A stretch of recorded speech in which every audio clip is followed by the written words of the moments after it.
Chapter 1. Have I transcended? Have I truly transcended? Moreover, have I found myself in the world of One Piece, becoming a pirate? Isn't this rather hasty? In the dimly lit cabin, Lu Ming rubbed his head and sat up from a rudimentary bed. A torrent of memories surged within him, allowing him to grasp the current state of affairs. Originally, he was a 20-something recluse on Earth, who, after staying up late to binge-watch anime, awoke to find himself here. His current identity was that of a pirate in a crew. According to the memories he assimilated, it all began when he attempted to rob a merchant ship. The first mate ordered them to kill everyone aboard. But out of mercy, he hesitated, only to be struck down by an opportunistic crew member, rendering him unconscious. The pirate crew he now belonged to was known as the Thunder Pirate Crew. Though the name sounded quite formidable, it was undoubtedly among the lower echelons in the vast realm of One Piece. As a devoted fan of the series, Lu Ming understood that the world was teeming with pirate crews of varying strengths, from the formidable Straw Hat Pirates, Red-Haired Pirates, White-Beard Pirates, Roger Pirates, to the Blackbeard Pirates and Buggy Pirates.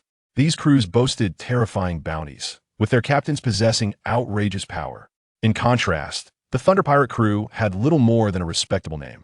With over 20 members on board, the captain's bounty was less than 5 million berries, and the rest of the pirates were even less noteworthy. Compared to the mighty crews, Lu Ming felt that the Thunder Pirate Crew was merely a side character in this grand tale. He couldn't fathom how his predecessor had been foolish enough to join this crew. Surely, he could have aligned himself with the East Blues overlord, Krieg, or the clown, Buggy. It must be noted that being a pirate was exceedingly perilous. Not only did one have to contend with the Navy's bounties, but one could also encounter bounty hunters or even face slaughter from rival pirates. This is the world of One Piece without strength. One is doomed to perish, lost to the depths of the ocean. As a mere small-time pirate, lacking any power, how am I to survive? Heaven. Others who transcend often possess golden fingers. At the very least, they receive a commendable identity. Yet I find myself starting at a hellish level. Being a small-time pirate is one thing, but to have no power or background as well. Lu Ming felt an overwhelming sense of trepidation regarding his fate, fearing for his very life. Ding! Detected a suitable binding target system, binding in progress.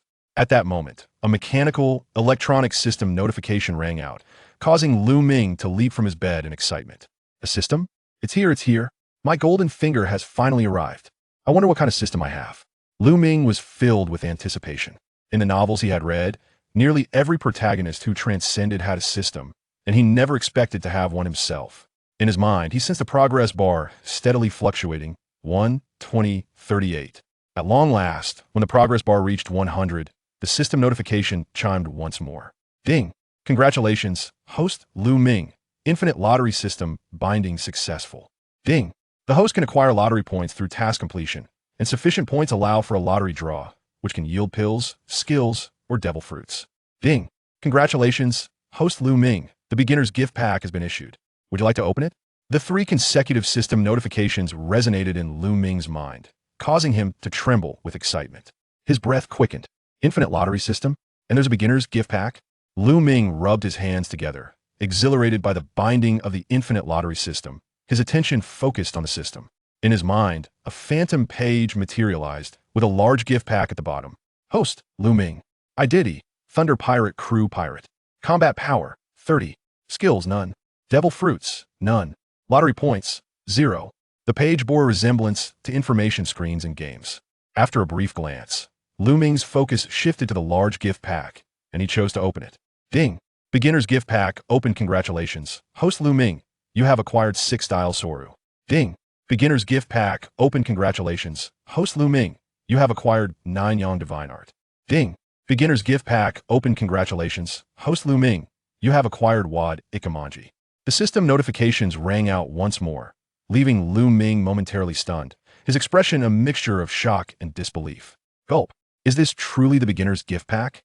Not only did I draw a technique, but I also acquired skills and a weapon. The 9 Yang Divine Art, a treasure from the world of Jin Yong's martial arts. Can it truly be drawn here? I wonder how it compares to the Haki in the world of One Piece. The more Lu Ming pondered, the more exhilarated he became. This system is truly remarkable, and this sword is quite impressive as well. Wad Ikamanji is one of Zoro's early swords, a renowned blade among the 21 great grade swords. In the next moment, Lu Ming retrieved the Wad Ikamanji from the system. Wad Ikamanji, one of the 21 great grade swords. Its hilt and sheath were white, simple and unadorned, yet it concealed extraordinary prowess, crafted by Shimatsuki Kozaburo. Originally owned by Kuna, Zoro's childhood friend, it became Zoro's weapon after her demise. This sword is valued at over 10 million berries.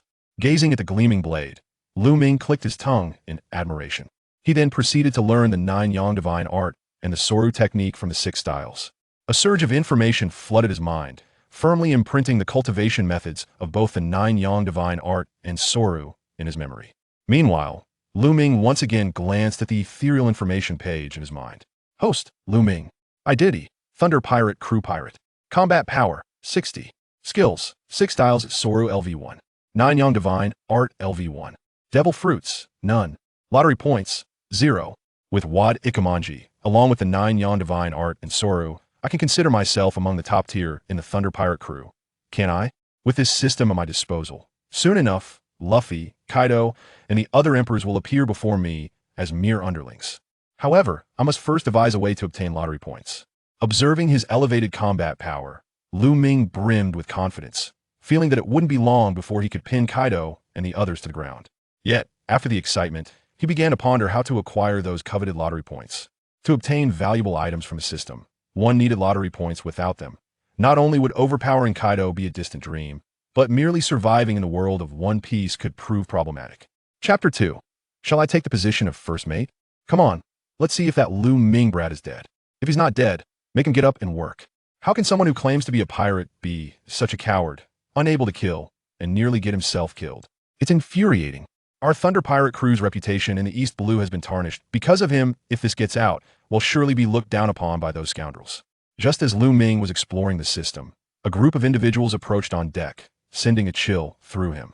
They were not there to express concern for a fellow comrade's injuries. Instead, they deemed him a useless burden. Bang! The dilapidated cabin door was suddenly kicked open. Lu Ming, you useless fool.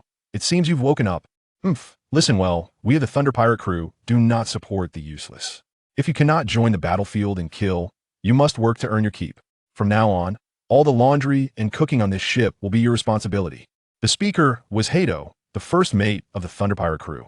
In truth, he was merely a second-rate swordsman, significantly weaker than the starting bounty hunter, Zoro. Yet, even as a second-rate swordsman, he still held some degree of power in the East Blue, where strong figures were scarce. Ding! Mission triggered. Defeat Kaido to earn lottery points. At this moment, the system's voice echoed in Lu Ming's mind. Upon hearing this, Lu Ming's spirit soared. To become strong in this world of pirates, continuous lottery draws were essential. And since he had transcended, he would live courageously and powerfully. Kaido, do you even have the right to lecture me? Someone like you has no qualifications to be the first mate of the Thunder Pirate crew. I think it's time for me to take your position. Confronting Kaido and the 3 pirates accompanying him, Lu Ming unleashed his formidable aura. Ha ha ha. Kaido laughed derisively, saying, Lu Ming, do you know who you are speaking to, a master of the sword? First mate. I think Lu Ming has lost his mind and is afflicted with delusions. One of his lackeys chimed, Lu Ming scoffed coldly. Kaido, do you really think you are worthy of being a master of the sword? You are nothing more than an insignificant, mediocre swordsman. And what about you mindless sycophants? Have your brains completely rotted? Just because you are pirates, does it grant you the right to indiscriminately slaughter the defenseless? Am I considered worthless simply because I refuse to kill innocent people? Upon witnessing Lu Ming's audacity to retort, Kaido's brow furrowed, and he instantly turned cold. An insignificant, mediocre swordsman? Lu Ming, it seems you're contemplating rebellion. Do you still wish to be the vice captain of the Thunder Pirate crew? And if I do, Lu Ming, emboldened, continued, my strength surpasses yours. Why should I settle for being a lackey? Why should I act according to your whims? Damn it, you're seeking death. Kaido, lacking Lu Ming's composure, was provoked and drew his katana, swinging it menacingly at Lu Ming. He expected Lu Ming to immediately kneel and beg for mercy. Swish!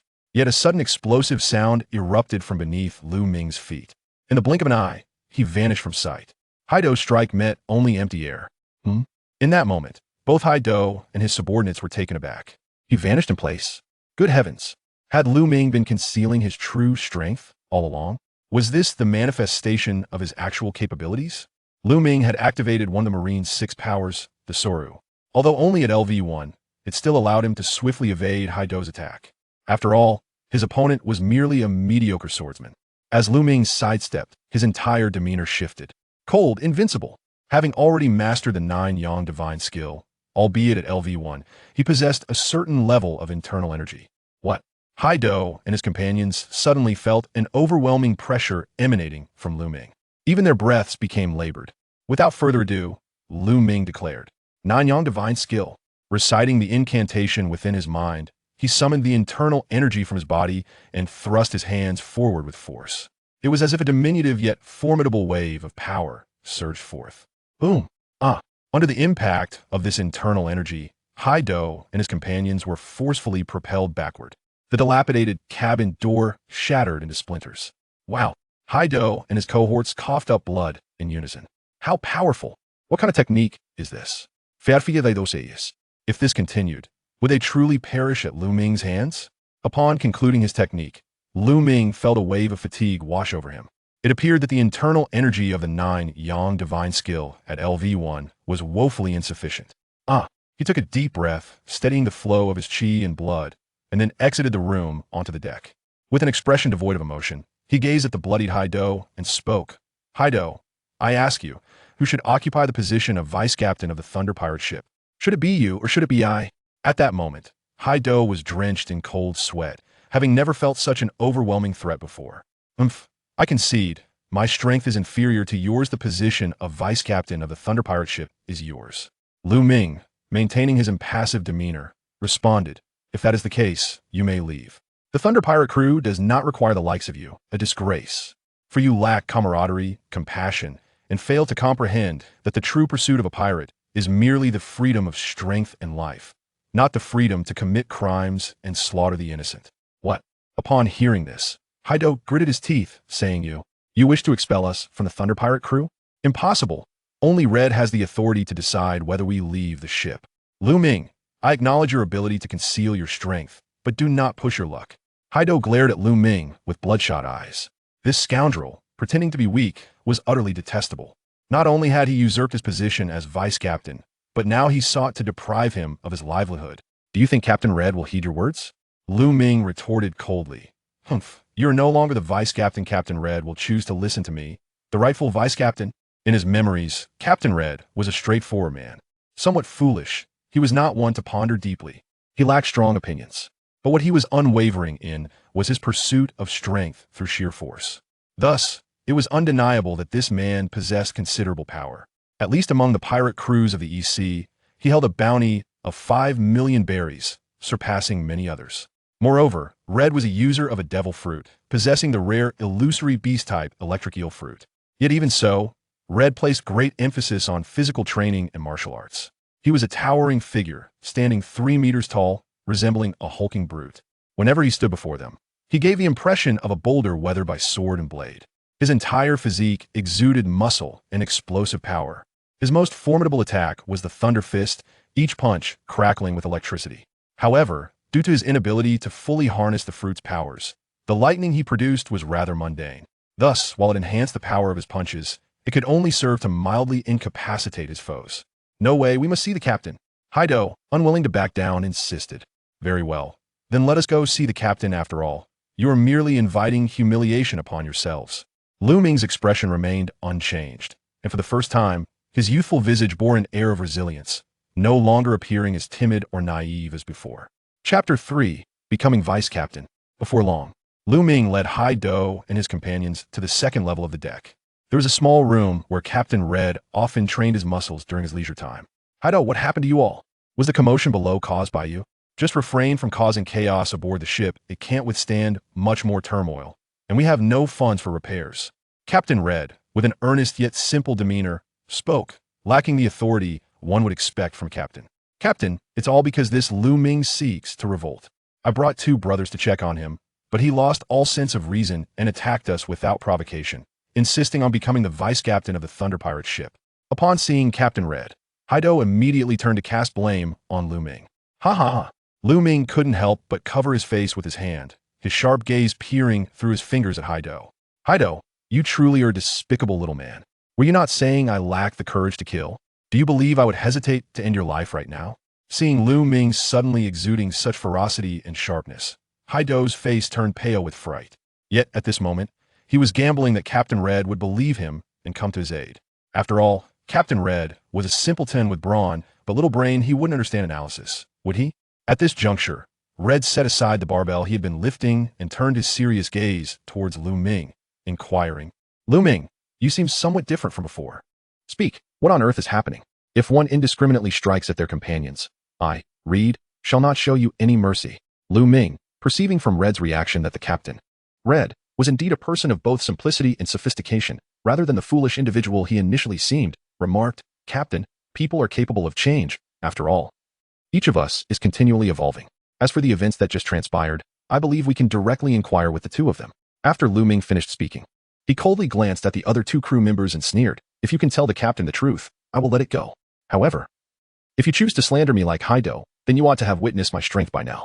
The two crew members were intimidated by Lu Ming's imposing demeanor, swallowing hard as they turned to Captain Reed, saying, "Captain, it was Kaido who sought trouble with Lu Ming and attempted to kill him, only to be thwarted by Lu Ming's counterattack." Kaido, upon hearing this, was instantly enraged. "Captain, you saw it clearly. It was Lu Ming who was threatening us. Moreover, this fellow has been hiding his abilities aboard our ship. I suspect he is an undercover agent sent by the Navy." "An undercover agent?" Reed furrowed his brow. "Yes, undoubtedly an undercover. When we pillage and plunder, he never kills those who resist. He simply spares them to leave clues for the Navy," Kaido exclaimed, feeling rather clever. "Now, let us see how Lu Ming will explain himself, for I am merely stating the truth." Observing Kaido's urgency, Lu Ming smiled calmly and said, "Captain, do you truly believe I am an undercover agent sent by the Navy? Would the Navy go so far as to place an undercover agent in the ranks of the Thunder Pirate crew? If I were indeed a Navy spy, why would I have remained undercover aboard the Thunder Pirate ship for 2 years? I simply believe that even as pirates, we should not indiscriminately slaughter the innocent." Reed, contemplating this, nodded thoughtfully. Indeed, Lu Ming does make a valid point. However, Kaido, despite his cunning strategies, I also disapprove of your mercilessness towards the innocent. I recall telling you that when dealing with the weak, it suffices to merely intimidate them. Kaido was left bewildered. "Captain, you actually choose to believe him?" Reed took a deep breath. "I have previously turned a blind eye to your actions. After all, you are a member of my Thunder Pirate crew. Given the hardships we face, I could not bring myself to abandon you. But to think you would turn on your comrades who have fought alongside you is truly disappointing. Kaido, find a small island shortly. You shall disembark. From now on, Lu Ming shall suffice as the vice-captain of the Thunder Pirate crew." "Heh, Captain. You will regret this." Kaido sneered, continuing, "Were it not for my efforts over the years in strategizing for you during our raids, how could your worth have reached 500,000 berries? Captain, this fellow is utterly shameless, and what need is there for a small island? Let me cast him directly into the sea and let fate decide his destiny." Lu Ming could no longer tolerate the situation and was unwilling to let the scoundrel, Kaido, escape easily. He advanced, seizing Kaido, and, with a slight infusion of his inner strength, hurled him into the sea. Leda, witnessing the act, refrained from intervening, leaving Kaido's fate to the whims of destiny.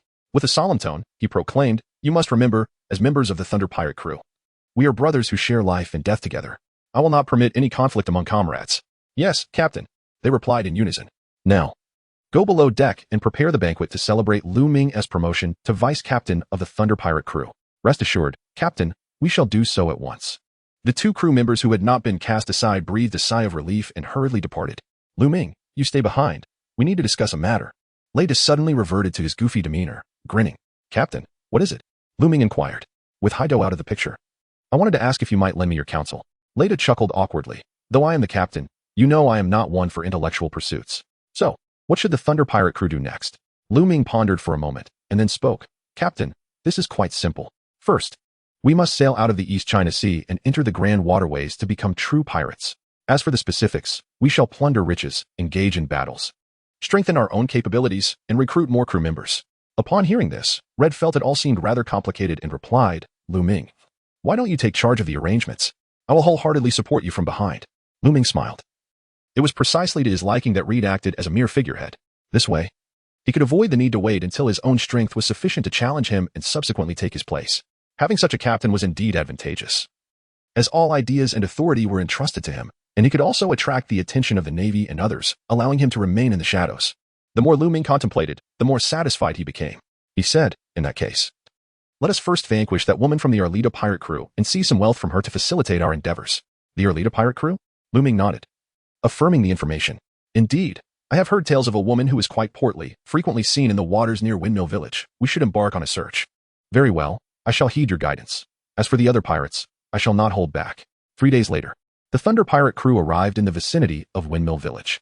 After sailing for half a day more, the entirety of Windmill Island would be in sight. This island is the birthplace of Luffy, though it remains uncertain whether he has set sail. In the East Sea, there exists no navigational calendar. Only upon entering the Grand Line does such a calendar come into play. Chapter 4. The Most Beautiful Woman, Alvida? Yet, in the present day, the East Sea continues to be dominated by the Krieg pirates. From this, one might deduce that Luffy has yet to embark on his journey. For if he had, Krieg would have been defeated and subsequently captured by the Navy, relinquishing his title as the sovereign of the East Sea. Speaking of the Krieg pirates, it is noteworthy that he commands a fleet of 3,000 pirate ships. Moreover, any pirate unwilling to join his crew is compelled to pay a protection fee of at least 100 million berries annually. Failure to comply renders one unable to navigate the East Sea or even approach the Grand Line. First mate, there is a person in the water. Suddenly, a crew member named Away rushed over with a telescope in hand, reporting with urgency. And it appears to be a rather stout woman. Oh, a stout woman? Lu Ming was taken aback with unexpected delight and promptly inquired, how heavy is he? Is it the kind of weight that is exceedingly substantial? TSK. Lu Ming could not help but exclaim in astonishment, suddenly recalling Alabasta, the first pirate encountered by Luffy upon setting sail, who claimed to be the most beautiful woman on the seas. Intrigued, he promptly decided to head over and take a look. After Lu Ming issued his instructions, he ascended to the second level and informed Reed, Captain, it seems we have identified the target, but it may have been preempted by others. What an unfortunate turn of events, Reed mused with a furrowed brow, indicating that the treasure may elude their grasp. Lu Ming consoled, do not be disheartened, Captain. The opposing party possesses considerable strength. We could invite her to join our Thunder Pirate crew. Very well, make the necessary arrangements. Should force be required, do not hesitate to summon me. After saying this, Reed resumed his training. After all, as a wielder of a devil fruit, his eel fruit granted him the ability to generate lightning under certain conditions. One method was through relentless physical training, which allowed him to accumulate a measure of electricity. The other was enduring blows, which could also evoke the power of lightning. Lu Ming returned to the deck, contemplating the decision to invite Alabasta to join the Thunder Pirate crew. This was not a whimsical choice, rather. It was influenced by the potential that this individual might soon possess a devil fruit known as the slip fruit. If harnessed correctly, it could undoubtedly become a formidable asset for the Thunder Pirate crew. Moreover, the crew would be confronted with numerous adversaries, and it would be impractical for Lu Ming to tackle them all alone. What a burden that would be. Before long, the Thunder Pirate ship drew near the drifting pirate Alabasta. She clutched a wooden barrel tightly, and a pouch hung from her waist, heavy with an unknown weight. Save me. Please, save me. Alabasta exclaimed upon spotting the pirate ship, as if grasping at the last straw of hope. Indeed, she had been adrift at sea for a day and a night, her legs nearly raw from the water, surviving solely on sheer willpower. Ding. Rescue Alabasta and persuade her to join the Thunder Pirate crew to earn a reward of lottery points. Just then, the electronic voice of the system resonated within Lu Ming's mind. Lu Ming was quite exhilarated. Could it be that such a simple task could yield a prize? Indeed. The initial mission proved to be straightforward. Let us proceed and retrieve her. Yes. Soon enough, Alabasta was brought aboard the deck. This woman was rather corpulent. While she might not compare to Charlotte Lingling, she was certainly a smaller version of her. First, let us provide her with some fresh water to drink. Yes. Before long, Alabasta had consumed some fresh water and her consciousness began to clear considerably. Suddenly, she instinctively grasped the object around her waist. The crew of the Thunder Pirate ship took notice of Alabasta's reaction. Hey, hefty lady, we saved you. Shouldn't you offer us some reward? Indeed. What is that you're clutching? It seems rather heavy. Could it be resplendent jewels? No, my treasures have sunk to the depths of the sea. The thought of her treasures lost along with the pirate ship filled Alabasta with an overwhelming hatred towards the Straw Hat Boy. Unforgivable, absolutely unforgivable. Alabasta couldn't help but vent her frustration. TCH, no treasure? What matters more, your life or the object in your arms? Why not hand it over for us to inspect? As they spoke, several pirates rushed forward and snatched the bag from Alabasta's embrace. Although her mind was clearer, she felt utterly powerless to resist. That belongs to me. You must not touch it. Alabasta weakly protested. The pirates aboard the ship forcibly opened the bag and immediately expressed confusion. What is this? A fruit? Upon hearing this, Lu Ming's heart tightened. A fruit? Could it possibly be a devil fruit? Bring it to me, I demand. Away presented it, saying, Deputy Captain, this is the item in question. It is white and appears rather peculiar, presumably having soaked in the sea for quite some time. It seems inedible. I truly cannot fathom why she cherishes it as though it were a treasure. Lu Ming took a closer look and indeed discovered that it was a devil fruit.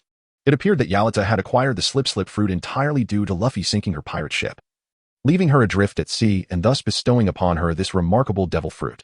Truly, as the first adversary of the protagonist, fate seemed to have smiled exceedingly upon her. One must remember that this plump woman, Alabasta, harbored dreams of becoming the most beautiful woman at sea. And lo, the heavens had answered her call. The slip fruit could allow Yalida's excess fat to slip away, transforming her into a shapely and alluring woman. First mate, how shall we deal with her now? Perhaps we should inquire if she has hidden any treasure? All continued to question, as their mission was indeed to acquire riches. Otherwise, they would be left to face dire circumstances. Fear not, I shall take care of this matter. Lu Ming was not particularly concerned. Observing Yalida on the deck, he inquired. Yalida, your pirate crew has been vanquished. Would you care to join our Thunder Pirates? Wait a moment. First mate, are we truly extending an invitation to her, given her rather ample figure and lack of conventional beauty? Indeed, our ship is comprised entirely of men, and she is but one woman, quite portly at that. We have our reservations. Hold on, what expressions are you all wearing? Seeing the expressions of his companions, Lu Ming discerned that they all resembled single men who had never encountered a beautiful woman. After being solitary for so long, it seemed as if they had developed an affection even for a pig, yet were apprehensive about such feelings. First mate, you must ponder this carefully. Is it not possible to recruit a lovely maiden into the Thunder Pirate crew? You wretched lot. I, Yalida, am the most exquisite woman upon the seas. Furthermore, I, the illustrious Yalida, am fit to be a captain. Do you truly believe I would join your Thunder Pirate crew? Blue-haired boy, return my belongings. Should you release me, I promise a handsome reward for your timely rescue. Chapter 5. Mastery of Basic Swordsmanship. Blue-haired boy. I possess a name. I am Lu Ming, the first mate of the Thunder Pirate crew. Encountering me is, without a doubt, the greatest fortune of your life, Yalida. Should you choose to join our Thunder Pirate crew, I could transform you into a true beauty, rather than the current visage of a hefty pig. Moreover, should you decline to join, you will utterly forfeit the chance for revenge, as we have no obligation to rescue you. Choose wisely. Will you join, or not? Lu Ming inquired assertively. In truth, Yalida's heart was stirred. With her pirate crew obliterated, her only hope for vengeance lay with allying herself with another crew. More significantly, the confidence exuded by Lu Ming suggested he could indeed transform her into a genuine beauty. Very well, I shall consider your offer, but I have a condition. What condition? Lu Ming asked. Return my belongings to me, and I shall join your Thunder Pirate crew. Furthermore, I demand the position of first mate. Yalida, proud and lofty, had no intention of becoming a mere subordinate aboard the Thunder Pirate ship. Do you dare to challenge me? Lu Ming chuckled heartily and continued, Indeed. The rule aboard our Thunder Pirate ship is simple. Whoever can successfully challenge and defeat another may take their place. Realizing this, she declared boldly, Then I shall challenge you. And furthermore, I shall challenge your captain as well. Suddenly, the electronic voice of the system resonated in Lu Ming's mind once more. Ding. Defeating Alabasta grants a reward in lottery value. Upon hearing this, Lu Ming was taken aback. He never anticipated that Yalida possessed such remarkable value for exploitation. Truly, she was a formidable figure. Indeed, there is potential here. However, you must first join our Thunder Pirate crew. Additionally, I am willing to offer you this. As Lu Ming approached Yalida, he declared, I am aware that this is a devil fruit. However, I refuse to keep it for myself. I shall give it to you, for I do not regard it as a treasure. By the way, I've heard that a single devil fruit is worth over 1 billion berries. Upon hearing this, Yalida was immediately taken aback, her mind racing with disbelief. The fact that he recognized it as a devil fruit and was aware of its worth, yet still chose to return it, bewildered her. Nonetheless, she would not hesitate to embrace such a precious item, clutching it to her chest. Does he possess the confidence and the demeanor of a great pirate? But how am I supposed to transform into a stunning beauty? Yalida inquired. Consume it, he urged. This devil fruit is known as the slippery fruit. I will teach you how to harness its powers, and in just a few days, you will become a beautiful woman. Yalida furrowed her brow at this revelation. Could this devil fruit truly alter her appearance? Yet, how did this blue-haired lad come to know such things? Oh well. It matters not. I am aware that this is a devil fruit. Once consumed, aside from becoming a clumsy fool, one indeed gains a unique ability.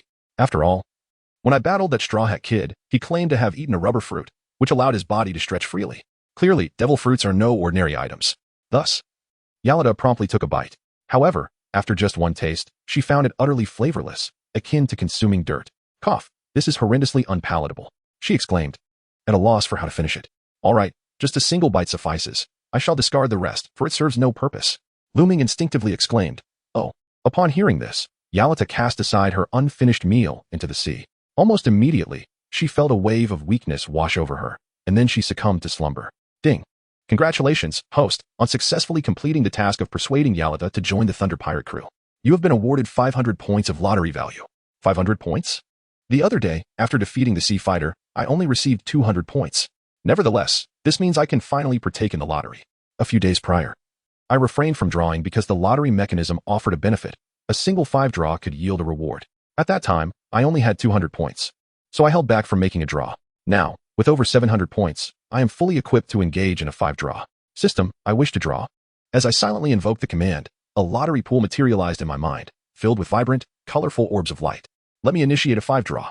Will you consume 500 points of lottery value? Yes. Thus, the 5-draw commenced. Congratulations, host. Your internal strength has increased by 1 year. Congratulations, host. Your internal strength has increased by 1 year. Congratulations, host. Your internal strength has increased by 10 years. Why is it all internal strength? An increase of 14 years of internal strength in one go? I refuse to believe that's all there is. Can I not receive something more impressive? Consequently, Lu Ming activated the opportunity for a reward. Congratulations, host. You have attained maximum proficiency in the basic swordsmanship technique. Oh, this is quite splendid. Lu Ming was instantly filled with joy, for he possessed the unparalleled sword, Dao Wenzi, yet had not yet mastered any skills. Now, with the proficiency maxed out in the foundational swordsmanship, he was evidently more formidable than the bounty hunter Zoro at this stage. In the world of pirates, swordsmanship is categorized into 5 distinct realms. The 5th realm pertains to the foundational sword techniques. The 4th realm combines swordsmanship with haki. The 3rd realm is that of a swordsman capable of slicing through steel. The 2nd realm is that of a black sword master, while the 1st realm consists of a white sword master.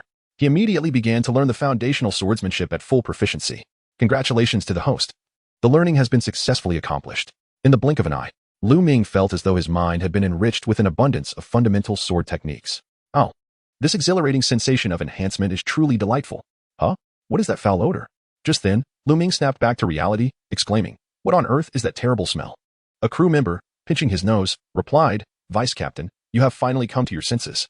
Look over there, the plump woman is covered in a sticky, filthy substance. It is both repugnant and vile." Upon observing the scene, Lu Ming realized that the effects of the slippery fruit were indeed at play.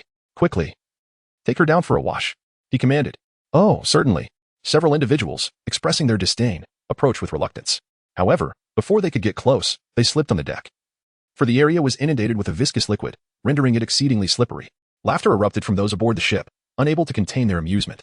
"Watch this," one exclaimed, attempting to navigate around the gooey substance on the deck, determined to seize Yalida's hand. Yet, as soon as he grasped it with force, he lost his footing and stumbled backward, lamenting, "First mate, she is far too slippery, like an eel. It is impossible to hold on." At that moment, Captain Reed, from the 2nd level, emerged, drawn out by the foul stench. Lu Ming smiled and said, "It's all right. It will be ready shortly." He approached the edge of the ship, channeling his inner strength to summon a surge of seawater, which cascaded over Yalida. The seawater, imbued with sealing power, temporarily halted Yalida's release of impurities. First, he needed to find an island to anchor and tend to her properly. Chapter 6, Surrounded? Not long after, the Thunder Pirate ship arrived at Orange Town. A part of Lu Ming's meticulously crafted plan, Luffy had triumphed over the formidable Yalida a day prior and was en route to Shell's Town, the domain of Lieutenant Monka of the Navy. With Luffy having seized the advantage in that location, Lu Ming believed there was no need for the Thunder Pirates to squander their time there. As a figure endowed with the protagonist's aura, Luffy was destined to defeat Monka, recruit the bounty hunter Zoro aboard, and then proceed to their next destination, Orange Town, where the Thunder Pirates had arrived ahead of schedule. Upon reaching Orange Town, night had already fallen. "Away, please find an inn where Yalida can soak in a bath. I am confident that tomorrow her condition will improve," Lu Ming instinctively commanded. Indeed. First Officer, Lu Ming and Captain Red, along with a few others, spent the night aboard the ship. Upon awakening the following morning, they discovered that the Thunder Pirate ship had been surrounded. "Captain, First Mate, there's trouble." Several crew members shouted in haste from the deck. "What is happening?" Lu Ming had already donned his attire. Today, he intended to venture into town to procure some daily necessities. "First Mate, we are surrounded by a pirate crew known as the Buggy Pirates." At that moment, a crew member promptly reported. "How intriguing." Upon hearing this, Lu Ming could not help but chuckle. He never expected that experience would come so swiftly. Ding. Task activated. Defeat Buggy to earn lottery points. As soon as Lu Ming contemplated this, the electronic voice of the system resonated in his mind. "I see. Summon the captain to come over." Lu Ming promptly issued a command, preparing to make arrangements for the imminent defeat of Buggy. Although Buggy's strength was rather mediocre, he commanded a considerable number of subordinates. It was clear that defeating Buggy single-handedly was an unattainable feat. The full cooperation of the Thunder Pirates was essential. "Lu Ming, it appears we are encircled by Buggy's crew." Red quickly arrived in Lu Ming's chamber, inquiring, "What are your thoughts moving forward?" "Indeed, I contemplate embarking on a significant endeavor," Lu Ming boldly declared. Lady immediately became serious and inquired, "Are we to annihilate the Buggy Pirates? That fellow's bounty exceeds mine by more than threefold," indicating his strength surpasses that of our Thunder Pirates by a significant margin. "No, we need not destroy them. We shall merely issue a challenge to their captain for supremacy." "Just a simple skirmish?" Leda asked. "Precisely." Lu Ming nodded. "What about those outside?" "Naturally, we must defeat them all. Only then can we incite hatred towards Buggy." Lu Ming replied with a faint smile. And what is your confidence level? 100%. Upon hearing this, Leda slapped his thigh in excitement. All right then. It's definitely on. As Lu Ming and the captain exited the room, their comrades had already gathered on the deck, unable to contain their curiosity. Captain, are we really going to fight them? Indeed, we shall fight. We are the Thunder Pirates. Let them feel our power. Leda commanded from the ship, igniting a fervor among countless crew members. Then let us engage them. Charge. The pirates aboard the ship surged towards their foes on the shore. The enemies, caught off guard, were bewildered. Have you lost your minds? Are you truly challenging the Buggy pirates? This town, Orange Town, is destined to belong to our Captain Buggy. You would do well to consider joining us instead. Boom. But what awaited them was Leda, charging forward, delivering a formidable punch that struck the ground. Instantly, a wave of electrical energy coursed through all the pirates within a 5-meter radius. The pirates, struck by the paralyzing current, screamed in agony. Unable to react swiftly in their incapacitated state, they were swiftly knocked away by Leda's bare hands. Seeing their captain fight with such ferocity, the Thunder Pirates surged forward, relentless in their assault. Against fellow pirates, the Thunder Pirates showed no mercy. You've gone mad for opposing our Captain Buggy. Just wait, you will regret this. Several pirates, terrified, fled in disarray. Captain, there's no need to pursue them. Let them return to deliver the message. Lu Ming promptly replied. Lu Ming, what shall we do now? Reed turned and inquired. Let us first explore the town and see how Alabasta is faring. All right. Thus, a group of individuals made their way to the inn guided by a way. Innkeeper, please bring forth your finest wines and dishes.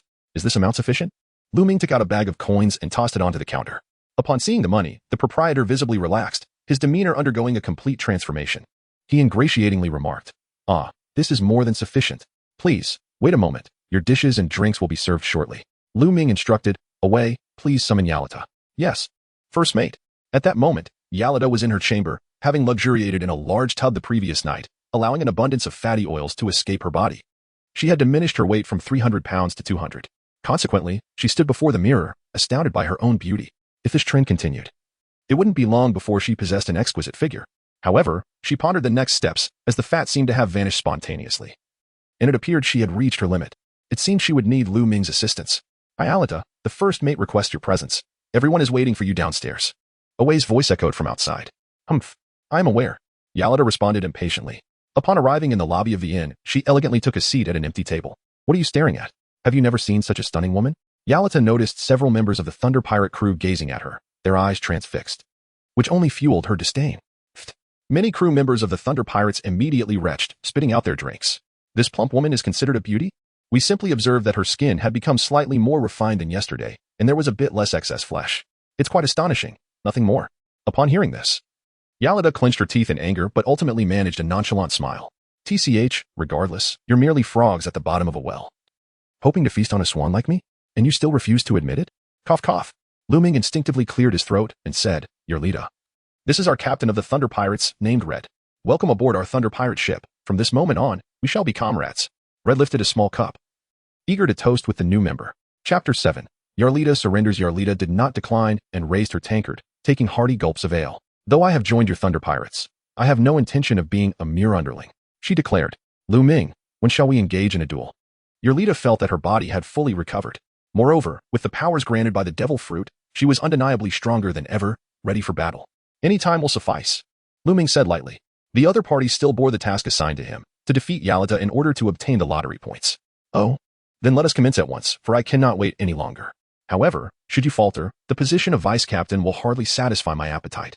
Alabasta immediately placed one foot upon the chair, exuding an air of dominance. Humph, then come out and face me. Lu Ming regarded Alabasta with a smile that was neither fully sincere nor entirely mocking. By the way, away, fetch her a suitable iron rod. All right. Moments later, Lu Ming confronted Alabasta on the street, with Alabasta brandishing an iron rod in her hand. In Lu Ming's hand rested an unparalleled great blade. Yet none could recognize this weapon. A multitude of onlookers had gathered around, eagerly awaiting what was to unfold. Lu Ming inquired softly, What do you think? Suddenly, Alabasta sprang up and swung a metal rod down towards Lu Ming. Upon witnessing this, Lu Ming immediately activated the sixth style of the Navy's shave, effortlessly evading the formidable strike in an instant. As he sidestepped, Alabasta reacted swiftly, launching a relentless pursuit against Lu Ming with her iron staff. Nevertheless, Lu Ming continued to employ the shave, deftly dodging her assault. Humph, is dodging all you can do? Alabasta remarked, exasperated, as she found herself a beat behind due to his remarkable agility. I merely wish to highlight your shortcomings. Your attack speed is far too sluggish. As a member of our Thunder Pirate crew, one must not exhibit weakness. Lu Ming replied with a smile. TCH, all I need is to land a single blow. And you shall be utterly defenseless. Yalida retorted dismissively. Haha, have you begun to overestimate your prowess again? Then come, let us see if you can strike me. Lu Ming chose not to evade this time, confronting the iron rod swung by Yalida. He casually brandished the supreme great blade in his hand. The internal energy cultivated through the Nine Suns' divine art was immediately infused into the supreme great blade. Boom. At the moment of collision between the iron rod and the supreme great blade, a terrifying wave of force erupted. Yalida was instantly propelled backward, retreating over 10 meters. Lu Ming afforded Yalida no respite. Once he had decided to strike, he would not relinquish such a splendid opportunity. It was imperative to thoroughly suppress Yalida, ensuring she felt the stark disparity in strength. Thus, he swiftly followed with a blade aimed at the retreating Yalida. A visible wave of blade energy surged forth in pursuit. What? Caught off guard, the still unsteady Yalida hastily brandished her iron rod to fend off the advancing blade energy. Boom. Yet, she was utterly overwhelmed by this force. Yalida was sent hurtling backward, her arms numbed by the impact. In that moment, she realized she was no match for Lu Ming. His power was simply overwhelming. It was inconceivable that such a formidable individual could emerge from what appeared to be a feeble pirate crew. Yalida, would she dare to continue the fight? Lu Ming approached the formidable Yalida, who, rising from the ground, expressed her sincerity with a candid demeanor. What is there left to battle? I am truly no match for you. Very well, I do not covet your position as the first mate any longer. With Yalida's defeat, the tension dissipated. In Lu Ming's mind, the electronic voice of the system resonated. Congratulations to the host for successfully defeating Yalida. A reward of 500 lottery points has been granted. Lu Ming felt a surge of joy in his heart once more. This amounted to an additional 500 points of lottery value. He had extracted a total of 1,000 points from Yalida. System, I wish to perform a fivefold draw, with an ample supply of lottery points. Lu Ming could not restrain his eagerness and promptly initiated the draw. Congratulations, host. You have acquired 1 year of internal energy. Congratulations, host. You have acquired 1 year of internal energy. And thus, he received a total of 5 years of internal energy in succession. Lu Ming found the voice in his mind to be exceedingly unhelpful, causing his eyelids to involuntarily twitch. How infuriating. Why was it all about internal energy? And a year's worth at that. If it so adored internal energy, why not bestow upon him a century's worth? Alas, there remained one final reward from the 5 consecutive draws. He fervently hoped for a commendable prize. After mentally reassuring himself, he promptly proceeded with the last reward draw. Ding. Congratulations to the host for receiving a token of gratitude. Lu Ming was so enraged that his face turned pale. It startled Yalida, who hurriedly exclaimed, I apologize, Vice Captain. I shall never refer to myself as this lady again. Lu Ming regained his composure and declared, remember your words. Understood. Yalida nodded in acknowledgement. However, Lu Ming's gaze swiftly fell upon the visage of a young girl amidst the crowd. Nami? Upon noticing Lu Ming's attention directed towards her, Nami was immediately struck by an ominous feeling and promptly turned to flee. Never mind, we shall meet again. Lu Ming had no intention of pursuing Nami, as he still needed to gain experience from the evil dragon pirates. Therefore, they would meet sooner or later. Make way, for our Captain Buggy has arrived. At that moment, a band of pirates, numbering at least 100, approached from the periphery of the crowd. Among them was Buggy, the owner of the Chop Chop fruit, with a bounty of 16 million berries. The surrounding crowd, upon sighting these notorious pirates, fled in terror, locking themselves indoors. Captain Buggy is the one who opposes us. Buggy's subordinates, emboldened by their leader's presence, boasted arrogantly. Buggy, seated in a grand palanquin carried by his men, lived like a tyrant. He opened one eye, instinctively surveying Lu Ming and the others. TSK, is this all there is? Buggy chuckled derisively. How dare you challenge me, Buggy? Who do you think you are? State your names immediately, for I do not slay nameless foes. The captain of the Thunder Pirate crew stepped forth, unafraid, and declared, I am the captain of the Thunder Pirate crew. The Thunder Pirate crew? TSK, I've never heard of you. Yet. Do you truly believe you can stand against me? You've slain my men, so tell me, how do you wish to resolve this? However, should you choose to submit to my Buggy pirates, I might spare your lives. Buggy jested, yet his demeanor concealed a deadly intent, leaving an air of distrust. Do not jest. We, the Thunder Pirate crew, have come to challenge you. Chapter 8, Misunderstanding Inner Strength as Haki? Hahaha. Countless pirates from the Buggy pirates erupted into laughter. Hey, Captain of the Thunder Pirates? I've heard of you. Your bounty is merely 500,000 berries. ISNT it? Do you know our Captain Buggy's bounty? It stands at a staggering 16 million berries. Truly, you are overestimating yourselves. Captain Buggy, it seems they have yet to experience the might of your Buggy cannon. Why not capture them, tie them to the cannon, and let them feel true despair? Is that acceptable? Buggy feigned inquiry. Of course, this town shall fall under your dominion. Killing one to instill fear would be most effective. Hiki, let the festivities begin. My minions, capture them all. With a frenzied command, Buggy's crew of over 100 pirates charged towards the Thunder Pirates. Step back. Since this is a challenge against the Buggy pirates, let me, Captain Red, face him alone first. Red clenched his fists. His towering 3-meter frame revealing muscles as solid as boulders, electricity coursing through his arms. Wait. Suddenly, Buggy commanded his men to halt, having noticed something intriguing. He discerned that Red was a devil fruit user. Otherwise, how could electricity emanate from him without any apparent device? Captain Buggy, why have you ordered us to stop? Hiki. Because I have decided to take matters into my own hands. The captain of the Thunder Pirates? I find you quite interesting, since you wish to challenge me. How about this? If you lose, you join my crew. Red remained silent. At this moment, Lu Ming stepped forward with a sneer. You truly underestimate our captain. Do you not? He initiated the challenge, and you dismissed him, opting for a group confrontation. Now you seek a one-on-one duel? It is quite infuriating. Hiki, you little brat. Who are you? Buggy asked darkly. I am the vice captain of the Thunder Pirate crew, though my strength pales in comparison to that of the captain. If you wish to duel him, you must first contend with me. Lu Ming, with a fervent desire to defend the captain, exclaimed, What audacity! Allow me to vanquish you first, and then I shall subdue your captain. With a sneer, Buggy dismissed the notion of a mere vice-captain being formidable, splintering clowns flying knives. In an instant, Buggy unleashed his fruit ability, detaching an arm from his body and launching it towards Lu Ming. Ah, it's detached? The pirates of the Thunder Pirates were taken aback, witnessing this spectacle. How could a perfectly normal person suddenly have their arm severed? Was this a prosthetic? Yet, it appeared astonishingly lifelike. Humph, such an attack can be easily countered with a single strike. Channeling the inner energy of the Nine Suns' divine skill, Lu Ming executed a diagonal slash. Instantly, a tangible wave of blade energy sliced through the air, shattering Buggy's flying knives. Moreover, the energy transformed into a blade, directly aimed at Buggy's midsection. In a split second, Buggy performed his splintering technique, his body splitting apart to evade the oncoming blade energy. His body can also split? The members of the Thunder Pirates gasped in astonishment. Could it be that the opponent's body was also crafted like a puppet? After his waist split, Buggy furrowed his brow, sensing something amiss. Had he underestimated his foe? The ability to strike from such a distance with a single slash was indeed troubling. Could it be that the opponent had mastered Haki? However, that seemed implausible. This weak East Blue, especially in such a remote area. How could one possess the mastery of Haki? If the opponent truly wielded such power, it would pose a significant challenge. Buggy, reflecting on his experiences in the New World, was acutely aware of the terrifying might of Haki. Have you truly mastered Haki? He instinctively inquired. His question, however, resonated only with Lu Ming, while the other pirates remained perplexed by Buggy's words. Haki, is this the power you speak of? Boom. Lu Ming immediately summoned the internal energy within him, unleashing a tempestuous force that roared like a gale. The release of this power was akin to a tidal wave, instilling a profound sense of oppression among the countless pirates, making it exceedingly difficult for them to breathe. Buggy was momentarily taken aback. Is this truly a display of dominance? No. Could it possibly be the conqueror's Haki? The thought sent cold sweat cascading down his brow. To his astonishment, there existed a pirate in the East Sea who wielded such terrifying power.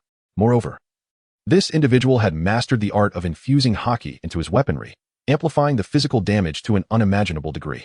Buggy's love for wealth was matched only by his fear of death, and he instantly felt a surge of trepidation. Yet, in front of his subordinates, he could not afford to appear overly intimidated. Ahem, it seems that one truly must engage in combat to truly understand one another. Our strengths appear to be evenly matched, so perhaps a battle is unnecessary. In light of this, let us maintain our distance and avoid conflict. Oh, Lu Ming was momentarily taken aback. The sudden shift in Buggy's attitude was rather astonishing. Was it possible that he was simply going to overlook the fact that they had slain his subordinates? Lu Ming feigned ignorance and inquired, Is that so? It is merely a misunderstanding, Buggy responded, his tone filled with a sense of righteous indignation. I, Buggy, am a man of principle and cannot hold you accountable. I see. However, I still yearn for a battle with you. Furthermore, we seek to procure some funds from you to finance our journey to the Grand Line. Upon hearing this, Buggy's temper flared, his veins bulging with indignation. The audacity of the other party to covet his wealth was utterly intolerable. In a fit of rage, he fragmented into pieces, his head soaring towards Lu Ming, whispering in a furtive tone, Hey, you little rascal, don't think I'm oblivious to your ruse. Since I have chosen not to pursue this matter further, it would be wise for you to know when to retreat. That is the secret to longevity. Why then? Do you press your luck and set your sights on my treasures? Do you wish for our mutual destruction? If it comes to blows, your Thunder Pirate crew shall face annihilation. I have 100 men on my side. Think carefully. Buggy buzzed around Lu Ming's ear like an insistent fly. Oh, and what of it? I do not believe that our Thunder Pirate crew cannot defeat you, Lu Ming retorted confidently. After all, we have 2 devil fruit users among us. Surely you comprehend the significance of that, do you not? Lu Ming chuckled lightly. Buggy, attempting to intimidate him, was unaware of the irony in the situation. What? You know about the devil fruit? Surely, you cannot be a native of the East Blue. You hail from the New World, do you not? Buggy instinctively inquired. for the other party possessed the formidable conqueror's Haki. Chapter 9. Buggy surrenders. Based on Buggy's extensive travels over the years, he felt that the mastery of Haki was a rarity among the natives of the Four Seas. Only those who had ventured into the New World had the opportunity to acquire such power. Guess what? Indeed, your split fruit is not without its flaws, is it? I'm quite curious to learn how to counter you, Lu Ming remarked with a smile. Lu. Upon hearing this, Buggy broke into a cold sweat. This individual was truly terrifying. What is your name? Are you genuinely just the vice captain of the Thunder Pirate crew? I am Lu Ming, and I am indeed the vice captain of the Thunder Pirate crew, though I have only recently acquired the strength to hold this position, he replied. Lu. Buggy felt a wave of dread wash over him. So, the captain of the Thunder Pirate crew is also a master of concealment? No wonder he dared to challenge 100 of his subordinates single-handedly. Moreover, the seemingly small Thunder Pirate crew harbored yet another devil fruit user. This was truly beyond his capacity to confront. Well, I have nothing more to say. How much do you desire? Shall we settle this privately, without making it public? Buggy whispered, instinctively negotiating. Lu Ming couldn't help but burst into laughter. At that moment, both the Thunder Pirate crew and Buggy's crew were utterly bewildered. What was going on? Were they so close that they had fallen in love? Shoo, keep it down. Buggy immediately interjected. All right, let's settle this privately. I have my own demands, Lu Ming replied, instantly wiping the smile off his face and adopting a serious demeanor. What demands? Buggy inquired. A duel? Duel? I have no interest in fighting. I only covet treasures. Besides, given your ability to play the fool while hiding your true strength, can I simply concede? Buggy quickly realized. Thinking to himself, if the opponent was aware of his weaknesses, how could he possibly fight back? Moreover, if he lost, how would he explain it to his subordinates? Can one concede so easily? Lu Ming furrowed his brow, contemplating whether conceding outright could be deemed as fulfilling the system's task. Ding. Congratulations, host. You have successfully completed the task by defeating Buggy psychologically. You have earned 1,000 lottery points. Lu Ming suddenly heard the electronic voice of the system resonating in his mind. He mused to himself. So it turns out that defeat does not necessarily stem from sheer force. One can also conquer an opponent through psychological means. He anticipated that he had frightened Buggy to such an extent. Come on, I was just trying to make a friend. What more do you want? Buggy lamented immediately. Lu Ming pondered for a moment and said, all right, we can forego the fighting. However, I have one final request. Could you provide us with 100 million berries? To which the response was, 100 million berries? You truly are asking for an exorbitant sum. I would rather you simply end me. Upon hearing such a hefty demand, Buggy could not help but feel a pang of pain in his heart. Look at you, truly hypocritical. Just moments ago, you spoke of friendship. And yet here I am offering you a price born of camaraderie. Lu Ming expressed a hint of disdain and continued. Moreover, a mere 100 million berries hardly constitutes a treasure in your eyes, does it, Buggy? Besides, aren't you about to strike it rich soon? What do you mean by that? Buggy, upon hearing this, immediately felt a pang of guilt. Why did it seem as though the other party was aware of his possession of a treasure map? Rest assured, I have no interest in treasures, after all. Seeking such things would be a tremendous waste of time. Our Thunder Pirate crew is merely eager to venture into the Grand Line and urgently requires some funds for our operations. Lu Ming regarded Buggy with a bemused smile. Buggy, at a loss for words, lamented his unfortunate encounter with this parasitic group known as the Thunder Pirate crew. Lighten up. After all, if we were to eliminate you, all your wealth would become ours. Presently, a mere 100 million berries could settle the grievances between our two crews. Wouldn't that be advantageous? Fine. I shall grant you 100 million berries. However, once the money is exchanged, you must swiftly vacate this town. Is that acceptable? Absolutely. Lu Ming immediately smiled. After all, what the Thunder Pirates were striving for was time. He certainly did not wish to wait for Luffy and Zoro to seize his hard-earned experience. Well said. Buggy feigned nonchalance and chuckled. It is often said that one cannot truly know a person without a fight. I never anticipated that your Thunder Pirates would be so delightful. This friend of yours, I, Buggy the Clown, shall cherish. Someone, bring forth 100 million berries to celebrate my new friend's prosperous voyage. Boss Buggy, are you truly going to give them 100 million berries? Buggy's subordinates looked on in confusion, for who did not know of Buggy's obsession with wealth? You simply lack vision. While it is true that I am fond of riches, I have always been generous to my brothers and friends, understand? Buggy declared with an air of grandeur. Indeed, such is our esteemed leader. Yes, the captain is ever so loyal to his new friends. We have truly aligned ourselves with the right person. Buggy's crew admired him even more. Soon enough, someone presented 100 million berries before Lu Ming. Thank you, brother Buggy. Lu Ming politely offered a few words, contemplating that maintaining a cordial relationship with Buggy might not be such a bad idea. He could simply regard Buggy as a veritable treasure trove. After all, in the original narrative, Buggy is indeed portrayed as a rather conventional pirate, singularly focused on the allure of riches, showing little interest in power or women. If Buggy were to discover Lu Ming's sentiments, he would undoubtedly be quite disheartened. However, Given Buggy's current disposition, it is likely that he will avoid Lu Ming in the future. Now, let us be on our way. We shall procure some ingredients and daily necessities before continuing our journey. Lu Ming smiled with narrowed eyes, and the crew of the Thunder Pirate Group was utterly exhilarated. Could it be that Lu Ming was extraordinarily formidable? With seemingly effortless ease, he had procured 100 million berries from a pirate with a bounty of 16 million. Lu Ming, what method did you employ to convince him to part with such an incredible sum? Red could not help but inquire. Aha, I told you. The captain's strength surpasses even mine, and that alone frightened him. Now I understand. It seems I must strive even harder to enhance my own abilities. Subsequently, the members of the Thunder Pirate Group procured some daily necessities in town before returning to their ship. Suddenly, the electronic voice of the system resonated in Lu Ming's mind. Acquiring the navigation chart from Nami will yield lottery points. Nami. Lu Ming was immediately filled with doubt. According to the conditions for triggering a task within the system, it typically requires the target individual to be in close proximity for direct activation. This implies that Nami could potentially be hidden aboard their Thunder Pirate Group ship. The mere thought of this, Lu Ming felt it was quite plausible. After all, Nami now needed to amass wealth to provide for the members of the Arlong pirates. Thus, it was entirely possible that someone had set their sights on the riches aboard their ship. This is becoming intriguing. Chapter 10. The deal with Nami away. It seems we may have an uninvited guest aboard, likely eyeing our treasure. Let the brothers remain vigilant. Lu Ming approached Away and spoke of the matter. What? Someone dares to covet our treasures? Upon hearing this, Away was taken aback, realizing that such audacity was indeed brazen. Rest assured, first mate. I shall immediately instruct the crew to conduct a thorough search. Very well, do so, and if you find them, be sure to leave a survivor. Lu Ming greeted, his heart filled with apprehension that any resistance from the other party might lead to his crew inadvertently harming Nami, which would be a significant loss. Vice Captain, when will my figure become more alluring? Suddenly, Alabasta approached from the side, striking poses she believed would entice men. Oh, do not rush. Allow me a moment to ponder. Lu Ming could not bear to witness the sight of Alabasta, who weighed at least 200 pounds. Yet, Alabasta was now a member of their Thunder Pirate crew. Someone he would encounter daily. Her considerable girth, combined with her tendency to strike alluring poses, was quite overwhelming. Therefore, Lu Ming felt compelled to promptly inform her on how to harness the powers of the slip fruit. He wished to spare her the lengthy process of trial and error, as the thought of waiting for her to discover the fruit's capabilities was simply intolerable. Remember what I said? Your fruit is the slip fruit. You should attempt to manipulate this power to glide away some of the fat from your body. Trust me, there is no error in this. Just persevere. But first mate, I have no idea how to wield the power of a devil fruit, Alabasta replied with a hint of exasperation.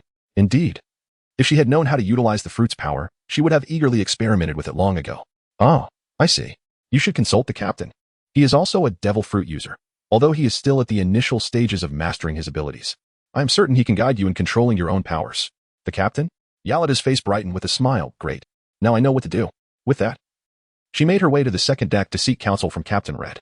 Lu Ming returned to his chamber, having triumphed over the Joker Buggy earlier. He had accomplished his task and received a reward of 1,000 points. Unable to resist the temptation, he felt compelled to indulge in a couple of fivefold draws once more.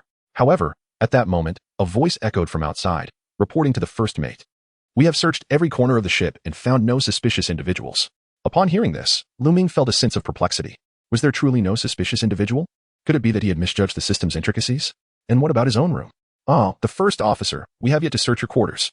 Outside the door. Away seemed to recall and emphasize this point. Do not resist. Cooperate with me, or I shall take your life. Suddenly, a woman behind Lu Ming brandished a dagger, pressing it against his throat. Lu Ming remained remarkably composed within his heart. He did not anticipate that the truth lay concealed within his very room. Could this be what is referred to as a hidden chamber of treasures? Although it was the other party who had entered willingly. Away. Perhaps I have been overly cautious. My room is unperturbed, so please continue with your endeavors. Very well, but rest assured, Deputy Captain, the moment anything amiss arises, we shall act without delay. Thus, after Away departed, Lu Ming instinctively spoke. Miss Nami, may I suggest you set down your dagger now? I believe we can sit down and engage in a meaningful conversation. Should you continue to threaten my life with that dagger, you might find yourself losing a significant benefactor. You know me? The person concealed within Lu Ming's room was indeed the orange-haired Nami. After all, she had witnessed Lu Ming and his companions acquire a bounty of 100 million berry from the pirate Buggy on the streets. Although the Thunder Pirates appeared formidable, Nami found herself with little choice. The Dragon Pirates had taken over the village of Kokoyashi, and she required several 100 million berry to redeem it. She was still over 100 million berry short. Thus, she had to take the risk of hiding aboard the Thunder Pirate ship, preparing to seize an opportunity to steal their treasure and escape. I not only know you, but I am also aware of many details about you. Did you pilfer the navigational chart from Buggy? Perhaps we could strike a bargain? If you provide me with the chart, I will assist in rescuing the people of Kokoyashi village, Lu Ming inquired with an enigmatic demeanor. What? How do you know everything? Who are you? Nami was taken aback, her mind racing with astonishment. The Thunder Pirates were a group she had only just heard of, and the person she was now threatening was someone she had never encountered before.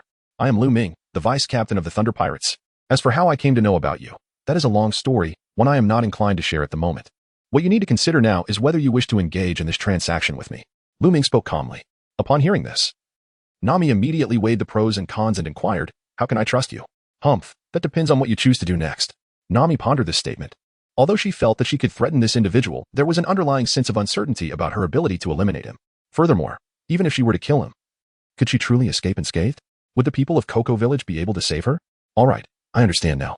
If you can assist me in rescuing the people of Koko Village, not only will I grant you the navigational map, but I shall also offer my very self to you. Upon hearing this, Lu Ming was momentarily taken aback. Nami had boldly offered her body as a form of exchange. Such a resolution seemed commendable. Yet, was her reaction not rather sluggish? So, this is your determination? If that is the case, why do you still threaten me? Lu Ming instinctively uttered. Oh, I apologize, I was too anxious and did not realize I was still threatening you. Nami immediately retracted her dagger, standing dazed in Lu Ming's room, tears nearly spilling from her eyes. After all, as a weak individual, death itself was not frightening.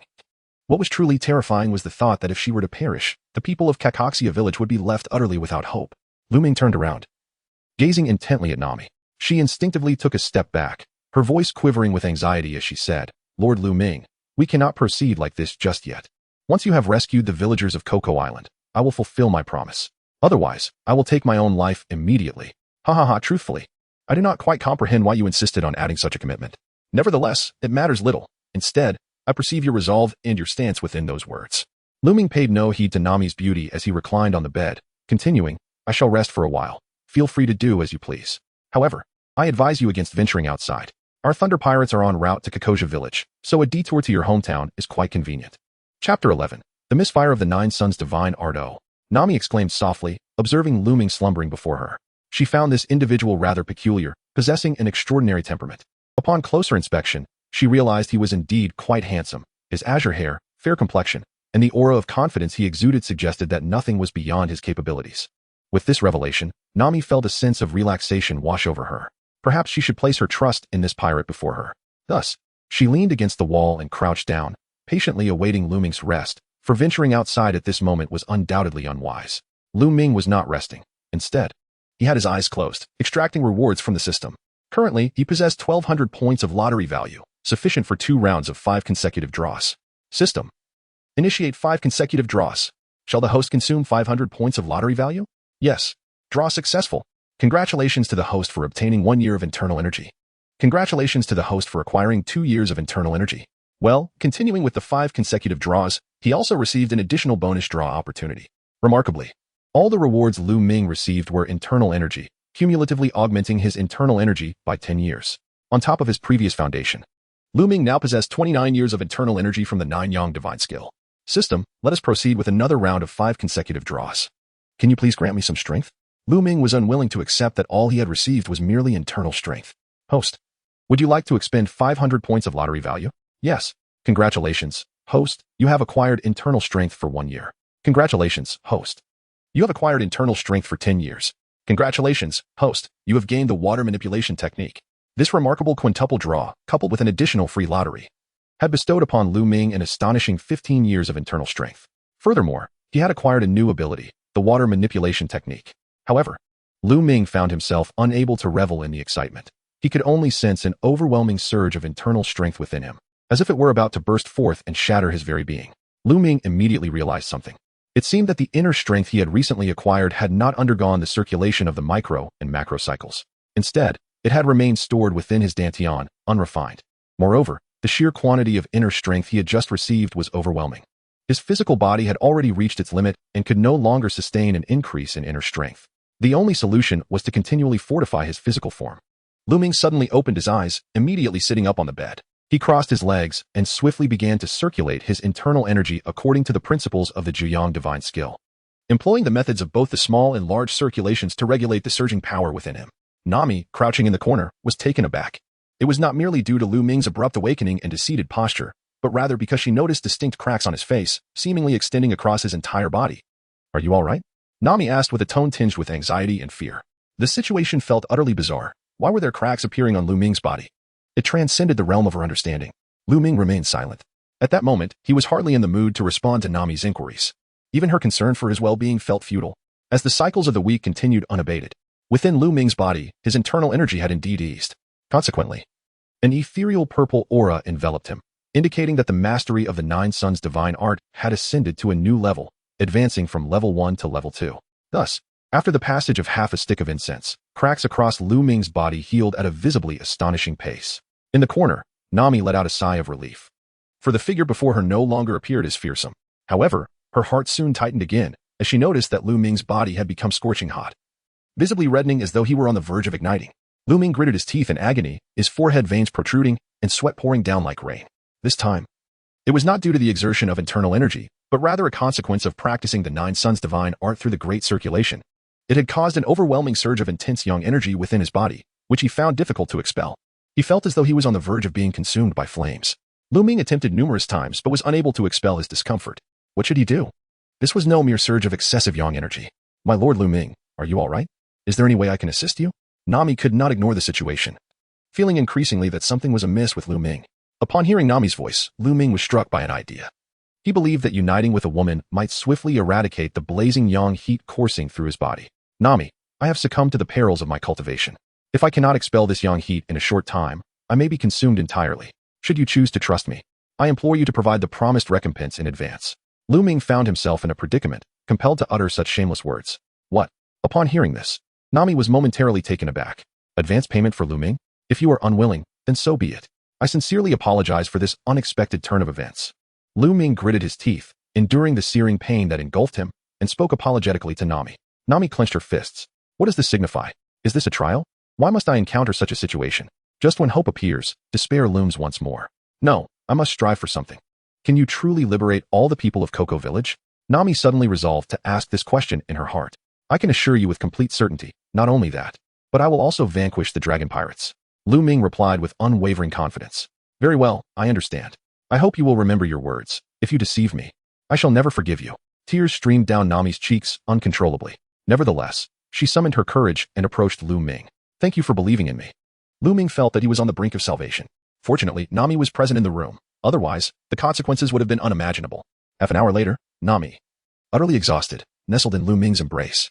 The threats surrounding Lu Ming have been entirely resolved. Nami, I truly appreciate your help this time. However, rest assured, although it may seem somewhat opportunistic, I shall take responsibility for you. From this moment on, you shall be my woman, and I vow to protect you. Nami remained silent, tears streaming down her cheeks.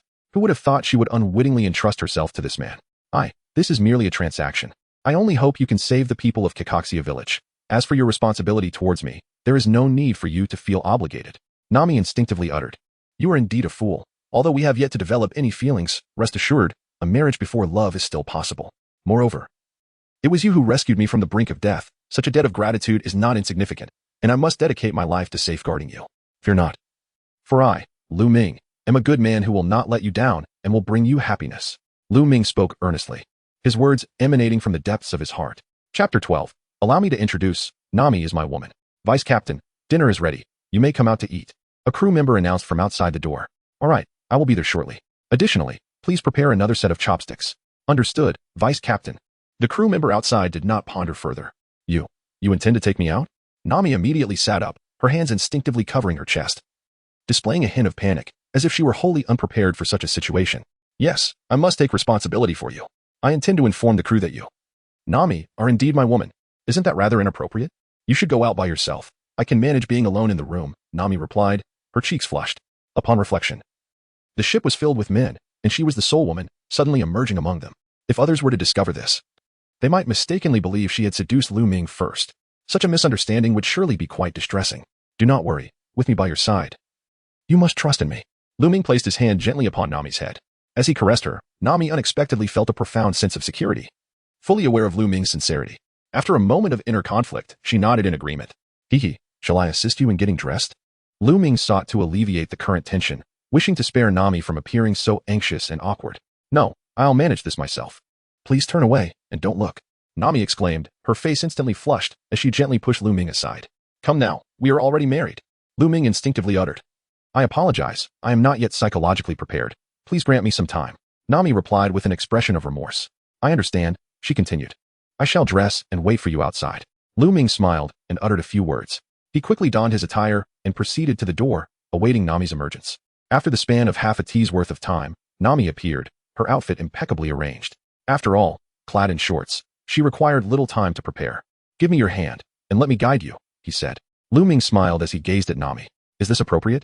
Nami felt a touch of shyness, acutely aware of the many eyes upon them. It's nothing to worry about. I must take responsibility for you. This way, all the brothers aboard can easily see that you are the woman I cherish. Oh, Nami extended her hand, only to have it grasped by Lu Ming, causing her ears to flush crimson. They made their way to the deck, where the crew was already seated, feasting heartily on meat and drinking with great merriment. Captain Reed and Alvida seemed to hit it off instantly, joyfully toasting each other with their cups. The first mate has arrived, a crew member shouted, drawing the attention of everyone on the deck. Wait, the first mate is with a woman. Goodness, there is another woman aboard? Indeed. How could we have been unaware of this? Could it be that someone has already captured his heart? To their surprise, the crew began to tease the first mate, their laughter echoing across the deck. Lu Ming chuckled and said, Haha, my brothers, I apologize for my tardiness. Allow me to introduce you. This is my beloved, Nami. Due to certain circumstances, she had been concealed in my quarters, but I fell for her at first sight. Upon hearing this, the crew erupted in cheers. Vice Captain, you are truly remarkable. Moreover, it seems Miss Nami has also acknowledged you. Indeed, Miss Nami's cheeks flushed, undoubtedly smitten by the Vice Captain at first glance. Brother Lu Ming, allow me to extend my heartfelt congratulations. Captain Red exclaimed with a broad grin, raising his goblet. Come, my friend, let us toast to you. Cheers. Lu Ming handed a mug of ale to Nami, taking one for himself as well. Nami, this is our captain of the Thunder Pirates, Red. He is an exceptionally kind individual. Thank you, Captain. Nami graciously acknowledged Lu Ming's introduction with a nod, and together with Lu Ming and the captain, they shared a drink. Dear sister, feel at ease aboard our Thunder Pirate ship. This will henceforth be your home. Should you require anything or need assistance, simply call upon us. Captain Red declared with a hearty demeanor. Thank you, Captain.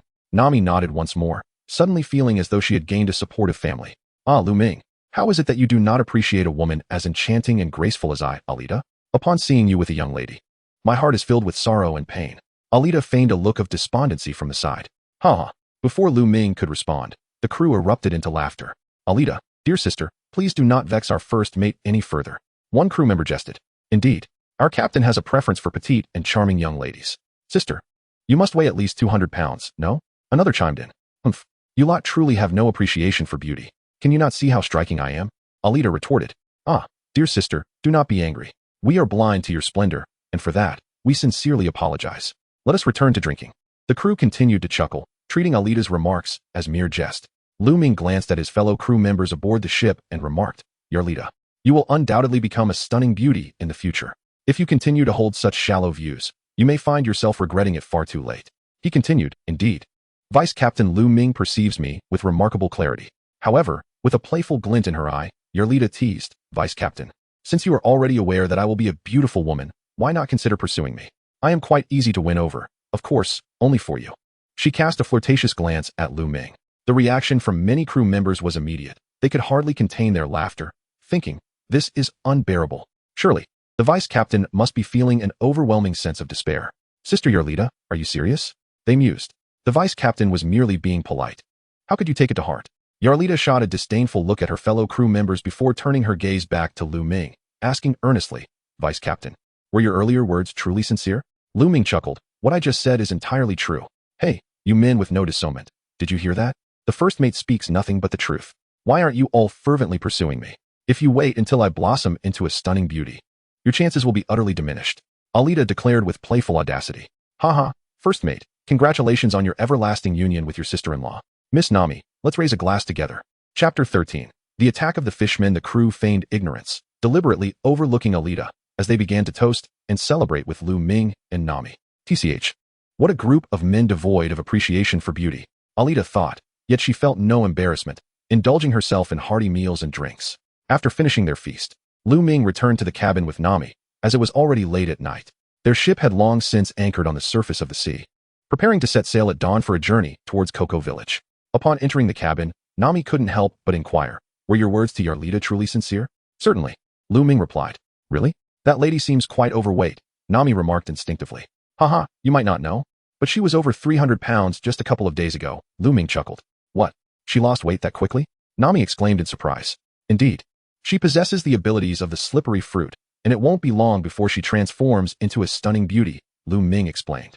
How impressive. Nami gasped in awe. Primarily, her fortune is extraordinary, Lu Ming clarified. Huh, you're mistaken. I meant to say that you are truly remarkable. Nami laughed heartily.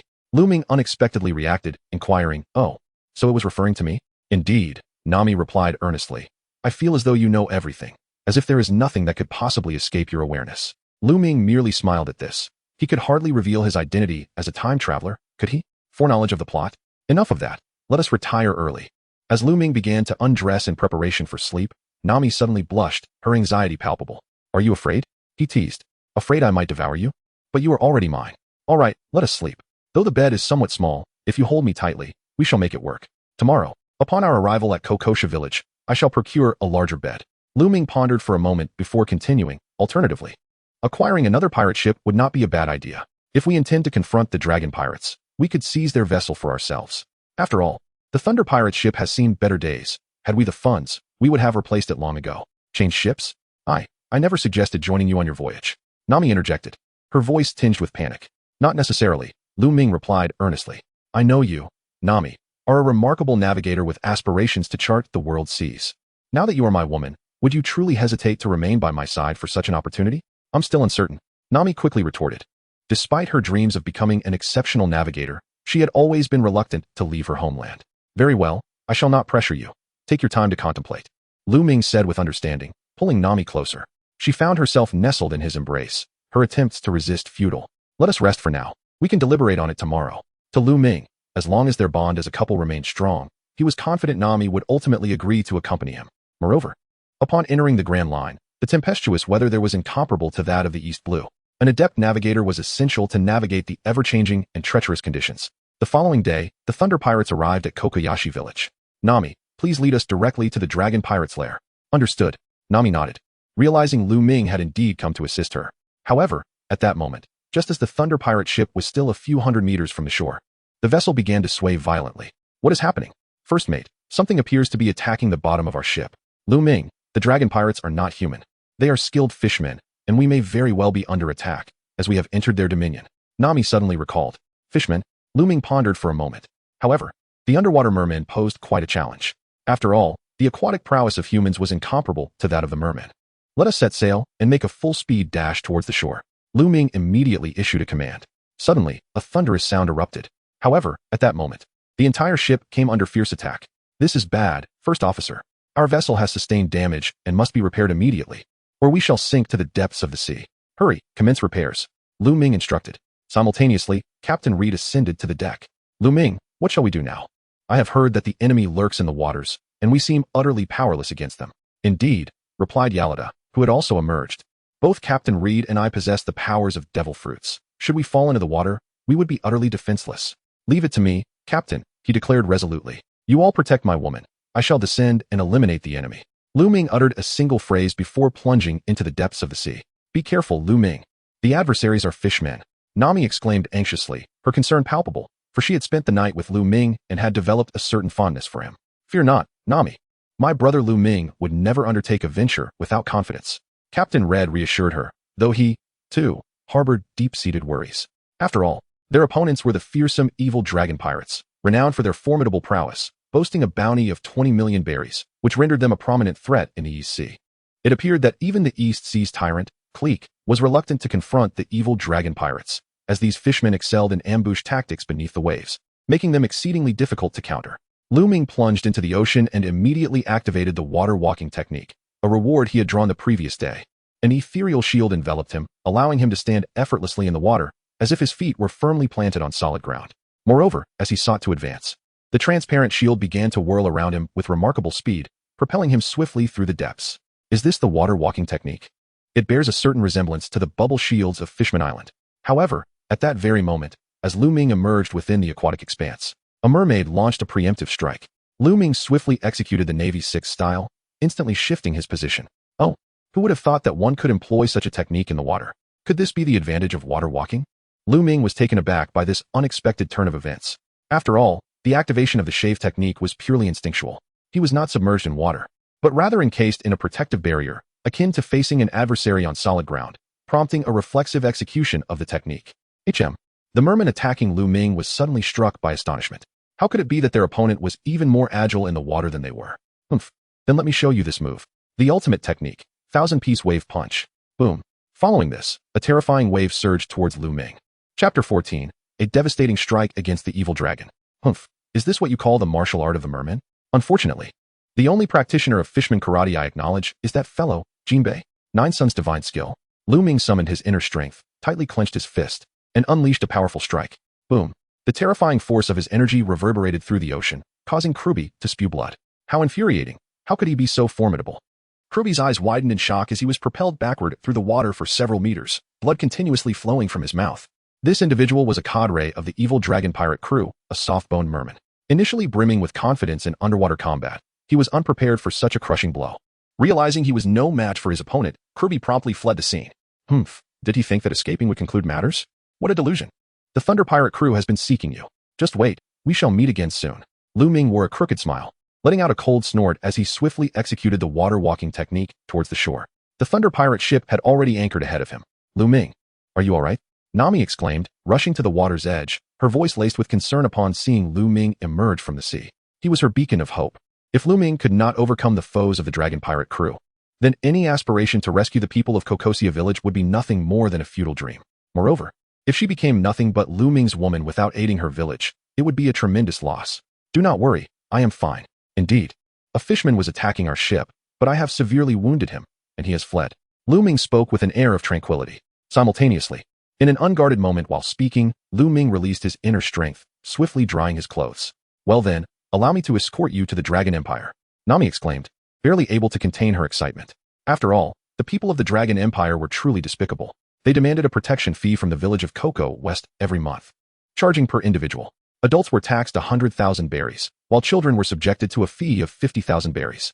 Failure to pay could result in dire consequences. The Navy station nearby turned a blind eye, and even Colonel Mouse had colluded with the Dragon Empire. Nami, do not worry, lead the way. And we shall set forth immediately. Captain, are you prepared? Absolutely. We have just learned of the misfortunes faced by my sister-in-law. And as the captain of the Thunder Pirate crew, I shall not spare those ruffians.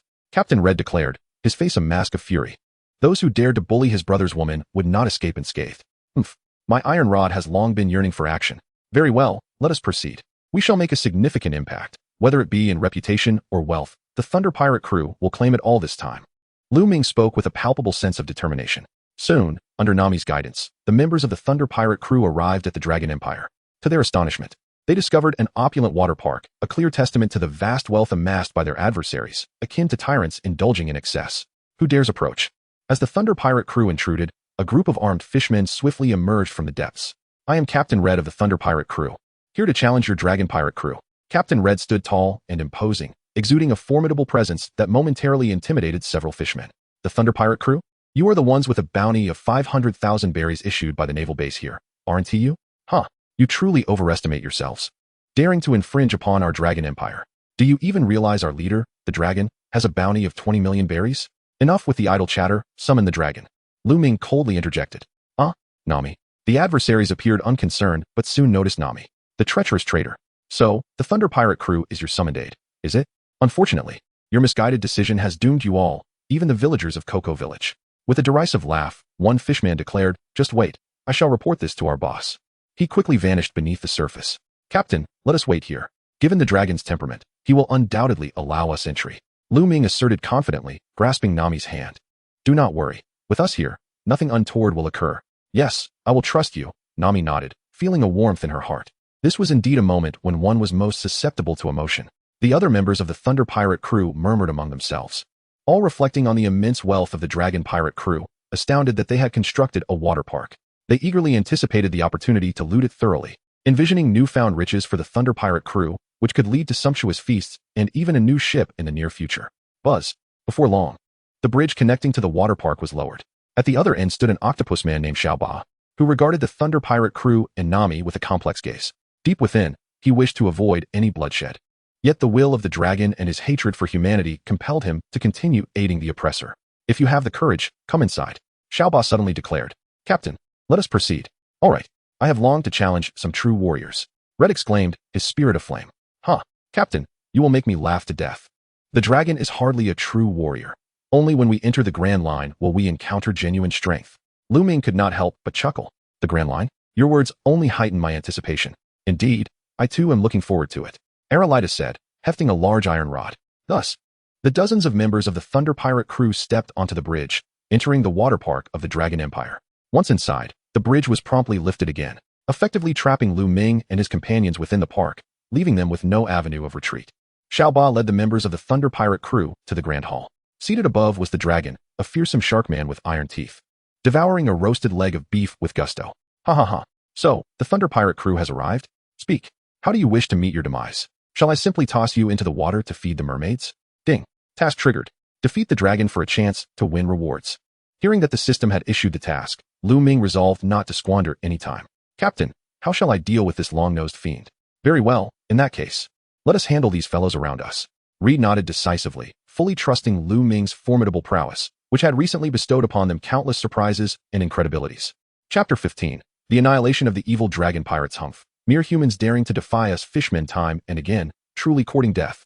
He continued, and you, Nami, how could you choose to betray me? Once I have dealt with them, I shall obliterate the entire Cocoa village and slay everyone. He laughed maniacally. Come forth, foolish humans. You shall all perish today. The evil dragon roared, baring his fangs, seizing a massive saw-like blade. All fishmen, heed my command. Charge forth. For humans are not worth our pity. Kill. The surrounding fishmen surged toward the Thunder Pirate crew. Alvida brandished her iron club and was the first to charge ahead. Ha ha.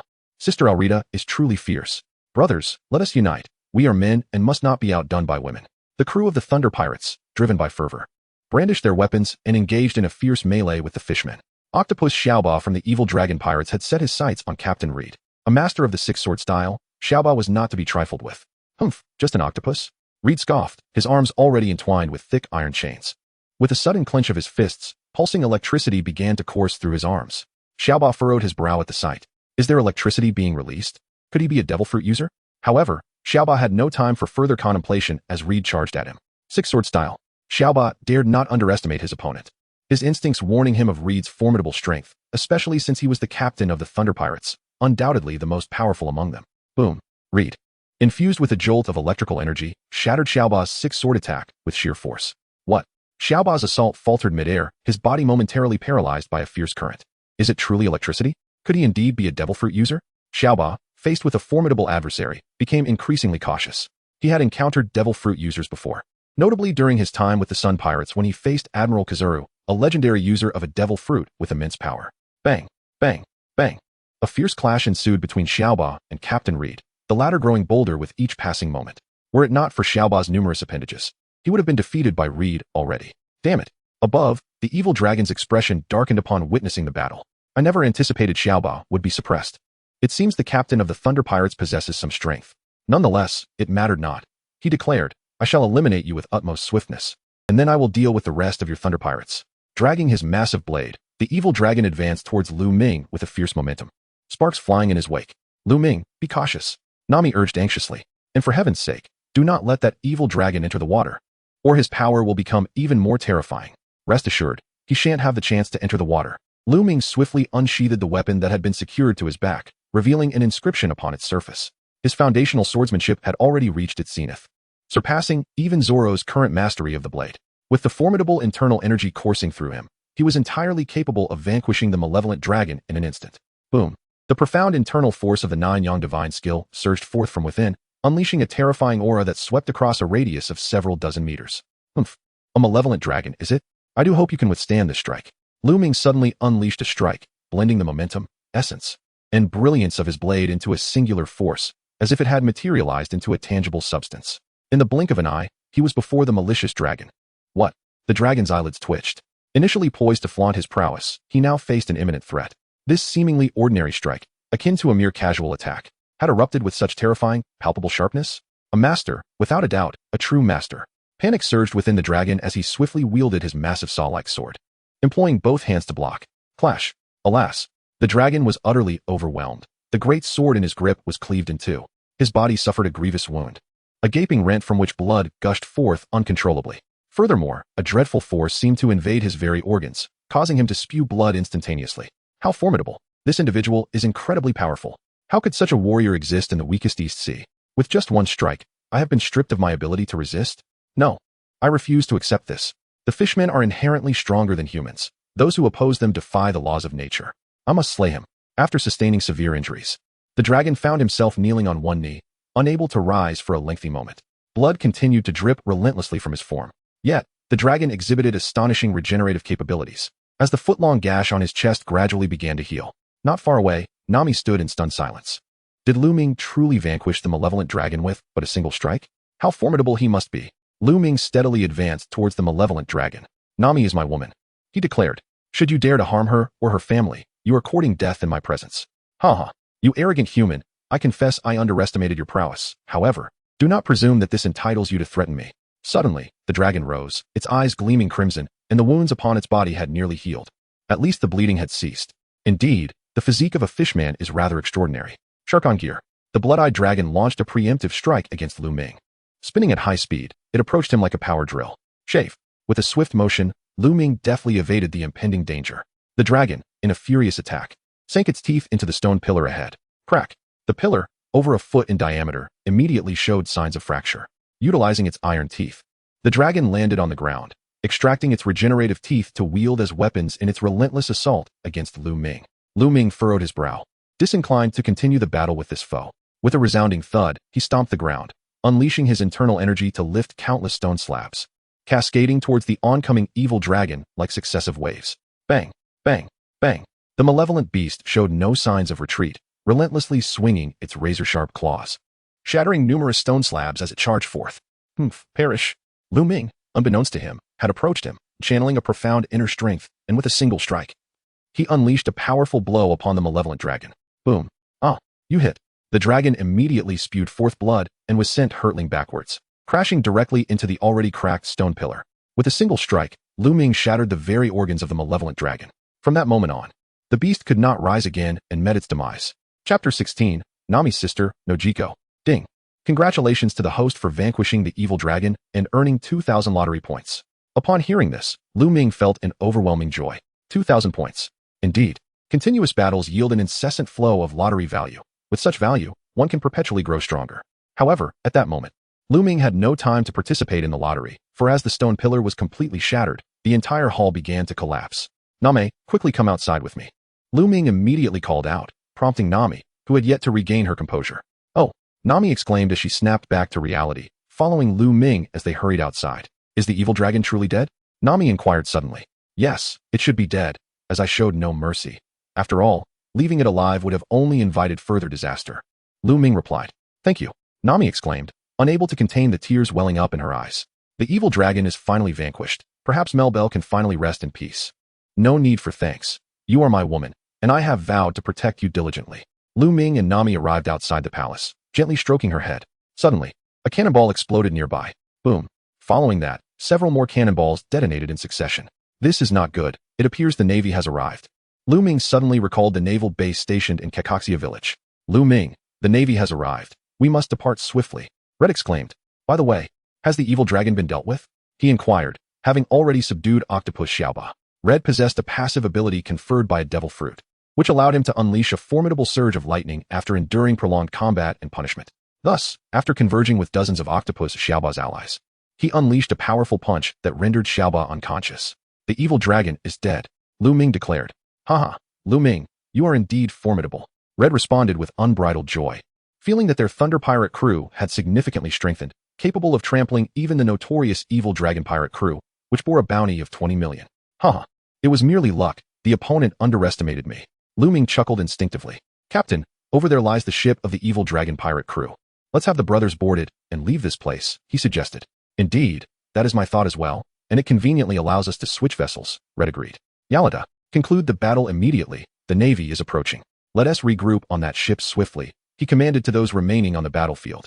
Soon, the crew members boarded the evil dragon's ship, which would henceforth be designated as one of the Thunder Pirate vessels. The pirates ahead shouted, "You are surrounded. Surrender immediately to receive leniency. Otherwise, we shall continue our bombardment." Two pirate ships swiftly sailed toward them from hundreds of meters away. Two pirate ships think they can encircle us? What a joke. Full speed ahead. Ignore them. In the calm command of Lu Ming, the two naval warships did not pursue directly. Instead, they navigated into the water park of the evil dragon, having discerned that none of those fleeing the scene belonged to the evil dragon pirate crew. At this juncture, it was an opportune moment to infiltrate the water park and seize the members of the evil dragon pirate crew. Leading the operation was Colonel Mouse. Although he had previously colluded with the evil dragon, the current assault on the crew by an external force presented him with an ideal opportunity to apprehend them. Noticing that the Navy did not follow, the Thunder Pirate crew maneuvered their ship to the harbor where their vessel was docked. "Captain, you all wait for me here. I wish to accompany Nami to her village," said the captain. Rest assured, Lu Ming. We shall await your return right here," replied Red. Thus, Lu Ming accompanied Nami back to the village of Cocoa West. "Thank you for returning with me, Lu Ming," Nami exclaimed. "Haha, I came back with you because I wish for you to follow me, you see?" Lu Ming smiled gently. I understand. I shall consider it." Nami blushed slightly. "Ahem. Your village cultivates a great many oranges, and they appear to be thriving." Lu Ming deftly shifted the conversation, aiming to encourage Nami to open her heart, lest her thoughts drift towards the memory of Melbell. After all, she was her adoptive mother, tragically slain by the nefarious dragon pirates. "Our village of Kakosia has cultivated oranges for generations, sustaining ourselves through this endeavor." As he spoke, they arrived at a remarkable orange grove, accompanied by a quaint house. Hearing the commotion outside, a girl emerged from the dwelling, her azure hair and radiant eyes captivating. She appeared slightly older than Nami. "Nami, you finally returned. I was so worried about you." Upon seeing Nami, Nojiko's concern instantly transformed into boundless joy. As Nami's sister, they had grown up together with Melbell, sharing a bond that transcended mere blood ties, their affection surpassing that of biological siblings. "Yes, I'm back," Nami replied, her voice trembling. Involuntarily, she recalled Melbell, remembering how Nojiko and Melbell had always been there upon her return. Yet now, Melbell was no longer present. "All right, all is past. Do not cry," Nojiko said, stepping forward to embrace Nami, comforting her as a nurturing elder would. After a moment, Nami began to regain her composure. "Nami, is this your friend?" Nojiko inquired. "Hello, Nojiko. Nami is my beloved. I am Lu Ming," he introduced himself. Lu Ming did not wait for Nami to introduce him to Nojiko. He took the initiative to declare his identity.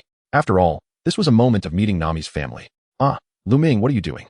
Nami exclaimed, wanting to reveal her true self and stop him boldly, yet feeling embarrassed and vulnerable, her cheeks flushed with a hint of shyness. Noticing Nami's reaction, Nojiko sensed a change in her sister. "Is it true, Nami?" she inquired. "Well, sort of," Nami replied with a slight pout. "I see. That is wonderful. It seems our Nami has grown up." Nojiko smiled with a sense of pride, though her joy was quickly overshadowed by a fleeting sorrow.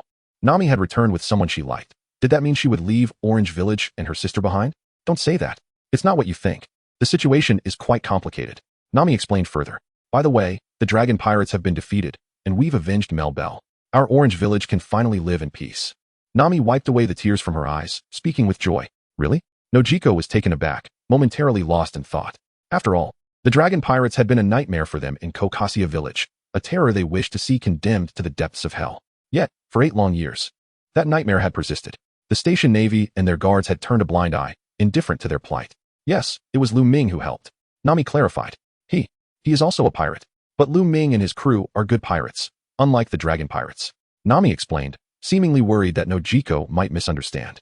Nojiko, however, was overcome with happiness and tears. "I understand now. Thank you, Mr. Lu Ming. Also, may I ask you for a favor?"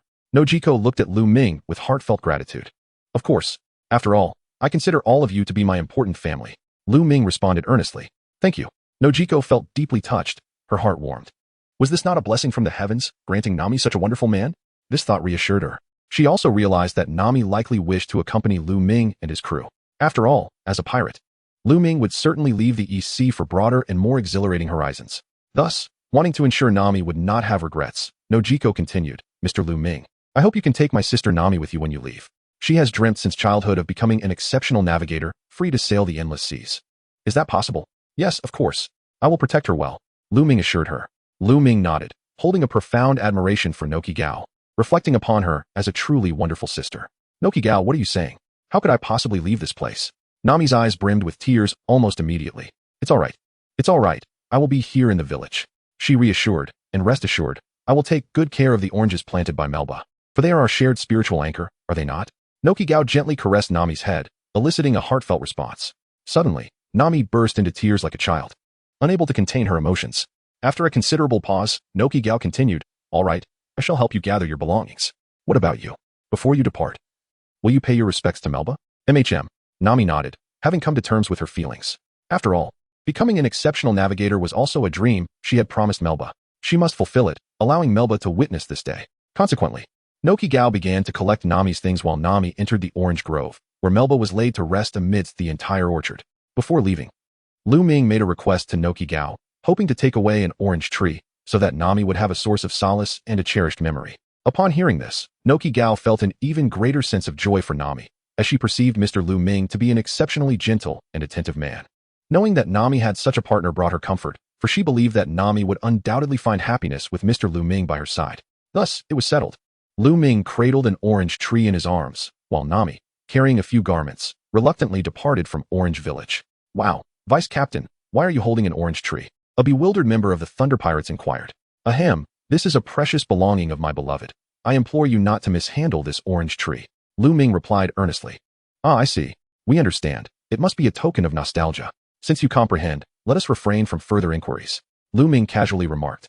And then he planted an orange tree aboard the Thunder Pirate ship. Nami suddenly approached Lu Ming, her face adorned with a smile. Lu Ming, thank you, she exclaimed. Haha, you are the woman who has saved my life, and I promise to protect you well. Lu Ming chuckled softly. Upon hearing this, Nami couldn't help but blush. And then with a hint of pride, she declared, Lu Ming, I can be quite fierce. Once we become better acquainted, you will truly understand my prowess. If you have any regrets now, there is still time to reconsider. Lu Ming pinched Nami's cheek and said, I am not afraid. I have treated Nami so well. She will surely be gentle. Upon hearing this, Nami felt utterly helpless. Lu Ming possesses an extraordinary gift for conversation, and his masculine charm grows ever more compelling. To my astonishment, I find myself increasingly unable to resist my fondness for him. Humph. Well, as long as you have no regrets. Nami feigned a pout and let out a small huff. Then, summoning her courage, she inquired, Lu Ming, may I embrace you? Oh, Lu Ming was taken aback, joyfully exclaiming, wonderful. Let us proceed. I am fully prepared. Nami then unexpectedly rushed forward to embrace Lu Ming, saying, Lu Ming, you truly are like a savior, descending from the heavens to rescue me. I feel an immense sense of security when I am with you. Thank you for your trust. Lu Ming nodded, savoring the warmth in his embrace, feeling a deep sense of contentment. The first mate announced that the Navy had made an appearance again, and the captain wished to discuss a significant matter with him. Crew member Away approached promptly, though he had no desire to interrupt the tender moment between Lu Ming and Nami. All right, I shall be there at once, Lu Ming replied, as Nami gently released him. She cheerfully said, Lu Ming, you go ahead. I will return to the cabin for now. All right, do wait for me, he responded. Lu Ming chuckled, causing Nami's cheeks to flush. The cabin they were in was indeed the place that bestowed upon them the title of husband and wife. Soon, Lu Ming arrived aboard the Dragon Pirate ship, which had been aptly renamed the Thunder Pirate Ship No. 2. Captain, what significant matter is at hand? Lu Ming inquired immediately. Lu Ming, the brothers are feeling somewhat discontented. We merely seized a single pirate ship this time, yet there must be an abundance of treasures still within the Dragon Empire, which have undoubtedly been plundered by the Navy. Therefore, the brothers wish to raid those 2 Navy ships and claim the treasures for ourselves. What do you think, Lu Ming? Red asked earnestly. That sounds excellent. Lu Ming resolutely declared, I share the same sentiment. Haha, indeed, the members of our Thunder Pirates are united in purpose. Truly of one mind. In light of this, I proclaim that we shall engage the Navy in a fierce battle. At Captain Reed's command, the crew on deck became electrified with excitement. For aboard the second Thunder Pirate ship were several formidable cannons, enabling them to retaliate against the naval vessels. Thus, the 2 Thunder Pirate ships set sail towards the Navy's warships. Colonel, the 2 pirate ships are not fleeing. Instead, they are advancing towards us. A soldier aboard the naval ship promptly reported. Humph, they underestimate themselves. Open fire. Chapter 18. Robbing the Navy's 16th Division. Boom. Boom. The naval ships unleashed a barrage of cannon fire, as shells rained down upon the Thunder Pirate ships. Captain, this is dire. The Navy's firepower is overwhelming. The closer we get, the greater the threat to our lives. A crew member reported anxiously. Captain Reed was acutely aware of the peril, yet at this moment, retreat was not an option. If necessary, we will propel the second Thunder Pirate ship forward and ram their warships. Captain, no. That would equate to a devastating loss for us. The second Thunder Pirate ship is worth at least 500 million berries. Lu Ming interjected immediately. Then what shall we do? Although the first Thunder Pirate ship is old and dilapidated, I find it hard to part with it for destruction. Captain Reed's mind was still fixated on using the pirate ship to severely damage the naval vessels. Captain, what I mean is that we need not sacrifice our pirate ship to inflict harm upon them. Leave this matter to me. Simply instruct the crew to continue firing. Upon hearing this, Captain Reed, despite being unaware of Lu Ming's strategy, nodded in agreement. All right, brothers, hold steady and retaliate with our firepower. Boom, boom. 4 cannons aboard the ship, armed with over 20 shells, fired in succession. Merely the Thunder Pirates. Although I am unsure how they bested the Dragon Pirates. Opposing the Navy signifies your descent into doom. Colonel Mouse scoffed at the sight. Each naval ship he commanded boasted 6 cannons, totaling 12 artillery pieces across both vessels. How could the meager arsenal of mere pirates hope to withstand such might? They were merely struggling in vain before him. It was only a matter of time before he subdued them. Continue firing, soldiers, Colonel Mouse exclaimed, brimming with confidence. Having seized the opportunity to capture numerous members of the Dragon Pirates. If he could also apprehend the Thunder Pirates, his achievements would soar, and a promotion to Brigadier General might soon be within reach. What? But at that moment, Colonel Mouse's pupils constricted. Countless cannonballs were effortlessly sliced in half by a young man aboard the Thunder Pirate ship. What remarkable swordsmanship! Who is this individual? Colonel Mouse inquired darkly. Reporting to you. Colonel, this individual is a crew member of the Thunder Pirates, named Lu Ming, though his specific rank aboard the ship remains unclear. A low-ranking soldier hastily retrieved a ledger, confirming the identities of the Thunder Pirates. Lu Ming? Colonel Mouse, having gleaned no useful information, could not suppress a cold snort. Bring me a flintlock. Yes, sir. The soldiers quickly procured a long-barreled flintlock for him. Many soldiers aboard could not help but murmur among themselves. Hey, I heard Colonel Mouse's marksmanship is exceptional. He even interned at Navy headquarters for a time. Indeed, our Colonel Mouse is famed for being able to shoot ahead from 100 meters away with a single shot. Isn't that impressive? Indeed, such is the prowess of our colonel. It seems that the fellow who severed so many cannonballs is doomed. Hearing the soldier's flattery, Colonel Mouse felt a swell of pride. Unable to resist a condescending smirk as he declared, "Watch closely, everyone. This is how one shoots to kill."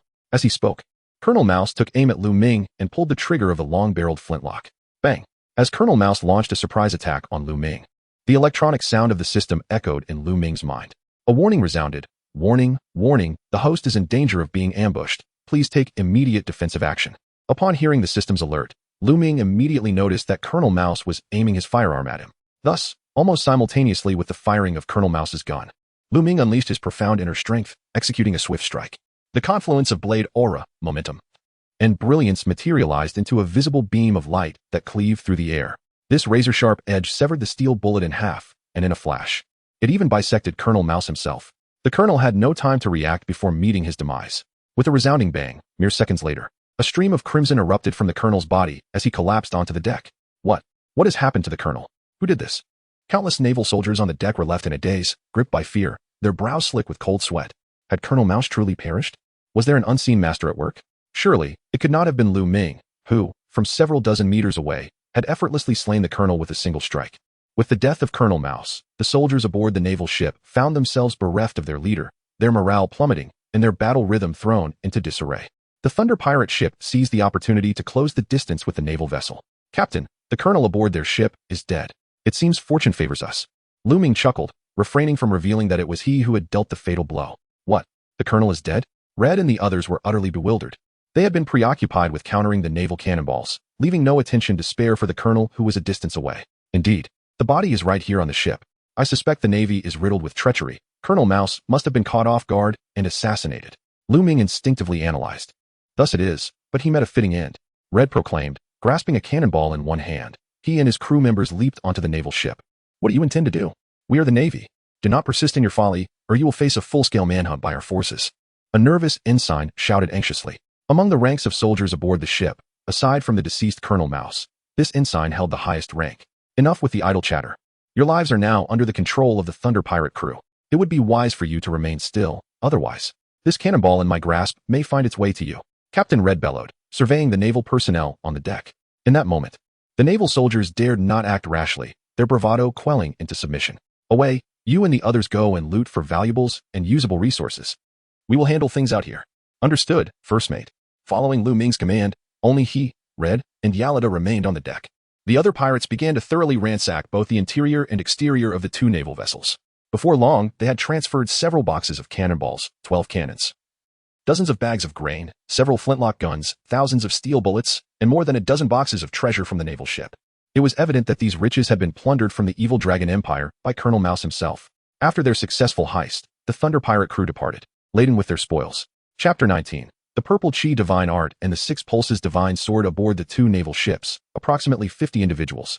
Having lost their will to fight upon Colonel Mouse's death, swiftly transported his corpse back to a naval outpost in Kokosia.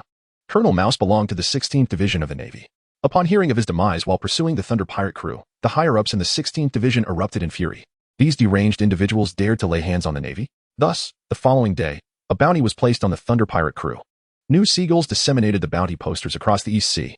Thunder Pirate ship, red, bounty of 20 million berries. Thunder Pirate ship, Lu Ming, bounty of 15 million. Thunder Pirate ship, Alabasta, bounty of 10 million. Thunder Pirate ship, Away, bounty of 2 million. Thunder Pirate crew, Nami, bounty of 1 million. Upon seeing the bounty posters in Kakoja village, Nokigao clasped his hands in prayer, wishing, Nami, may you journey far and face no peril on your adventures. Many villagers could not suppress their cheers. After all, the Thunder Pirate crew had vanquished the evil dragon pirates. And news had spread swiftly among the villagers of Kakoja and the nearby 20 villages. They were filled with gratitude towards all members of the Thunder Pirate crew. Without their intervention, they might still be under the brutal reign of the evil dragon pirates. As for the killing of Colonel Mouse, they secretly felt satisfaction, reveling in the justice served. Although he was a naval officer, he was detestable in character. His actions in the East Sea were far from honorable, having colluded with the evil dragon pirates, which had bred disdain for such naval personnel. Meanwhile, Luffy and Zoro, stranded in Orange Town, gazed at the bounty notice for the Thunder Pirate ship, unable to suppress their envy. So cool. Zoro, I wonder when we will be acknowledged by the Navy with a bounty? It feels like being a true pirate only comes with a bounty on your head. Luffy exclaimed eagerly. Zoro, observing Luffy's naive enthusiasm, felt a wave of exhaustion wash over him. Normal folks wouldn't want the Navy to set their sights on them, would they? This guy is hoping for a bounty. He truly is a fearless rookie. However, Zoro was puzzled. How had the Thunder Pirate crew grown so rapidly in such a short time? Previously, as a bounty hunter, he had looked down upon these lesser pirates, including the Thunder Pirate crew with their bounty of less than 5 million berries. Yet, now was not the time for deep contemplation, as they were still bound by the Buggy pirates. They needed to devise a plan to escape with Captain Luffy. Despite the predicament, Luffy, blessed with the protagonist's aura, faced no real threat of death, even as Lu Ming's actions had disrupted their plans and taken Nami away. Buggy merely captured Luffy and Zoro to intimidate them, releasing them after 2 days, recognizing the familiar straw hat atop Luffy's head. Upon inquiry, it became clear that Luffy was connected to Shanks, prompting Buggy to let them go. Meanwhile, the Thunder Pirate crew arrived at the village of Guazelu. Lu Ming commenced the task of vanquishing the cunning Klo and the hypnotist Zango, thereby earning valuable lottery points. Following his previous triumph over the malevolent dragon and the successful completion of a mission with Nami, Lu Ming accumulated a total of 3,500 lottery points. He subsequently engaged in 7 successive quintuple draws, resulting in the acquisition of 30 years' worth of internal energy. After operating the Great Circulation and with Nami's assistance, he continued his journey. Lu Ming flawlessly harnessed this newfound power, yet his physical form had consequently reached its limits. Without fortifying his body, he could neither compress nor refine his internal energy further, rendering him incapable of receiving additional energy. Otherwise, he would risk catastrophic bodily explosion. Fortunately, within this series of 7 consecutive draws, he received not only internal energy rewards but also the Purple Chi Divine Skill, the 6 Meridian Sword Technique, and an increase of 20 points in mental strength. The greater one's mental fortitude, the more formidable the Conqueror's Haki awakened in the later stages. The typical individual possesses a mental capacity of 100 points. The Purple Chi Divine Skill is an unparalleled technique that enhances the flesh and bones. Upon mastery, one's blood turns golden and bones can also attain a golden hue. Moreover, practicing the Purple Chi Divine Skill is remarkably simple. One need only engage in Tai Chi each morning facing the rising sun to continually strengthen their physique and skeletal structure. In essence, this is the power of a game changer. Additionally, the 6 Meridian Sword Technique is a unique swordsmanship that relies on internal energy to manifest invisible blades. Lu Ming had already advanced to the first tier, capable of unleashing the power of a single Meridian sword. Lu Ming, do you think there are shipwrights on this island? Captain Red asked instinctively. Indeed, I have heard tales of such. Lu Ming replied. He was merely there to gain experience and, in passing, to locate Usopp to repair their Thunder Pirate ship. At that moment, atop the island, a long-nosed figure had already taken note of the Thunder Pirate ship. This is bad. There are too many of them. It appears they intend to enter the island. I must return swiftly to inform everyone. This individual was Usopp, who held a slingshot in hand, aiming at the Thunder Pirate crew below, but ultimately refrained from launching an attack and turned to sprint back to the village. From a distance, he repeatedly shouted, "Everyone, listen to me. This time, pirates have indeed entered the island." However, the adults in the village were skeptical of Usopp. To them, he was merely a grand deceiver, having spun tales for over a decade in a bid for attention. Even the village children had ceased to believe in him. The only exception was Miss Kaya from the wealthy family, who would lend him her faith. They were each other's emotional support. Haha, Usopp. The adults will never believe you. A group of children emerged from the grass, mocking Usopp. Breathing heavily, Usopp hastily insisted, "No, it's true. Pirates have really come. Many are heading towards our village. They might take the children." Amidst the commotion, a girl, frightened by Usopp's alarming demeanor, burst into tears. Usopp, are you bullying the children again? Stay away from her. No one wants to play with you. A woman rushed out from a courtyard, pointing an accusatory finger at Usopp. Feeling dejected, Usopp turned and ran towards Kaya's house, determined to share the news with her, for he knew she would believe him. Little did he know, he had not been gone long. Lu Ming led a band of pirates to Guazelu village, causing the villagers to flee in terror, hastily retreating to their homes and shutting their windows and doors in fear. Chapter 20. A swift defeat of Pirate Clo first mate. We truly did nothing at all. Yet these villagers have been frightened away. Lamented the crew members trailing behind Lu Ming, their spirits noticeably dampened. Captain Red and some of the others remained by the shore, guarding the ship. Pay no heed to these villagers. Simply follow me, and I promise to take you for a splendid meal. Lu Ming uttered softly. His destination was Kaya's residence. After all, at this juncture, the pirate Kuro had become the butler of the Kaya household, scheming to marry Kaya and seize all her family's wealth. Meanwhile, Usopp sought to enter the villa of the Kaya family, but was obstructed at the door by Kuro's men, who forbade him from seeing Miss Kaya. In a desperate attempt, he scaled the courtyard wall, only to be apprehended by the butler's men and unceremoniously thrown out of the estate. Oh, isn't that Usopp? Lu Ming arrived at the estate of the Kaya family, accompanied by his band of pirates, just in time to witness Usopp being unceremoniously thrown out. Ah, pirates! Upon seeing Lu Ming and the group beside him, Usopp's face drained of color, and he nearly succumbed to asphyxiation from fear. Humph, indeed, we are members of the Thunder Pirate crew. By the way, do you possess the skills to repair pirate ships? Lu Ming let out a faint grunt and instinctively inquired. Usopp, drenched in cold sweat from anxiety, immediately shook his head to indicate his refusal. Ha ha ha, Usopp truly is a grand deceiver. Lu Ming couldn't help but chuckle. Usopp did not respond. Instead, he scrambled to his feet and fled in a panic. Deputy Captain, shall we pursue that fellow? What a coward he is. We haven't done anything to him. Yet he is already terrified out of his wits. No need, let us first enter this estate. As Lu Ming approached the grand iron gates of the manor, he rapped upon the door with a decisive knock. Who are you? Pirates? The guards, clad in formal suits, peered cautiously at Lu Ming and his companions from within. Had there been only one or two of them, they would have undoubtedly shouted with arrogance, yet the sheer number of Lu Ming's group restrained them. Ah, indeed. We are pirates, Lu Ming replied with a hint of amusement.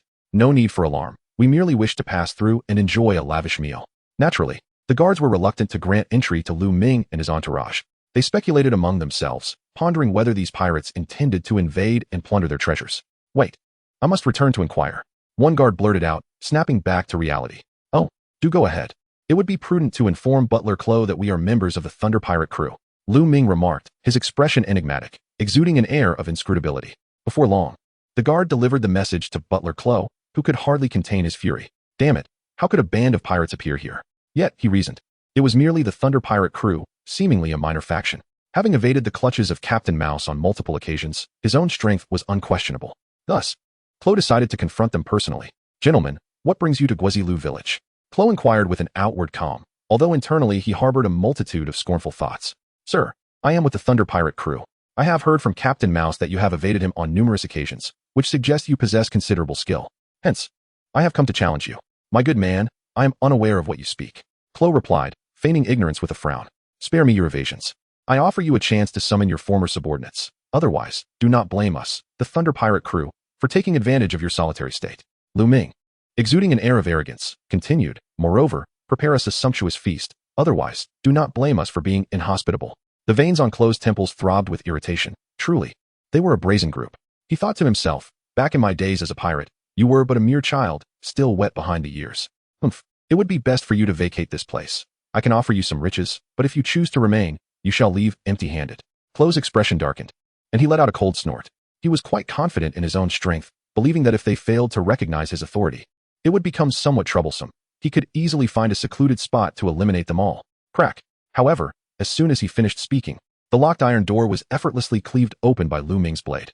Lu Ming has now reached the pinnacle of swordsmanship, and with the enhancement of his internal energy, he has effectively ascended to the 4th tier of the sword path, which embodies the fusion of dominance. It is effortless for him to sever certain locks. He chuckled, Clo, since you refuse to cooperate, I have no choice but to eliminate you first. Lu Ming forcefully kicked open the iron door, leading his companions inside. Clo sneered coldly, raising a hand to summon a dozen bodyguards who swiftly surrounded them. Eliminate them, leave no one alive. Clo declared, his murderous intent palpable as he adjusted his glasses, filled with disdain. To him, the members of the Thunder Pirates were nothing more than an exceedingly foolish bunch. Indeed, each of the bodyguards was armed with a handgun. 6 Pulses Divine Sword.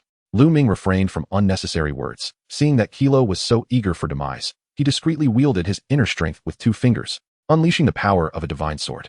An invisible blade swiftly pierced through the back of Kilo's head. Kilo, caught off guard, never imagined that he had underestimated his opponent, meeting his end before even making a move. What? The bodyguards were instantly paralyzed with shock. The esteemed butler, Crocodile, had been slain? The assailant had merely gestured with his fingers. Gulp. The bodyguards could not suppress their fear, realizing the enemy was overwhelmingly powerful and enigmatic. Humph. Those who wish to live should best abandon any thoughts of resistance. Our Thunder Pirate crew does not engage in wanton slaughter of the innocent. Lu Ming spoke softly, and he had already received the system reward for completing his task, acquiring 2,500 points of lottery value. The brothers behind him grew increasingly arrogant, proclaiming that while they would not indiscriminately kill the innocent, those who defied them should not blame them for rendering them unrecognizable to their own mothers. However, at that moment, the frail and delicate Miss Koya emerged. Butler Clara, what transpired outside? She inquired, supported by a horned male servant. Upon witnessing this, Lu Ming immediately proclaimed, I apologize, but your steward has met his demise at my hands. However, in a roundabout way, I have spared your lives. Should you possess any sense of gratitude, you may consider offering half of your family's fortune as a token of appreciation for the assistance rendered by our Thunder Pirate crew. Upon hearing the words of the vice captain, Lu Ming's comrades could not help but admire his astuteness. This method of extracting wealth seemed utterly reasonable. Chapter 21. The path to prosperity. Indeed, the vice captain is truly remarkable. Many pirates behind him chuckled, unable to contain their admiration. However, Miss Koya, upon learning of Butler Clara's demise, nearly fainted from shock, desperately covering her mouth with her hands, unable to bear the sight of the corpse on the ground.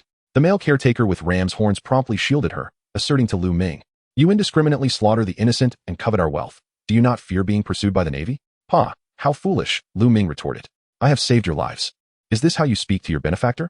Do you truly comprehend Butler Clara's real identity? He was the original captain of the Black Cat Pirates, who infiltrated here with the intent of seizing Miss Koya's entire fortune. Should you doubt my words, feel free to search his quarters. You shall undoubtedly uncover some clues. Very well, you wait. If you deceive us, we shall ensure mutual destruction.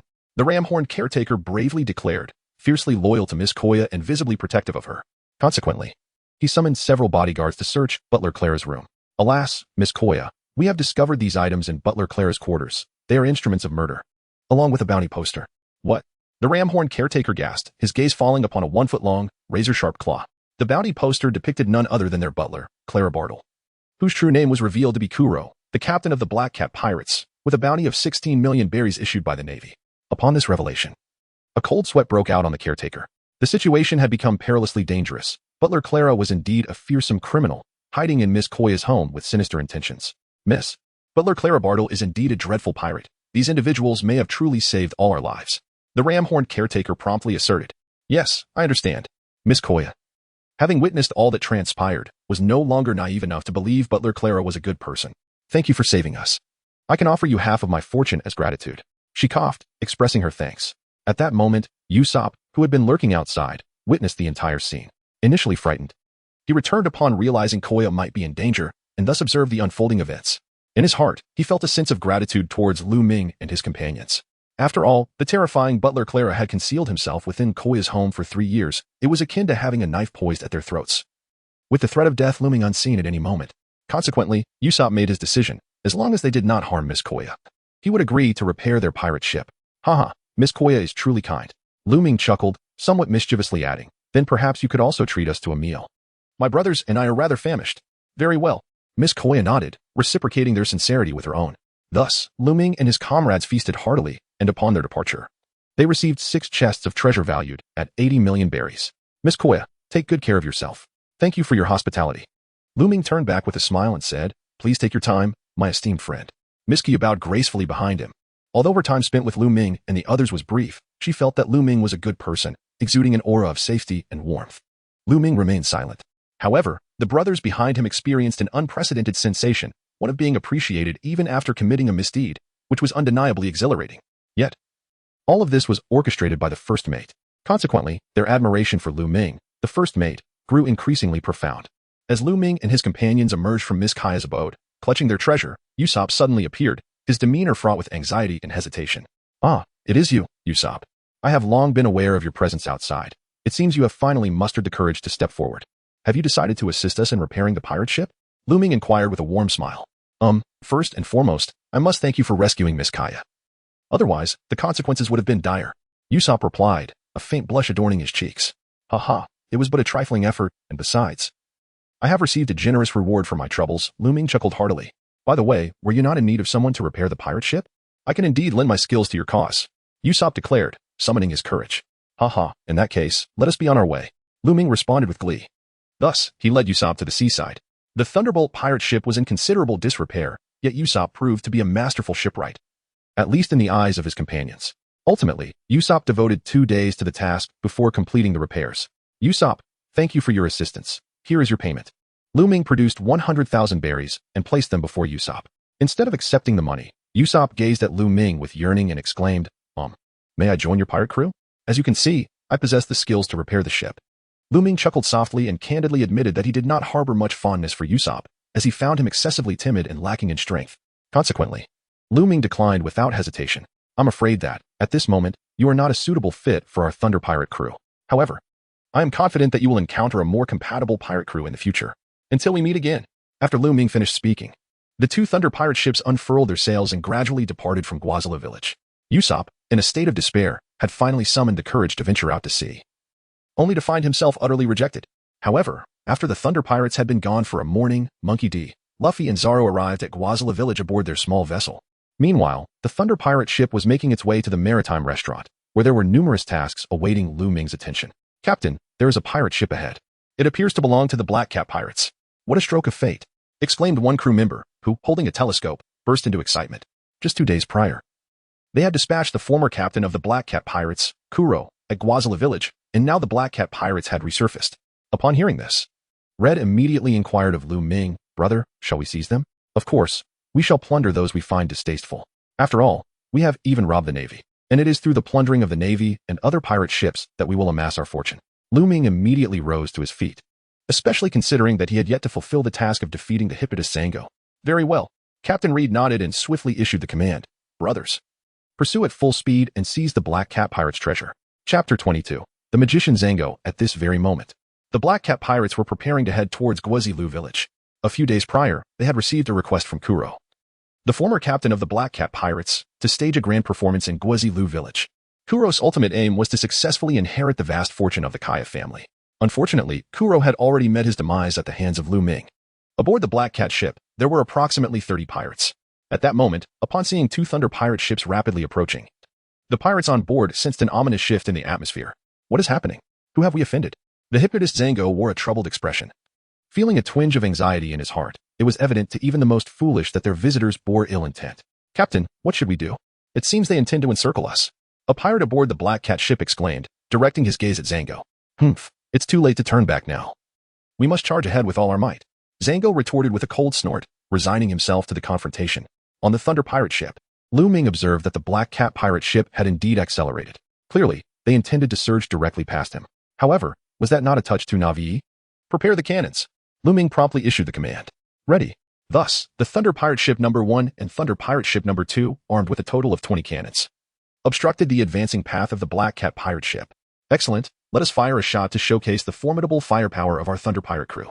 With a smile upon his face, Lu Ming could already envision the Black Cat Pirate ship, momentarily struck by the impact of 20 cannonballs, rendered utterly dumbfounded, perhaps even contemplating surrender.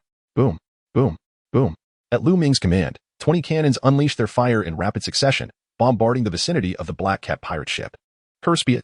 The Thunder Pirate ship boasts an overwhelming number of cannons. Have they pilfered the Navy's arsenal? The Hippodus Zango and his crew struggled to maintain their footing on the deck, as the entire vessel swayed violently, engulfed in the explosive deluge, with seawater accumulating upon the deck. Captain, this is dire. The enemy's firepower is too formidable. We cannot advance. One pirate rushed from the bridge, his voice laced with panic. Moreover, the hull has sustained damage. Captain, should we not consider surrender? Upon hearing this, Zango felt a headache coming on. Yet, preserving their lives was paramount. First, halt the ship. I wish to see what the Thunder Pirates intend to do with us. And remember, follow my lead. If they aim to annihilate us, we shall take them down with us. Understood? Understood, Captain. The pirates on deck nodded in agreement, as the Black Cat Pirate ship ceased its advance amidst the bombardment. The crew of the Thunder Pirate ship swiftly approached. You Black Cat Pirates truly are a stubborn lot, refusing to shed tears until faced with the grave. Wasting our cannonballs before you relent. Lu Ming was the first to ascend to the deck of the Black Cat Pirate ship. After all, slaying the Hippodus Zango would yield a reward, and such an opportunity should not be squandered. You, the Thunder Pirate crew, are you not being excessively tyrannical? Our Black Cat pirate crew harbors no enmity with you. It is a matter of live and let live, is it not? The hypnotist Zango immediately furrowed his brow and attempted to maintain his composure. Humph, no enmity? Indeed, there is no enmity. However, what is the guiding principle of our Thunder Pirate crew? Brothers, do enlighten them. Lu Ming stood boldly before the esteemed hypnotist, Zhang. The members of the Thunder Pirate crew exuded confidence, their spirits high as they confronted the Black Cat pirates with an air of audacity, their voices booming. Our creed aboard the Thunder ship is to plunder any pirates or navy we find distasteful. The fervor of the Thunder Pirates echoed across the sea. Haha. Did you hear that? The Thunder Pirate crew does not concern itself with whether you bear any grievances against us. If we find you objectionable, we shall seize what we desire. Lu Ming laughed heartily at the hypnotist, Zhang. Zhang's expression turned grave as he instinctively inquired. Are you merely after the riches aboard our ship? He thought to himself that if it were only this, the Black Cat pirates could endure the humiliation and offer no resistance, surrendering all their wealth. After all, the Thunder Pirates were armed with rifles, and any attempt at defiance would likely lead to the annihilation of the Black Cat crew. But that is not all, for I also desire your life. Lu Ming's gaze sharpened as he glared fiercely at the hypnotist, Zhang. What? You dare to leave me no way out? Then do not blame us if we go down together. Zhang's anger flared instantly. Go down together? Listen well, members of the Thunderbolt pirate crew. If anyone from the Black Cat pirate crew dares to assist him, blow their heads off without hesitation. Yes, first mate. The Thunderbolt pirates had already raised their rifles, gaining control over all the pirates aboard the Black Cat ship. Humph, what does it matter if you have guns? We of the Black Cat pirate crew fear not death. And even in death, we shall take a few down with us. Zhang remarked coldly. Oh, you fear not death? Lu Ming chuckled, asserting that the bravado of fearing nothing was merely a product of having no escape. Moreover, it is an undeniable truth that those possessing consciousness inherently harbor a fear of death. How unfortunate it is. Our initial intention was merely to seize the riches aboard your vessel and, at most, take the life of the captain. We had no desire to extinguish the lives of others. Upon hearing this, Zango immediately panicked and urgently addressed his comrades. Do not heed his words. We are all pirates here. Do you truly find his statements credible? However, as soon as Zango uttered these words, every member of the Black Cat pirate crew promptly relinquished their weapons and raised their hands in surrender. We yield. Spare us, please. Zango, witnessing this scene, was infuriated to the point of feeling ill. Very well, Thunder Pirates, I shall fight you to the bitter end. Zango swiftly produced a necklace, preparing to attempt hypnosis. If he could hypnotize one, he would eliminate another. Humph, such trifling skills, daring to flaunt them before me? Upon witnessing this, Lu Ming swiftly extended a finger, striking the forehead of the hypnotist Zhang. Caught completely off guard, Zhang met his demise in an instant. The crew aboard the ship was left utterly astonished. Could such prowess truly exist? A mere ordinary finger had extinguished Zhang's life? This was no ordinary gesture, it was undoubtedly a lethal, mysterious strike. The members of the Black Cat pirate crew were gripped by a wave of trepidation, simultaneously relieved that they had refrained from resisting. For they could only fathom the fate that awaited them had they done so. Conversely, the Thunder pirate crew grew increasingly awed by Lu Ming, realizing that their vice-captain's strength was far more profound than they had previously imagined. Upon swiftly vanquishing Zhang Gao, Lu Ming was promptly rewarded by the system. Congratulations to the host for successfully eliminating Zhang Gao and receiving 2,000 lottery points. Lu Ming felt a surge of delight within his heart. It could be said that he was increasingly enamored with the thrill of the lottery. With every draw, he could infinitely enhance his strength. Chapter 23, 1,000 Draws of the Blade. Returning to his senses, he instructed the crew to transfer all the assets of the Black Cat pirate crew onto the Thunder pirate ship. He then retreated to his chamber to engage in the lottery. The members of the Black Cat pirate crew, witnessing their possessions being looted, including even their weapons, were left utterly despondent, feeling as though they had been stripped of everything but their very garments. They lamented their plight, feeling a mix of outrage and helplessness. The actions of the Thunder pirate crew seemed to epitomize the very essence of maritime brigandage. Following the plunder, the Thunder pirate crew swiftly navigated towards the sea restaurant, guided by the nautical map and aided by Nami. At this very moment, Lu Ming has executed 4 sets of 5 consecutive draws, along with additional complimentary lottery chances. He has amassed a total of 20 years of internal energy, a skill known as the lightning speed draw, and a technique called thunder breathing. Presently, Lu Ming possesses a cumulative internal energy of 80 years, granting him a strength equivalent to that of a mid-admiral, allowing him to exchange blows with even the likes of Karp without difficulty. However, the lightning speed draw comes with a stipulation: one must perform 1,000 unsheathings to accumulate a single instance of this skill.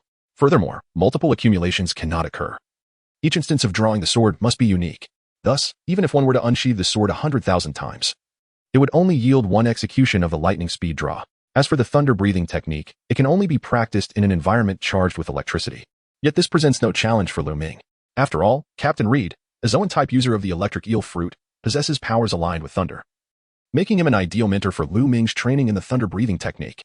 Nevertheless, the requirements for harnessing lightning are quite stringent, the greater the voltage, the more formidable the thunder breathing technique becomes.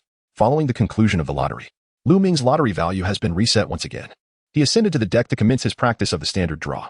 A proper draw requires 3 seconds to complete, and it takes a staggering 10,000 draws to accumulate a single instance of the lightspeed draw, necessitating a total of 30,000 seconds. Given that a day consists of 86,400 seconds, Lu Ming can accumulate 1 instance of the lightspeed draw in less than half a day's time. First mate, what are you doing? A crew member inquired. Practicing my draw, Lu Ming replied calmly. First mate, you possess such remarkable skill. What purpose does practicing the draw serve? Another crew member questioned. Indeed, first mate, your efforts seem unnecessary. If you were to engage in a real battle, your draw, while impressive, is rather slow. By the time you complete it, your opponent would likely have struck you several times. The crew members could not help but voice their obvious concerns. Lu Ming smiled, promptly ceasing his actions, and remarked, after numerous sessions of drawing my sword, the moment I truly unsheath it can occur faster than the eye can perceive. Therefore, do not underestimate my current seemingly slow draw. Once I attain a certain level of mastery, I shall be capable of ending a life in an instant, without a trace. Hiss, that sounds incredibly impressive, one remarked. However, it still feels somewhat mystical. Indeed, I too find it a tad exaggerated. Moreover, even if one could unleash unimaginable power, it would likely require years of dedicated practice, wouldn't it? The crew felt a surge of enthusiasm, yet the thought of achieving such formidable prowess seemed daunting. Lu Ming holds a favorable view of them. After all, he is an extraordinary being. An ordinary person, even with decades of practice, may not achieve the lightning-fast draw of a blade. Your analysis is commendable, yet it is ultimately a matter of human effort. With dedicated focus on cultivation, one will inevitably transform quantitative changes into qualitative ones. Now, you may all return to your tasks. I must continue my practice of the blade. Lu Ming concluded the discussion and resumed his standard sword drawing practice. The crew, witnessing this, felt an inexplicable stir within themselves. If the first mate could display such prowess and still strive for improvement, what right did they have to remain idle in their own weakness? Thus, the crew began to join in the practice, hoping that through relentless training, they would master the art of drawing their swords with greater speed. However, few could endure for several hours. Among them, only Away managed to persist for an hour before succumbing to fatigue and abandoning his efforts. In contrast, Lu Ming appeared unfazed, executing each drawing motion with impeccable precision, leaving the crew feeling a sense of inadequacy. The resilience and discipline of the first mate were truly remarkable. It was no wonder he possessed such formidable strength. At that moment, the sea suddenly churned with tempestuous winds. What had been clear skies moments ago transformed into a torrential downpour. The crew hurried into the cabin, yet Lu Ming continued his practice, undeterred by the elements. The first mate's tenacity was indeed awe-inspiring. It seemed that he had endured such conditions before, diligently honing his skills away from their gaze. Upon reflection, it was evident that Lu Ming had been with the Thunder Pirate crew for 2 years, yet had remained inconspicuous until the opportune moment when he astounded them all. Realizing they could not lag behind, the crew resolved to strengthen themselves. With such formidable leaders, they aspired to become renowned pirates of the sea. They pledged to train daily for several hours, not solely in sword drawing, but also in honing their unique abilities to their fullest potential. From that moment, Lu Ming's unwavering determination and discipline profoundly influenced the crew's journey toward strength. Nami, observing Lu Ming practicing on the deck amidst the storm, drenched and resembling a drowned rat, felt both admiration and heartache. As Lu Ming's partner, she gradually accepted and adapted to her role, placing him in the most cherished position in her heart. Thus, she yearned to understand the essence of the man he was. At that moment, she refrained from urging him to return to the cabin. Since he was committed to perfecting his sword-drawing technique, she chose to support him, even accompanying him and attentively watching his practice. With an umbrella in hand, Nami stepped onto the deck and stood beside Lu Ming, shielding him from the rain. Continue your practice, Lu Ming. Don't mind me. I simply want to watch you draw your sword because it looks so impressive, she said, her cheeks flushed. Lu Ming felt a deep sense of satisfaction, surprised that Nami, whom he had once shared a bed with, had transformed into someone so understanding, utterly unlike the capricious and willful character depicted in the original work. Is it truly acceptable for her to accompany me here? I might still require 3 hours to draw my sword, Lu Ming instinctively remarked. Having practiced drawing his sword over 6,000 times, with still over 3,000 more repetitions to go. Chapter 24, The Encirclement by the Krieg Pirates? Well, of course. That's not a problem. Besides, I'm alone in the room, so it's fine, Nami said, though she immediately felt a flush of embarrassment, realizing how her words might be misconstrued by Lu Ming. After all, since becoming Lu Ming's woman, she had been sharing a bed with him, engaging in countless activities she had never previously imagined. All right, I understand. Once I finish practicing, we can return to the room together, Lu Ming said warmly. Hearing this, Nami's face reddened even more, as she felt Lu Ming might have misunderstood her intentions. In that moment, she found herself wanting to explain, yet deep down, she also yearned for the very misunderstanding that troubled her, a curious conflict within her heart. As time passed, Nami truly held the umbrella for Lu Ming. Accompanying him for several hours, she increasingly felt that Lu Ming was indeed quite captivating, her affection for him growing stronger. 9,997 times. 9,998 times. 10,000 times. At that moment, Lu Ming finally completed his 10,000th draw, successfully accumulating a light-speed sword strike. Even if he were to face off against Dracula Mihawk, it was likely he would prevail. After all, in the current pirate world, no one possessed such an attack speed. Most could only manage sound speed or slightly beyond. Alright, Nami, it's already dark. We can head inside now. Lu Ming sheathed his supreme blade and suddenly enveloped Princess Nami in his embrace. Nami immediately tensed, her cheeks flushed with a deep crimson hue as she instinctively inquired. Lu Ming, have you finished your practice? Yes, I devoted over 7 hours today to drawing my sword 1,000 times, he replied. Well, you've worked hard. Allow me to prepare some water for you to take a bath, Nami said gently. All right. Lu Ming nodded, appreciating the experience of a woman. The following day, as the Thunder Pirate ship continued its journey toward the floating restaurant, it encountered numerous pirate crews along the way. The flag of the Thunder Pirates bore the emblem of 3 red lightning bolts. Upon sighting their pirate flag, other pirate factions immediately recognized them as the Thunder Pirates. Many of these pirate groups held a rather unfavorable view of the Thunder Pirates, even harboring animosity towards them. After all, the highest bounty awarded to the Thunder Pirates reached a staggering 20 million berries. In contrast, the notorious East Blue tyrant, Captain Krieg, had a bounty of only 18 million berries. Isn't that infuriating? Naturally, the pirates of the East Blue felt indignant. Yet, despite their discontent, ordinary pirate crews generally dared not provoke the Thunder Pirates, at least within their circles of rumor. It was said that the Thunder Pirates had brazenly raided the warship of Colonel Mouse from the Navy's 16th Division, resulting in the Colonel's demise during their confrontation. This clearly demonstrated their formidable strength. In the East Blue, the only pirate faction bold enough to disregard any other pirate crew was the Krieg pirate crew, which commanded a vast fleet. It was estimated that they possessed 3,000 pirate ships and commanded tens of thousands of pirate subordinates. While en route to the floating restaurant, the Thunder Pirates found themselves encircled by a fleet of 10 pirate ships and hundreds of pirates from the Krieg pirate crew. Humph. I knew these ruffians would come looking for trouble. Eureka had previously encountered the Krieg pirate crew, and during that encounter, they had audaciously besieged her crew, demanding a protection fee of 100 million berries. However, with her prideful demeanor, Eureka, who was not one to mince words, retaliated directly and ultimately fled.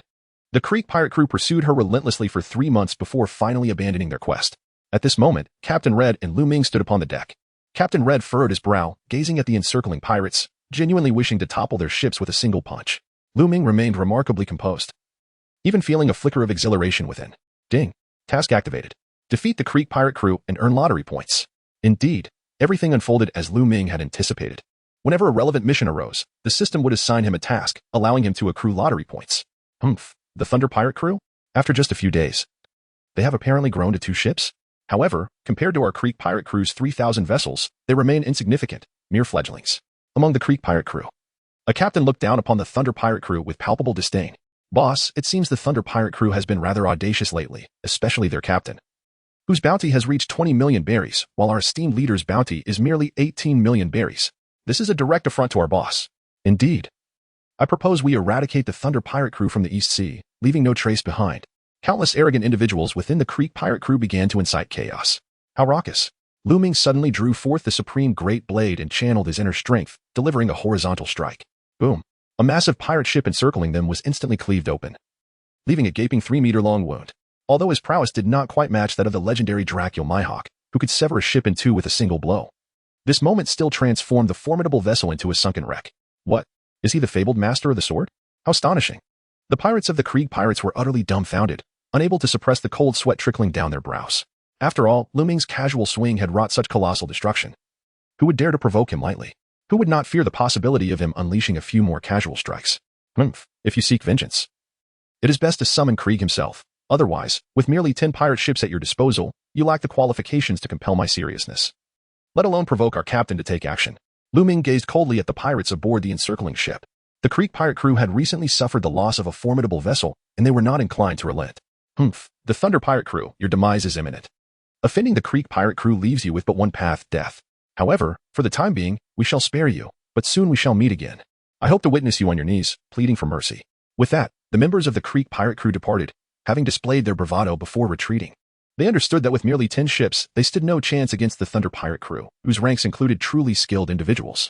Chapter 25, The Floating Restaurant. Thus They could only return to report to Captain Krieg, hoping he might muster hundreds of ships to decisively suppress the Thunder Pirates. Upon witnessing the swift retreat of the Krieg crew, the Thunder Pirates erupted in cheers. These fellows are clearly afraid. Yet, they dare to boast and threaten us as they flee. How detestable. However, Captain Red and Alvida were far from jubilant.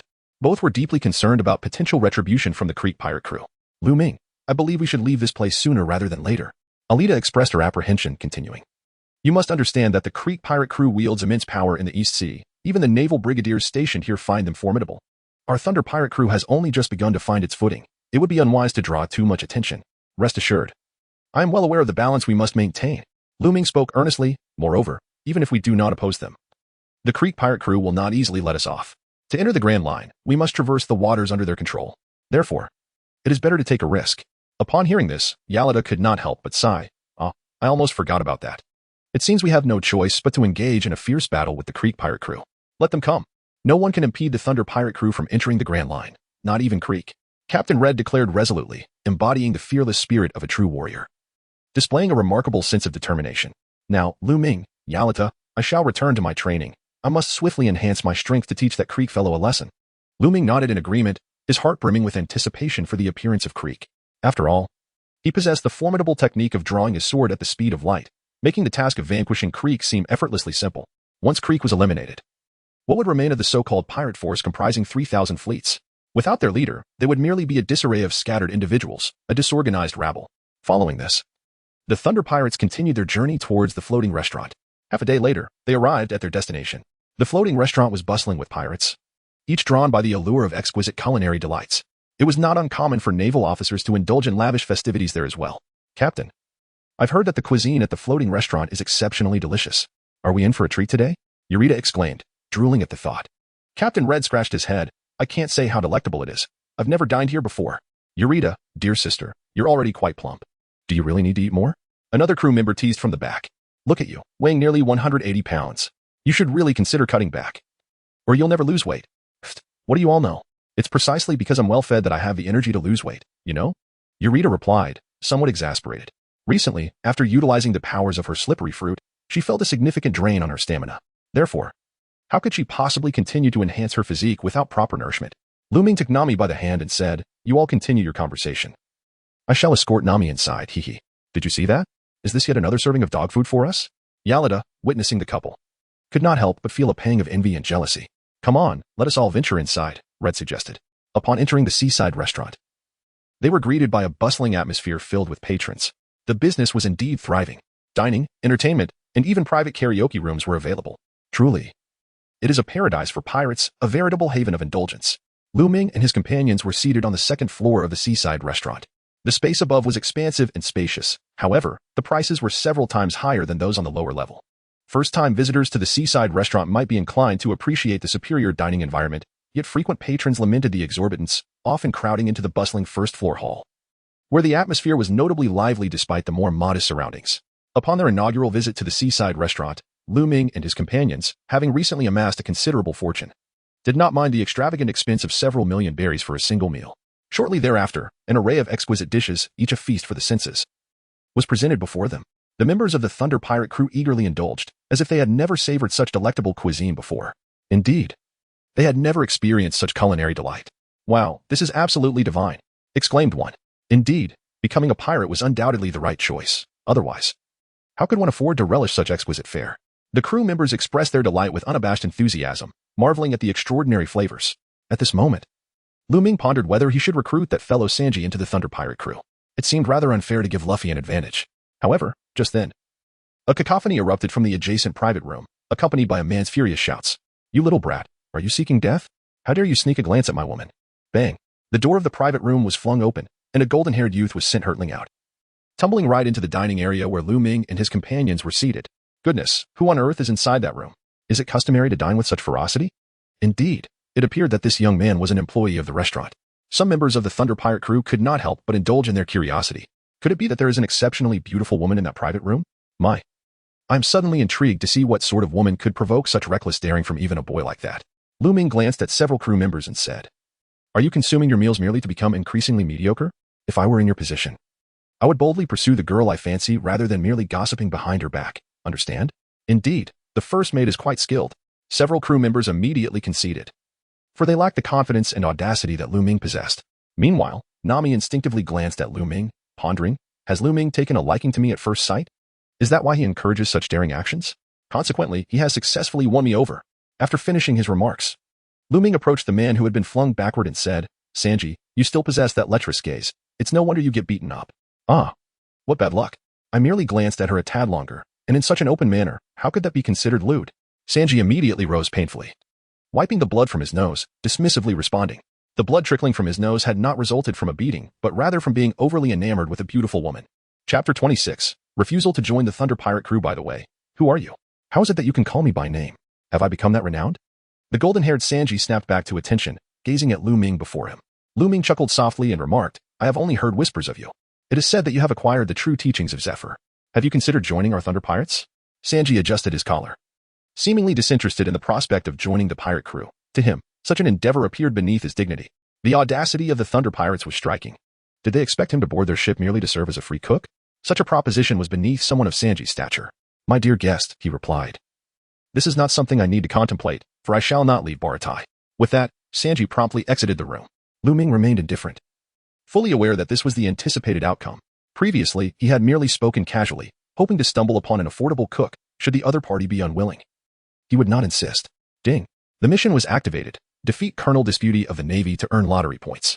Just as Sanji turned to leave, the electronic voice of the system echoed in Lu Ming's mind. Lu Ming's lips curled into a subtle smile. Has the stepping stone returned? It appears that within the room from which Sanji was expelled, there resides Colonel Disputey of the Navy. Please, enjoy your meal. I shall step into that private room for a moment, as their noise is unbearable. Lu Ming instinctively uttered a remark before promptly entering the private room. Inside, a man with a mane of purple and white hair was indulging in revelry with a beautiful woman, seemingly lost in a state of intoxicated bliss. How dare he lecherously on my girlfriend? Do not be deceived by my apparent drunkenness. I am fully aware and quite sober. Now, begone. Colonel Biddy of the Navy scolded, exhibiting a day of inebriation. Humph, what a disgrace. Lu Ming let out a cold, expressionless snort and continued, indeed. Only someone as peculiar as you would find a kindred spirit in the Hippodist Zhang. However, it is regrettable that Zhang has already met his demise at the hands of us, the Thunder Pirates. The Hippodist Zhang? The inebriated booty, upon hearing this name, instantly sobered up considerably. He finally discerned that the individual before him was not the one he had just kicked away, but rather a blue-haired lad. Wait, you were Lu Ming of the Thunder Pirates? Booty's surprise grew, for he recognized the other as one of the most notorious pirates of late, a group that had brazenly plundered supplies from the Navy's 16th Division and had slain Colonel Mouse. A villainous act indeed. Indeed, that is I, Lu Ming replied nonchalantly. Haha, you dare to appear before us Navy officers? It seems you have a death wish. Booty snapped back to reality, immediately bursting into laughter as he stood, thinking that capturing such a notorious pirate would lead to his own promotion and fortune. But as soon as Booty stood up, Lu Ming delivered a swift kick that sent him crashing back to the ground. Booty clutched his abdomen, curling up on the ground. Feeling as though his insides were being torn apart, the pain was excruciating, and he couldn't help but cry out in agony. Beside him, Booty's girlfriend seemed to finally grasp the situation, and she immediately shrieked, someone is fighting. Their SA fight. Upon hearing the woman's voice, Lu Ming felt a surge of agitation and immediately raised his brows in indifference, directing a cold gaze towards her. If you prefer not to be beaten alongside me, it would be prudent to cover your eyes with your hands and refrain from screaming. Oh, please don't hit me. I will comply. Booty's girlfriend was momentarily taken aback by Lu Ming's imposing presence and hurriedly followed his instructions. Subsequently, Lu Ming unleashed a flurry of kicks upon the naval colonel. Booty sprawled on the ground. Do you acknowledge my authority, Lu Ming? Please, no more. I concede. I truly concede. Do you still wish to capture me? Not anymore. I dare not pursue you. I truly do not. In that case, be gone. Lu Ming let out a cold snort and chose not to take any further action against Finbadi for at that moment. The electronic voice of the system echoed in his mind. Congratulations, host Lu Ming, for successfully defeating Finbadi and earning 2,000 lottery points. Satisfied, Lu Ming shook his sleeves and returned to his previous position, resuming his meal. Who was that fellow inside? Eureka instinctively inquired while savoring the exquisite cuisine. It sounded like you gave him quite the beating. Surely, you are not avenging that Sanji fellow, are you? If it's to help that man who rejected us. It truly is unnecessary. Otherwise, it might come off as rather sycophantic. So, if he chooses not to join the Thunder Pirate crew, then so be it. There's no need to restore his honor. Help Sanji? Am I that kind of person? Lu Ming replied with a nonchalant smile. Just then, a man with a bruised face emerged from the private room, supported by a relatively attractive woman. The members of the Thunder Pirate crew were momentarily taken aback upon witnessing this. Wearing the garb of the Navy's justice? Is he a Navy officer? He appears to be a colonel. At that moment, Yurita finally understood. Lu Ming had indeed gone to confront a Navy officer. Indeed, that individual is a Navy colonel. Now that we've encountered him, we certainly cannot let him slip away easily. After all, having assaulted a member of the Navy will undoubtedly elevate the bounty of our Thunder Pirate ship. In Lu Ming's eyes glimmered a hint of wicked amusement. Upon hearing this, the members of the Thunder Pirates were suddenly enlightened, filled with admiration for such a clever stratagem. But why not simply eliminate him? One member instinctively remarked. Wouldn't that only increase the Navy's bounty on us? Away swiftly delivered a slap to the back of the speaker's head, exclaiming, have you lost your mind? If we kill him, who will return to the Navy's base to inform the higher-ups of our so-called deeds? Ah, indeed, came the collective realization, accompanied by a sigh. Upon hearing their words, Lu Ming could not help but feel a sense of embarrassment, thinking to himself that they were truly individuals of questionable intellect. Just then, a cacophony of chaos erupted from outside the baratai. Oh, it seems something is happening out there, Nami remarked involuntarily. Esteemed guests, this is your final course, a refreshing soup. At that moment, Sanji entered, bearing a platter adorned with several large bowls filled with a golden, broth-like liquid. Soup? Do you know what is transpiring outside? Nami instinctively inquired. Well, what a beautiful lady. Sanji appeared to have just noticed the stunning beauty among their group, his eyes sparkling with infatuation, hastily placing down the bowl of soup. He eagerly said, my dear lady, you may not be aware, but a fleet of pirates has arrived outside, an impressive assembly of at least several hundred pirate ships. Several hundred pirate ships? Could it possibly be a single faction? Nami asked, her curiosity piqued. Chapter 27. Sanji receives another beating indeed, judging by the flags on their ships. It seems they belong to the Krieg pirates fleet. Sanji continued to gaze at Nami with starry eyes, barely able to contain his excitement. At Nami's side, Lu Ming immediately stood up. How dare Sanji so brazenly ogle his woman? Sanji, have you had your fill of staring? Lu Ming gazed at Sanji with an expressionless face, harboring an intense aversion towards him. Was he not excessively lecherous? It was no wonder he had previously been beaten by the likes of Brook. He truly deserved it. Meanwhile, a notification chimed. Ding. Congratulations, host. A mission has been triggered. Defeating Sanji will grant you lottery points. Lu Ming was taken aback. Could it be that the system would regard anyone he despised as mere experience? However, if he were to carry out this task and severely beat Sanji, it would certainly diminish any hope of having Sanji join their Thunder Pirate crew. Yet, the Thunder Pirate crew was not devoid of a cook. It merely lacked one with Sanji's exceptional culinary skills. Moreover, in Lu Ming's perspective, acquiring the lottery value was the most tangible benefit. Thus, he promptly resolved to seize the opportunity to give Sanji a thorough thrashing. Upon witnessing Lu Ming step forward, Sanji mused. Was this not the same individual who had invited him to join their Thunder Pirate crew just moments ago? Heh, my apologies. It's just that I have a particular fondness for beautiful women. By the way, could I still join your Thunder Pirate crew? I can prepare a variety of delectable dishes for you, even free of charge. Sanji underwent a complete transformation in his demeanor. Humph. Weren't you just so dignified in your refusal a moment ago? What has prompted your sudden eagerness to join us? Lu Ming retorted. Heh. I didn't realize your Thunder Pirate crew had such lovely ladies. Sanji exclaimed joyfully. Humph. This is quite interesting. Lu Ming let out a cold snort. Sanji was indeed quite the lecher. At such a moment, had he not noticed Lu Ming's displeasure, nor that of his companions? With a resounding clap, Captain Red slammed his hand on the dining table. Lu Ming, I have little fondness for that yellow-haired brat. Even if he were to voluntarily join our Thunder Pirate crew, I would categorically refuse. Indeed, we all concur. It is utterly outrageous for him to gaze at Sister Nami with such infatuation. Exactly. We cannot abide such a character. He dares to entertain thoughts about the first mate's woman. The crew members harbored disdain for Sanji due to his infatuation with Nami, Lu Ming's beloved. They unanimously regarded Sanji as a loathsome figure. Everyone aboard the ship recognized Lu Ming, with many even holding him in high esteem. How could they allow anyone to cast an eye upon Lu Ming's woman, especially someone like Captain Red, who was known for his naivety yet possessed a strong sense of justice? After all, a brother's wife is not to be trifled with. Sanji was momentarily taken aback. How had he become the target of collective enmity? Would he like to know why? Lu Ming remained expressionless. Why?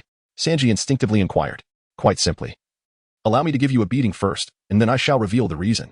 After Lu Ming finished speaking, he promptly seized Sanji by the collar and unleashed a flurry of punches upon him. Sanji, caught off guard, was swiftly left with a bruised and battered visage. Once he regained his senses and attempted to retaliate with a kick, his opponent seemed to anticipate his move, preemptively stepping on his foot and utterly dominating him in mere moments. What the hell?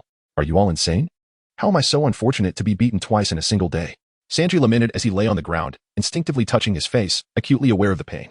And truly, this is excessive. Do you not understand the unspoken rule of not striking the face? Hearing Sanji's grievances, it appeared he was still under the impression that he had been assaulted without cause. At that moment, Lu Ming remained silent, while Captain Red, standing nearby, coldly remarked, Nami is Lu Ming's woman. From the outset, you have been leering at her. What is your intention?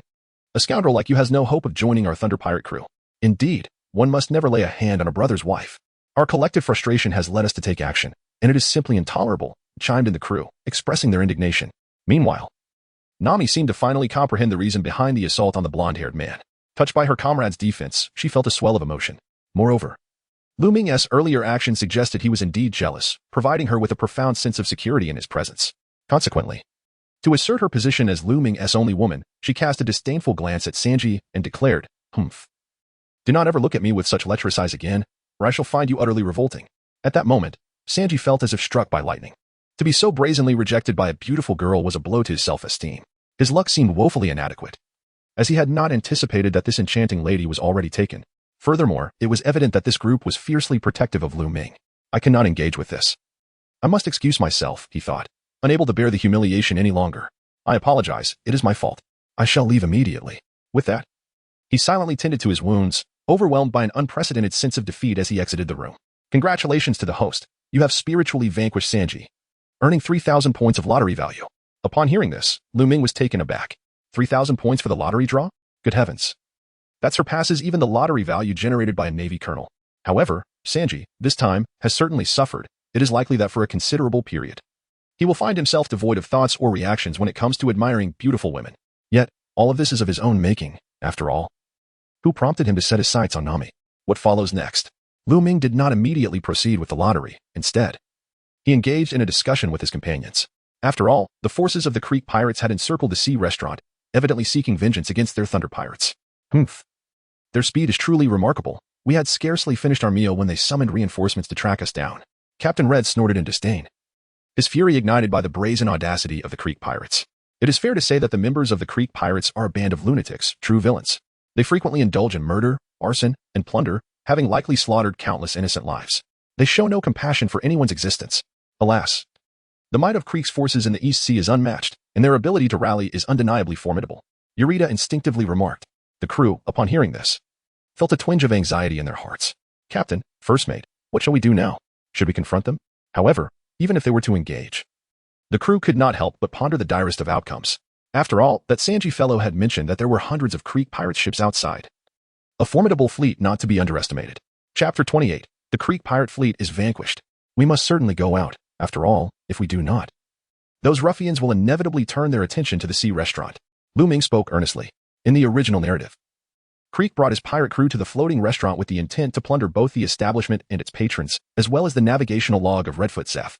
Now it seems their objective has merely expanded to include a confrontation with the Thunder Pirates. However, even if we venture out, it is likely we will not escape their clutches, someone remarked. Fear not. I shall personally eliminate Krieg of the Krieg pirates. At that point, a leaderless pirate crew will pose no threat to us, Lu Ming replied with a calm smile. It is not that we are timid. Should the need arise for us to confront Krieg, we shall not shy away from the challenge. The crew immediately clarified, anxious that Lu Ming might misconstrue their caution as cowardice. Enough. Do you still doubt my capabilities? Lu Ming remained unfazed. For it was he who had deliberately provoked the Krieg pirates, and thus he could not fault his companions for their timorousness. Captain Red suddenly spoke up. Let us venture outside. We, the Thunder Pirates, have always stood together in unwavering loyalty, refusing to betray, sell out, or abandon any brother. We shall live and die together. Indeed, live and die together. Come, let us step outside and see what the Krieg pirates can do against us. If need be, we shall perish together with those among them whom we disdain. The crew, infused with a fervent sense of camaraderie, rose to their feet with resolute determination in their eyes. Upon seeing this, Lu Ming smiled with satisfaction. Although the crew members were relatively weak, their loyalty to the Thunder Pirate crew was reassuring. That was enough. Let us venture forth and meet the crew of Krieg. However, upon stepping outside the restaurant, they were met with a throng of people.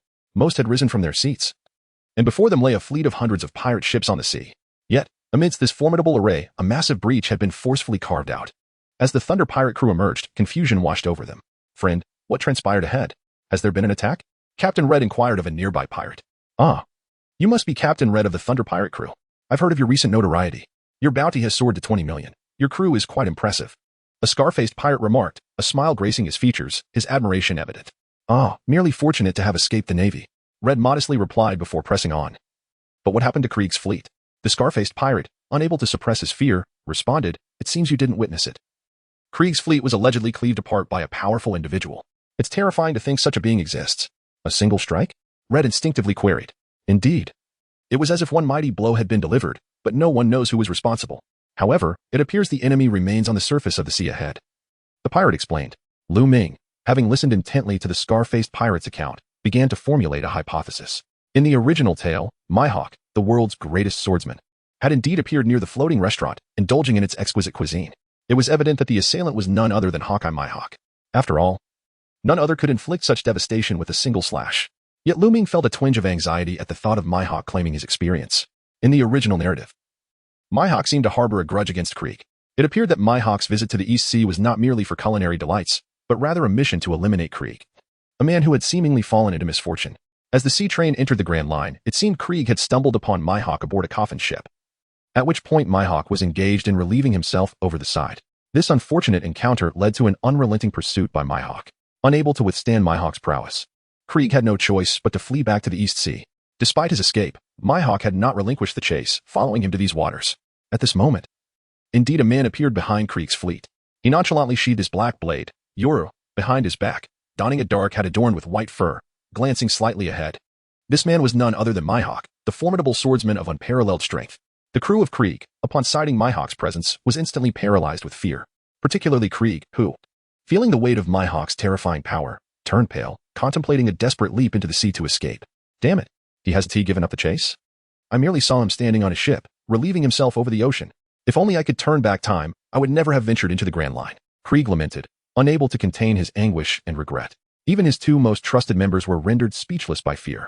What shall we do, Captain? He is relentless. We are utterly powerless to resist. Akin, the ghostly man, exclaimed. Captain, perhaps we should sincerely apologize. I believe such a powerful figure would not crush us before so many witnesses, suggested Buggy. Upon hearing this, Krieg realized that an apology might be their best course of action. Yes, we must apologize at all costs, he urged, snapping back to reality. Should we wait for him to approach us, or invite him onto our ship? Akin queried. No, if we are to apologize, we must do so earnestly and humbly. Let us go to the floating restaurant where the crowd is ample. Surely, this hat-wearing powerhouse would not choose to slay us in public, Buggy insisted. Chapter 29. Mihawk's demands very well, that shall be our course. May he grant us mercy. Krieg nearly wept. Thus, Krieg, Buggy, and Akin hurriedly set sail towards the deck of the floating restaurant. Surrounding patrons regarded them with bewilderment. Could it be? Are these the upper echelons of Krieg's crew? Why do they appear as though death is imminent? Hush. Speak quietly. If they hear you, we might be in for trouble. Many murmured, puzzled by the drastic change in Krieg's demeanor. Lu Ming, one of them is indeed Krieg. Your leader alerted Lu Ming, continuing. Yet it seems they lack the energy to confront us now. Regardless of their state, they initially aimed to target us. And we cannot let this opportunity to eliminate them slip away, Lu Ming resolutely declared. Ding. Mission triggered. Defeat Krieg to earn lottery points. At that moment, an electronic voice echoed in Lu Ming's mind, indicating that anyone who harbored ill will towards another would be considered a potential source of experience for him. Lu Ming felt an overwhelming surge of excitement within, barely able to contain his urge to confront and eliminate Krieg. Very well, we understand. You shall handle Krieg, and we will take care of the other two companions by his side. Just focus on dealing with Krieg, Alvida quietly reassured Lu Ming. Indeed, Lu Ming said little, merely nodding in acknowledgement. Krieg, Buggy, and Akin obediently stood on the deck, facing the expanse of the sea. Suddenly, from the newly carved passage, a vessel resembling a coffin emerged, engulfed in an indomitable flame that flickered like ghostly fire. The entire coffin-shaped ship glided slowly towards the maritime restaurant, navigating by its own accord. All those aboard the restaurant could not help but feel a sense of intrigue. Who was this figure adorned with a hat? His attire exuded an air of formidable prowess, and he bore a sword that resembled a crucifix upon his back. Was this the very person who had just obliterated Krieg's pirate fleet? What immense power must he possess? Lu Ming, do you know who this individual is? Captain Reed could not restrain his curiosity, sensing the aura of a true powerhouse emanating from the stranger. It is said he hails from the New World, Lu Ming replied. The New World? Reed inquired, puzzled. Where is that? The New World constitutes the latter half of the Grand Line, a realm rumored to be home to extraordinarily potent pirates and naval forces. Some are said to possess the strength to raise entire towns. Goodness, that is exceedingly formidable. Reed and the others were struck with trepidation upon hearing this. It is nothing to fear. With relentless effort, we too can attain such formidable stature. Lu Ming instinctively offered a word of solace. Meanwhile, the renowned Mihawk arrived at the maritime restaurant. Krieg, Buggy, and Akin bowed deeply in respect. Mihawk's piercing yellow eyes, sharp as an eagle's, fixated upon Krieg. Even with his head lowered, Krieg felt an overwhelming pressure, as if countless sword blades were converging upon him. Under such duress, panic surged within Krieg. Was he to be slain? Sweat poured from his brow, droplets cascading onto the deck. Why yes, my lord. I truly did not mean to see that. Krieg stammered, losing his composure and failing to recognize the impropriety of his words. After all, for a reasonable person, it would be best not to allude to such matters. Yet Krieg, in his fluster, inadvertently made further insinuations. Evidently, Mihawk's demeanor turned icy upon hearing this. He could not tolerate the thought of Krieg having witnessed him relieving himself on the ship. A chilling aura, even more terrifying than before, radiated from Mihawk. Simultaneously, his murderous intent surged, and he unsheathed the small crucifix sword hanging from his chest. Please, my lord, do not kill me.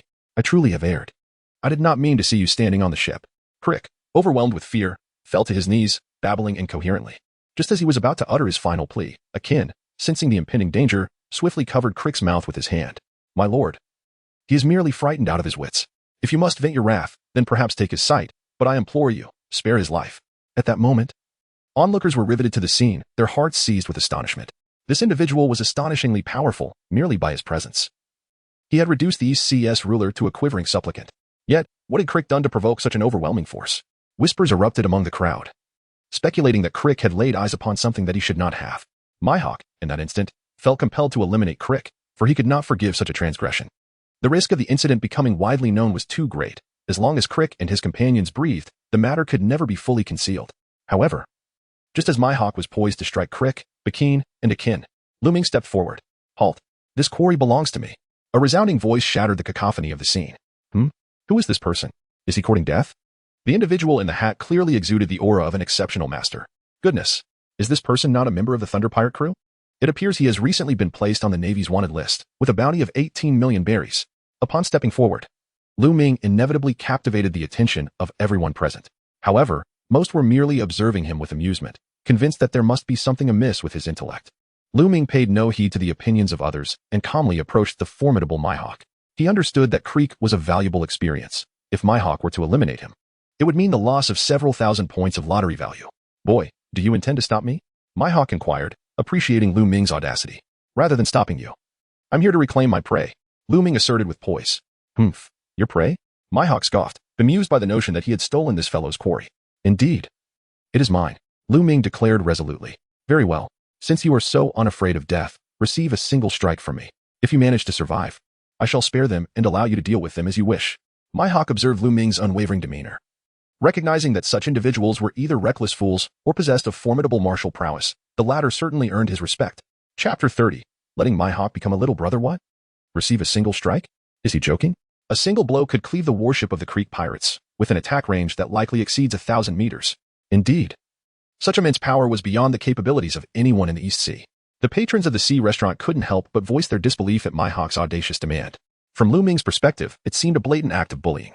However, from Mihawk's viewpoint, it was simply Lu Ming's willful path to destruction, as he dared to provoke a being of such strength.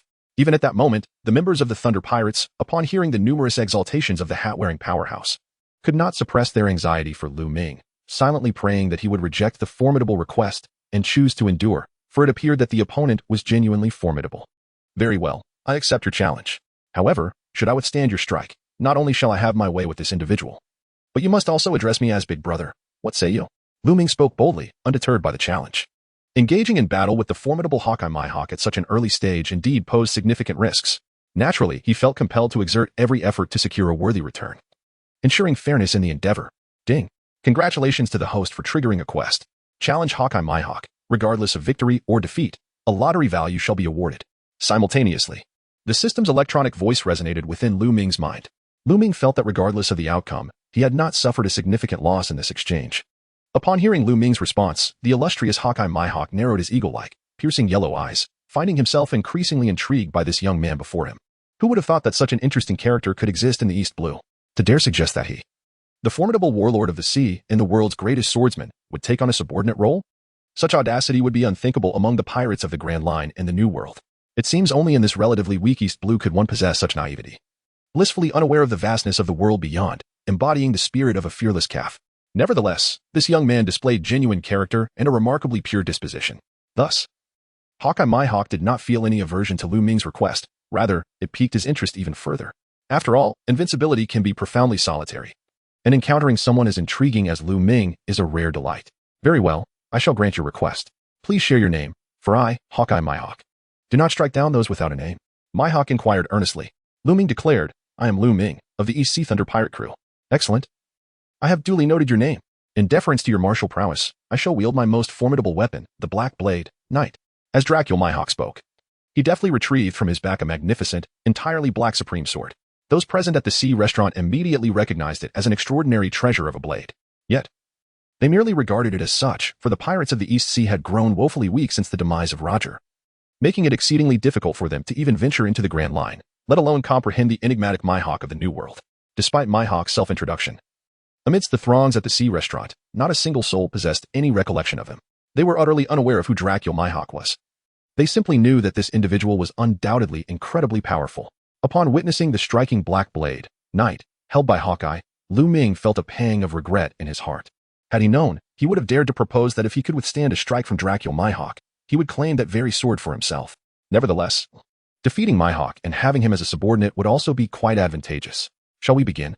Hawkeye Mihawk inquired earnestly, grasping the hilt of the Black Blade tightly.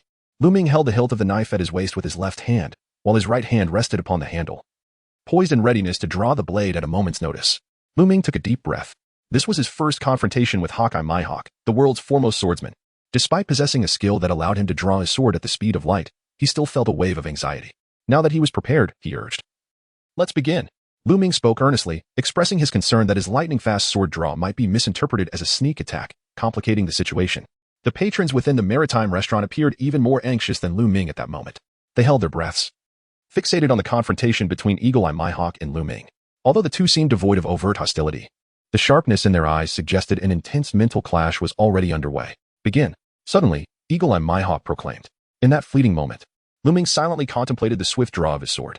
His assault unfolded as though time itself had come to a standstill. It was astonishingly rapid, executed at such close quarters that the concept of time seemed irrelevant. The instant Hawkeye Mihawk uttered the word begin, he abruptly coughed, sensing an unsettling shift. It felt as if he had already been struck by his opponent. Yet, why did he possess such an instinct? Could it be mere illusion? Lu Ming observed that Hawkeye's Mihawk seemed to have realized he had been attacked. Like a sage from a secluded realm, he sheathed the blade in the accompanying inscription, which had mysteriously appeared, and proclaimed, "I have triumphed. You, Hawkeye's Mihawk, have been defeated." What? The patrons of the floating restaurant were utterly bewildered. "Hey, what nonsense are you spouting? Do you take us for fools? We didn't even see you make a move." "Indeed, with so many witnesses present. Whom do you think you are deceiving?" "Lu Ming, it would be wise for you to concede. Your opponent is far too formidable, and you cannot grasp the reality of the situation. Look at you. You've succumbed to delusions under the pressure." "Oh dear. This is the first time I've encountered someone so pitiable." The majority of the crowd could not help but ridicule Lu Ming. However, one could hardly blame them. In Lu Ming's perception, his lightning-fast draw and slash seemed to occur in a realm where time stood still, leaving onlookers utterly oblivious to the fact that he had already launched his attack. However, a portion of the crowd sensed that something was amiss. Did I not notice that his weapon was still sheathed at the outset? They pondered, perplexed. Could it be? When did he draw his sword? This segment of spectators found themselves in a state of disbelief, and as they observed Lu Ming's unperturbed demeanor, some could not help but instinctively question, no way. Could he truly have defeated Hawkeye Mihawk? How is that even possible? Yet, why has Team Mihawk refuted this? Is he stunned? Or is he merely biding his time to unleash a devastating strike? Countless queries spilled forth from the mouths of the astonished onlookers. Meanwhile, the members of the Thunder Pirate crew seemed to have an epiphany. They gasped in unison, murmuring, "Could it be that this is the speed of the vice-captain's draw?" After all, Lu Ming had been practicing his draw just the day before and had mentioned that with sufficient training, he would unleash an incredible power. Could it be that he had reached such unmatched speed that it eluded the naked eye? Chapter 31. Hawkeye acknowledges defeat at that moment. Hawkeye Mihawk coughed up a mouthful of blood. Simultaneously, a conspicuous diagonal wound, approximately 2 feet long, appeared on his abdomen, gushing forth a copious amount of blood. What? At that instant, everyone present at the sea restaurant, aside from Lu Ming, widened their eyes in disbelief as they gazed at Mihawk. How did he end up bleeding? After a prolonged moment of shock, they began to regain their senses. Amidst their astonishment, they remained utterly flabbergasted. Am I going crazy? When did he sustain such an injury? I feel as though I must be blind. I genuinely did not see when Lu Ming made his move. This was inconceivable. Lu Ming had truly triumphed. Goodness. The Thunder Pirate crew is so formidable. They've hidden their strength far too well. In that moment, astonishment and incredulity surged through the crowd, rendering them momentarily speechless. After all, facts speak for themselves. The reality was undeniable. No amount of rhetoric could alter the truth that Lu Ming had indeed won. His victory was both decisive and clean, yet no one had witnessed the events that transpired. Naturally, the members of the Thunder Pirate crew erupted in jubilant cheers. Nami could not contain herself and rushed forward to embrace Lu Ming.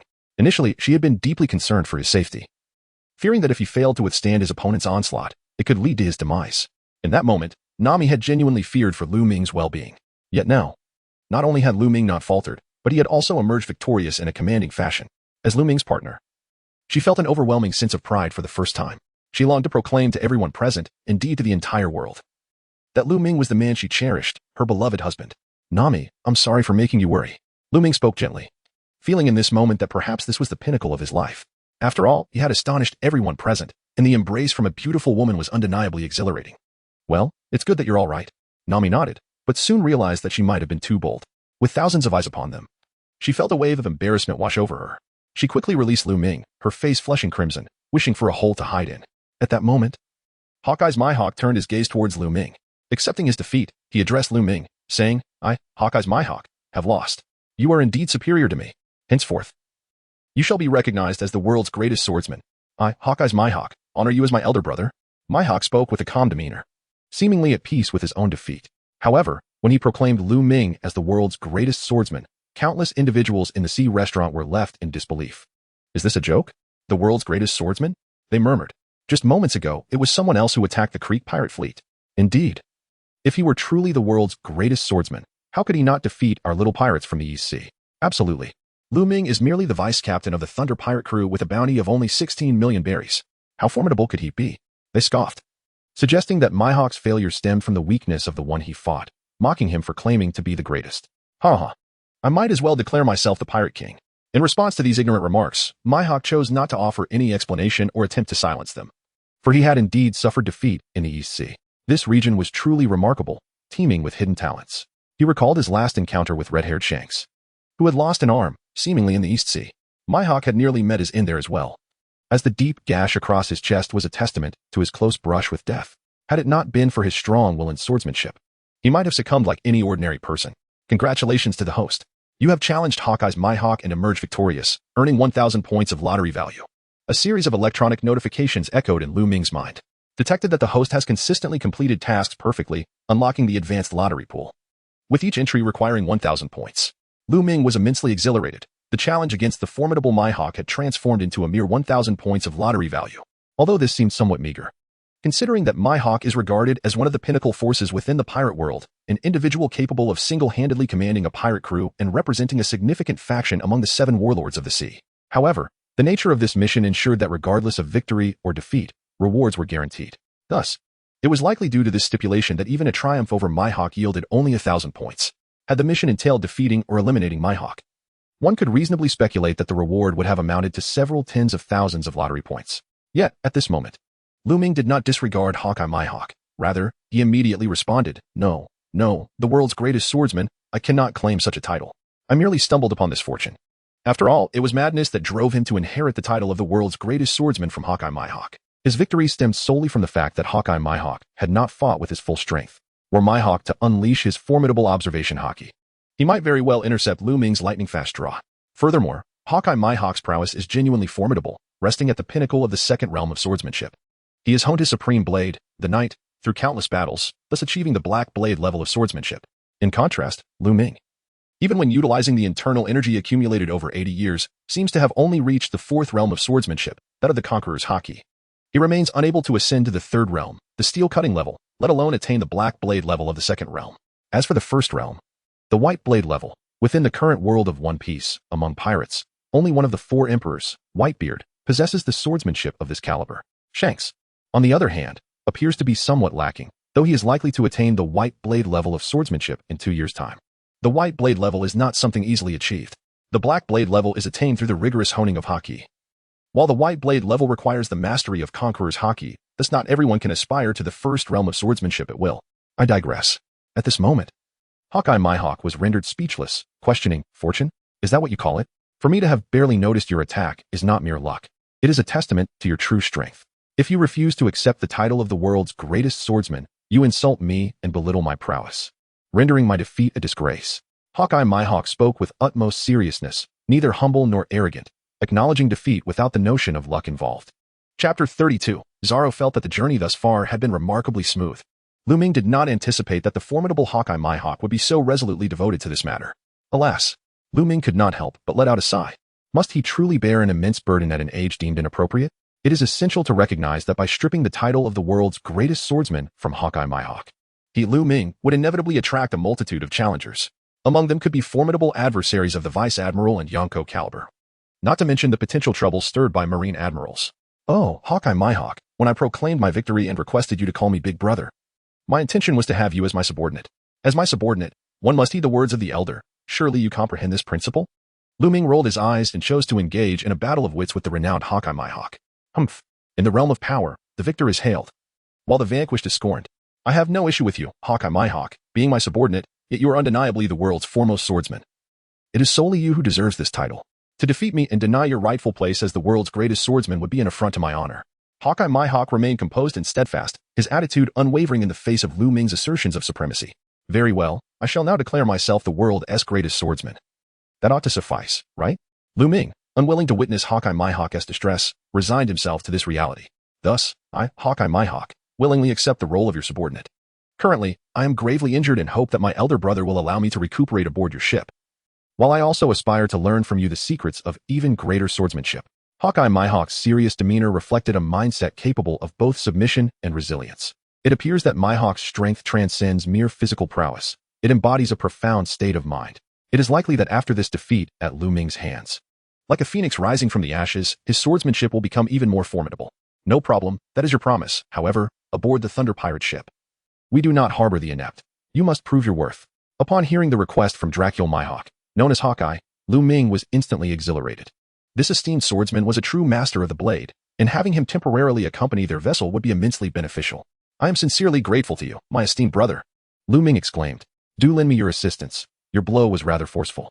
Had it been an ordinary person, they would likely have perished by now. At last, the renowned Hawkeye could no longer withstand his injuries and collapsed onto Lu Ming. Lu Ming supported the renowned swordsman Mihawk, reflecting on how unexpected it was for Mihawk to exhibit such casual demeanor. Was he rather too informal? To an outsider, it might seem as though they had become close companions. However, was Lu Ming's approach too forceful? Such actions were entirely reasonable, especially considering that in the original narrative, Mihawk showed no mercy when he faced Zoro, nearly striking him down. Ahem, let me assist you to our ship, Lu Ming stated, hastily ensuring that Krieg was apprehended before guiding Mihawk aboard the Thunder Pirates vessel. The pirates from the sea restaurant were abuzz with speculation. The news of Mihawk's defeat would undoubtedly spread like wildfire, reaching the Grand Line, the New World, and the Navy headquarters.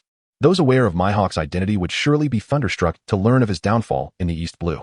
After all, such news, once disseminated, would likely become increasingly exaggerated. Moreover, no one present had witnessed Lu Ming's actions against Mihawk, allowing the tale to morph into one where a mere glance from Lu Ming could be portrayed as a lethal blow that incapacitated the great swordsman. Shortly thereafter, the Thunder Pirates departed the waters of the sea restaurant, carrying Mihawk's coffin ship. The following day, Luffy and his crew aboard the Going Merry approached the sea restaurant. Currently, the ship housed 3 individuals, Zoro and Usopp. Captain, I can't shake the feeling that something is amiss, Zoro remarked, lounging on the deck with an air of boredom. What seems off? Luffy instinctively inquired, perched at the bow of the Going Merry, his gaze fixed on a large ship that resembled a grand marketplace afloat on the water, festooned with vibrant decorations. Don't you think this journey has been too smooth? No enemies have appeared at all. If everything continues this way, being a pirate would lose all its excitement, Zoro retorted. Ever since Luffy had rescued him from Monka, Zoro had encountered little danger. Although they had crossed paths with Buggy in Orange Town, the eccentric pirate had inexplicably let them go. Throughout their journey, they had encountered no trouble, neither from fellow pirates nor the Navy tasked with capturing them. Usopp immediately countered Zoro's complaints, asserting that a trouble-free journey was indeed favorable, allowing them to reach many destinations safely. At that moment, Luffy stood atop the bow, adjusting his straw hat, and remarked, "It has been remarkably smooth sailing. But let us not dwell on that. I think I smell food." As he spoke, Luffy was already salivating. Once within 100 meters of the sea restaurant, he harnessed his rubber powers, launching himself forward. That idiot Luffy, Zoro exclaimed, unable to contain his frustration. If Luffy were to fall into the sea, he would have to dive in to retrieve him. Moreover, if he crashed into another ship, they would have to pay for damages. True to the original narrative, Luffy miscalculated his strength and crashed into the sea restaurant, creating a gaping hole. Fortunately, he landed in the kitchen rather than the dining hall, where he might have faced a mob of angry pirates. However, he did collide with Sanji, who was busy in the kitchen, marking the beginning of their acquaintance. Zoro and Usopp entered the sea restaurant in search of Luffy, only to overhear the buzz surrounding an extraordinary event. Lu Ming of the Thunder Pirates had decisively defeated the world's greatest swordsman, Mihawk. Upon hearing this, Zoro's breath quickened. The world's greatest swordsman? This was the formidable adversary he had longed to challenge. The very reason he had set sail with Luffy, to confront the strongest swordsman and become the ultimate swordsman himself. Chapter 33. You are no mere pirate. Zoro was stunned to discover that Mihawk, the swordsman he revered, had been bested by Lu Ming of the Thunder Pirates. If memory served him correctly, Lu Ming was merely a lowly figure with a bounty of 18 million berries. How could he possibly defeat Mihawk, let alone do so decisively? Damn it. Either someone is impersonating Mihawk and tarnishing his reputation, or Lu Ming is merely riding on the coattails of this event. Zoro fumed internally, vowing to confront Lu Ming the next time they met. Achoo. Lu Ming suddenly sneezed aboard the Thunder Pirate ship. I knew this matter wouldn't end here. I will surely be cursed behind my back. Lu Ming rubbed his nose and instinctively murmured, then made his way to the deck and inquired. Has Hawkeye Mihawk not yet awakened? Away had become Lu Ming's loyal companion, readily available whenever Lu Ming required assistance.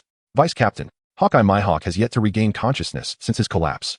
It's conceivable that he may have succumbed, considering the severity of his wounds. Away responded instinctively. After all, the ship's doctor had informed them just the day before that the injuries on Hawkeye Mihawk were exceedingly grave, and his chances of survival appeared bleak. However, it would be premature to declare him dead. That individual possesses extraordinary strength.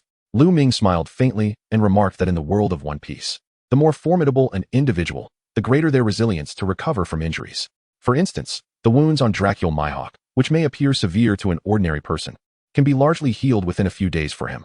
He chuckled, addressing the vice captain. You are the true embodiment of strength, yet you remain remarkably humble. Away added. Enough of this praise for me. Otherwise, I might become overly proud and lose my way in all directions. Lu Ming modestly remarked and continued, by the way, where's that fellow Krieg? The first mate replied, Krieg is aboard the second Thunder Pirate ship. All right, you carry on with your tasks. I shall go and pay him a visit. Upon concluding his words, Lu Ming immediately took to the skies, soaring from the first Thunder Pirate ship to the second.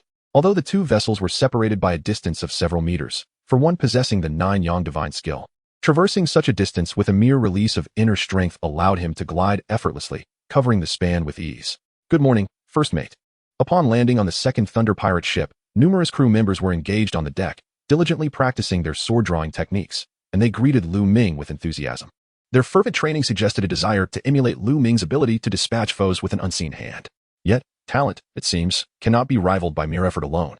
However, Lu Ming chose not to dampen their spirits. Instead, he nodded affirmatively and encouraged, if you persist in your daily sword-drawing practice, you will surely reap the rewards when it comes time to confront your enemies. Thank you, first mate. We shall strive diligently and will not surrender easily this time. Many crew members earnestly affirmed. Very well, continue your practice, he replied warmly. After Lu Ming finished speaking, he entered the room where Krieg was imprisoned. After all, there remained an unfinished task from his system concerning Krieg. Defeating Krieg would grant him the chance to obtain lottery points. Yesterday, Lu Ming challenged the formidable Mihawk, earning himself a significant amount of lottery points. He had yet to partake in the lottery, as he was determined to complete the task associated with Krieg before indulging in the final draw. Please, don't kill me. I beg you. I am willing to toil like a beast for you. I would never betray you. Krieg, cowering in the corner of the cabin, turned pale with fear upon seeing Lu Ming, as if his very soul had fled. Ding. Congratulations, host. You have psychologically defeated Krieg and earned 3,000 lottery points. Ah. This. Upon hearing the swift electronic chime of the system in his mind, Lu Ming pondered how he had not yet made a move. It appeared that vanquishing the enemy psychologically truly alleviated a significant amount of trouble. Suppressing his exhilaration from acquiring an additional 2,000 lottery points, Lu Ming smiled and inquired. Click, you are the ruler of the East Sea. Why do you cower before a mere pirate like me? Click, unable to meet Lu Ming's gaze, trembled uncontrollably. At that moment, upon hearing Lu Ming's retort, Click felt tears welling up, yet he dared not remain silent. Instinctively, he replied, No, you are certainly not a mere pirate. You can defeat even Hawkeye Mihawk in an instant. You are truly terrifying. I once believed that Hawkeye Mihawk was the most formidable opponent I could ever encounter, but yesterday, you actually triumphed over him. You are the strongest, the most fearsome, the unbeatable presence. To you, I, the East Sea ruler, am but a triviality unworthy of your presence. I implore you, spare me. I do not wish to die. Click could no longer contain his tears. Oh, I see. Lu Ming chuckled. However, witnessing your pitifulness, our Thunder Pirate crew has no need for someone like you. Rest assured, I have no intention of killing you. Nevertheless, our crew adheres to an ancient custom. Let the heavens determine your fate. After Lu Ming finished speaking, he exited the cabin and commanded, Send a few of you to cast Click into the sea. Let the heavens decide his fate. Yes, first mate, came the reply. 2 crew members promptly seized Click and hurled him into the vast ocean. At that moment, Lu Ming intended to visit the injured Hawkeye Mihawk, who was recuperating in a chamber aboard the pirate ship. First mate, could you instruct us on the proper sword-drawing stance? One crew member inquired. Indeed, we regret not paying closer attention the day before. Several sailors immediately ceased their sword-drawing practice and approached Lu Ming, requesting another demonstration. Very well. I shall practice with you for a while. Lu Ming did not decline, for he too was destined to embark on the path of blade mastery. After drawing his sword 10,000 times, he would once again be able to unleash the lightning-fast sword strike. Thus, it was decided. Lu Ming engaged in the art of drawing a sword. The crew members behind him followed suit, mimicking his every movement. Before long, Dracula Mihawk emerged from the cabin. Observing the members of the Thunder Pirate crew, as well as Lu Ming, oh no. He should be referred to as Elder Brother, performing the monotonous and seemingly tedious act of drawing their swords in repetitive motions. Mihawk furrowed his brow in perplexity. Could this truly be the training regimen of Elder Brother? After several minutes of watching, unable to comprehend the purpose of their actions, Mihawk could not help but inquire. Elder Brother Lu Ming, what exactly are you all doing? Lu Ming immediately replied. Oh, this is the practice of the draw sword slash. My strike that injured you was indeed this very technique. What? Upon hearing this, Dracula Mihawk's breath quickened unexpectedly. Chapter 34. Will Dracula Mihawk address me as senior brother? At this moment, Mihawk's breathing was exceedingly rapid. He had not anticipated that Lu Ming, his elder brother, could wield such a seemingly fundamental attack to deliver a significant blow to him.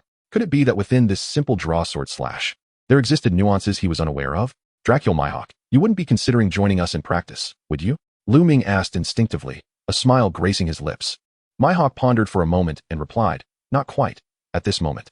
I am merely curious to know the level of mastery Lu Ming has attained with his draw sword slash. If there are indeed profound realms within it, would you be so kind as to elucidate them for me? With a tone of humility and curiosity, Mihawk inquired, for he still could not comprehend when exactly Lu Ming had made his move. Lu Ming had yet to utter a word in response to the inquiries posed. Meanwhile, the crew on the deck, oblivious to the formidable presence of Dracula Mihawk, began to vociferously shout, Hey, you there, do you have no sense of decorum whatsoever? Can't you see we are practicing our sword-drawing techniques under the guidance of the first mate? Indeed, even though you are a subordinate of the first mate, we here are already his loyal followers. Furthermore, you, being a recent addition to our ranks, ought to address us as senior brothers. How dare you disturb our cultivation? The crew on the deck spoke without reservation. As Lu Ming observed his comrades on the deck, he couldn't help but stifle a laugh at their apparent displeasure towards the disturbance caused by Hawkeye Mihawk. His crew truly exhibited remarkable audacity, daring to speak such words to someone of Mihawk's caliber. Perhaps this exemplified the fearless spirit of the young and inexperienced. If they were to learn of Mihawk's esteemed reputation in the New World, they would undoubtedly feel an overwhelming sense of trepidation regarding their previous remarks. Ahem. I advise you to show some kindness. Do not hold a grudge against one who is injured. Could you not extend a modicum of leniency? Lu Ming instinctively uttered this earnest counsel. The first mate, hearing the captain's words, graciously replied, Since you have said so, we shall naturally refrain from holding anything against this fellow. At that moment, Hawkeye Mihawk, upon hearing their exchange, felt a twinge of discomfort, as if he were a tiger fallen into the lowlands, preyed upon by hounds. However, considering these individuals were Lu Ming's crew, it was unnecessary to engage in conflict with them. Furthermore, the people of the East Sea were largely unaware of his true identity and formidable prowess. Ignorance, after all, is often a form of absolution. Very well, you may proceed with your practice. Lu Ming dropped a remark and approached the formidable Mihawk, saying, Let us find a place to sit and converse. That is agreeable, but do indulge me with a couple of drinks, Mihawk responded, regarding Lu Ming with a hint of profundity. As for powerful adversaries, if they do not become foes, I typically opt to befriend them. Ah, indeed. I have long been aware of the rapport you share with Shanks. Lu Ming chuckled instinctively, invoking Shanks' name. In truth, Lu Ming yearned to assert that their relationship was likely more intricate than mere friendship. Presently, the bond between Mihawk and the red-haired Shanks resembled that of kindred spirits. Should he forge a friendship with Mihawk, it was plausible that he might be regarded in a similar light. After all, invincibility can be a profoundly lonely state.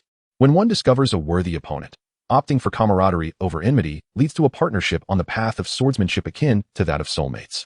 Picture this: leisurely bouts of fencing, shared libations, and discussions on the essence of life. The imagery is vividly conjured, is it not?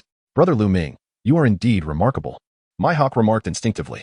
With your unfathomable prowess and insights, you cannot possibly be a native of the East Blue, can you? Haha, more or less. Lu Ming merely smiled at this, choosing not to elaborate further, and deftly shifted the conversation. Weren't you curious about the matter of the slash? Indeed. I have always found it perplexing, for at that moment, I sensed neither the aura of dominance nor the power of Haki emanating from you, and it appeared you were not even a wielder of a devil fruit's abilities. Yet, after inflicting a severe blow upon me, You executed your move without my slightest awareness of when you had struck. Mihawk, the Eagle Eye, discerned Lu Ming's reluctance to discuss his true identity and opted not to press further, redirecting the conversation back to the original inquiry. Lu Ming chuckled softly and said, "Are you aware of a swift sword technique known as the lightspeed draw?" "I am not," replied Hawkeye Mihawk, shaking his head. "Ah, that is understandable. If you had known, you would have figured it out by now." As Lu Ming spoke, he poured a glass of red wine for the formidable Mihawk and continued. "The essence of the lightspeed draw is encapsulated in its swiftness. With an accelerated attack speed, one can eliminate foes without a trace. My own draw has transcended into the realm of light speed, where the velocity of my strikes surpasses the perception of the naked eye, even eclipsing the speed of sound, truly embodying the essence of light itself. However, had you not underestimated me back then and instead employed your formidable observation haki, you would have discerned traces of my lightspeed draw." Upon hearing this, Mihawk felt a profound astonishment. An attack speed that reaches the velocity of light? What formidable power must that entail? "Lu Ming, did you hone your lightspeed draw through relentless practice of the basic draw?" Unable to contain his curiosity, he inquired, for he found himself at an impasse in his own strength, unable to advance further. Perhaps Lu Ming's lightspeed draw could serve as his gateway to a breakthrough. Indeed, Lu Ming affirmed, "My lightspeed draw has been cultivated through incessant practice of the draw, day after day, from which I have gleaned the wisdom of an extraordinary strike." Lu Ming, enigmatic and solemn, remarked with utmost seriousness, "After all, it would not be plausible to assert that you have no hope or opportunity, while I have achieved my prowess through some form of advantage, would it? How intriguing, I must admit. I had not anticipated that brother Lu Ming could derive such formidable techniques from a mere sword-drawing motion. Alas, I am truly in awe. As for me, Dracula Mihawk, once self-assured in my status as the world's greatest swordsman, filled with pride in my swordsmanship, I was oblivious to the fact that there are always greater talents beyond one's own.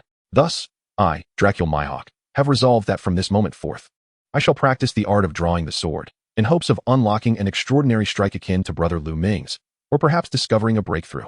A steadfast determination shone in the depths of Mihawk's eyes. "Then, I wish you the best of luck in your endeavors." Lu Ming rose and gently patted the shoulder of the renowned Hawkeye Mihawk. After savoring the last sip of red wine, he said, "I must take my leave now." Hawkeye Mihawk, filled with deep respect, watched as Lu Ming departed from the pirate ship. Upon returning to the Thunder pirate ship, Lu Ming entered his chamber, preparing to engage in a system lottery. This time, a new lottery pool had been unveiled, requiring the expenditure of 1,000 lottery points for a single reward. Given such a substantial cost, the rewards must surely be extraordinary. At this moment, Nami was also in her room, diligently sketching a nautical map. Lu Ming chose not to disturb her and instead settled onto the couch, closing his eyes in a meditative state, though he had already commenced the lottery. Chapter 35. The Spirit of the Ship, Little Blue System. I would like to initiate a draw, expending 1,000 lottery points. Do you wish to consume 1,000 lottery points? The host currently possesses 8,000 points. 8,000 points, indeed? Upon hearing the electronic voice of the system resonating in his mind, Lu Ming was nearly taken aback by the revelation of his accumulated lottery points. To his astonishment, within a mere span of 2 to 3 days, he had amassed a remarkable total of 8,000 points. Reflecting on it, he realized that he had indeed completed several tasks during this period. In the maritime restaurant, for instance, he had triumphed over the formidable Doflamingo, earning himself 2,000 points. His victory over Sanji granted him an additional 3,000 points, while challenging the indomitable Mihawk yielded 1,000 points. Today, his conquest over Karubi aboard the ship netted him another 2,000 points. When added together, it indeed amounted to 8,000 lottery points. With such a bountiful accumulation, he thought it prudent to indulge himself. Therefore, he instructed the system to immediately conduct 4 draws of 1,000 points each. By the way, does this 1,000-point draw include a 5 consecutive draws bonus? Indeed, it does, esteemed host. Excellent, in that case. Let us forego the 4 draws and proceed directly with a single 5 consecutive draws. After Lu Ming finished his musings, an overwhelming sense of anticipation enveloped him. What rewards would he receive? The system chimed. 5 consecutive draws initiated. Congratulations, host, you have acquired the technique, the Tathagata Palm. Congratulations, host, you have obtained the forbidden art. Impure world reincarnation. Congratulations, host, you have received a spirit of the ship. Congratulations, host, you have acquired the sun fruit. Congratulations, host, you have gained 100,000 proficiency points. Congratulations, host, you have gained another 100,000 proficiency points. In this moment, a cacophony of rewards echoed in Lu Ming's mind. He restrained his inner excitement, remaining calm as he closed his eyes to meditate. Yet within him, an insatiable eagerness surged to experiment with these extraordinary abilities. Among these, the Tathagata Palm required over a century of internal energy to unleash. This was manageable, as Lu Ming still possessed 3,000 points of lottery value. He promptly exchanged 100 points for a single draw, executing 4 consecutive 5 draws. along with an additional 4 rewards, which collectively granted him over 20 years of internal energy, coupled with his existing 80 years of internal energy. He was on the verge of surpassing a century of internal energy. Does the host wish to learn the Tathagata Palm? Yes. Congratulations, host. You have successfully learned the Tathagata Palm, currently at level 1. The next level requires 100,000 proficiency points. Goodness, it takes 100,000 proficiency points to upgrade? Upon hearing this, Lu Ming suppressed his urge to scoff. Previously perplexed by the concept of proficiency, he now discovered it was meant for upgrading his martial arts skills. But must it be so exorbitant? To advance from LV1 to LV2 requires a staggering 100,000 proficiency points? Cough. I can hardly contain my frustration. By the way, system, how many levels does the Rulai Divine Palm possess? Replying to the host, the system stated that the Rulai Divine Palm comprises a total of 18 levels. Well, upon hearing this, Lu Ming could only silently bleed in exasperation. 18 levels? How much proficiency would that entail? How many adversaries must he vanquish to accumulate the lottery points necessary for sustenance? In the depths of his troubled thoughts, Lu Ming swiftly regained his composure and began to study the forbidden technique known as impure world reincarnation. This newly acquired skill also required proficiency to advance. Without such mastery, it appeared that he could only reincarnate a single individual at his current level. However, it seemed that this forbidden technique had no upper limit on proficiency. The more he honed his skills, the higher the tier of the impure world reincarnation he could achieve, thereby allowing him to reincarnate an increasing number of individuals. This technique seemed promising, yet it was prudent to wait until he had sufficient proficiency to utilize it effectively. For now, he was uncertain whom he would choose to reincarnate. Lu Ming then turned his attention to the ship spirit he had obtained, which took the form of a beautiful girl resembling a ghost, capable of possessing any pirate ship. As the master of the ship spirit, he could command her to control the vessel with but a thought. Furthermore, with the ship spirit's presence, the pirate ship could proactively evade many potential dangers lurking upon the sea. This was indeed a remarkable advantage. Henceforth, I shall name you Xiaolon. Yes, master. The voice of the ship spirit echoed in Lu Ming's mind. Come forth and possess this pirate ship. Of course, master. Upon his command, the ship spirit instantly materialized before him. At that moment, only Lu Ming could see Xiaolon, as he had activated a concealment mode that rendered him invisible to others. After emerging, the ship spirit circled around Lu Ming before vanishing from the room and merging with the Thunder Pirate Ship number 1. In that instant, Lu Ming felt an unparalleled expansion of his perception, as if the ship spirit had become his own eyes. Even while resting in the cabin, he could sense every corner of the Thunder Pirate Ship number 1 and behold the expanse of the sea ahead, as far as the eye could see. I wonder if the ship spirit can grow? Lu Ming mused subconsciously. Suddenly, a system notification chimed. The growth of the ship spirit also requires considerable proficiency. Upon reaching a certain level, the ship spirit can materialize. Upon hearing the electronic prompt from the system, Lu Ming instinctively swallowed hard. The ship spirit could materialize? Just the thought of it sent a shiver through his body. The ship spirit was simply too enchanting. Even in her ghostly form, she captivated him beyond measure. Ahem. Lu Ming instinctively coughed. Lu Ming, what is the matter with you? Nami, who was nearby working on a nautical chart, immediately inquired with concern. It's nothing. Just a slight tickle in my throat. Lu Ming felt a twinge of guilt as he pondered, for his thought seemed somewhat unfair to Nami. I see now. Then I shall continue drawing the nautical chart. Nami nodded, her expression filled with reassurance as she spoke. Lu Ming could not help but inquire, Nami, what is your perspective on boys who are fond of beautiful girls? After uttering these words, Lu Ming regretted his impulsive question, feeling somewhat incredulous at his own folly. Aren't all boys attracted to pretty girls? Just as we girls are drawn to handsome boys, I believe it is a natural phenomenon. Nami instinctively expressed her inner thoughts. Upon hearing this, Lu Ming thought to himself, so this is Nami's true answer. How intriguing. However, if a handsome boy like me were to be adored by several beautiful girls, what would you do? Lu Ming asked with a hint of insecurity. Deep down, he was eager to discover how Nami, as his first love, would respond should he find himself enamored with multiple charming girls. Nami felt a pang of anxiety upon hearing Lu Ming broach the subject so suddenly.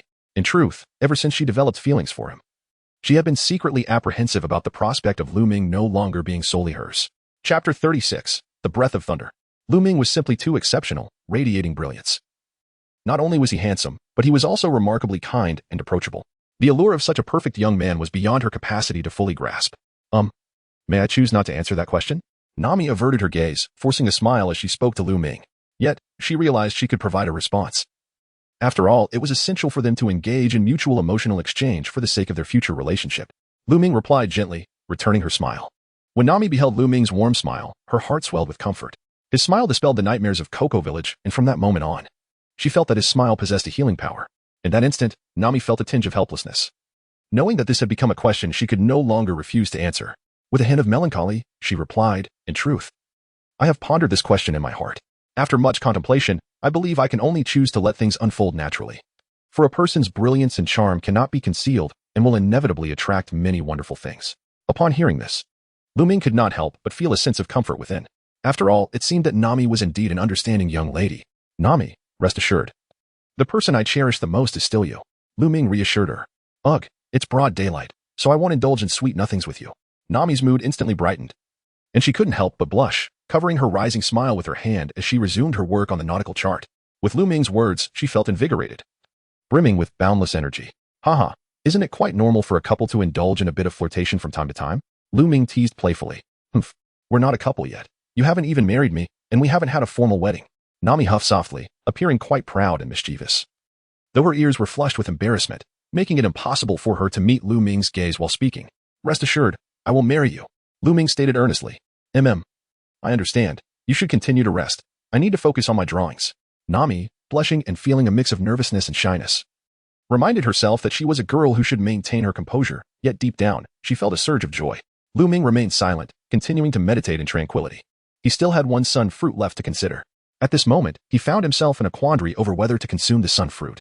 After all, it is arguably the most formidable of the natural-type fruits. Even Blackbeard's dark fruit pales in comparison. Nevertheless, it is not the quantity of abilities that matters, but rather the opportunity to taste a morsel and acquire the powers of the devil fruit. Moreover, with his water manipulation technique, he could effortlessly disregard the constraints that seawater imposes on those endowed with devil fruit powers. With this thought in mind, Lu Ming's resolve solidified further, and he turned his attention to the 20,000 proficiency points he had drawn. System, can the martial arts I previously acquired be upgraded using proficiency points? Lu Ming queried in his mind. Indeed, host, came the reply. In that case, I shall invest 100,000 proficiency points into the 6 Meridian Sword. Lu Ming was resolute. Due to the 6 Pulse Divine Sword being at level 1, he could currently unleash only a single pulse of the Divine Sword. Ding. Congratulations, host. The 6 Pulse Divine Sword has been upgraded to level 2. Congratulations, host, the 6 Pulse Divine General has reached level 3. System notification, the next upgrade requires 100,000 proficiency. How exhilarating. Upon hearing that the 6 Meridian's Divine Sword skill had ascended to level 3, Lu Ming realized that this move not only amplified its power manifold, but also allowed him to unleash 3 simultaneous sword attacks infused with internal energy when executing the 3 Meridian's Divine Sword. System, open the panel for me, he commanded, unable to suppress his curiosity as he glanced at the interface. Host, Lu Ming age, 18 technique, 9 Yang Divine Art. LV2, proficiency 100, 000 300, 000, skill, 6 Meridian's Divine Sword. LV3, proficiency 1, 100. 000, skill, water walking technique. LV1, proficiency 50, 00050, 000, technique, Buddha's palm. LV1, proficiency 1, 100, 000, forbidden technique, dirty earth rebirth.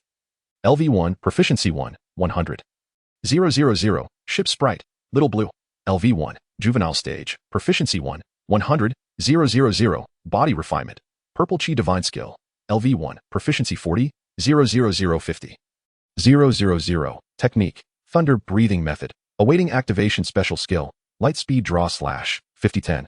000 times, devil fruit, sun fruit, awaiting use weapon, He Dao EZ internal energy, 102 years remaining proficiency points, 100, 000 remaining lottery points, 1. 000 comprehensive combat power, 999 to 9, 999 indeed, I am truly remarkable, he mused with satisfaction. Upon gazing at his attribute panel, Lu Ming could hardly contain his exhilaration upon discovering an extensive array of skills and techniques. Indeed, it was a delight to experience such an advantage. With that thought in mind, he promptly activated the Breath of Thunder technique, anticipating a substantial enhancement in his weapon's attack power. With determination, Lu Ming rose and addressed Nami. Nami, I shall step out for a moment. Nami replied with a slight acknowledgement, remaining engrossed in her drawing. After all, creating art requires meticulous attention to detail, necessitating the use of a ruler for precise measurements. Lu Ming swiftly arrived at the 2nd level of the Thunder Pirate ship. Captain, I require your assistance. Do you have a moment?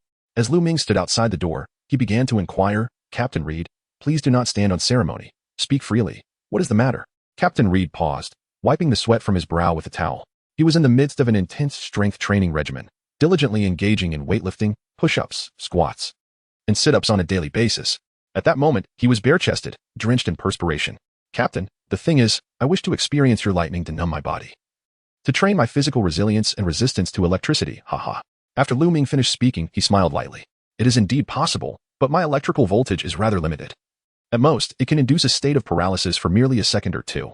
However, the lightning that enhances physical hardness may prove to be far less effective. Captain Reed remarked earnestly, yet he did not decline the proposition. No worries, I shall give it a try first. Lu Ming smiled, requesting more thunder and lightning. The initiation of the thunder breathing technique necessitated that he practice his breathing amidst a significant electric storm, for the greater the intensity of the lightning he absorbed, the more formidable the technique would become.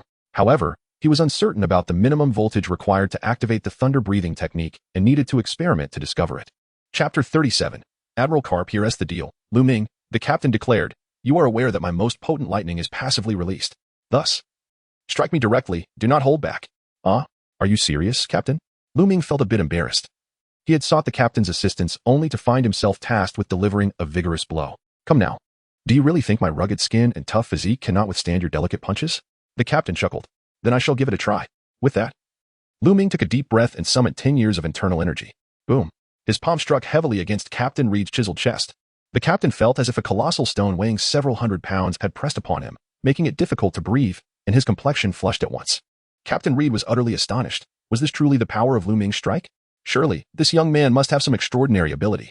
As he witnessed Lu Ming's movement, he had initially intended to jest about Lu Ming using his palm instead of delivering a powerful punch. Yet, when Lu Ming's seemingly unhurried hand struck his chest, he found himself gritting his teeth in determination, realizing that had he not maintained a solid stance, he might have been knocked back instantly.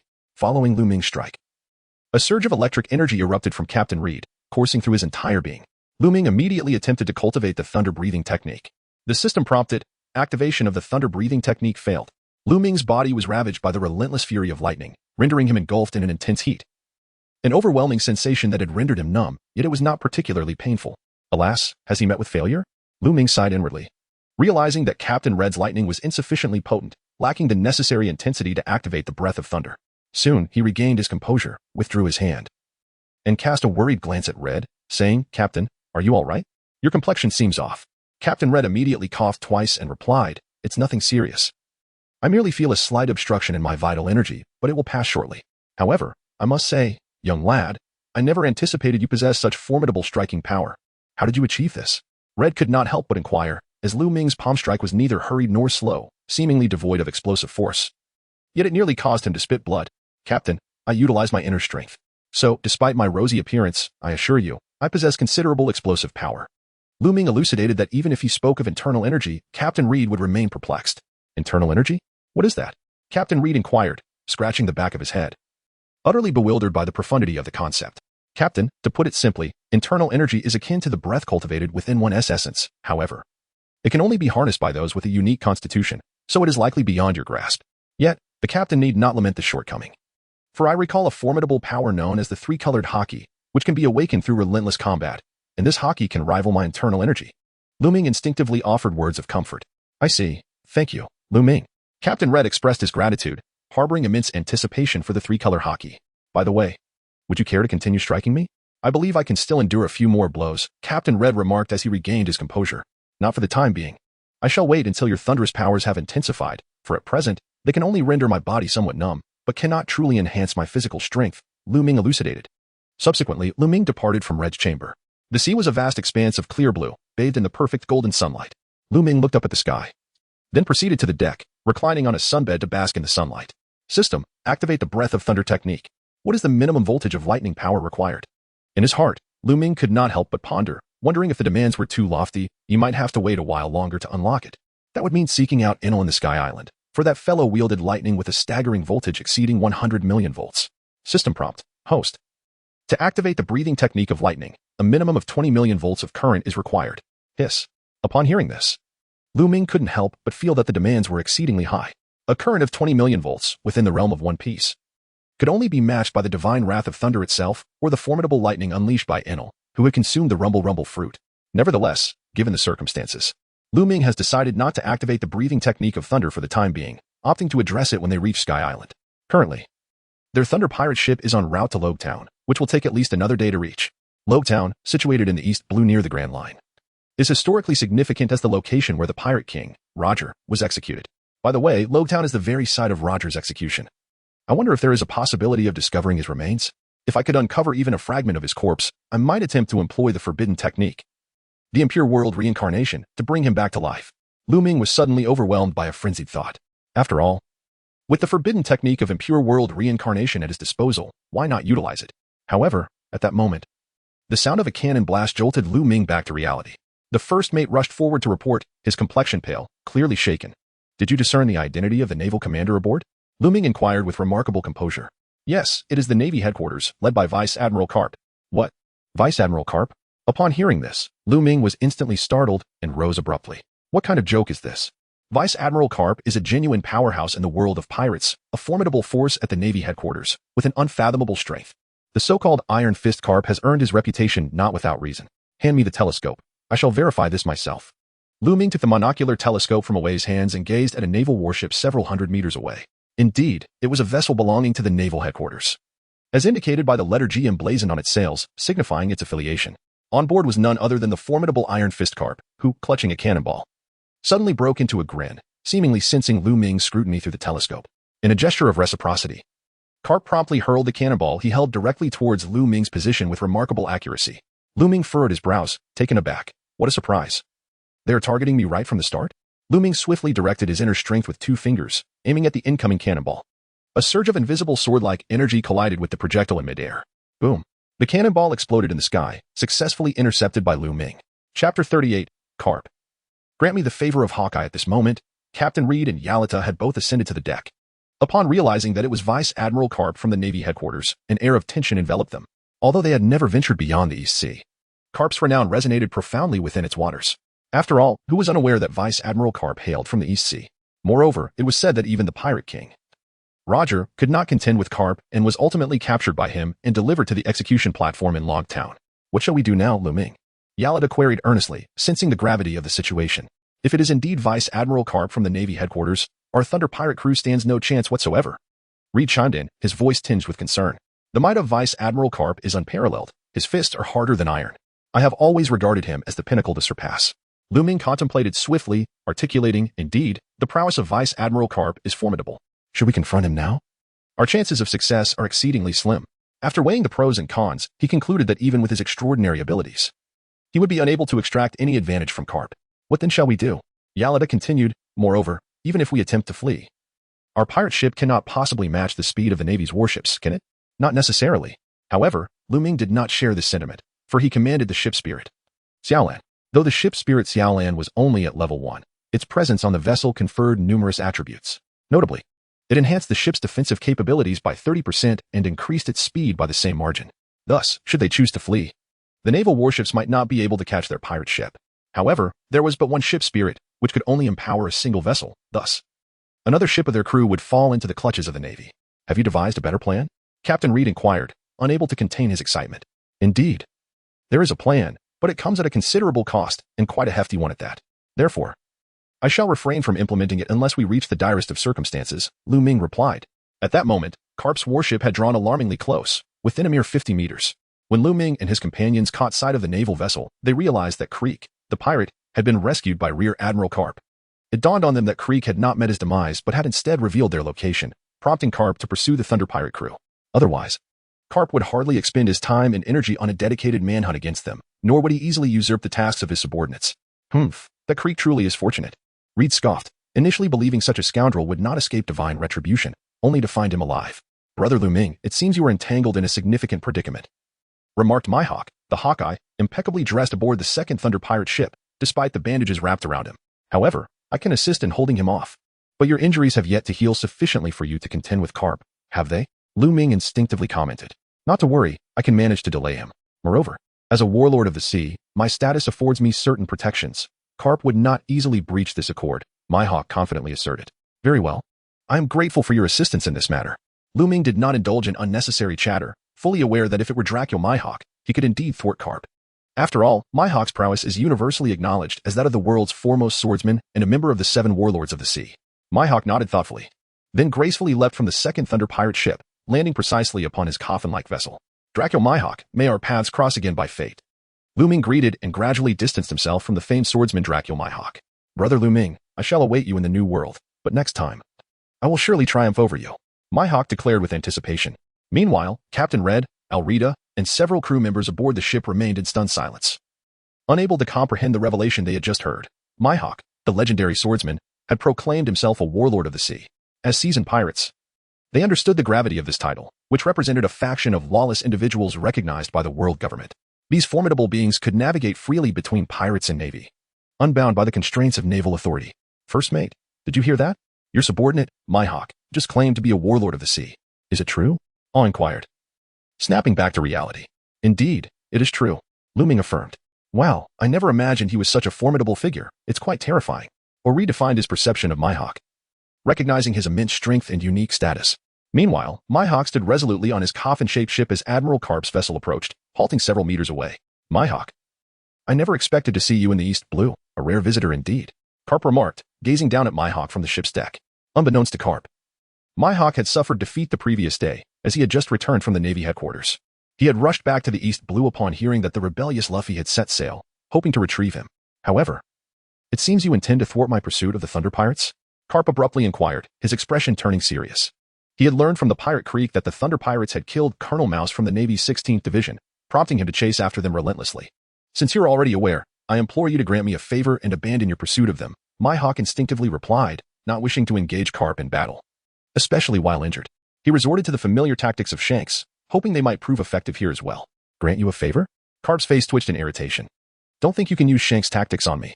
Every time I think of Shanks, I can't help but want to give him a good beating. Mihawk was left speechless. He found Karp's sudden outburst perplexing, unaware that Karp was furious over Luffy's decision to become a pirate due to Shanks' influence. Chapter 39, Karp's Deception in Karp's Eyes. Shanks was the root cause of all his frustrations, having led his grandson Luffy astray. Had Shanks not visited Windmill Village, Luffy might not have been so determined to pursue a life of piracy and become the Pirate King. Perhaps he would have heeded Karp's warnings and not set sail just days prior. At that moment, Mihawk's pride flared as he observed Karp's dismissive demeanor. If you refuse to show me respect, then I shall fight you with all my might. Let us see if I can cleave your worship in two. Upon hearing this, Karp's eyelids twitched. You truly are audacious. Don't think that just because you are the world's greatest swordsman and a warlord of the sea, I will not dare to confront you. By all means, give it a try. I am eager to challenge a legendary figure like yourself. Mihawk's eyes glinted like those of a hawk, fixating on Karp as he prepared to draw his black sword. Yoro. Seeing this, Karp replied, enough. I am currently busy and have no time to engage in battle with you. Although I do not understand why you are assisting the insignificant Thunder Pirates and obstructing me, I will not allow a second encounter. Otherwise, despite your special status, you will find yourself regretting it. Mihawk suddenly took a seat in a square chair and declared, I shall depart in half an hour. Very well, half an hour it is. Karp responded nonchalantly, noticing that Mihawk had actually seated himself. Someone, bring me a chair, and fetch me some snacks. Thus, Karp sat back, munching on snacks while occasionally glancing at Mihawk. Before long, a thought struck him, and he ordered, by the way, the Thunder Pirates are headed toward Logtown. Immediately informed the station navy there to apprehend them. Yes. After arranging everything, half an hour swiftly passed. At that moment, Mihawk's ship suddenly set sail, leaving the area behind. An inquisitive navy soldier could not help but ask, Admiral Karp, I fail to understand. Given your strength, even Mihawk should show you respect. Why do you extend him a favor? Humph, you lot know nothing. I am merely concerned for your safety, otherwise I would not be giving him any favors, Karp retorted. However, just then, a Navy soldier rushed out from the cabin, reporting urgently, Admiral Karp. We just received incredible news from Krieg. What news? Karp inquired, though he was not particularly interested, viewing Krieg merely as a petty pirate. The soldier hesitated. Struggling to convey the information, Krieg claims that Mihawk was defeated at the floating restaurant by a young man named Lu Ming from the Thunder Pirates, who supposedly has a bounty of only 18 million berries. Huh, who would believe such nonsense? It must be a rumor. Karp scoffed, dismissing it entirely. To him, Mihawk was an exceedingly powerful figure, a warlord of the sea, and the world's acknowledged greatest swordsman, whose true strength was comparable to that of an emperor or admiral. Such a formidable individual could not possibly be defeated in the East Blue. Furthermore, when had such a powerful pirate ever emerged from the East Blue? The bounty figures did not align, either. Admiral Karp, but it seems Krieg was not lying. He mentioned that thousands at the floating restaurant witnessed the event. The soldier continued to explain. Even so, that should not indicate a defeat in battle, Karp reasoned, still skeptical. Admiral Karp, it appears to involve a true defeat. Mihawk was severely injured and could not even withstand a single blow from his opponent before conceding. Severely injured? Karp's amusement vanished as he pondered how Mihawk had dared to stand before him if he had indeed sustained such injuries. Damn it, if that's true. Have I been outwitted by that man? After all, the 7 warlords of the sea, though recognized as pirates by the world government, can be eliminated if there is certainty of victory. The pirate Krieg remarked on this, claiming that his upper body was nearly cleaved in two. A soldier stated earnestly, Humph. Immediately contact the station navy in the East Sea, confirm the validity of this information. Vice Admiral Karp was visibly angered. If Mihawk, the Hawkeyes, was merely playing possum, he resolved to pursue him relentlessly. After all, how could a severely injured Mihawk contend with him? Yes, sir. The naval soldiers promptly activated the transponder snail, attempting to verify the information from various naval outposts. Unfortunately, this incident had transpired the previous day, and the efficiency of the East Seas Navy was lacking. Consequently, some station naval officers were entirely unaware of Mihawk's potential defeat at the floating restaurant, while others had only heard rumors, unable to ascertain their authenticity. Karp was exceedingly frustrated upon hearing this. It was evident that the East Seas Navy was languid, rendering the intelligence department utterly ineffective. The Grand Line or the New World would have handled such matters with alacrity. If this had occurred but a moment ago, it would have been thoroughly investigated by now. Forget it. I shall personally visit the floating restaurant. Karp considered, temporarily letting Mihawk off the hook, and set forth to confirm the information at the floating restaurant. Along the way, he hoped to encounter that rascal Luffy. According to Nami's report, Luffy had set sail for 5 or 6 days, and under normal circumstances, he should be in the nearby waters. However, on their journey to the floating restaurant, Karp and his crew encountered numerous pirate ships, stopping several to inquire, all of whom claimed to have witnessed Mihawk's defeat. Humph, Mihawk, how dare you flaunt your bravado before me? Karp clenched his fists in anger. While his interest in the Thunder Pirate crews Lu Ming grew immensely, to be able to injure Mihawk was the mark of a truly low-profile powerhouse. Vice Admiral Karp. Should we be concerned about the Thunder Pirate crew posing a threat to the station navy in Rogue Town? One sailor inquired. Karp pondered, acknowledging that it was indeed a perilous task. The East Seas Navy, in terms of combat strength and equipment, was inferior to that of the Grand Line and the New World. Thus, encountering a pirate stronger than Mihawk would spell disaster for them, leading to certain death. Contact them immediately. Instruct them to monitor the Thunder Pirate crew, refrain from taking reckless actions, and find a way to delay them until I can deal with them personally. Meanwhile, the naval leader stationed in Rogue Town was a colonel with the ability of the Smokesmile fruit. Although a colonel, his actual strength was comparable to that of an ordinary vice admiral. At this moment, Smoker had heard Karp's demands in Rogue Town but felt as though he were being toyed with, grumbling to himself, humph, just the Thunder Pirate crew. Vice Admiral Karp is being overly dramatic. Colonel Smoker, what should we do next? A naval soldier asked instinctively. Ignore Vice Admiral Karp. As soon as the Thunder Pirate ship enters our controlled waters, we will launch a full-scale attack and ensure we capture every member of the Thunder Pirate crew, Smoker replied, biting down on a cigar, exuding a sense of whimsical authority. But sir, that's Vice Admiral Karp from the Navy headquarters, personally dealing with these pirates. Surely, they must be formidable.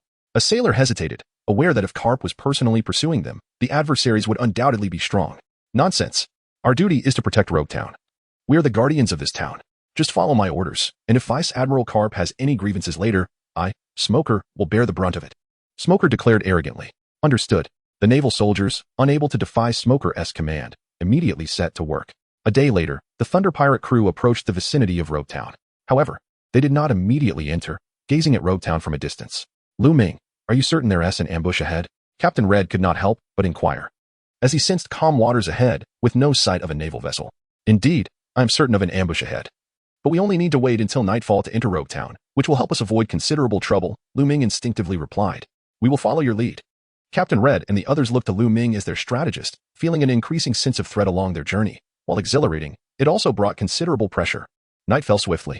The naval soldiers stationed along Rogue Town's coastline, along with several pirate ships concealed in the bay, had been lying in wait since yesterday, yet had seen no sign of the Thunder Pirate crew. Let us report back to Colonel Smoker. There's been no sign of the Thunder Pirate crew, one soldier suggested. Exactly. Besides, who would dare to sail at night? Aren't they afraid of running into reefs? Another added. Let us all get some rest. We'll continue our watch tomorrow. The soldiers stationed at the coast of Rogue Town relaxed their vigilance and settled in for the night. After midnight, the Thunder Pirate ship silently entered a secluded bay, free from any naval ambush. Moreover, with the ship's spirit, Little Blue, Lu Ming was able to navigate underwater dangers without concern, as there was no risk of running aground at night. Little Blue could even sail autonomously without the need for lights, reaching designated locations effortlessly. Leaving a few crew members to watch the ship, the majority quietly infiltrated Rogue Town. Within an inn, Lu Ming, Captain Red, Alrita, Nami, and all were conspiring over a monumental undertaking. What could it be? The search for Roger's remains? Captain Red was the first to express his astonishment, utterly bewildered by Lu Ming's audacious endeavor. Surely not. Lu Ming, what purpose do you have in seeking Roger's corpse? He has been deceased for over a decade. Even if we were to find him, it is likely that only bones would remain. Alrita could not contain her confusion regarding Lu Ming's intentions. For now, you need not concern yourselves with anything but the quest to locate Roger's remains. Even if it is merely bones, they must be retrieved. In due time, you shall witness the extraordinary events that will unfold. Lu Ming spoke in a mysterious manner. It was hardly plausible for him to disclose to his companions that he possessed a forbidden technique, reanimation of the impure earth, that could resurrect the deceased, transforming them into immortal beings. Right? Very well, let us inquire and investigate. Captain Reed and Alabasta exchanged glances, and after deliberation, they unanimously agreed to undertake the mission proposed by Lu Ming. Subsequently expressing their assent, the following day, Lu Ming and Nami proceeded together, while the others concealed their identities and opted for separate actions, discreetly inquiring about Roger's whereabouts. Lu Ming, where shall we head to now? Nami inquired, trailing beside him. If we haven't settled on a destination, I would like to purchase some daily necessities. Haha. I'll accompany you shortly, but first, you must join me to a certain place. Lu Ming replied with a smile. Where to? Nami asked. That will be disclosed later. For now, let us first check if there are any suitable weapons available. Having arrived at Log Town, he was determined to seize the treasures hidden there, particularly the legendary blade, the demon sword, Sandai Kitetsu, which resided within the local weapon shop. Before long, Lu Ming, accompanied by Nami, inquired of the townsfolk and arrived at the weapon shop. The proprietor, known as Sell One Sword, greeted the unfamiliar faces of Lu Ming and Nami with a broad smile. Welcome, esteemed guests. Are you in search of weapons? Our collection is meticulously forged and offered at reasonable prices. Lu Ming, wishing to avoid unnecessary chatter, directly inquired. Do you have the store's treasure? Please show it to me. Indeed, we do, but it comes at a steep price, 5 million berries, the seller replied. Observing Lu Ming's demeanor closely, noticing his calm reaction, the seller thought to himself that this young man might be affluent, perhaps even a prime candidate for exploitation. After all, business had become increasingly challenging since Smoker took command of Rogue Town, leading to a decline in sales from many shops. The store owners had little choice but to seize every opportunity to profit. As the old adage goes, a store that does not open risks losing for 3 years. Upon hearing the sum of 5 million berries, Lu Ming could not help but smirk coldly. This merchant, who sold a mere sword, seemed to believe he had discerned Lu Ming's wealth. In the original text, this character had previously claimed that the cursed blade required 1 million berries, yet now demanded 5 million from Lu Ming? Did he presume that Lu Ming's gentle demeanor made him an easy target? And Zaro, with his stoic countenance as a swordsman, appeared to be the one who felt intimidated? How intriguing, to raise the price from 1 million to 5 million berries so audaciously. Dear customer, you are unjustly accusing me. How could I possibly misquote? Just days ago, I priced it at 10 million berries. If it weren't for Colonel Smoker's governance over this city, which has hindered our business, I would be reluctant to part with it for even 5 million. The merchant, though slightly anxious, continued to peddle his wares. Chapter 41. Bartolomeo, enough of this nonsense. I offer a firm price of 100,000 berries. Otherwise, considering your prior attempt at extortion, I shall have no choice but to demolish your establishment. Lu Ming declared with chilling detachment. What? 100,000 berries? The merchant's expression darkened. I refuse to sell. Leave my premises at once, or I shall summon the Navy to deal with you. Do you even comprehend what you are attempting? You wish to acquire my prized possession for a mere 100,000 berries? I would rather let it decay in my shop or be cast into the sea than part with it for such a sum. The merchant continued to mutter in indignation. Nami, who had a penchant for wealth, thought to herself that 100,000 berries was already a substantial amount. Why demand 5 million? Why not resort to thievery instead? Hey, you greedy shopkeeper. What an outrageous demand. It's just a broken sword. You expect 5 million berries? In my opinion, even 100,000 is far too generous. Nami asserted, hands on her hips, emboldened by her reputation. If she were provoked, she could easily make off with it without him even realizing. My dear lady, it is evident you possess little knowledge of swords. Do you even know the price of the least expensive blade in my shop? The merchant retorted, frustrated by her ignorance. Humph, I care not what your lowest price is. If you do not sell us your prized possession for 100,000 berries today, do not say I did not warn you. Nami proclaimed assertively, reminding herself that they were pirates, and pirates ought not to be extorted. Regret? I believe it is you who will soon find it difficult to leave Log Town. The merchant sneered. I am aware you are pirates, but what of it? If you dare to cause trouble, Colonel Smoker will not spare you. That man harbors a deep-seated enmity towards your kind. Humph, Colonel Smoker? You think that can intimidate the Thunder Pirate crew? At that moment, Lu Ming let out a cold snort, unleashing decades of internal energy that filled the weapon shop. Clatter. All the weapons displayed within the shop trembled in unison as Lu Ming extended his hand, summoning the concealed cursed blade directly into his grasp. What? The merchant, taken aback, felt a wave of dread wash over him. How could this individual possess such formidable power? He had effortlessly retrieved the cursed sword, even from a distance. Realizing this, the merchant felt as if he had stepped on a steel plate. This was no ordinary pirate. In an instant, beads of sweat began to form upon the merchant's forehead. As Lu Ming wielded his internal energy to grasp the cursed sword, it emanated a tremendous resistance, as if it sought to retaliate against him or even dominate him. Humph. Merely a cursed blade dares to struggle in my grasp. Lu Ming regarded the situation with disdain, channeling his formidable inner strength directly into the cursed blade. forcefully suppressing the malevolent energy contained within it, leaving it utterly subdued. Was this truly the conclusion? The merchant, upon witnessing the blade in Lu Ming's grasp, fell into a state of disbelief, unable to comprehend the unfolding events. After all, this cursed blade had become the store's prized possession not due to its exorbitant price, but rather because none had been able to tame it, resulting in its perpetual unsold status. Nami, offer him 100,000 berries, and let us depart. Lu Ming declared without hesitation. Understood. Nami nodded, placing the prepared sum of 100,000 berries on the counter. The merchant, seeing this, wished to intervene but lacked the courage, merely watching as Lu Ming and his companions retreated, threatening, "You are nothing short of robbers, coercively purchasing. I will certainly report you to the Navy." The merchant, increasingly perplexed, could not fathom how he had relinquished his store's treasure for a mere 100,000 berries, feeling as though he might bleed from the indignity of it all. Consequently, he promptly set off to seek out the Navy to lodge a complaint. Lu Ming held the demon blade in his hand, with the words of He Dao inscribed on his back.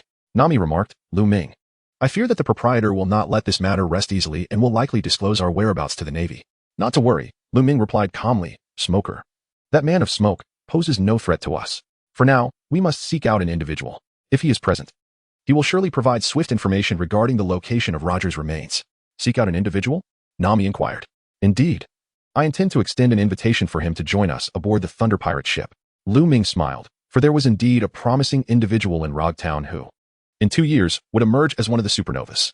This individual was none other than Bartholomew, the possessor of the barrier fruit. He was renowned in the surrounding seas as a formidable figure, having allegedly dominated over 150 small towns at the zenith of his power, with his underlings scattered across numerous islands and nearby waters. Who could it be? To have caught your attention, he must possess some exceptional qualities, Nami inquired with curiosity. Indeed, he is a devil fruit user. As our Thunder Pirate crew aspires to venture into the Grand Line, we require members of considerable potential. This way, when we confront countless forces in the New World, we shall have formidable confidence, Lu Ming declared. As the conversation continued, Lu Ming encountered a group of ruffians on the street, inquiring about Bartolomeo. "Oh, you wish to meet our boss? Let's see if you can afford it," sneered the red-haired thug, rubbing his fingers together, implying that he desired a bribe. Crack. Lu Ming unsheathed the newly acquired demon blade, the third-generation kitsch, and placed it against his adversary's throat. He declared, "You, a mere ruffian, dare to conspire with the pirates of our ilk? I shall grant you one final opportunity. Will you choose your life or your riches?" He added, "If you possess any courage, follow me and witness how my leader deals with you." Meanwhile, Hong Mao immediately yielded, though his heart remained defiant. "Very well, I shall await your arrival." Lu Ming let out a cold snort and followed closely behind the red-haired man. Shortly thereafter, they arrived at an underground casino where they encountered Bartolomeo, a notorious figure in the underworld. "Boss, these two fellows are threatening me. You must stand up for me," the red-haired man implored immediately. "Humph. Those who dare to bully me should inquire about who Bartolomeo is in Rogue Town." Bartolomeo, with his vibrant green hair and a devilish visage, cast a piercing glance at Lu Ming. "Ding. Congratulations, host, you have triggered a quest. Defeating Bartolomeo will grant you lottery points." Upon hearing the electronic voice echo in his mind, Lu Ming felt a surge of delight. Was experience finally at hand? "Nami, please step aside for a moment," Lu Ming urged with concern. "All right, just be careful. Do not underestimate them. They are numerous," Nami replied gently. "Understood." Lu Ming nodded and turned to all those present, declaring, "Remember, the one who strikes you is Lu Ming of the Thunder Pirate crew. You might as well join in." Chapter 42, The Might of the Buddha's Palm. Ha ha. You are indeed audacious. A mere Thunder Pirate crew, of which we have never even heard, appears to be nothing more than an inconsequential band of pirates. Bartolomeo sneered disdainfully, completely disregarding Lu Ming and instead brimming with mockery. "However, since you seek your own demise, we shall oblige. Come on, bring me his head." Bartolomeo's expression abruptly turned icy as he issued the command. Within the underground casino, over 100 thugs brandished an array of weapons, iron rods, spiked clubs, and blades. Hee. "You're finished, brat. We are notorious in the underworld, having once dominated 155 towns. And the number of people we've beaten exceeds the meals you've consumed." With malicious grins and laughter, the throng of thugs advanced towards Lu Ming, exuding an air of certainty in their impending victory. "Humph, your weakness is not your fault, but pretending to be formidable is where you err. Buddha's palm." Lu Ming thrust his palm forward, unleashing a colossal golden handprint that surged ahead with astonishing speed. Boom. Ah. The dozens of individuals who had encircled him were instantly sent reeling backward, blood spewing from their mouths as they soared through the air. What manner of sorcery is this? The onlookers from other factions stood in sheer disbelief, suddenly perceiving Lu Ming as a veritable demon. With a single palm strike, he had sent numerous comrades flying, all of whom were now coughing up blood. "Humph, it's your turn now. The Buddha's palm. The Buddha's palm." Lu Ming did not waste words. He unleashed 2 consecutive strikes towards the other factions. Well, within mere seconds, over 100 ruffians lay sprawled on the ground, their cries of agony echoing through the underground casino. Humph, do you dare to flaunt your bravado in my presence? Are you not aware that this era belongs to pirates? You land-dwelling thugs are destined to remain mere pawns. Lu Ming let out a slight snort before turning to Bartolomeo, who stood beside him, utterly dumbfounded. How could this be? You injured all my brothers here with just 3 strikes? Bartolomeo found it hard to accept, struggling to comprehend the immense strength possessed by Lu Ming. However, at the same time, Bartolomeo felt a sense of admiration for this pirate, for he was indeed formidable. Bartolomeo, it is your turn to step forward, is it not? As the leader of a gang, you cannot possibly be a timid turtle hiding in its shell. If you are a true man, then stand up and challenge me. Lu Ming bellowed with a commanding presence. Bartholomew shuddered, seemingly overwhelmed by Lu Ming's formidable aura.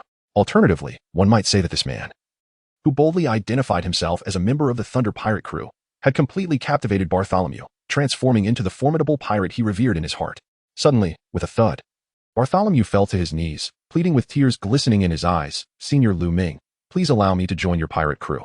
If necessary, name your price. I only wish to sail alongside you and share in your adventures. His gaze was sincere, filled with an earnest longing as he implored Lu Ming. Upon witnessing this, Lu Ming couldn't help but let a faint smile grace his lips. It seemed there was no longer a need for him to extend a personal invitation to Bartolomeo to join the Thunder Pirate crew. Humph. Weren't you just disdainfully proclaiming moments ago that you would take my head? Lu Ming coldly snorted, his expression devoid of emotion. Senior Lu Ming, I was wrong. It seems we have come to know each other through this encounter. Your immense strength has left me in awe. Although I am merely a small-time thug in Rogue Town, I harbor a dream of becoming a great pirate. I earnestly implore you to allow me to join your Thunder Pirate crew. I possess wealth, and I can bring 500 million berries to your ranks. Bartolomeo continuously expressed his sincerity, presenting a tempting offer. Even Nami, standing nearby, could not help but be captivated by the mention of 500 million berries.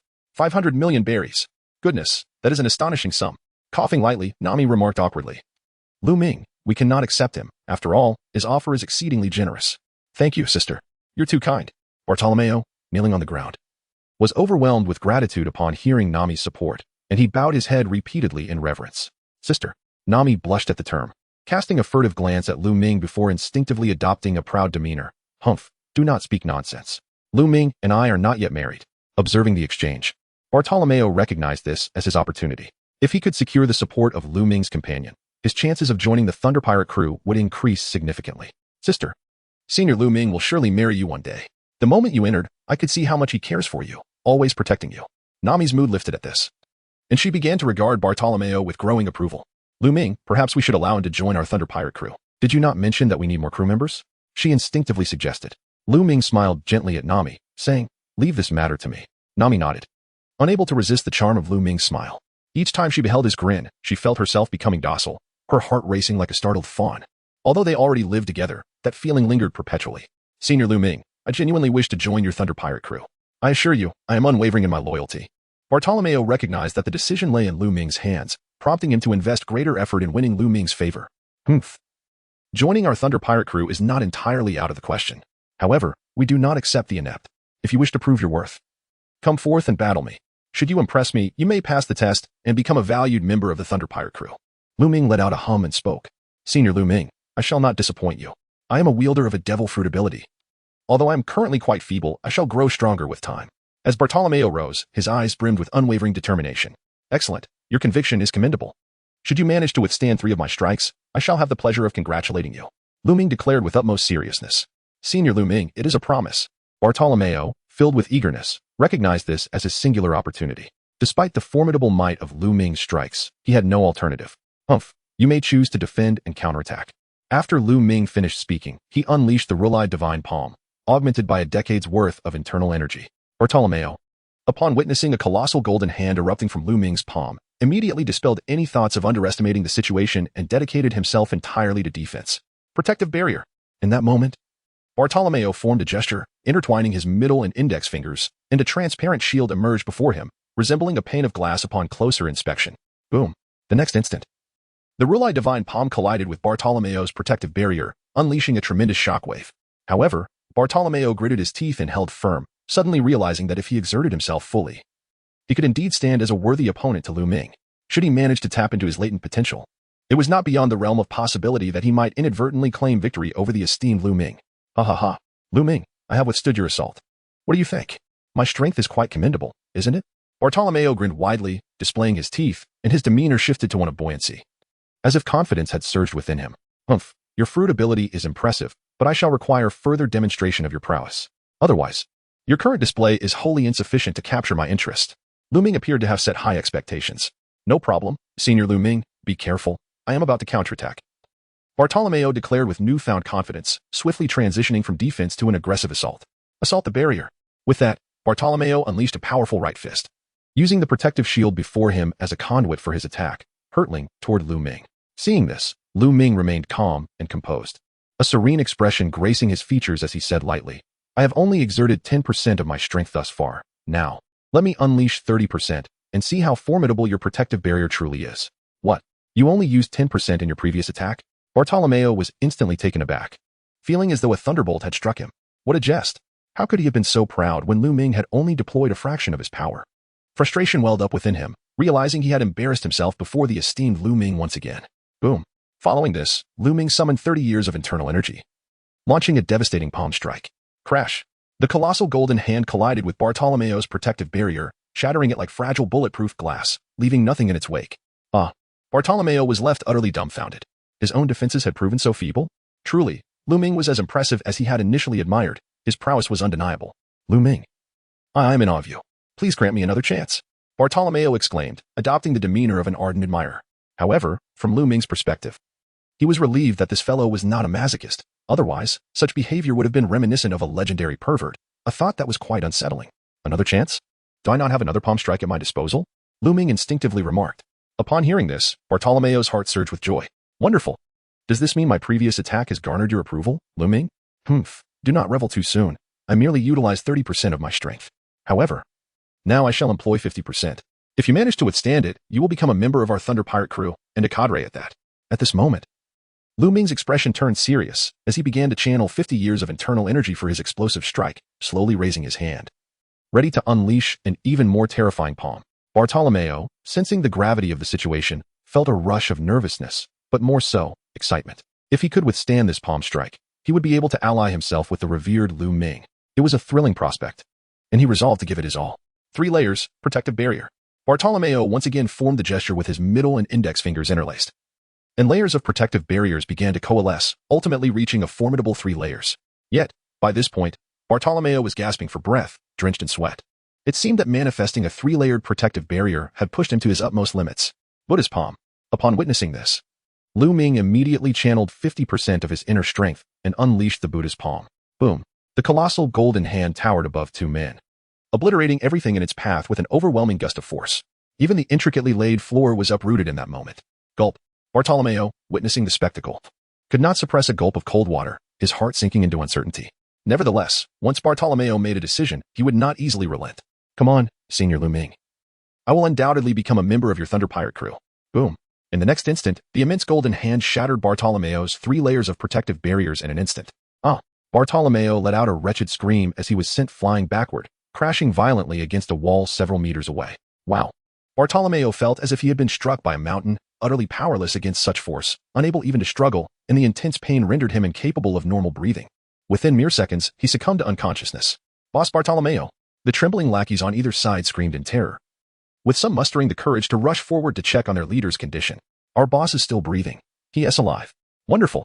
As long as he survives this calamity, there will be blessings to come.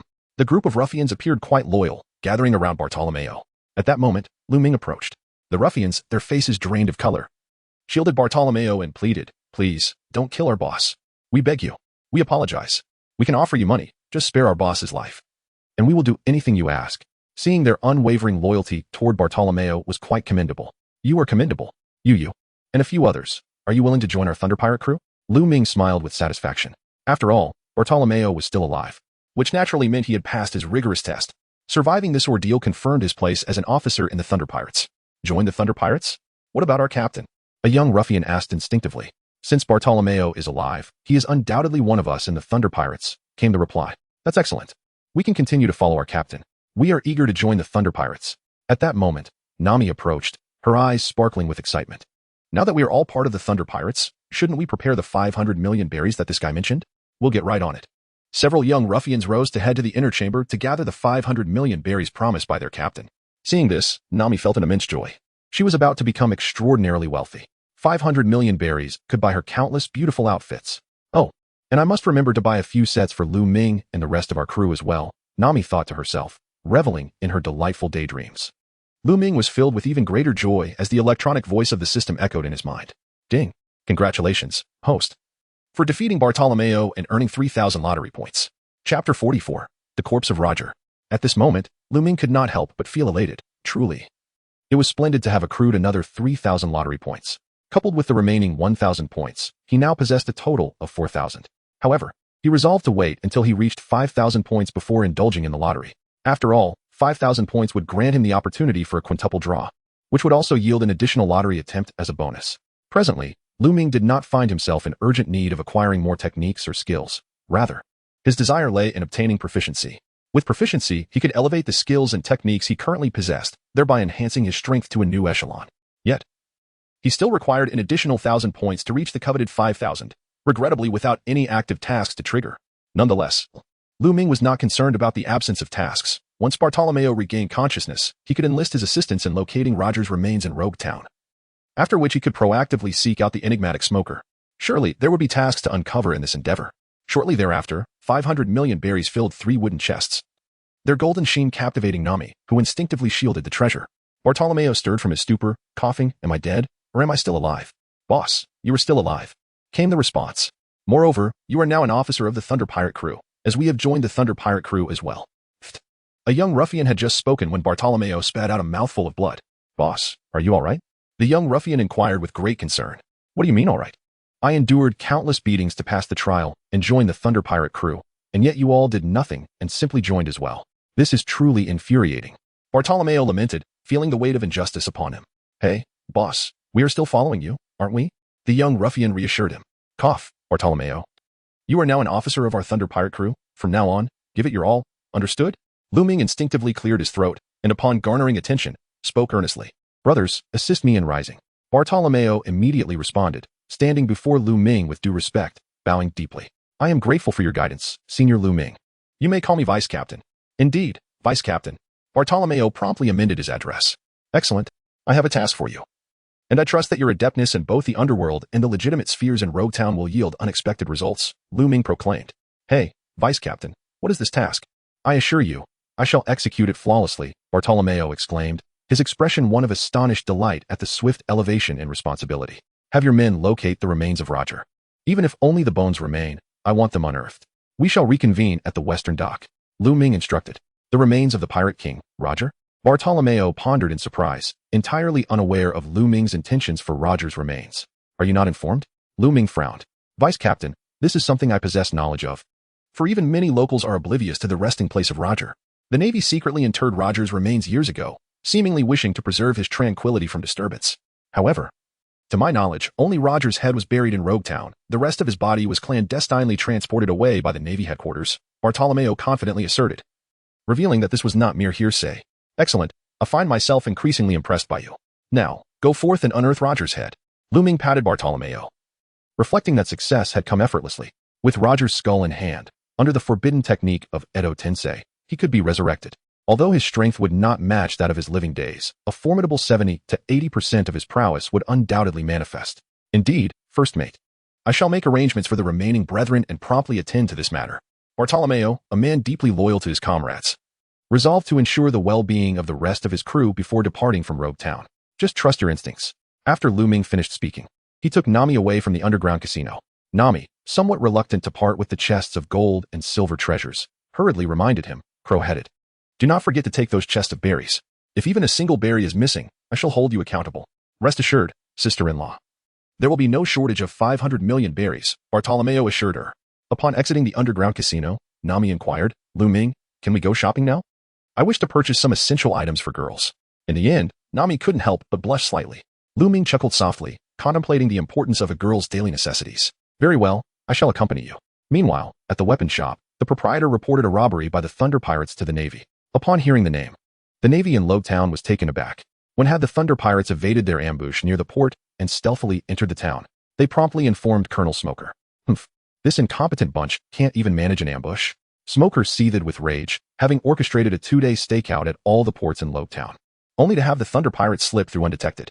You lot? You think you can handle this? Immediately recall all the ambush soldiers and conduct a thorough search of the town. This time, I will ensure that the Thunder Pirates cannot escape. Smoker's eyes burned with righteous fury. He believed that such a nefarious group as the Thunder Pirates must be eradicated before they could take root, lest they grow into a greater threat to the world and its people. After issuing his commands, he armed himself with sea stone weaponry and led a contingent of Navy soldiers to hunt down the Thunder Pirates within the town, armed with wanted posters of key members.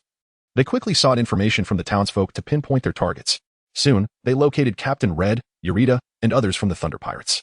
Although both Captain Red and Eureka possessed devil fruit abilities, rendering them formidable opponents, they found themselves utterly outmatched when confronted by Smoker. It was as if some unseen force limited their powers, and they lacked the combat experience and skill to contend with him. Thus, they resisted for only a brief time before Smoker apprehended them. Chapter 45, Execution of the Thunder Pirates? Smoker ordered his subordinates to bring Red and Eureka to the guillotine where Roger had once met his demise, intending to execute them at noon. Captain, I'm sorry. I am no match for him. Eureka sighed, casting a pained glance at Captain Red, who bore a heavy heart. It is I who should apologize. As the captain of the Thunder Pirates, I have failed to protect you and ensure your safety. I am utterly useless, Red lamented. However, they were not entirely devoid of resistance. It was merely that Smoker's mastery of his fruit was superior to their own. For instance, Smoker could glide effortlessly at low altitudes, rendering them vulnerable. Moreover, the cunning Smoker wielded a large weapon embedded with sea stone, making any close combat with him perilous for Captain Red and Eureka. In the original tale, even Luffy had been soundly defeated by Smoker in Lobetown and nearly met his end on the guillotine, saved only by Dragon's timely intervention. Has the message been dispatched? Smoker inquired of a nearby soldier. Rest assured, Colonel, we have disseminated the information. Captain Lu Ming of the Thunder Pirates will likely attempt to rescue them. But our forces are already in position, waiting for them to fall into our trap, the soldier confidently reported. Humph, keep your eyes peeled, Smoker said, puffing on a cigar and exhaling clouds of smoke. Meanwhile, Vice Admiral Garp was hastily making his way to Lobetown, a sense of foreboding gnawing at him. Smoker was notoriously uncontrollable and rather arrogant. It was likely he would act impulsively against the Thunder Pirates without waiting for Garp's orders. Garp swiftly contacted the Navy in Lobetown, instructing them not to engage with the Thunder Pirates until he arrived. Understood. A Navy soldier acknowledged the command, only to receive alarming news that Colonel Smoker had already taken action. Vice Admiral, it's bad news. Colonel Smoker has apprehended Captain Red and Officer Eureka, and they are currently on the guillotine. Proceeding with the next phase of his plan, the soldier reported urgently. With a resounding crash, Garp slammed his fist onto the table, furious that Smoker had dared to defy his orders. That fool will face consequences when he returns to headquarters. The Thunder Pirates harbor dangerous and formidable individuals, and Smoker's insubordination is tantamount to courting disaster. And capturing Red and Eureka without securing Lu Ming? That only highlights the gravity of the situation. Full speed ahead. Let us see if we can retrieve Smoker's remains. Garp commanded, determination etched on his face as they raced toward Lobetown. Upon completing their purchase of daily necessities, Lu Ming and Nami found themselves encircled by a contingent of naval soldiers. Do not move. You are now surrounded by us. Surrender without resistance and obediently accept the judgment of justice. Humph. Is it really you who dare to challenge me? If you wish to avoid death, it would be prudent not to provoke me. Lu Ming remained unconcerned. What did it matter if dozens of rifles were aimed at him? He possessed the ability to repel all the bullets with his internal force, and with a mere moment's effort, he could retaliate and eliminate them all in an instant. Presumptuous fools, mere pirates, stubbornly obstinate. Fire, commanded the leading naval soldier, who, harboring a deep-seated hatred for pirates, quickly succumbed to fury after only a few words. Rat-a-tat-tat. In an instant, dozens of bullets surged toward Lu Ming and Nami at astonishing speed. Humph, underestimating themselves. I shall make them pay the price. Lu Ming swiftly pulled Nami into his embrace, shielding her protectively. With a resounding force, his internal energy surged forth, manifesting as an invisible magnetic field that enveloped an area of 5 to 6 meters around him. The bullets that were fired towards them were halted by this extraordinary power, suspended in the void. Moments later, these projectiles lost their momentum, clattering to the ground. What? The surrounding Navy soldiers were taken aback, their faces etched with disbelief. How could their bullets be thwarted? What a farce. Could it be that the opponent was also a wielder of a devil fruit? Yet, even Colonel Smoker, a fellow user of such powers, would not dare to engage in such reckless displays. Humph, now it is time for my counterattack. 3 Veins Divine Sword. Lu Ming unsheathed the demonic blade, unleashing a single stroke that manifested as 3 intangible sword edges, slicing through the air with a velocity and force imperceptible to the naked eye, swiftly severing the wrists of dozens of naval soldiers. By the time the soldiers regained their senses, the rifles they once wielded had already clattered to the ground. Ah, my hand, they exclaimed, only to realize that the tendons in their gun-holding wrists had been severed, rendering them powerless. A demon, he is nothing short of a demon. Run for your lives. Countless naval soldiers were struck by terror, acutely aware of Lu Ming's overwhelming prowess. Had he chosen to slice their throats, they would scarcely have comprehended their own demise. Under such insurmountable pressure, these branch Navy soldiers lacked the mental fortitude of their main fleet counterparts, leading them to retreat in sheer panic. Lu Ming did not pursue further. Instead, he gazed at Nami, whose face had turned a deep crimson, and said, "Nami, you should head to our meeting point ahead of time. I must seek out the captain and the others now." "All right, but please be careful. I will await your return," Nami replied, her heart warmed by his words. Once they parted ways, Lu Ming found it much easier to act alone. He had heard that the captain and officers of the Thunder Pirates had been captured and were to be executed at noon. TSK, Colonel Smoker truly is a madman. He is the most bloodthirsty Navy officer I have ever encountered. Let us hasten to witness the spectacle. Noon is fast approaching. Numerous voices on the street echoed such news. Upon hearing the news, Lu Ming was acutely aware that Smoker intended to lure him into a rescue mission. However, he could not stand idly by while the captain and Alabasta faced execution at the hands of this madman. Thus, Lu Ming ventured alone to the execution ground. At that moment, a throng had already gathered outside the venue, comprising numerous pirates and members of the Thunder Pirates, yet they dared not act recklessly. Ding! Congratulations, host. You have triggered a mission. Defeat the White Hunter Smoker to earn lottery points. Chapter 46, The Battlefield of One with Lu Ming's Arrival. The ambushing naval soldiers immediately took note of him. In the blink of an eye, hundreds of naval soldiers emerged, rifles in hand, encircling Lu Ming with formidable intensity. "Humph. I advise you not to obstruct my path, or you shall bear the consequences," Lu Ming declared coolly, observing the situation. "Silence. You are now surrounded by us. Should you continue to act so brazenly, do you believe we won't turn you into a sieve at once?" shouted a naval soldier, exuding an air of superiority, clearly underestimating Lu Ming. "Ha ha ha, utterly ridiculous. Do you truly think you can threaten me?" Lu Ming erupted into a fit of laughter, his gaze piercing and sharp. After all, should he choose to, he could inflict grievous injury upon all the naval soldiers encircling him in a matter of moments. However, at that very moment, the White Hunter Smoker, standing upon the stage, strode confidently into the midst of the encircled naval soldiers, wielding a weapon forged from sea prism stone and puffing on a cigar, exuding an air of arrogance as he regarded Lu Ming. "Humph, just a mere pirate, yet your bravado is quite remarkable. Now, let me witness the extent of your abilities." The White Hunter Smoker prepared to take matters into his own hands and teach Lu Ming a lesson. "Ha ha ha, this is rather intriguing. I was just contemplating how to discipline you, and here you are, so obligingly stepping forward." Lu Ming could not help but chuckle. "Humph, smoke." The White Hunter Smog scoffed disdainfully and exhaled an extraordinary amount of smoke, engulfing Lu Ming in its swirling tendrils. Shave. Lu Ming executed the 6 styles of the Navy, employing the technique known as sorrow. In an instant, he vanished from his original position, reappearing at Smoker's right side. With a powerful strike, he unleashed the Buddha's palm upon the White Hunter Smoker. Smoker furrowed his brow, realizing that the opponent's technique was indeed one of the 6 styles of the Navy. "Humph. I never imagined that this fellow's physique has transcended the limits of the human body. After all, mastering the 6 styles requires not only guidance, but also an extraordinary physical capability that surpasses human limitations. Only when both conditions are met can one wield the Navy's 6 styles or any of its individual techniques. It is crucial to understand that each move within the 6 styles demands actions that exceed the bounds of human capability. For instance, the requirements of Sora dictate that one must rapidly stomp the ground several times within a mere 0.36 seconds, achieving the effect of instantaneous disappearance. How could an ordinary person possibly execute dozens of stomps in such a fleeting moment?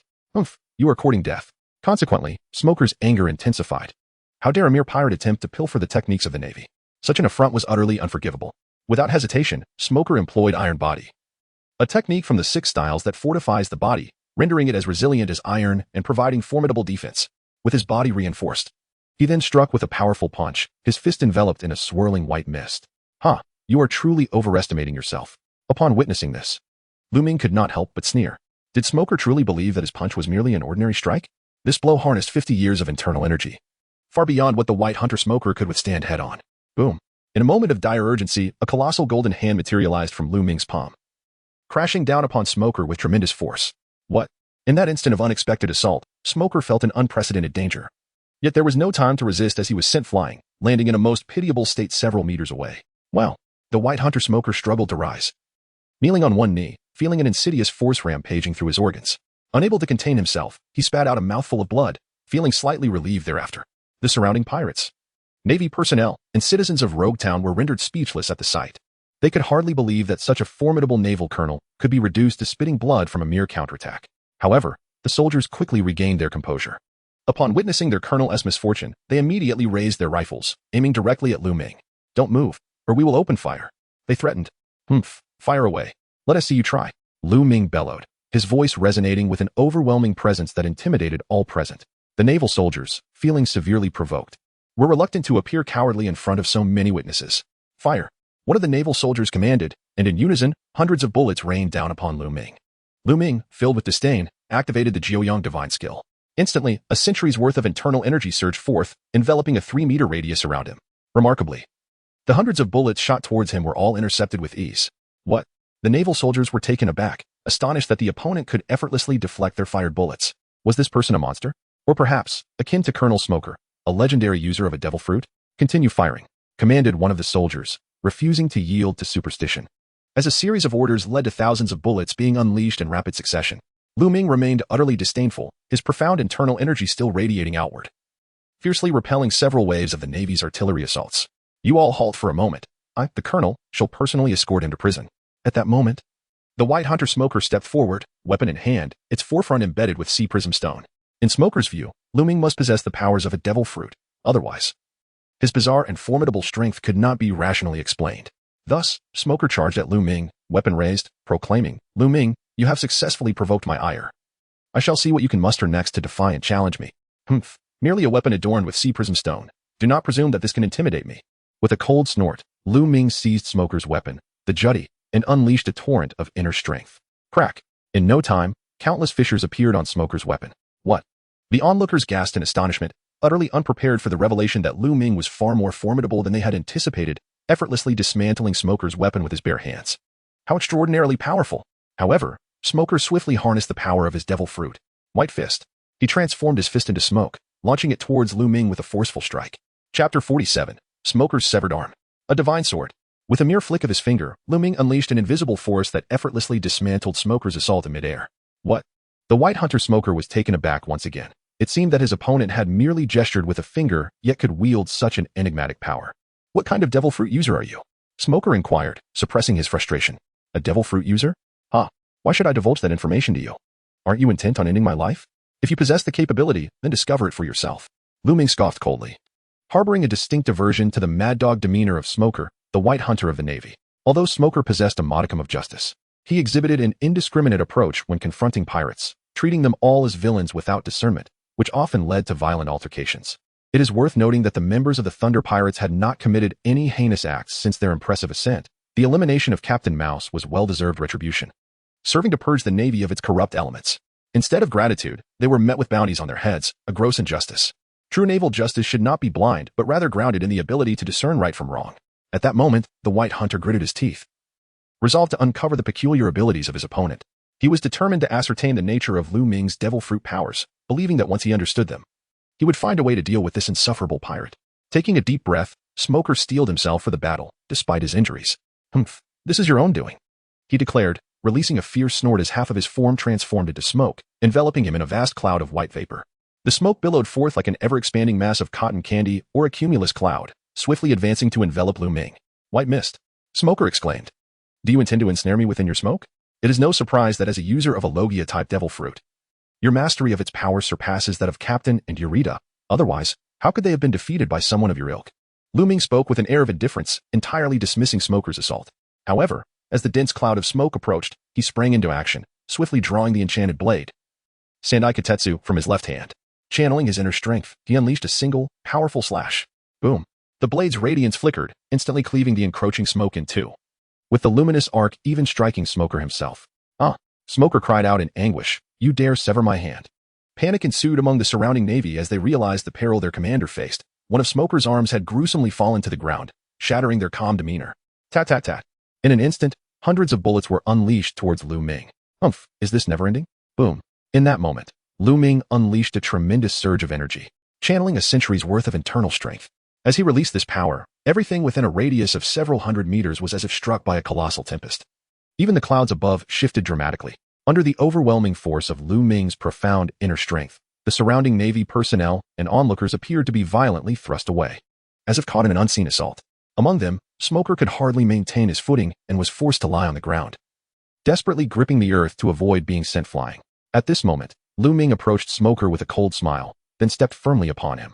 Smoker, do you truly believe you can defeat me? If I had the intention to kill you, you would already be beyond salvation. Humph, you despicable pirates. Even if I am not your match, what of it? Justice shall inevitably render its judgment upon you. It would be wise for you to eliminate me now, otherwise. As long as I draw breath, I shall pursue you to the ends of the earth, ensuring you face the law and are delivered to the depths of Impel Down. Smoker, filled with righteous indignation, declared, though I may not best Lu Ming. The pride of a Navy officer and my own sense of self-importance grant me no fear of death. Kill you? Why would I wish to do that? I am rather eager to see what amusement you will bring me in the future. To be frank, a being of my strength is destined to feel loneliness. If I do not cultivate some enmity now, how shall I live on? Lu Ming laughed heartily, his eyes brimming with disdain and mockery. What of releasing a tiger back into the mountains? Though Smoker possessed a commendable fruit, his potential in the later stages was merely average, rendering him insignificant. Not killing me? Just wait and see how you'll regret that. Smoker could no longer suppress his laughter. Clearly, the other party was even more arrogant than he was. Bang! With a powerful kick, Lu Ming sent Smoker flying across the distance. His strike, infused with profound internal energy, propelled Smoker several meters away. To onlookers, Lu Ming appeared to possess astonishing strength, each movement exuding an unpredictable potency, as if endowed with some extraordinary ability. What should we do? Our esteemed colonel is being overwhelmed. Should we rush to his aid? Yet, it seems that any attempt to assist would be akin to courting death. We simply cannot match the adversary's might. Indeed. We find ourselves powerless. It would be prudent to observe the situation further. The naval soldiers, struck by fear from Lu Ming's display, felt an immense psychological burden and helplessness, leading them to hesitate in offering assistance to Smoker at this moment. Meanwhile, the surrounding crowd, consisting of pirates and Navy personnel alike, was utterly astonished. They could hardly believe their eyes as a pirate so thoroughly subdued a member of the Navy, particularly the infamous cutthroat known as Lightning Pirate, who was drenched in cold sweat amidst the throngs of onlookers. It dawned on him that this adversary was no mere mortal. The methods employed were devious and ruthless. Having bested even a formidable Navy officer like Smoker, who had suffered the loss of an arm, how foolish it was to confront the Lightning Pirates and even attempt to extort them, feeling as if he had narrowly escaped death. After all, pirates are notorious for their callousness, frequently navigating perilous environments rife with gunfire and violence, embodying the very essence of demons and villains. However, among the crowd, other pirate factions took note of Lu Ming's formidable prowess, marking the Lightning Pirates as a group not to be trifled with, having single-handedly vanquished the main forces of the Navy in Log Town. At this moment, Lu Ming had yet to hear the system's electronic notification in his mind, indicating that Smoker still possessed some capacity for resistance. Otherwise, the system would have congratulated him on completing the task long ago. Chapter 48. The invitation from Revolutionary Army Dragon. As the task remained incomplete, Lu Ming showed no restraint, relentlessly attacking Smoker until he rendered him unconscious. What was intended to be a public execution had instead become a scene of torment for Smoker. Once Smoker had succumbed to unconsciousness, the system recognized Lu Ming as having completed the task. Ding. Congratulations, host. You have defeated Colonel Smoker and earned 5,000 points of lottery value. 5,000 points? Lu Ming was taken aback by the voice resonating in his mind, an unexpected thrill coursing through him. To his astonishment, he had been directly rewarded with 5,000 lottery points. It appeared that the strength of the adversary defeated directly correlated with the magnitude of the reward. If the system operated on such a principle, he need not worry about a shortage of lottery points in the future. After all, once he ventured into the great voyage, the formidable navies and pirates would be countless, and he would undoubtedly amass lottery points in abundance. After completing his task, Lu Ming refrained from further aggression towards Smoker. Continuing to strike would undoubtedly lead to Smoker's demise. Although he harbored disdain for Smoker, it had not escalated to the point of wishing for his death.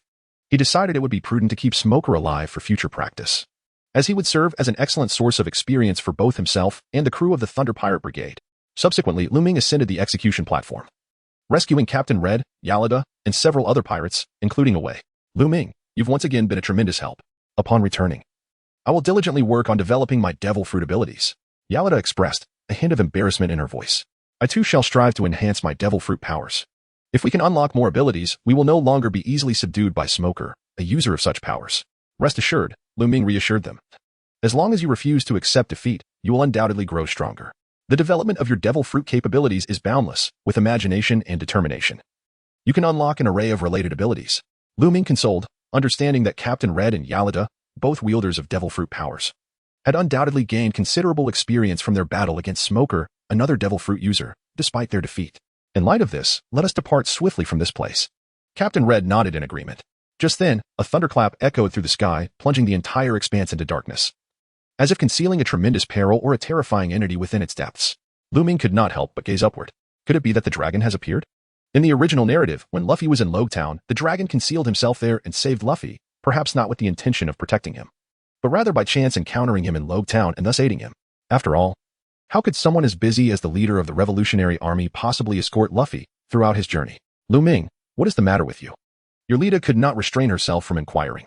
At that moment, they had swiftly departed, leaving the execution platform behind. Oh, it's nothing. I merely find the weather to be changing rather rapidly. It seems we may soon be met with a heavy downpour. We must hasten to the port in the west. Lu Ming instinctively spoke, for he had already communicated with the ship's sprite, Xiaolon, to rendezvous with them at the western port. Indeed, Yelida nodded in agreement. However, just as Lu Ming and his companions arrived at Rogtown, they encountered a towering figure draped in a raincoat standing on the main road leading to the western port. As the thunder rumbled overhead, a flash of lightning momentarily illuminated the stranger's features. Lu Ming, what is happening with that person ahead? Yelida could not help but inquire, feeling an overwhelming sense of pressure emanating from him. Could it be that he has come to confront us? Captain Reed also sensed the ominous aura. It was evident that the individual was a formidable opponent. Regrettably, he felt utterly useless, as it was solely Lu Ming who bore the burden of battling for their Thunder Pirate crew, leaving him, as a man, with a profound sense of shame. Lu Ming had indeed noticed the situation, yet he was resolute in his belief that this individual must be Long, the leader of the Revolutionary Army. However, he was perplexed by the sudden obstruction posed by the stranger. You all proceed to the port and await my arrival. I shall join you shortly, Lu Ming instinctively declared. Is that acceptable? Asked Yelida. Rest assured, it truly poses no issue. I never engage in endeavors without confidence, Lu Ming replied, exuding assurance. Lu Ming, how could I allow you to face this alone? Captain Red expressed his desire to stay behind. Captain, it would be wise to heed Vice Captain Lu Ming's strategy. After all, if we remain, he must constantly consider our safety, which would hinder his performance. Thus, we must place our trust in Vice Captain Lu Ming. Yelida promptly counseled Captain Red, demonstrating her keen awareness. Very well, Lu Ming, do exercise caution. Captain Red eventually conceded, recognizing that remaining would only serve as a burden. A truth that struck him profoundly. With Lu Ming opting to stay, Captain Red and Yelida proceeded to the port ahead of him. Might I inquire what business you have? With merely a distance of 5 or 6 meters separating Lu Ming from the Revolutionary Army's dragon, he took the initiative to speak. Lu Ming preferred to retain control over every situation. Young man, are you interested in joining me? The dragon, enveloped in a feathered attire, immediately delved into the matter at hand. I have inquired about your affairs. Despite being a pirate, you adhere to your own principles and disdain the indiscriminate slaughter of innocents. However, your actions are overly impulsive. Without a formidable backing to shield you, you will encounter countless formidable adversaries, and your journey may meet an untimely end. Upon hearing this, Lu Ming could not help but smile inwardly, surprised that the Revolutionary Army's dragon had taken an interest in him. However, faced with the invitation from the Revolutionary Army's dragon, Lu Ming exhibited no signs of astonishment. After all, he held no desire to join their organization. I appreciate your kind offer, but I prefer a bit more adventure. So allow me to decline. I have no intention of following anyone. So be it. I hope we shall not become adversaries one day. The Revolutionary Army's dragon, having recognized Lu Ming's reluctance, refrained from further persuasion. With a thunderous crack overhead, the figure of the Revolutionary Army's dragon vanished in an instant. What remarkable speed! I scarcely noticed his departure. Lu Ming stood still, witnessing the dragon's abrupt disappearance, truly embodying the world's most perilous criminal. Subsequently, Lu Ming composed himself, for he was endowed with extraordinary abilities and would eventually surpass them. Thus, there was no need for envy. Once back aboard the ship, he planned to indulge in a quintuple draw, which would likely bolster his strength once more. Upon reaching the port, the first Thunder Pirate crew was already there to greet them. The second Thunder Pirate crew also arrived on the scene, as they found it peculiar that the first cruise ship was sailing unmanned. Consequently, they followed, yet hesitated to board, fearing it might be haunted, and thus observed from a distance. Chapter 49, The Resurrection of Roger. At that moment, upon seeing their captain and crew return, they waved. Captain, Vice Captain, you have finally returned. However, trouble looms. This pirate ship is haunted, having sailed here on its own. Red and Yelida, upon hearing their comrades' claims, were utterly bewildered. Can a ship truly sail by itself? Even Yelida grew serious, declaring, stop this nonsense. We must account for everyone and ensure our comrades have returned. The crew, knowing their words would not be believed, resigned themselves to the situation and began to tally their numbers, checking who among them had not yet returned. Nami had already returned to the ship, placing the purchased supplies on board. Observing her companions counting heads, Nami promptly stated, there are still new members who have yet to assemble. We must wait, for that is 500 million berries. Just as Nami expressed her concern, a group of around 20 emerged from the storm, led by Bartolomeo, accompanied by his loyal followers, some of whom were under Lu Ming's favorable regard. Vice Captain, we have arrived. Bartolomeo respectfully approached Lu Ming. What are the tasks I assigned you? Lu Ming inquired instinctively. Rest assured, Vice Captain, everything is in this chest. Bartolomeo replied earnestly. Very well, let us board the ship. I shall introduce you to the captain and the others shortly. Lu Ming responded with satisfaction. Thus, the Thunder pirate crew set sail on 2 pirate ships. Departing from Rogue Town, they were acutely aware that should the naval forces of Rogue Town discover they had unearthed Roger's grave, their crew would undoubtedly become the target of relentless pursuit. Aboard the ship, Lu Ming introduced the captain to Bartolomeo. Captain Red welcomed Bartolomeo's addition, recognizing him not only as a devil fruit user, but also as one bringing 500 million berries aboard, an immense boon indeed. After a brief introduction, Lu Ming assigned them a task to immediately construct a coffin, as the ship had ample surplus wooden materials. Lu Ming obtained Roger's skull, which was not in pristine condition, having deteriorated considerably over the years, as it had been over 2 decades since Roger's demise. However, as long as it was a remnant of Roger himself, there was no cause for concern. Shortly thereafter, Bartolomeo arrived to inform him that the coffin had been meticulously crafted. Lu Ming proceeded alone to employ the forbidden technique of impure world reincarnation, successfully resurrecting Roger. His mastery of this arcane art was unparalleled among sorcerers, rendering it a flawless manifestation. The sole limitation was that without further enhancements to the forbidden technique, he could only reincarnate a single individual at a time. However, with continual upgrades to the impure world reincarnation, he could potentially resurrect countless deceased souls, free from any constraints of rank or number. Witnessing Roger's successful resurrection filled Lu Ming with immense joy, for he now possessed a formidable trump card. Even if his increasingly reckless actions provoked the Navy to unleash a demon-slaying decree against the Thunder Pirate Group, it mattered little. The release of Roger would compel the Navy headquarters, the world government, and myriad factions to divert their attention, leaving them little time to focus on the Thunder Pirate Group.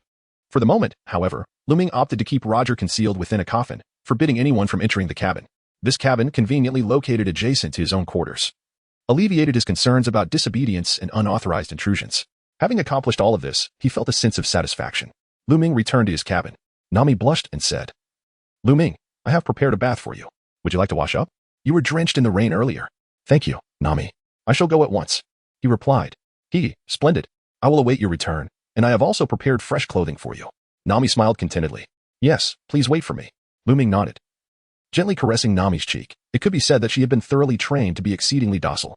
Subsequently, Lu Ming made his way to the bathroom, soaking in the tub while simultaneously engaging in a lottery draw. System, I request a quintuple draw at the cost of 1,000 points each. Will 5,000 points be deducted? Currently, the host possesses 9,000 points. Deduct. Ding.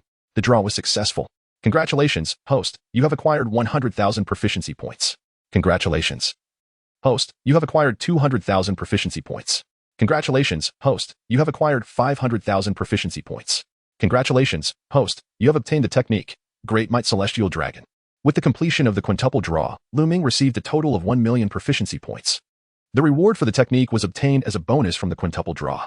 Lu Ming was exceedingly pleased with the results of this lottery, as he was in dire need of substantial proficiency to nourish his myriad techniques and skills. However, he felt compelled to inquire why there was such an abundance of proficiency this time. Could it be that he had inadvertently met some hidden criteria?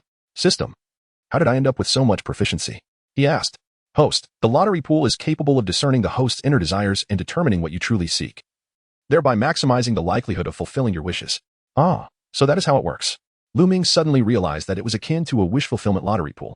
If he desired a substantial amount of proficiency, he could draw a significant quantity of it. Should he require techniques and skills, he would then be able to acquire even more. With this understanding, Lu Ming felt he would be able to conduct his future draws with greater efficacy. After all, techniques encompass a myriad of types. By simply focusing on what he needed, he could maximize the likelihood of obtaining his desires, which was immensely advantageous. He then began to allocate proficiency to his techniques and skills. Technique, 9 Yang Divine Skill, LV2, LV3, Proficiency Cost, 200, 000, Skill, Water Manipulation, LV1, LV2, Proficiency Cost, 50, 000, Technique, Tathagata Palm, LV1, LV2, Proficiency Cost, 100, 000, Forbidden Technique, Impure World Reincarnation, LV1, LV2, Proficiency Cost, 100, 000, Spirit of the Ship, Little Blue, LV1, LV3, Growth Phase, Proficiency Cost, 300, 000, Body Refinement, Purple Chi Divine Skill, LV1, LV2, Proficiency Cost, 10, 000 based on original. Technique, Thunder Breathing Method, Awaiting Activation, Special Skill, Speed of Light Draw, 2,000-10, 000 times. Devil Fruit, Sun Fruit, Awaiting Use. Weapon, Wado Ikamanji Internal Power, 102 years remaining proficiency, 340, 000 points remaining lottery value, 4,000 points comprehensive battle power, exceeding 10,000. Chapter 50, One Palm. 18 dragons. Upon witnessing his strength, Lu Ming felt a surge of joy as his skills and techniques escalated, resulting in a remarkable enhancement. As the saying goes, having an advantage is exhilarating. Continuous advantage only amplifies that thrill. Otherwise, how could his battle power soar beyond 10,000 in mere moments? He had almost forgotten to check the newly added technique. Great. Lu Ming suddenly regained his composure and pondered what he had overlooked. After a moment of contemplation, he realized it was the Dawei Tianlong technique. Upon examining this martial art, Lu Ming discovered that certain prerequisites must be met for its cultivation. One must possess a minimum of 150 years of internal energy. However, Lu Ming currently only had 102 years of internal energy, indicating that he needed to extract more. To extract internal energy, Lu Ming merely needed to utilize the small prize pool, expending 500 points of lottery value for a five-fold draw. With the insights gained from the lottery, Lu Ming fervently envisioned extracting internal energy. After expending 2,000 points of lottery value, he successfully acquired over 50 years of internal energy. Lu Ming felt a surge of exhilaration. With ample resources at his disposal, he could manipulate the system to his heart's content. However, as he suddenly gained 50 years worth of internal energy, he was overcome by an intense heat coursing through his body.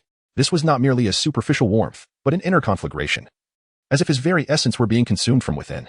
I must hasten to refine this energy. Lu Ming sat cross-legged in the bathtub, fervently channeling the Nine Suns' divine art. After the incense had burned for a while, he felt significantly better, no longer plagued by that intense, burning sensation. However, he still felt discomfort below, which he resolved to ask Nami for assistance with later.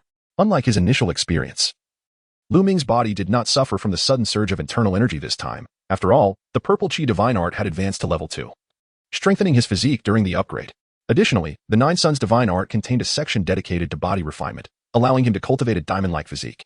Though it could not compare to the specialized body refinement of the Purple Chi divine art, the early-stage benefits of the Nine Suns' divine art were still noteworthy. Ding! Congratulations. Host, you have met the requirements to cultivate the Great Might Heavenly Dragon technique. Would you like to initiate the training? Yes. Congratulations, host. The initiation was successful. Would you like to enhance the proficiency of the Great Might Heavenly Dragon? Current level, Great Might Heavenly Dragon LV1, proficiency 01 million. Upon hearing the electronic voice of the system, Lu Ming did not proceed with the system's prompts, but instead took a moment to examine the Great Might Heavenly Dragon technique. The Great Might Heavenly Dragon consists of 18 levels. Each level doubles its power, manifesting as a golden dragon. With each advancement, an additional dragon appears. Note, the deeper the internal energy, the greater the power of the released Great Might Heavenly Dragon. After inspecting the skill, Lu Ming immediately fell in love with its flamboyant nature. He found himself unconcerned with the actual power it wielded. As long as it appeared impressive, it was deemed extraordinary. According to the description of the technique, it suggested that with a single palm strike, he could unleash a golden dragon to attack his foes. Just the thought of it made him feel remarkably grand. Furthermore, the Dawei Tianlong had a total of 18 levels. Should he succeed in upgrading it to the highest tier, he would be capable of summoning 18 golden dragons with one strike. The sheer spectacle of such power was exhilarating to contemplate. Excellent. I shall immediately expend 100,000 proficiency points to upgrade Dawei Tianlong. Lu Ming declared eagerly. Upgrade successful. Technique, Dawei Tianlong LV2. The next level requires 300,000 proficiency points. Would you like to continue upgrading? The host currently possesses 340,000 proficiency points. Announced the system in an electronic voice. 340,000 proficiency points remaining? If I exhaust them, I will be left utterly drained, he thought. Nevertheless, upgrading Dawei Tianlong to LV3 would enable him to unleash 3 golden dragons with a single blow, surpassing the previous level by a significant margin. Lu Ming conducted a brief analysis and sensed that his breathing was becoming increasingly labored. Exhaustion. Grant me more exhaustion, Lu Ming promptly commanded, initially intending to invest all of his proficiency into the ship spirit, Xiaolon. After all, Xiaolon was stunningly beautiful. A pity she was but a specter without any physical form. However, should he manage to bring the ship spirit Xiaolon to maturity, she would gain a corporeal existence, at which point she would truly belong to him. Regrettably, the allure of the great majestic dragon was simply too enticing at this moment. He would have to prioritize Xiaolon next time. The technique, Great Majestic Dragon, had successfully leveled up, with the next upgrade requiring 500,000 proficiency points. Goodness. Does this proficiency increase occur in odd increments? Lu Ming could not help but express his dissatisfaction. To ascend to the second level required a mere 100,000 proficiency points, yet reaching the third level demanded a staggering 300,000. Advancing to the fourth level necessitated an astonishing 500,000 proficiency points. Did this not imply that attaining the fifth level would require 1,000,000 proficiency points? Furthermore, the technique, Great Might Heavenly Dragon, comprised a total of 18 tiers. As Lu Ming contemplated this, he felt that the proficiency required for mastering this technique was exceedingly vast. However, when it came to voicing his grievances, the system remained utterly unresponsive.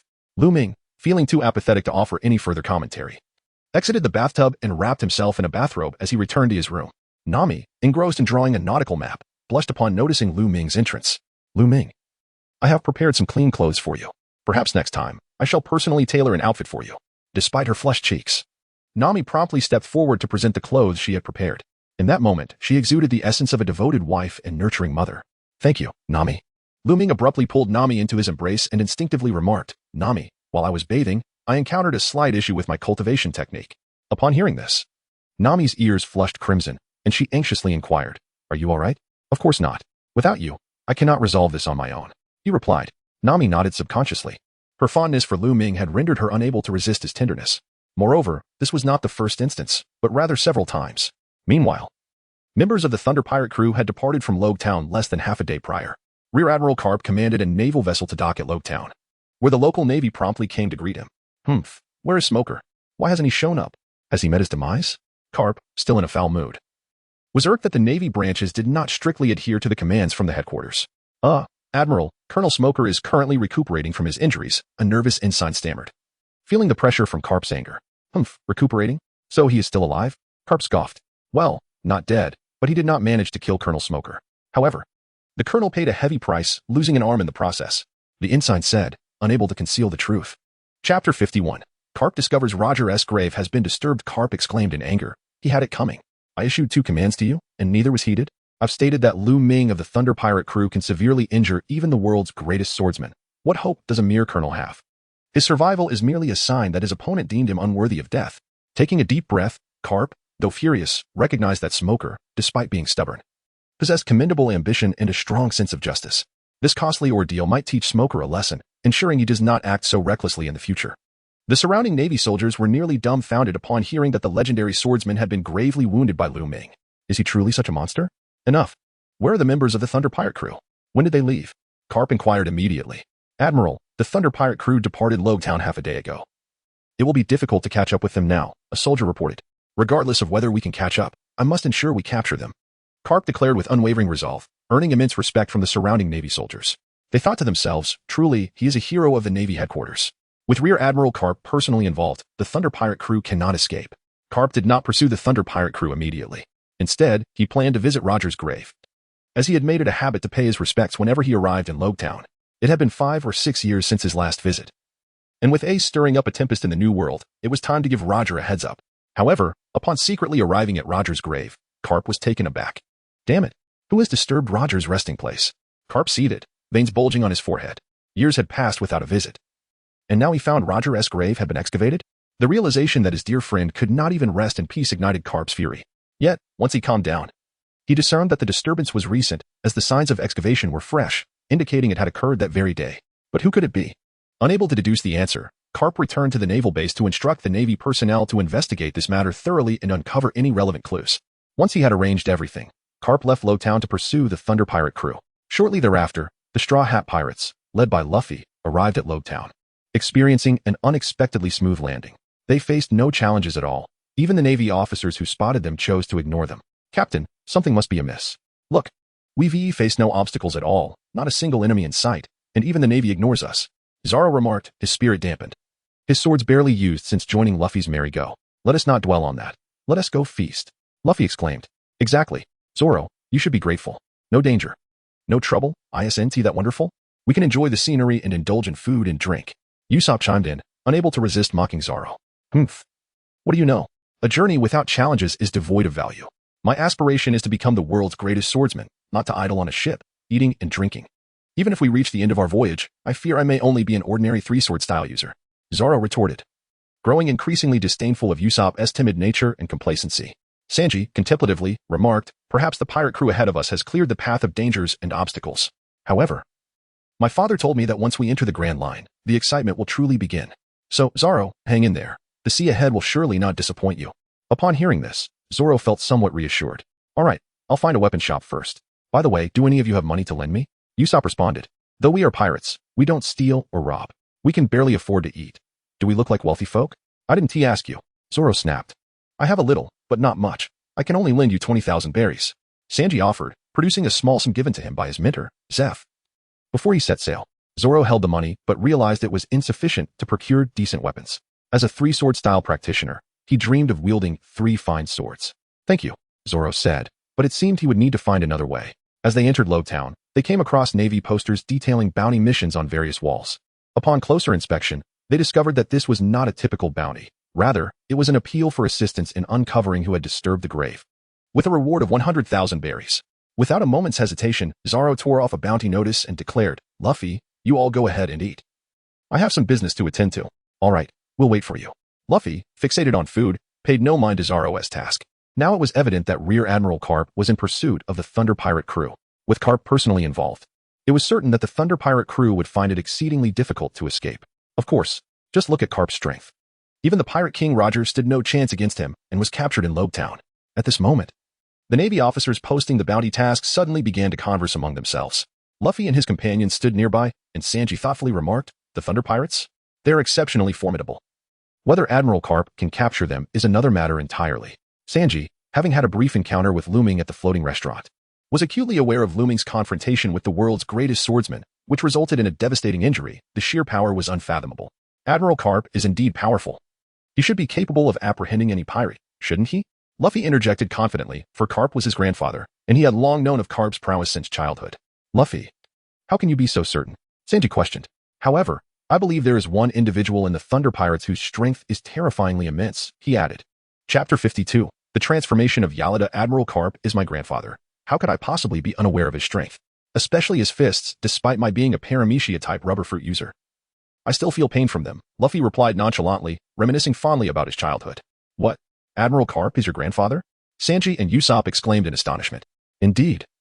He is my biological grandfather, but he is unaware that I have set sail, so let us not reveal our identities carelessly," Luffy cautioned. "But why speak so loudly? If the nearby Navy hears us, we could be in trouble," Sanji whispered urgently.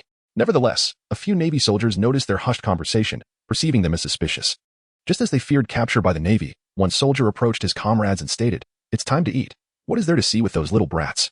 A bunch of insignificant young pirates, unaware of their own insignificance, not even on our wanted list. Let them grow fat before we deal with them."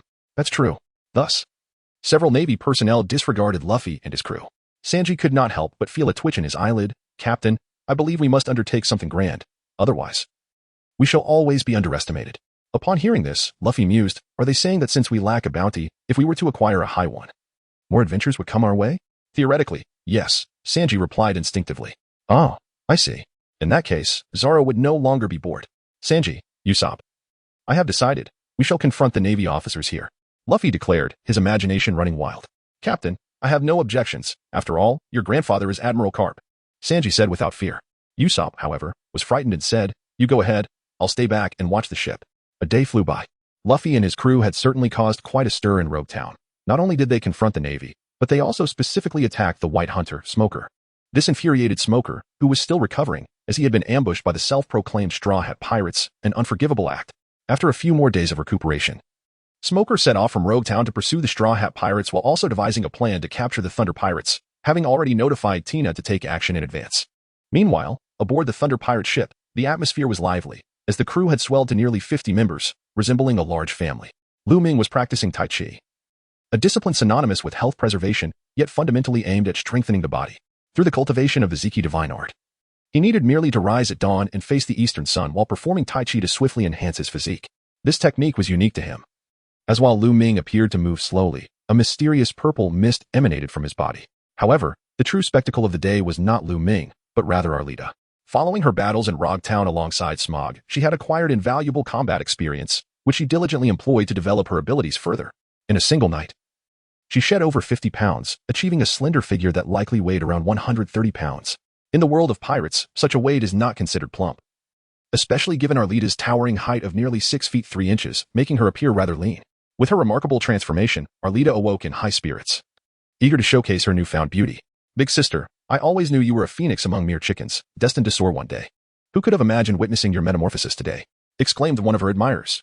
"Indeed, big sister, you look stunning, and your skin is so smooth. The blemishes on your face have vanished, and your figure is simply exquisite. Oh, big sister, grant us another chance to truly adore you." Numerous male companions fawned over Arlida. "Humph, you smelly men have no right to admire me. When I first joined the Thunder Pirate crew, none of you acknowledged my beauty. Now that you regret your indifference and wish to pursue me, dream on. Arlida proudly flaunted her allure, mercilessly rebuffing the advances of these superficial suitors. It is worth noting that when she joined the Thunder Pirate crew, the only man who did not disdain her was first mate Lu Ming. He alone believed in her potential to become even more enchanting, and now, his faith had proven justified as she blossomed into her beauty. In her heart, she resolved that if anyone were to admire her, it would be Lu Ming. Don't, big sister. We were wrong. Allow us to pursue you, please. They pleaded. As the saying goes, the fertile waters should not flow to outsiders. Surely, you wouldn't consider finding a man from another pirate crew to settle down with? The crew remained undeterred, captivated by Arlida's beauty, her long legs and flawless skin rendering her irresistible. You lot are like toads aspiring to eat swan meat. Dream on. Step aside. I must go show myself to first mate Lu Ming, Arlida declared, her gaze periodically drifting towards the deck of the Thunder Eye, where Lu Ming was engaged in his Tai Chi practice. Unfortunately, Lu Ming was oblivious to her presence, which left her feeling somewhat disheartened. But catching sight of him brought her joy. Without hesitation, she leaped from the Thunder II, executing a perfect parabolic arc before landing gracefully on the deck of the Thunder Eye. A shy smile, almost enchanting, graced her face. First mate, do you see? Am I not growing more beautiful by the day?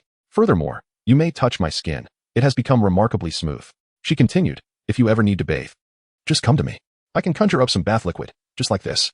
With that, Arlida extended a delicate, fair finger, and under her command, a stream of white bubbly liquid materialized in the air.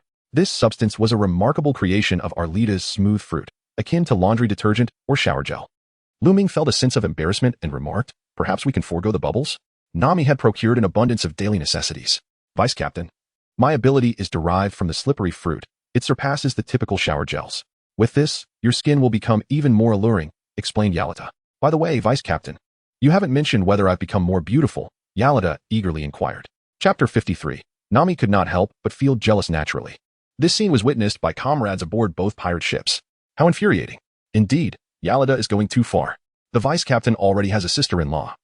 Yet she dares to entice him, disregarding our feelings, sighed away. I recall the Vice Captain once warned us that Yalita would become quite beautiful. At the time, I thought it was merely to comfort her, he lamented. I had the same thought. Had I known, I would have heeded the Vice Captain's words. Perhaps I could have been Yalita's sole admirer. Just the thought sends a thrill through me. Stop dreaming. We have no chance. Yalita is infatuated with the Vice Captain. It's inconceivable that she would overlook such an exceptional man for us. Another chimed in. We can only watch. Indeed, merely observe, yet even as a spectator. I would gladly be her devoted admirer. Goodness, that's quite shameless. Before long, the crew erupted in laughter, and the atmosphere both inside and outside the ship became exceedingly jovial. Lu Ming found himself caught off guard by Yalita's words.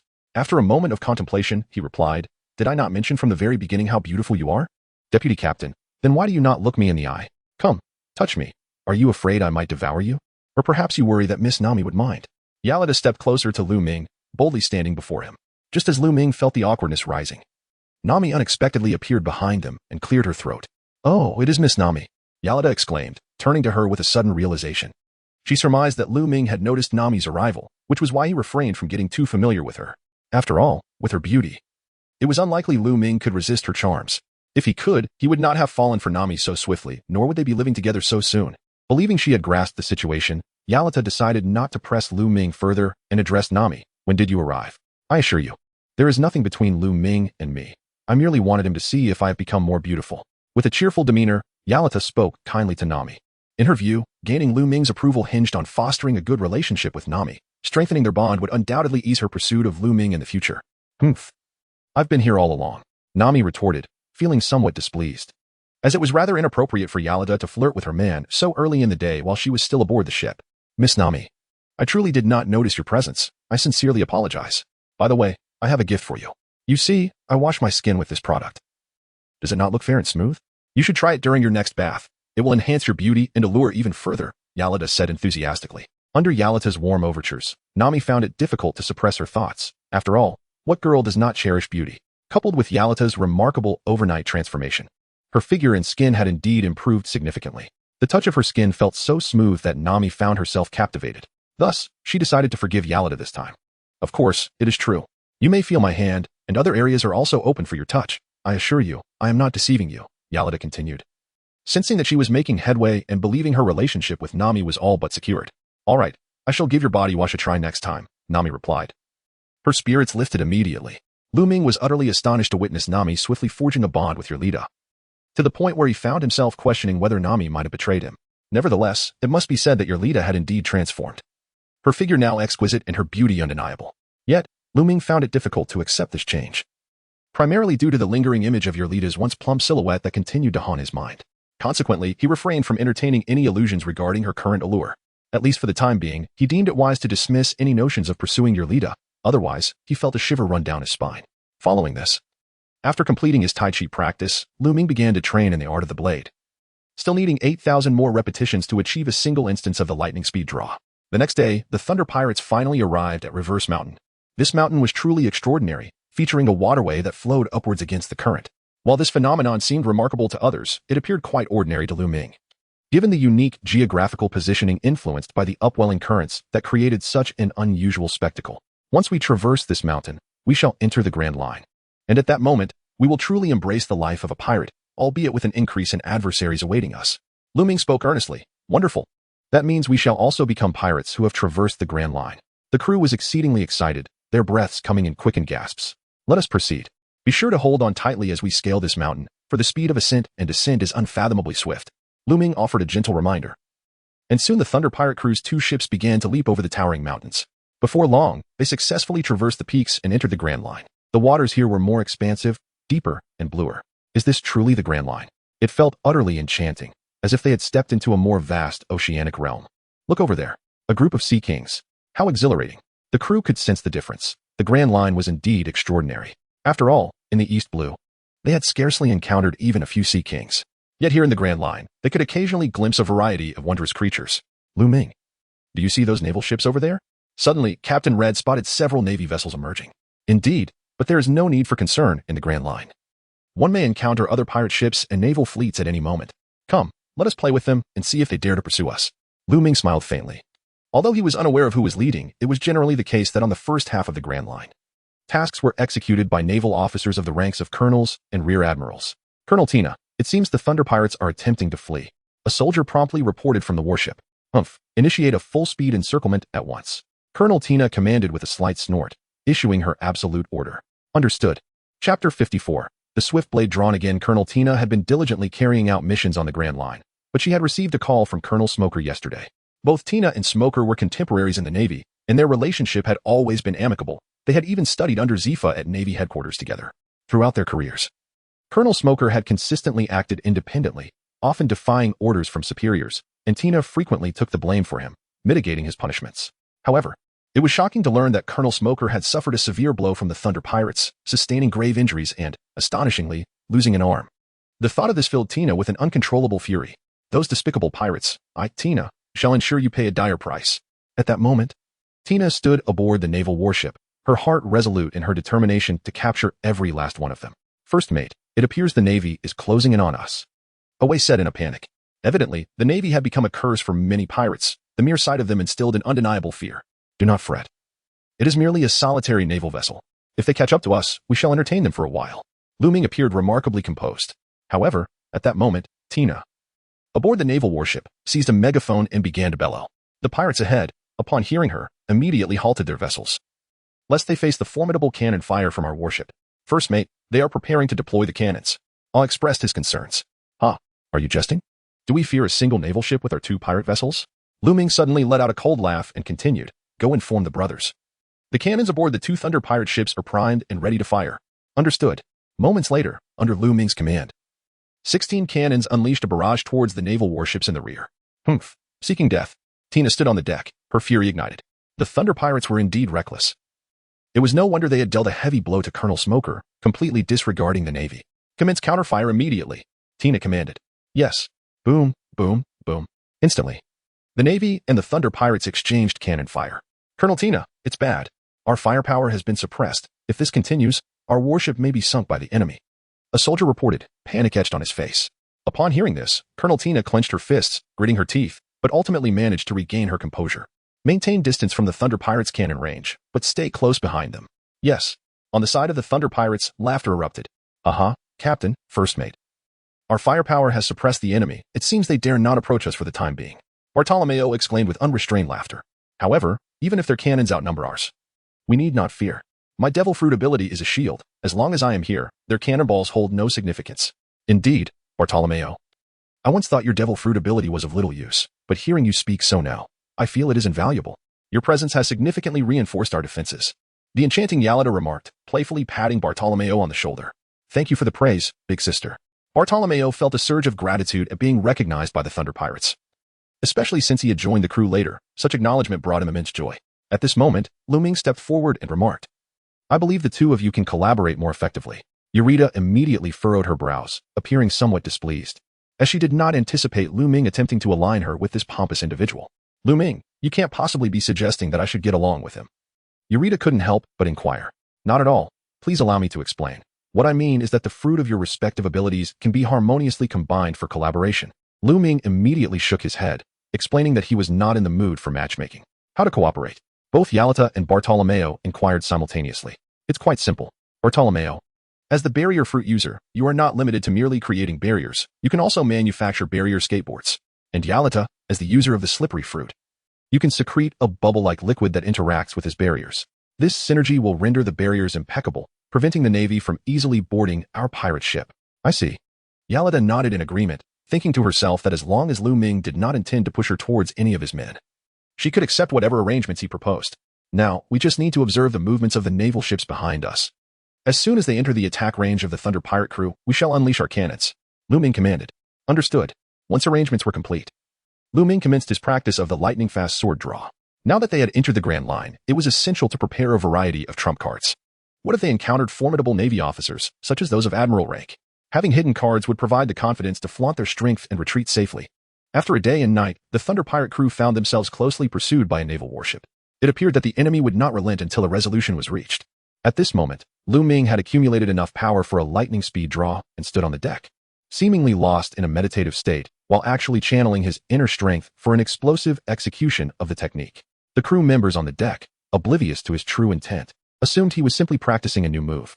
Flash. Suddenly, Lu Ming bellowed, executing a lightning-speed sword draw. The crew immediately turned to witness. Although they did not see the complete motion of his draw, they beheld a radiant blade of light slicing through the air, cleaving the sea surface in two, causing the water to part and surge towards the naval vessel. What? The crew of the Thunder Pirate crew was left in awe. Regardless of what fate awaited the pursuing naval ship, the sight of the sea visibly divided by a single stroke was utterly astonishing. Truly, our vice captain is remarkable. His swordsmanship is unparalleled. The seasoned crew members expressed their astonishment, while the new recruits, including Bartolomeo, stood dumbfounded, unable to utter a word, completely mesmerized by the spectacle they had just witnessed. Meanwhile, Tina's naval ship was struck by the brilliant light. In that moment, she saw a blade of light sweep past the center of their deck, instilling unprecedented fear in all aboard, causing cold sweat to trickle down their brows. Captain Tina, the Thunder Pirate crew has launched an unknown attack against us, a naval soldier reported urgently. Damn it. I never anticipated that such a powerful presence could emerge from the mere Thunder Pirate crew. Are they truly pirates from the East Blue? Tina seethed with anger, feeling utterly helpless against the recent attack. However, it seemed that their ship had not sustained any significant damage. Perhaps the enemy's assault was merely a show of intimidation. Captain Tina, shall we continue pursuing them? A nervous soldier asked. Absolutely. We have half a day's journey to Magadu Island. They will undoubtedly attempt to land there. We will apprehend them on land, Tina declared confidently, knowing that on the ocean, her abilities could not be fully utilized without proximity to the enemy. Tina was no ordinary naval captain. She possessed the powers of a devil fruit, the barrier fruit, which could render her opponents virtually helpless if wielded effectively. Suddenly, a deafening explosion erupted from their ship. The entire vessel was torn apart. The breakage so clean it appeared as though it had been sliced by a swift and powerful blade. What is happening? Tina questioned, her footing unsteady on the deck, utterly perplexed by the turn of events. Captain, our ship has been split in two. A panicked soldier clutched the deck and exclaimed. Damn it. When did this happen? Could it be the blade of light? Tina's face turned pale. The destruction of their ship meant certain doom in the depths of the ocean. With a resounding crack, the ship completely severed, beginning its descent into the sea. Captain, save us. The naval soldiers cried out in desperation, realizing they could no longer resist as the ship succumbed to the depths, fear permeating their minds. Tina, at that moment, lost all composure. She had insisted on relentlessly pursuing the Thunder Pirate crew, which now placed her soldiers in perilous waters. No, this cannot happen. Tina snapped back to reality, striking the deck with her hands, summoning iron chains that swiftly snaked across the surface in a desperate attempt to secure the split vessel. Through her efforts, the sinking slowed slightly, but Tina knew this would not suffice. The ship continued its descent.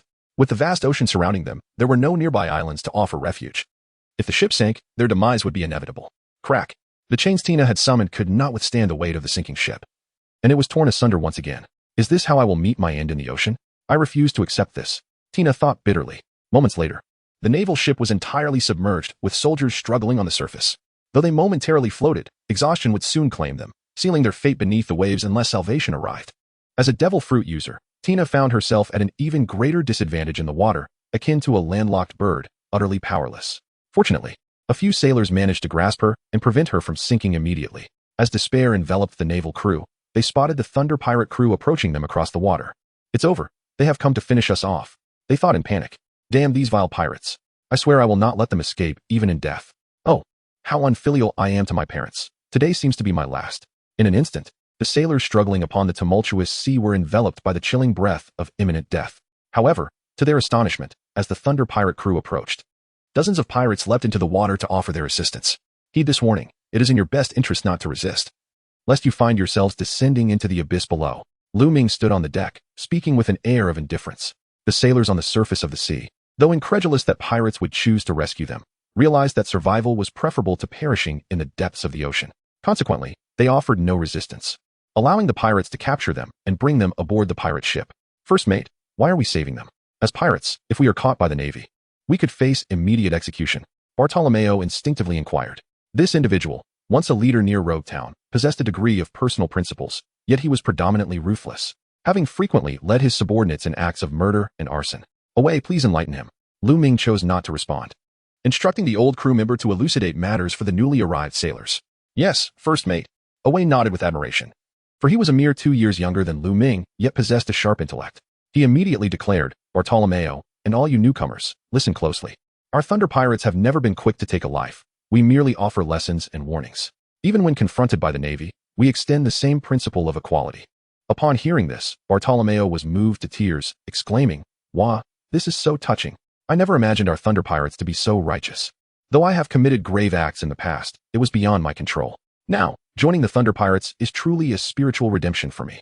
Humph, your sentiments are noted, yet I hope you grasp the true essence of our Thunder Pirates' principles. Should anyone violate our code, they will be cast into the sea, and their survival will be left to fate, Away remarked with a slight scoff, perceiving these individuals as mere ruffians, likely resistant to altering their detrimental habits. Rest assured, Brother Away, I, Bartolomeo, shall adhere to these principles and ensure that my comrades aboard follow suit. Bartolomeo replied earnestly. Before long, all the Navy personnel had been retrieved, totaling over 40, alongside a feeble Colonel Tina. This woman, with her striking pink hair and commendable figure, possessed a certain allure. Chapter 56. He is my man. At this moment, all Navy soldiers stood silently on the deck, for they felt that being captured by pirates left little room for words. Moreover, a misstep in conversation could lead to their demise at the hands of the pirates, or worse, being tossed back into the sea, which would be a source of great frustration. Lu Ming suddenly declared, this time, consider it a mere warning. Should you persist in relentlessly pursuing our Thunder Pirate ship, you shall not be so fortunate next time. However, rest assured, having rescued you, we shall not take your lives. Despite our identity as pirates, the members of the Thunder Pirate crew do not take pleasure in harming the innocent. Therefore, I shall find a suitable place to release you shortly. Indeed, encountering our Thunder Pirate ship is your stroke of luck. Had you encountered another pirate crew, you would have surely met your demise in the depths of the sea. Yalta couldn't help but chime in. Yet, the surrounding Navy personnel were left utterly speechless, thinking to themselves, harming the innocent? Yet you have cleaved our warship in two. Clearly, you are merely feigning benevolence, attempting to deceive us, are you not? Humph, but we, the Navy, are not so naive. After all, pirates are inherently wicked beings, frequently engaging in murder and arson. On the deck, Tina had significantly recovered, having spent some time above deck, free from the effects of the seawater, and had regained a considerable amount of strength. Upon hearing Lu Ming's words, her emotions were quite complex, unlike the Navy soldiers. She did not naively view the Thunder Pirate crew as deceitful. Yet, her inner turmoil stemmed from her inability to discern what kind of person Lu Ming truly was. After all, the Thunder Pirate crew must have been responsible for considerable bloodshed, right? Thus, Colonel Tina took a deep breath and couldn't help but ask, You are Lu Ming of the Thunder Pirate crew, are you not? Indeed, I am Lu Ming of the Thunder Pirate crew, he replied, clearing his throat. I trust you are not smitten with me simply because of my handsome appearance?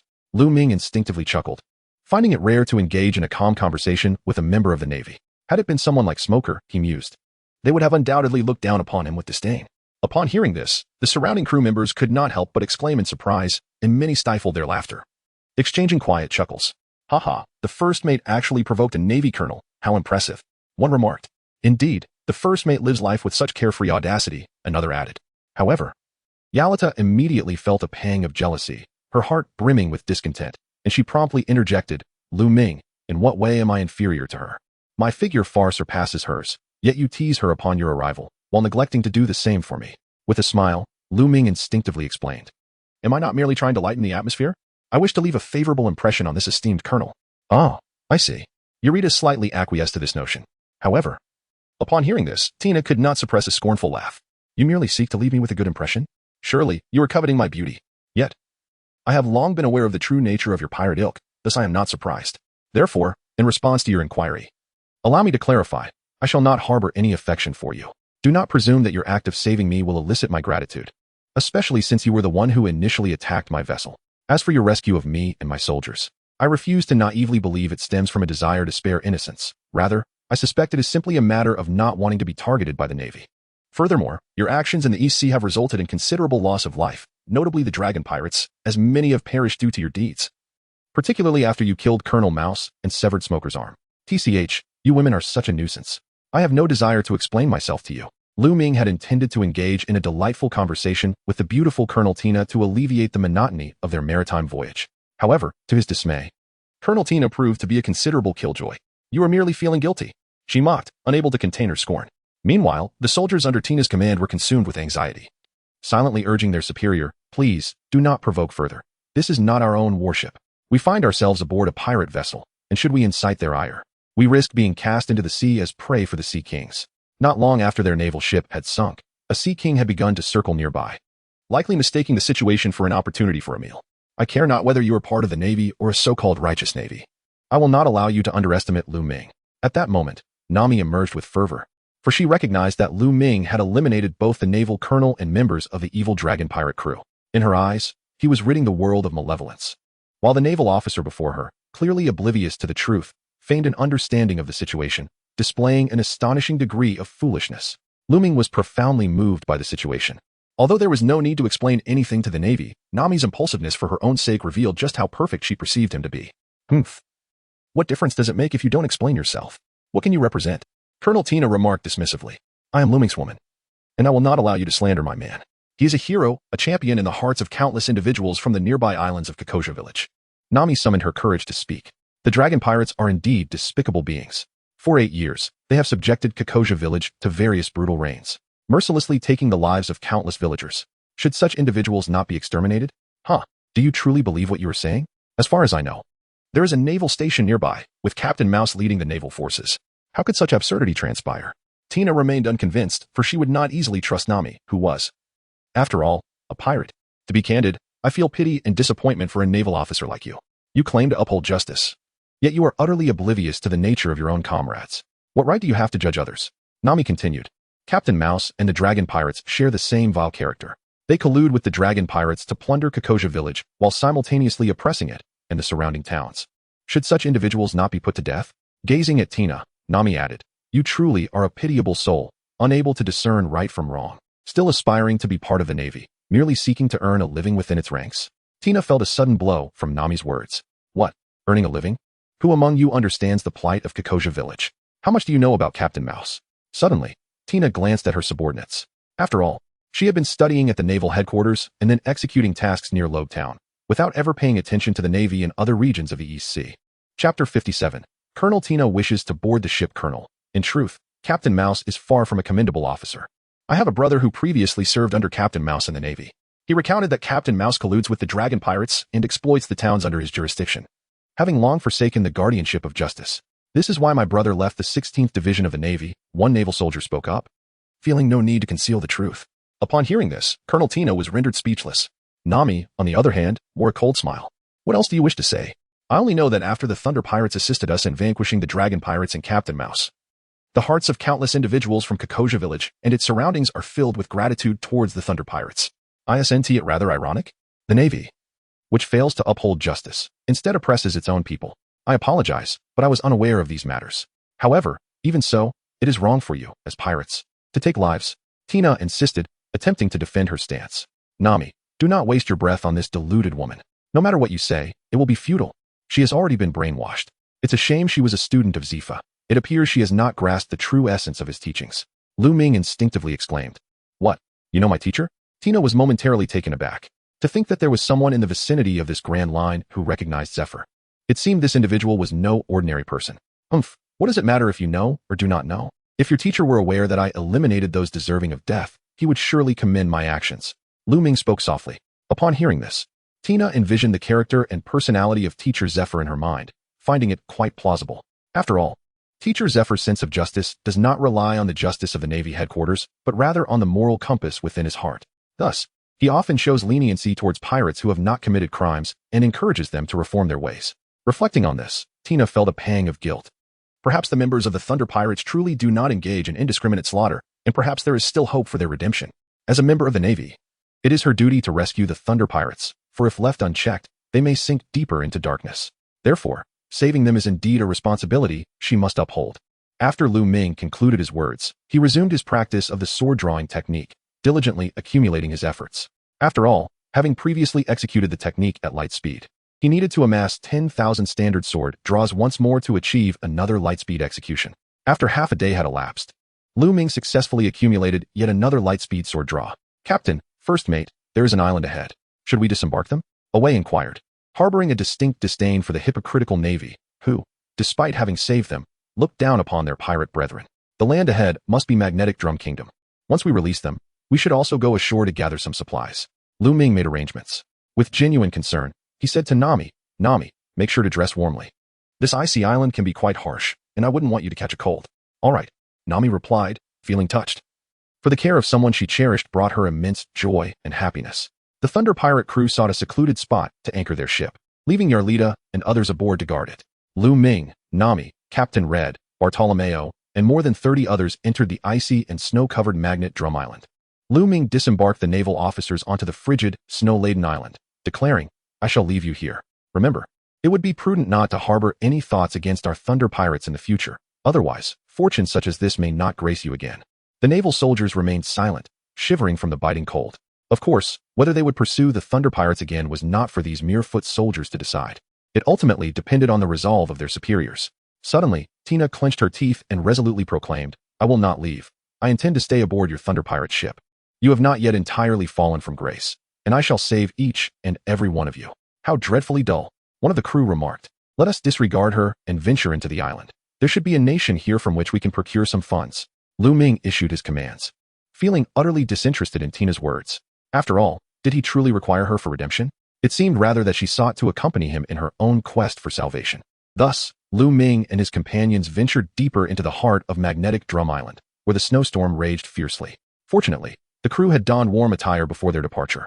After ensuring the naval soldiers were well organized, Tina followed closely behind Lu Ming and the others. Lu Ming, that naval officer has truly come along, Nami remarked instinctively, harboring a strong aversion towards Tina. Let her be. She poses no threat to us and will surely depart once she realizes how dull this is. Lu Ming grasped Nami's hand and said, let us proceed. They walked for several hours. The crew of the Thunder Pirates remained unperturbed, for the mere prospect of plundering treasure thrilled them immensely. However, Colonel Tina, trailing behind them, suddenly collapsed onto the ground. Lu Ming, that woman has fainted. If we do not attend to her, she may very well be doomed. Captain Red instinctively remarked.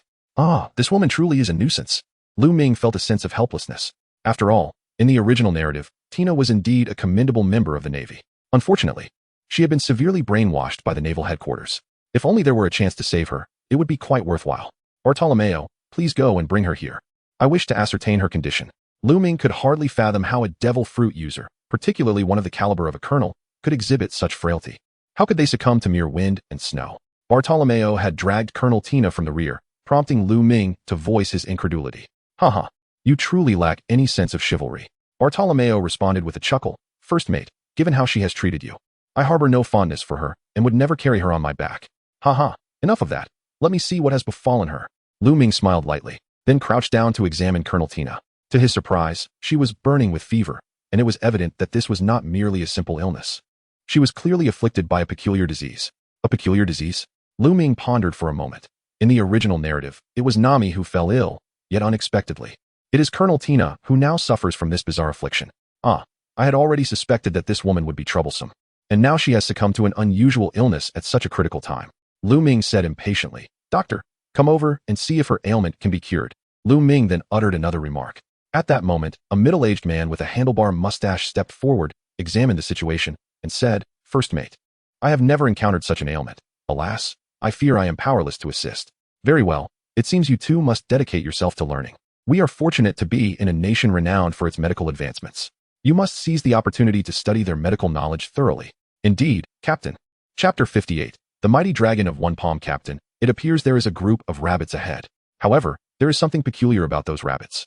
A keen-eyed crew member spotted a gathering of creatures, their eyes glowing red, seemingly preparing to launch an attack. "Let me take a look." Captain Reed immediately focused his gaze, only to be taken aback. Goodness, how can there be such large rabbits? And so many of them? Could they be some form of terrestrial monstrosity? These rabbits were comparable in size to bears. While encountering one or two would pose no issue, the sheer number before them, numbering in the hundreds, was quite alarming. "Captain, are you hungry?" Lu Ming inquired with a gentle smile. "If we find ourselves hungry, we can pack some of them to take along. Once we discover a suitable spot, we can indulge in a barbecue. Consuming their meat will replenish our energy reserves." The mere mention of food caused the brothers present to swallow hard in anticipation. Bartolomeo, unable to contain his excitement, exclaimed, "First mate, those rabbits appear delectable. I can hardly wait." "Haha, then let us commence the hunt for these rabbits. This will serve as a valuable experience for you all, but I shall not assist easily, so you must put in your utmost effort. Nami, and you, the ship's doctor, remain close to me for added safety." Lu Ming spoke calmly. "All right. Thank you, First Officer." Meanwhile, Colonel Tina remained unconscious, her face contorted in pain, indicating that her condition had deteriorated significantly in the frigid environment. "Sigh, this woman is truly a nuisance. Why must she insist on accompanying us?" Lu Ming expressed his bemusement with a hint of sarcasm. The ship's doctor replied respectfully with a smile. "Vice Captain, you are remarkably talented, youthful, and formidable. It is quite possible that this woman has developed an affection for you." Clearing his throat, he added, "But do not speak of such matters carelessly. My beloved Nami is still around." Lu Ming instinctively reminded her. "Oh, right, my apologies, Miss Nami." The ship's doctor immediately realized his blunder and conceded. Nami, however, smiled and said, "I want to interfere with Lu Ming, so it's no concern of mine." In her perspective, it was perfectly natural for someone as exceptional as Lu Ming to attract the affection of girls. She felt there was no need to control such matters. All she needed to do was cherish her own feelings for him even more. Lu Ming gently grasped Nami's hand and offered her a subtle smile. "Nami, you truly are magnanimous. With that, I can rest easy. Just so happens that I intend to extend a helping hand to this woman. I trust you won't feel envious." I won't," Nami replied obediently, nodding her head. Lu Ming promptly seated himself upon the snow, and Colonel Tina was likewise placed in a sitting position upon the frosty ground. With a resounding thud, he struck the back of Colonel Tina with his right hand, channeling a gentle flow of the 9 Yang divine skill's inner energy into her body. After temporarily receiving the purifying essence of the 9 Yang energy, her complexion immediately softened somewhat. After all, the inner strength of the 9 Yang divine skill is characterized by its utmost firmness and warmth, proving to be quite effective against the biting cold. Very well, she should be able to endure for a little while longer. Lu Ming unconsciously uttered a remark. Nami and the ship's doctor observed from the side, intrigued yet refraining from further inquiries. Meanwhile, Captain Red and Bartolomeo were engaged in battle with the horde of rabbits.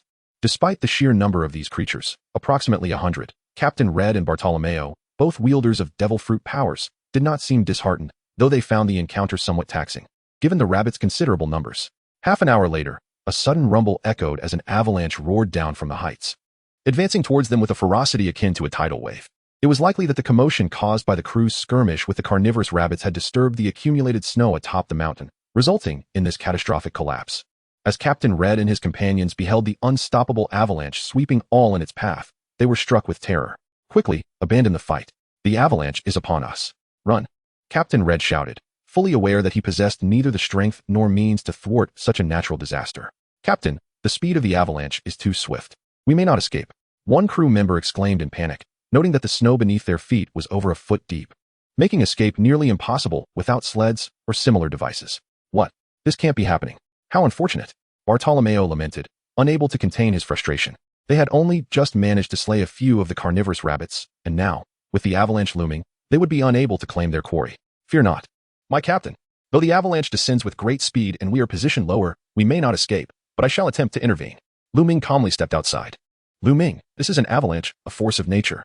Do you truly have a solution?" Captain Reed instinctively inquired. "No problem. I'll find out by trying. Even if I cannot prevent it entirely, I am confident that I can ensure we will not be completely buried alive." Lu Ming smiled, exuding an air of confidence. Captain Reed and the crew felt a wave of reassurance wash over them, particularly Bartolomeo, who displayed the enthusiasm of an ardent admirer, gazing at Lu Ming with unabashed admiration. "The first mate is so handsome. I am thrilled to witness his prowess once again. Oh, if only I were a girl, I would certainly pursue the first mate. Bartolomeo's declaration left many crew members around him in shock. Are you serious? You, with that ridiculous hairstyle, can't be that obsessed. Shameless. Such a lewd man. Lu Ming feigned ignorance to their grumbling, positioning himself at the forefront, gazing at the unstoppable avalanche. He inhaled deeply and proclaimed, "Great." Lu Ming summoned his inner strength, delivering a powerful strike towards the oncoming avalanche. Suddenly, a resounding roar of a dragon reverberated through the realm, revealing a colossal golden dragon, hundreds of meters in length, crashing into the avalanche ahead. Boom.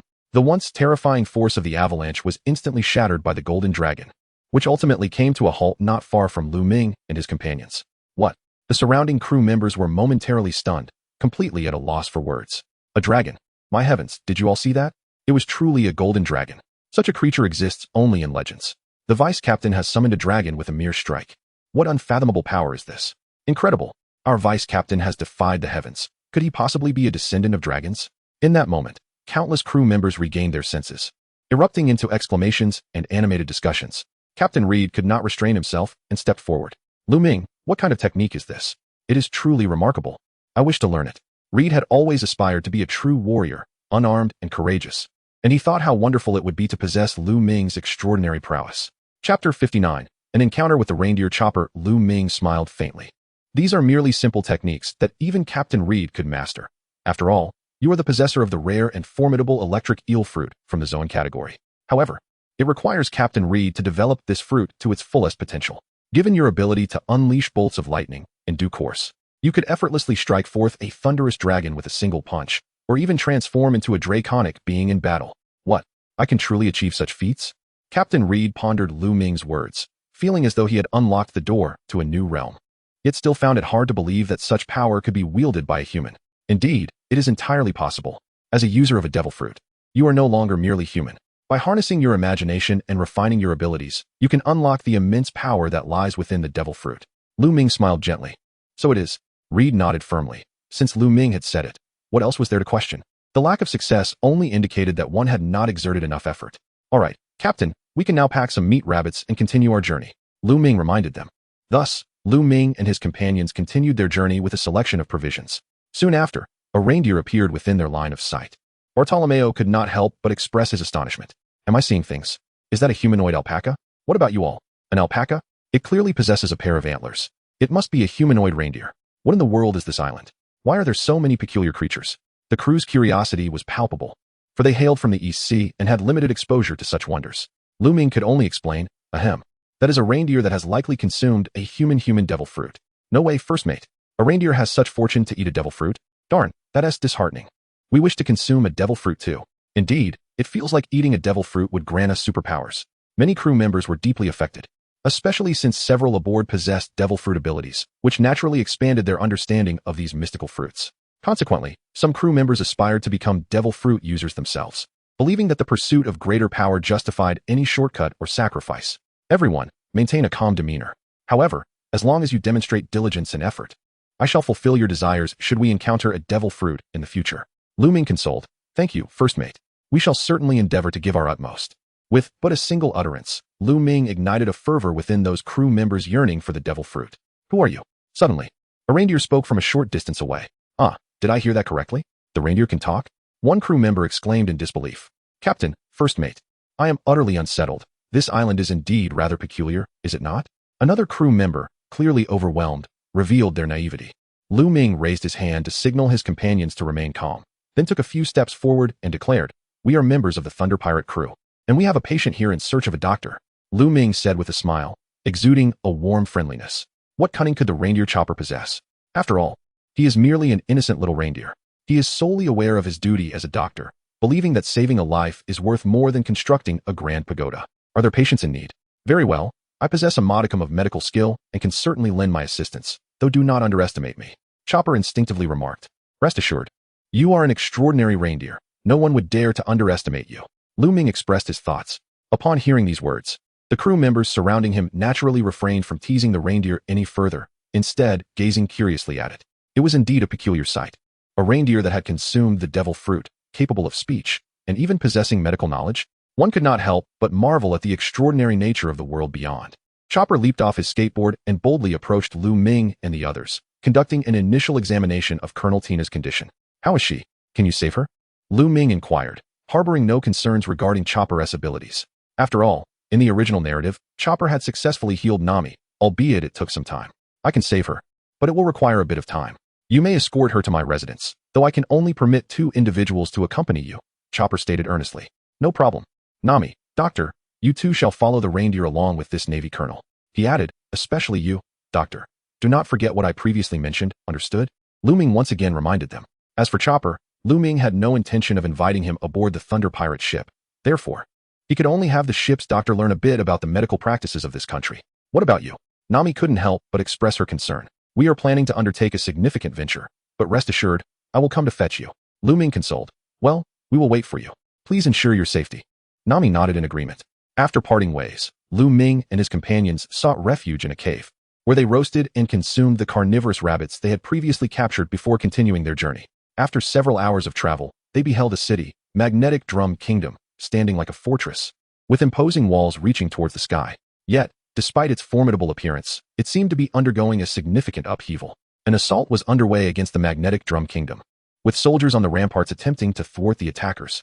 Ah, how exciting! Let us ascend and observe the spectacle.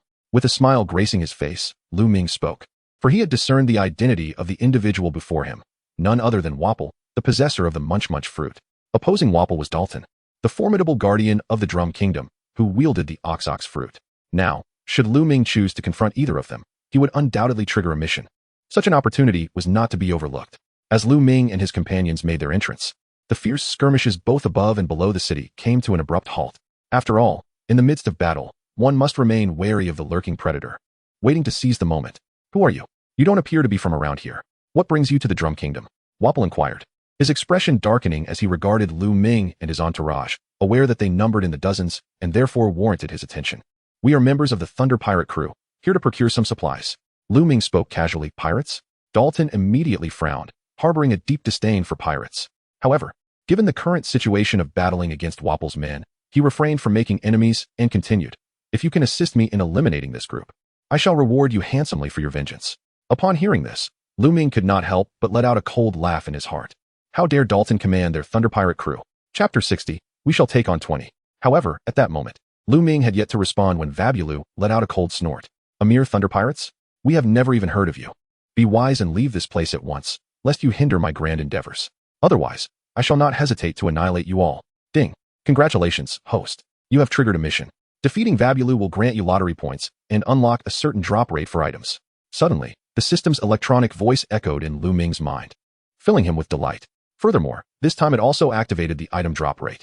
The literal meaning was quite clear to Lu Ming.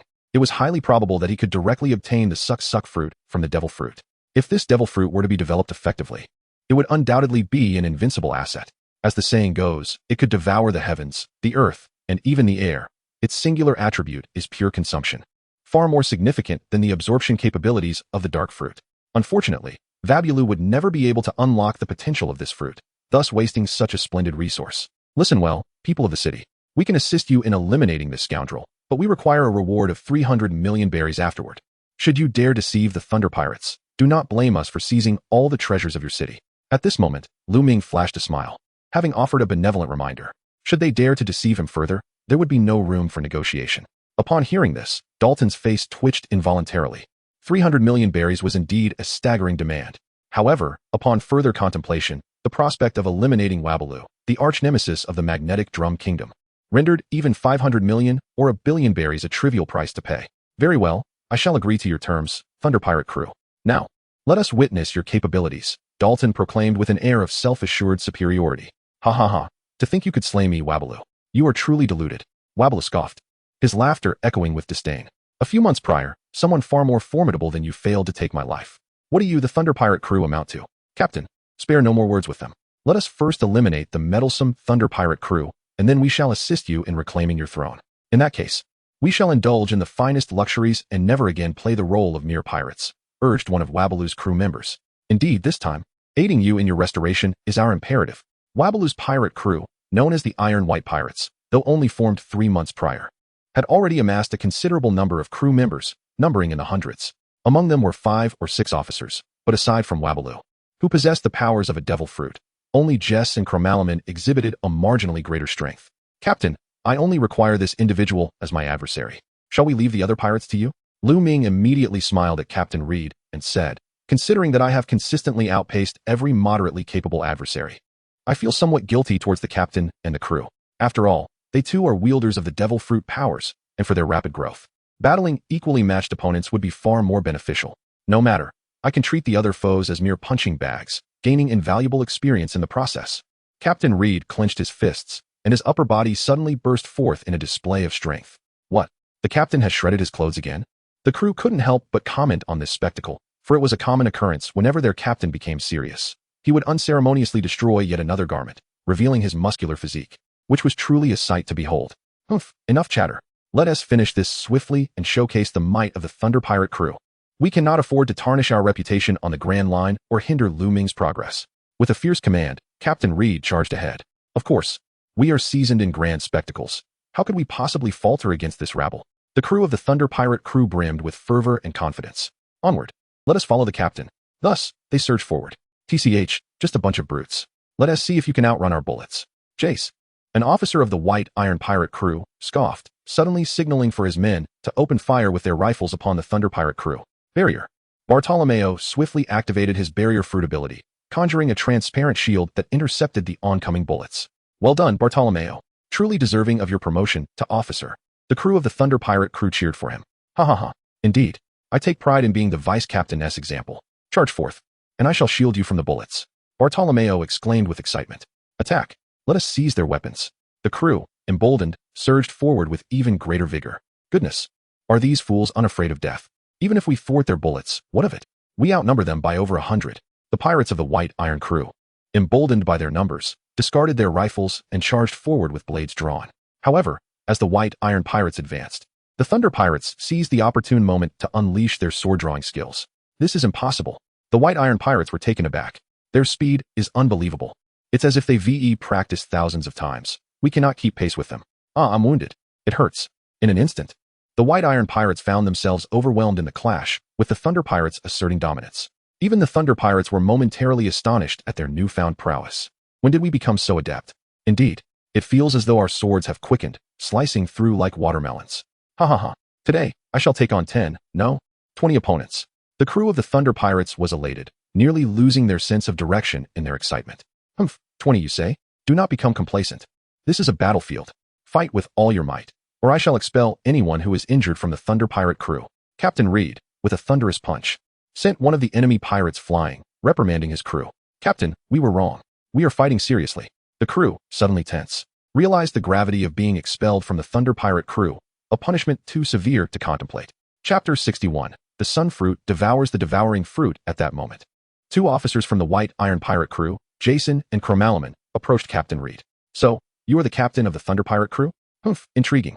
Allow us to be your opponents. Just what I desire. You appear to be a notch above the rest, Captain Reed replied, inwardly elated. For he had often seen formidable opponents matched against Lu Ming. While aware that Lu Ming aimed to protect them, he too yearned for a fierce battle against powerful foes. Thus, the Thunder Pirate crew and the White Iron Pirate crew clashed fiercely. Meanwhile, Lu Ming remained in a standoff with Wabulu. TCH, you Thunder Pirates possess some merit. With just double your numbers, our White Iron crew would surely fall today. Wabulu sneered. You are confident, but what of it? Even with just over 30 of us, we could vanquish you all, especially with my presence. Lu Ming chuckled, completely disregarding Wabulu. Although this fellow possessed the ability of the Devour fruit, his lack of development rendered him no threat whatsoever. What are you even? I am a wielder of a devil fruit, capable of devouring anything, including you. Wabulu scoffed contemptuously. TSK, your verbal prowess is indeed remarkable. Despite having been defeated by Blackbeard, how can you still put on such a fade? Lu Ming scoffed. What? You actually know Blackbeard? What is your connection to him? Wabulutin was instantly taken aback, his face paling. But soon his demeanor shifted as if he had ingested gunpowder. A fierce anger erupted, seemingly channeling the hatred he harbored for Blackbeard onto Lu Ming. What connection? Who do you think you are to ask me? Lu Ming's gaze gradually turned icy. I shall end your life in the blink of an eye, he declared. Arrogance. Even if you remain silent, I possess ample means to extract the truth. Wabulu, infuriated, gritted his teeth, and suddenly transformed his hands into cannons. Boom. He unleashed a barrage of attacks directed at Lu Ming. What a waste of such a devil fruit. It would be far better suited for me. Lu Ming, with a hint of disdain, employed one of the Navy's 6 techniques, the shave, and instantly moved to a height of several meters above the ground. How swift! Vaporeon instinctively reacted. A lineage of divine swords. At that moment, Lu Ming pointed a finger at the center of Wabro's forehead, delivering an attack as swift as a flash of lightning, instantly piercing through Wabro's skull. How is this possible? By the time Wabro fully comprehended the situation, he felt a profound darkness enveloping him, his consciousness being consumed by the void. In the next instant, Wabro collapsed to the ground, lifeless. After all, a pirate who had not awakened the observation haki could never hope to withstand Lu Ming's formidable strike. Ding! Congratulations, host. You have slain Wabro and earned 5,000 points of lottery value. Ding! Congratulations, host. You have obtained a dropped item, 1 devil fruit, the Gulp Gulp fruit. In Lu Ming's mind, the system's electronic voice resonated, heralding an extraordinary windfall for him. 5,000 points of lottery value, along with the acquisition of a single swallowing fruit. This devil fruit now floated atop the corpse of Wabaloo. Huh, who would have thought that items could indeed drop directly? This is simply exhilarating. Lu Ming couldn't help but chuckle to himself as he immediately grasped the devil fruit in his hand, utterly enchanted by it. It is worth noting that when an ordinary devil fruit user meets their demise, the fruit will reappear, yet it does so at random in an unspecified location, leaving the exact whereabouts of the devil fruit uncertain. Lu Ming, in a buoyant mood, gazed for a while, contemplating whether to bestow this devil fruit upon a crew member. At present, he still possessed a sun fruit that remained uneaten. After much deliberation, he found himself somewhat reluctant to part with it, primarily because the Gulp Gulp fruit, if developed adeptly, held immense potential, far surpassing even Blackbeard's Dark fruit. System, is it possible for me to consume 2 devil fruits? When the host's physique is sufficiently robust, the prohibitive rules surrounding devil fruits may be disregarded. Furthermore, the host may opt to allow the sun fruit to absorb other fruits, thereby granting the sun fruit the abilities of those it consumes. Astonished, Lu Ming marveled at his own extraordinary fortune, realizing that such possibilities existed. Upon hearing the voice of the system, Lu Ming felt his breath quicken, for he was reluctant to part with the sun fruit, and equally hesitant to relinquish the swallowing fruit. However, a solution presented itself. He could directly allow one fruit to devour the other, thereby resolving this selfish dilemma entirely. I choose the second option. Let the sun fruit consume the swallowing fruit. Affirmative, host. The system will execute your command immediately.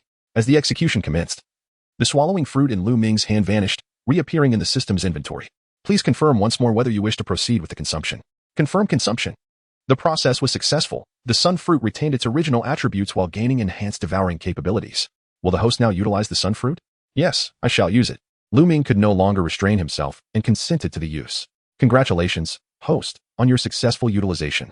The proficiency of the sun fruit has commenced at 0100000, and the host currently possesses 100,000 proficiency points. Shall you consume? Consume. Congratulations, host. The consumption was successful. The sun fruit has ascended from a novice fruit to a standard fruit, with a requirement of 1 million proficiency points to reach the intermediate level. Upon hearing the electronic voice of the system, Lu Ming furrowed his brow. The proficiency consumption for the sun fruit seemed rather daunting. Thus, he could not help but examine the attribute panel and delve into the detailed description of the sun fruit. The sun fruit is classified into 6 tiers: novice, standard, intermediate, advanced, awakened, and divine. Divine?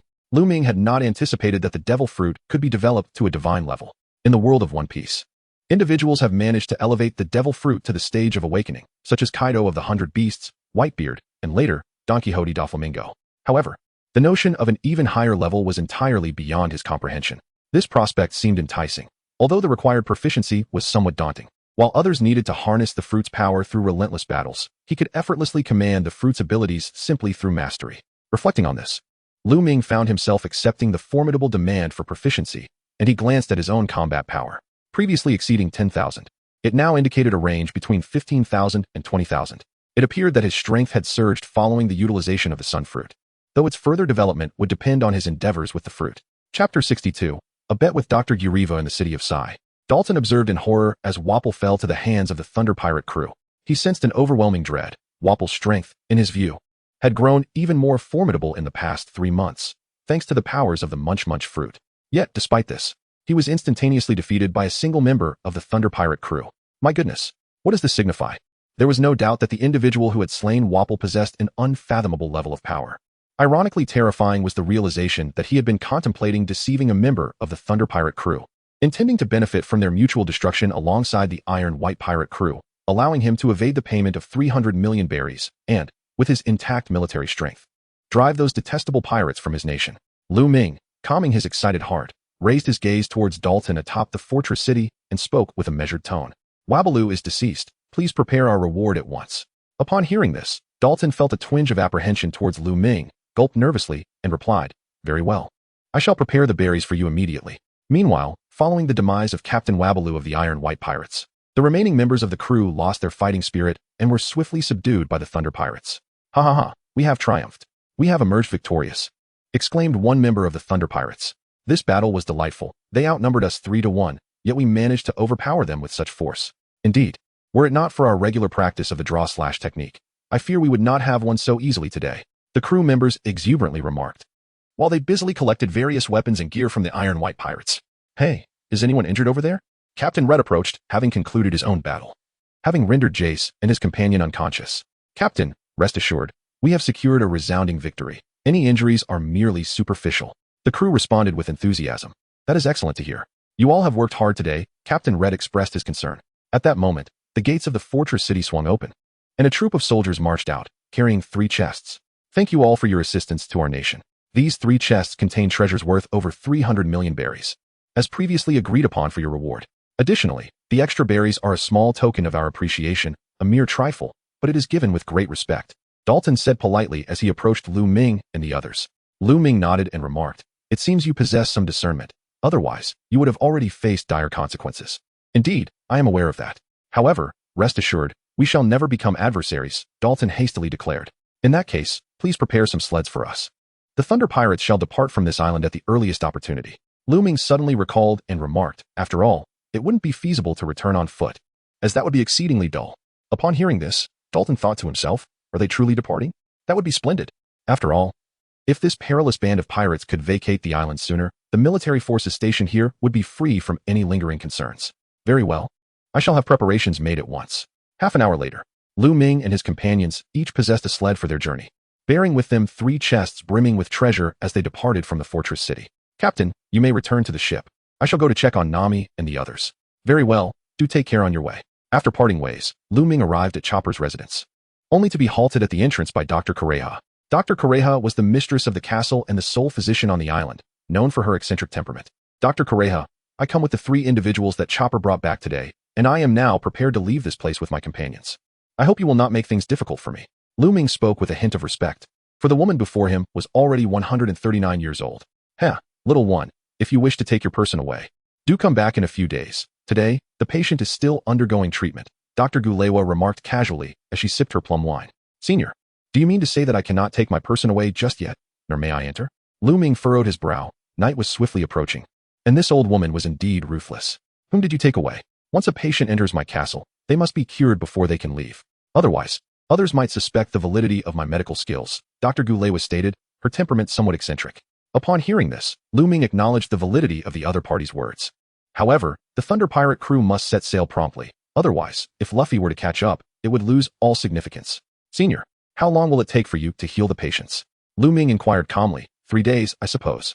"Of course, my disciple requires 3 days. Were it me, it would take at most a day."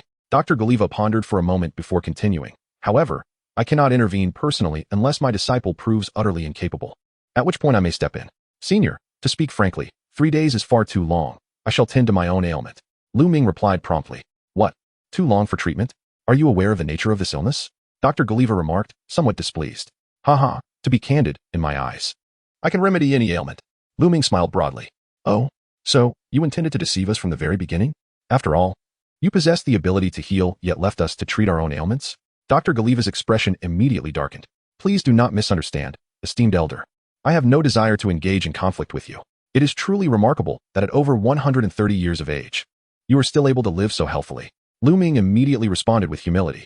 "As for why my companion sought Chopper's medical assistance, it was merely a fortuitous encounter, and I had some matters to attend to. Thus, I spent several hours extinguishing the threat posed by the White Iron Pirates, led by Wapol, before hastily making my way here."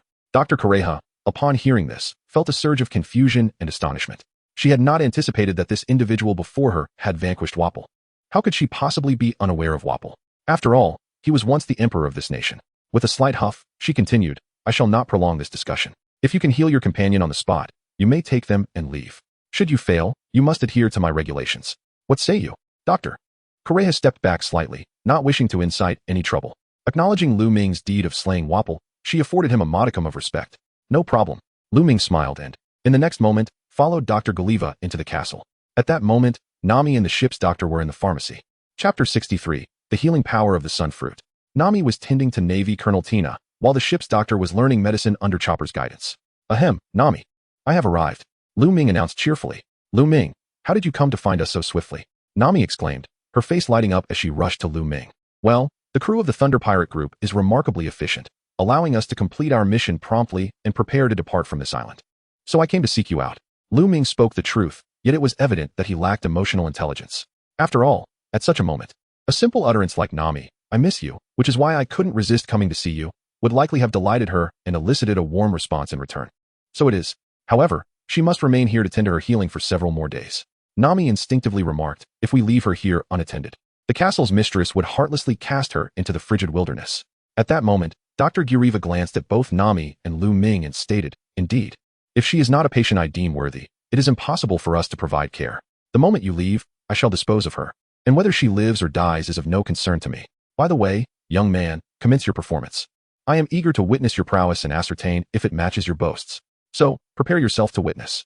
Without further ado, Lu Ming immediately harnessed the powers of the Sun Fruit. At present, Lu Ming's Sun Fruit had attained an ordinary level. In a fleeting moment, he had established two distinct lines of power, one for offense and the other for support, from which the healing force was derived. The brilliance of the Sun Fruit possessed the ability to rejuvenate all living things, and it was from this very aspect that Lu Ming discerned its healing potential. In that moment, Lu Ming placed one hand upon the forehead of Colonel Tina, channeling a stream of verdant light that permeated her entire being. After a brief interlude, Tina's complexion visibly restored to normal, and she opened her eyes without any trace of affliction. Lu Ming, why are you touching my head? Colonel Tina, lying there and catching sight of Lu Ming above her, could not help but feel a surge of anxiety, mistakenly believing she had fallen victim to his mischief. Lu Ming withdrew his hand, questioning, are you not aware of your own affairs? Honestly, must I come to your rescue once more? Rescue me? Colonel Tina was lost in thought, recalling events from earlier. I apologize. I misjudged you. I was indeed unwell before and ultimately succumbed to my condition, fainting as a result. Enough of that. Your illness has been treated, and thanks to my care, your body's resilience has vastly improved. You ought to be grateful. Furthermore, refrain from trailing our Thunder Pirate crew unless absolutely necessary. Lu Ming impatiently declared, no, I must accompany you. I need to guide you back from this misguided path. For there is still hope for you. I cannot bear to witness your continued mistakes, especially when an opportunity still exists. Otherwise, with the passage of time, you will find yourselves pursued by the Navy headquarters, and that would be the end. Tina, appearing deeply troubled, remarked, I never expected you possessed such peculiar abilities. Suddenly, Dr. Guriva, who had been standing nearby, let out a cold snort, finally regaining her composure. Just moments ago, she had been astonished by Lu Ming's prowess, as he had miraculously cured the ailment of the naval officer in the span of mere moments. Given the evidence before her and having witnessed the process, Dr. Guriva acknowledged Lu Ming's capabilities and continued, then you may take her with you. Thank you for your understanding, esteemed senior.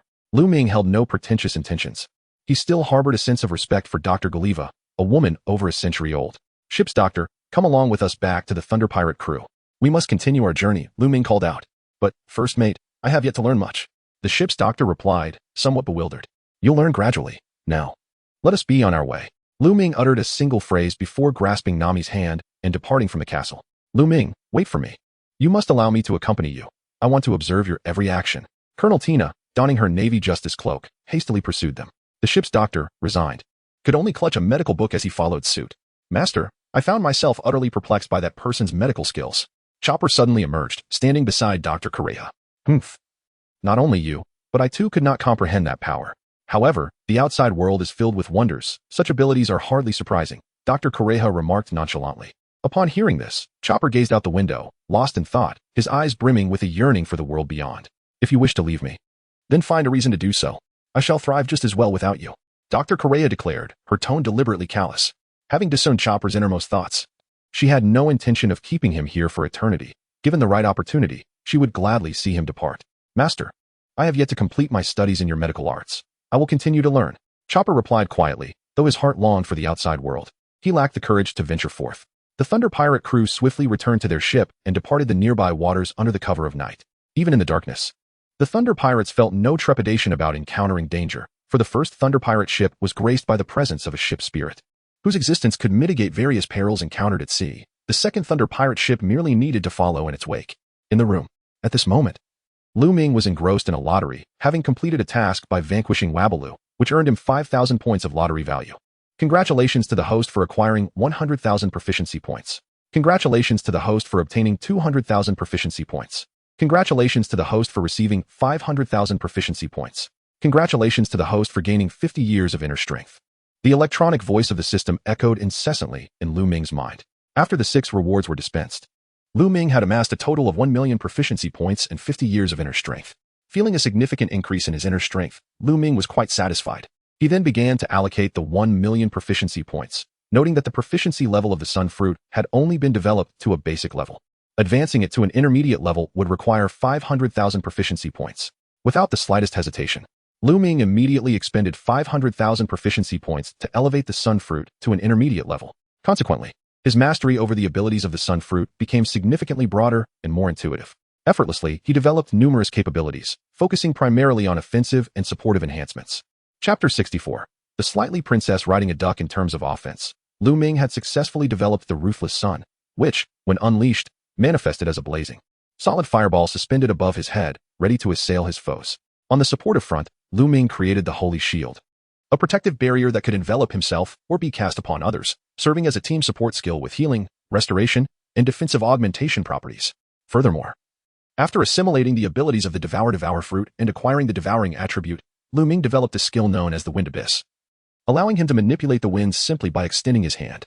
With 50,000 proficiency points remaining, Lu Ming ascended the Great Might Heavenly Dragon to the 4th tier, enabling him to unleash 4 golden dragons as a formidable assault against his adversaries. Upon the complete allocation of 1 million proficiency points, Lu Ming's combat prowess had surpassed a staggering 20,000.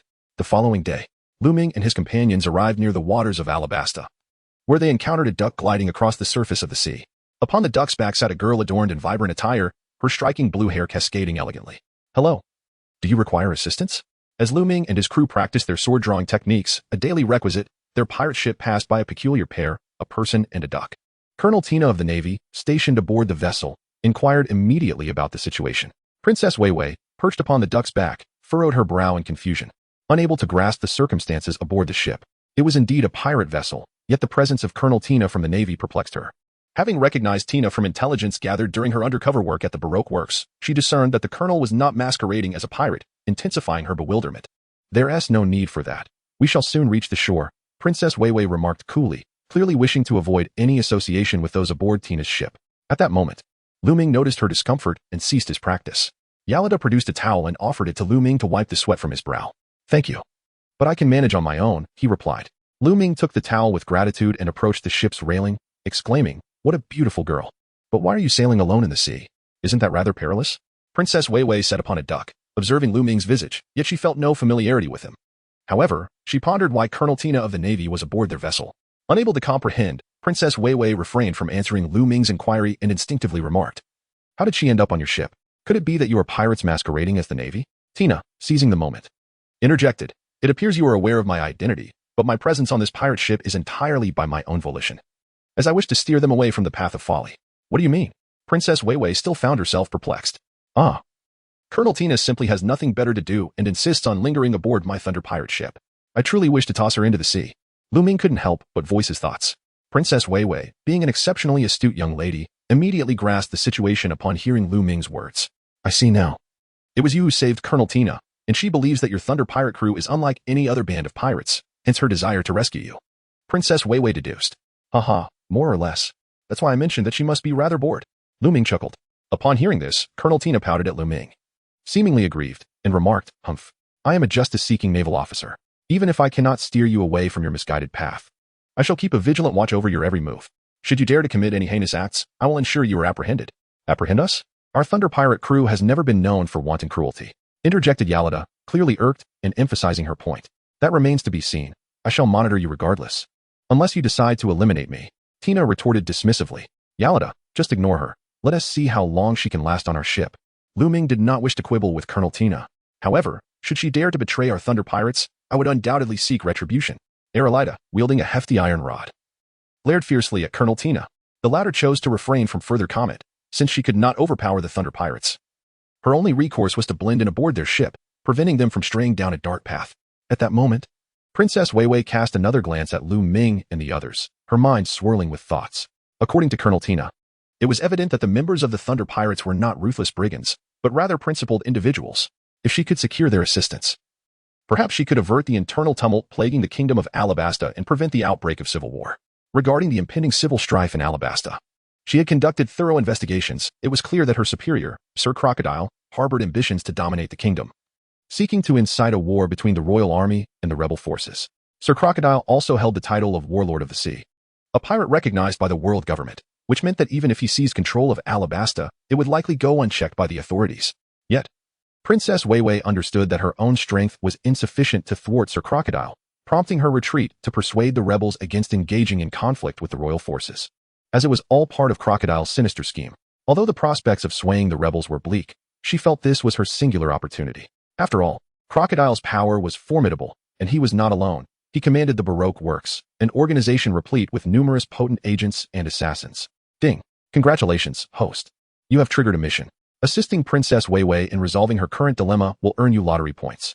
Just as Lu Ming noticed that Princess Weiwei seemed poised to speak, her words caught in her throat. The electronic voice of the system echoed in his mind. Lu Ming smiled faintly and inquired, "My dear lady, it seems you have something on your mind. Should I be of assistance, please feel free to share your thoughts with me." First officer. Could it be that you have taken a liking to her? Eureka immediately turned jealous, her voice tinged with a hint of sorrow as she lamented, "First officer, I have always held affection for you. How could you treat me this way? Are you truly captivated by her and not by me?" Cough, cough, Eureka. What fanciful thoughts occupy your mind? I merely perceived a deep sorrow in this young lady's eyes and could not help but inquire. Furthermore, am I truly so fickle-hearted? Lu Ming immediately explained that he was struggling to resist the allure of the beautiful Yalata. This persistent individual had repeatedly professed her feelings for him, and despite his numerous rejections, her advances remained unyielding. Chapter 65. Is Crocodile really impressive? First mate, I don't care. I, Yalata, have always liked you, and even if you develop feelings for this lady before you, I will not give up, Yalata declared with unwavering resolve. What are you all talking about? Princess Weiwei asked, instinctively surprised, feeling slightly bewildered. She pondered whether this rather handsome young man had developed feelings for her. However, was it really appropriate for him to be so direct? After all, she was a girl. How should she respond? Moreover, could it be that he truly experienced love at first sight? After all, she was confident in her beauty. Haha, dear lady, please do not misunderstand. My companion is merely jesting. Lu Ming smiled, his face calm and his heart steady. I see. In that case, I shall rest assured. Princess Weiwei nodded slightly, forcing herself to exhale a breath of relief before continuing. If there is nothing else, I shall take my leave. Wait a moment, dear lady. Interjected a member of the Thunder Pirate crew.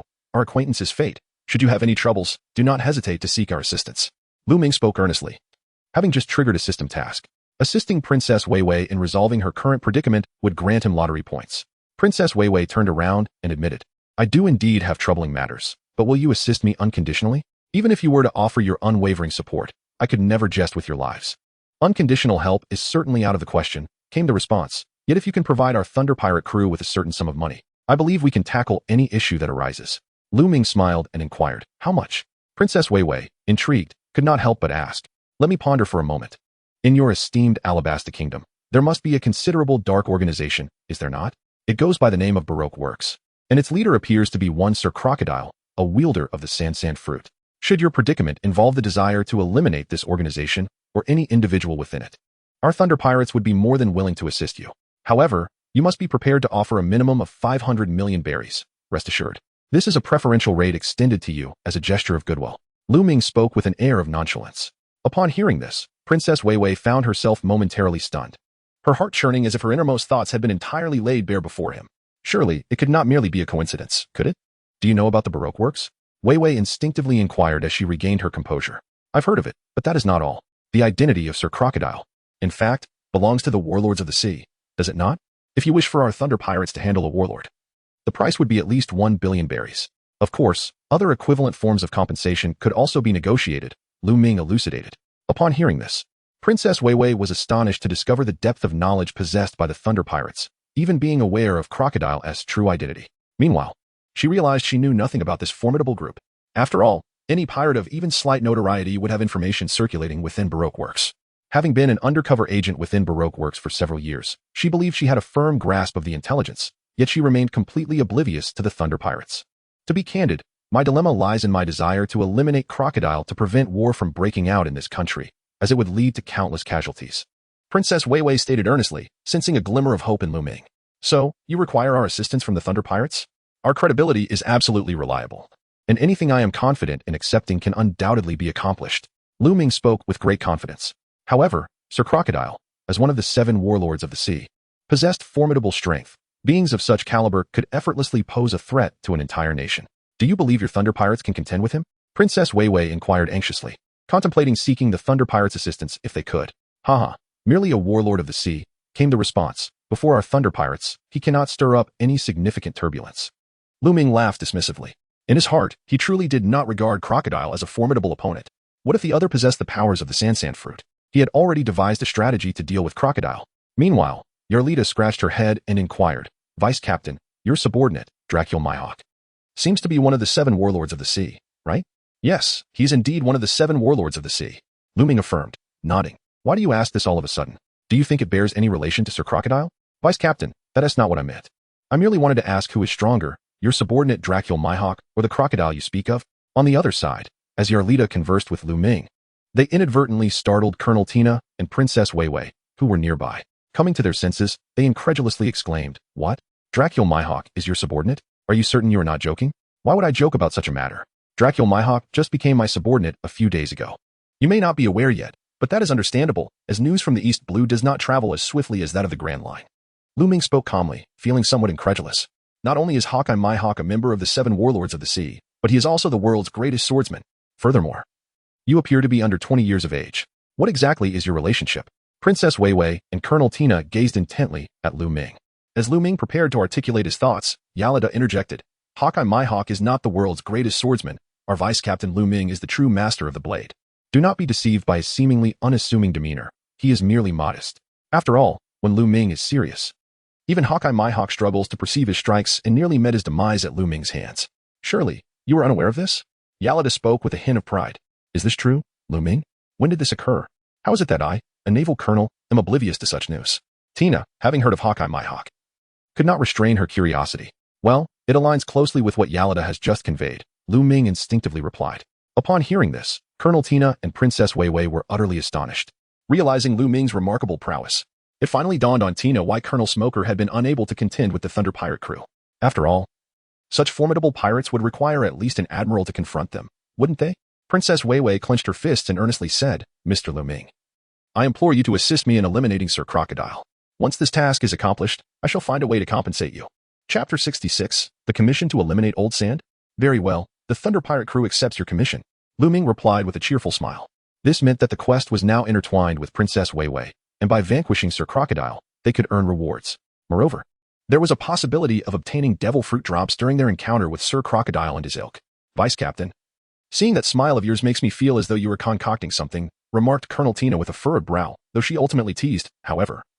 Your Thunder Pirate crew's method of survival is indeed unique, relying on aiding others to earn rewards? Hey, Colonel Tina, are you going to interfere with this as well? If Sir Crocodile is committing misdeeds in the Alabasta Kingdom, am I to be condemned for eliminating him? Lu Ming could not help but cast a scornful glance at Tina. Although Sir Crocodile holds the title of Warlord of the Sea, if someone wishes to take his life, it hardly concerns our navy. Colonel Tina, with her arms crossed, displayed an air of indifference. That's more like it. Lu Ming sighed in relief and chuckled before continuing, Nevertheless, I perceive your true thoughts quite clearly. So you might as well pray that I succeed in eliminating Sir Crocodile. Colonel Tina dismissed his words with nonchalance. I am not the only Navy officer contemplating the demise of a warlord. Nearly all the higher-ups share this sentiment, you know? After all, the very reason these warlords are granted their titles is due to their formidable strength and capabilities, which make them rather troublesome to deal with. The upper echelons have adopted such measures to impose certain restrictions on them. Should they manage to eliminate them entirely, those in power would certainly welcome such an outcome. It matters not. The affairs of your navy hold no interest for our Thunder Pirate crew. We shall merely pursue our own endeavors along our journey. Lu Ming waved his hand, then turned to Princess Weiwei and said, My dear lady, if you would not mind, could you please introduce yourself? I am yet to learn your name. Oh, I am actually the daughter of the king of Alabasta. You may simply call me Weiwei, replied Princess Weiwei. She felt a sense of trust towards this group, particularly since they had agreed to assist her in confronting Sir Crocodile. She believed that sooner or later, they would discover her true identity. Therefore, there was no need for concealment. To do so would only lead them to misunderstand her intentions. Very well. I shall call you Weiwei then. Now, please lead us directly to Sir Crocodile. Lu Ming nodded calmly. As for Princess Weiwei's identity, Lu Ming merely inquired symbolically, intending to address her directly by name. After all, it felt somewhat sycophantic to continuously refer to her as this beautiful lady. Very well. Princess Weiwei nodded. Surprised by the reliability of the Thunder Pirates, who were promptly eager to fulfill the task she had just entrusted to them. Resolving the issue with Crocodile as swiftly as possible would allow the kingdom of Alabasta to avert a terrifying civil war. Colonel Tina, on the other hand, remained astounded by Weiwei's identity. However, upon noticing Lu Ming's lack of surprise, she felt that displaying too much astonishment might inadvertently dishearten him, prompting her to compose herself. After the Thunder Pirates reached shore, some stayed behind to guard the pirate ship while others ventured into the desert. As Princess Weiwei led them toward the kingdom of Alabasta, she remarked, "In truth, Crocodile's organization is located in the Little Garden, but there is no time to head there now. More importantly, Crocodile is not in the Little Garden. He is masquerading as a soldier within our kingdom of Alabasta. If I am not mistaken, Crocodile has already begun his nefarious actions. For my cover as an undercover agent in the Baroque works has been compromised, and his subordinates must have notified him at once." Suddenly, Princess Weiwei looked at Lu Ming and the others with deep concern, nearly in tears, and implored, "Thus, no matter what, you must help me prevent this bloodshed. If you manage to do so, I am willing to do anything for you, even serving tea or performing menial tasks aboard your ship." Princess Weiwei seemed to have exaggerated her sentiment, revealing her anxiety about Lu Ming and his companions possibly having second thoughts. Nami, however, offered reassurance, saying, "Do not worry, Weiwei. As long as the payment is assured, our Thunder Pirates guarantee the completion of this mission. You need not serve tea or do any menial chores." For Nami, assisting Weiwei in defeating her enemies meant securing a reward of 500 million berries, leaving no room for retreat, only the path to complete the task. Of course, Nami had unwavering faith in the Thunder Pirates. With Lu Ming among them, they would be invincible. Indeed, the contracts we undertake as the Thunder Pirates are destined for success. Even if 10 crocodiles were to appear, we would remain undaunted. Lu Ming smiled confidently. 10 sand crocodiles? You are being overly presumptuous. Be careful not to meet your downfall here. Colonel Tina of the Navy couldn't help but interject. To my knowledge, Sand Crocodile is a user of a Logia-type devil fruit, capable of freely manipulating sand, and the entire Alabasta kingdom is engulfed in desert, making him virtually invincible in this terrain. Humph, do not underestimate our vice captain. He is the one who nearly cleaved Hawkeye's Mihawk in two with a blade imperceptible to the naked eye. Do you comprehend the significance of that? A crew member immediately shot a contemptuous glance at Colonel Tina. Are you merely trying to imply invincibility? Although I must concede that defeating Hawkeye's Mihawk is indeed formidable. In this desert, that fellow's devil fruit ability is the ultimate calamity, Colonel Tina remarked with a cold smirk. So what? He is just a devil fruit user. Our captain Red, the formidable Yarlita, and Bartolomeo are also devil fruit users. Can he truly overpower them? A crew member queried. What? You have 3 devil fruit users aboard your ship? Colonel Tina exclaimed, astonished, struggling to fathom that this small Thunder Pirate crew possessed 3 devil fruit users. Humph. Now you understand the comprehensive strength of our Thunder Pirate crew, do you not? Thus, you should realize that we, the Thunder Pirate crew, will not hinder our vice captain. We can be of assistance. Crew member O relished the sight of Colonel Tina's astonishment. Chapter 67. The interest of Fire Fist Ace Princess Weiwei, standing nearby, was equally astonished that the Thunder Pirate crew boasted 3 devil fruit users. With such a foundation, they were no weaker than the Buggy Work Society, leading her to believe she need not worry excessively about the strength of the Thunder Pirate crew. However, at that moment, the surrounding sands began to shift, as if something lurked within. Oh no, this could be a swarm of scorpions. I should have warned you sooner, Princess Weiwei exclaimed with deep regret. Boom. The ground shifted on a larger scale, as if thousands of scorpions lay hidden beneath the sands, perceiving Lu Ming and his companions as intruders in their territory, preparing to capture them. A swarm of scorpions? This is trivial. We shall crush as many as come.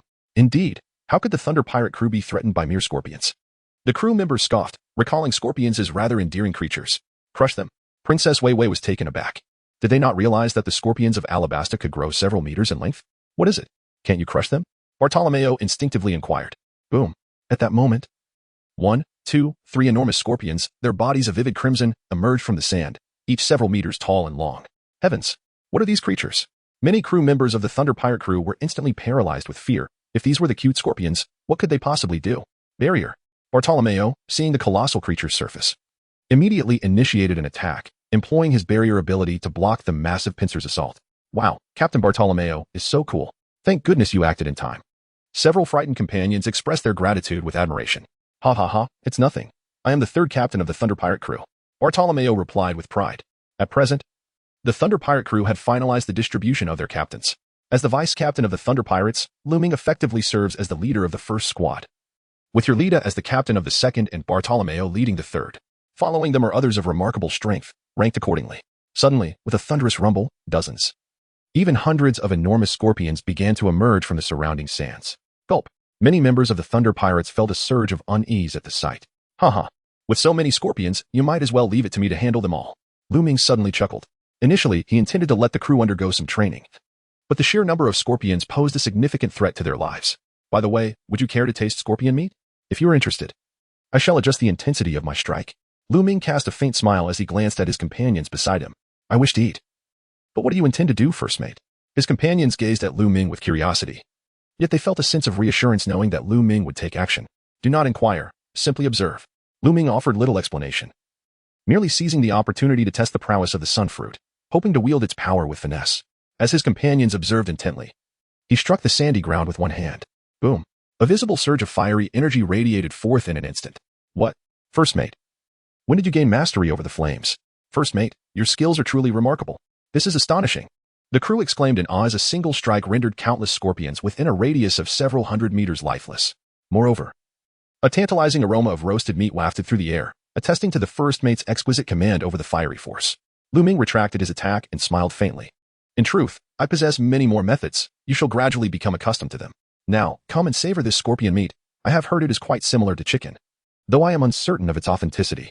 The members of the Thunder Pirate crew eagerly partook of the freshly prepared scorpion meat, relishing its exquisite taste. Before long, a man wearing a Western cowboy hat emerged from behind a weathered rock, exuding a familiar demeanor as he chuckled. Haha, to meet is to forge a bond. If you do not mind, may I sample some of your food?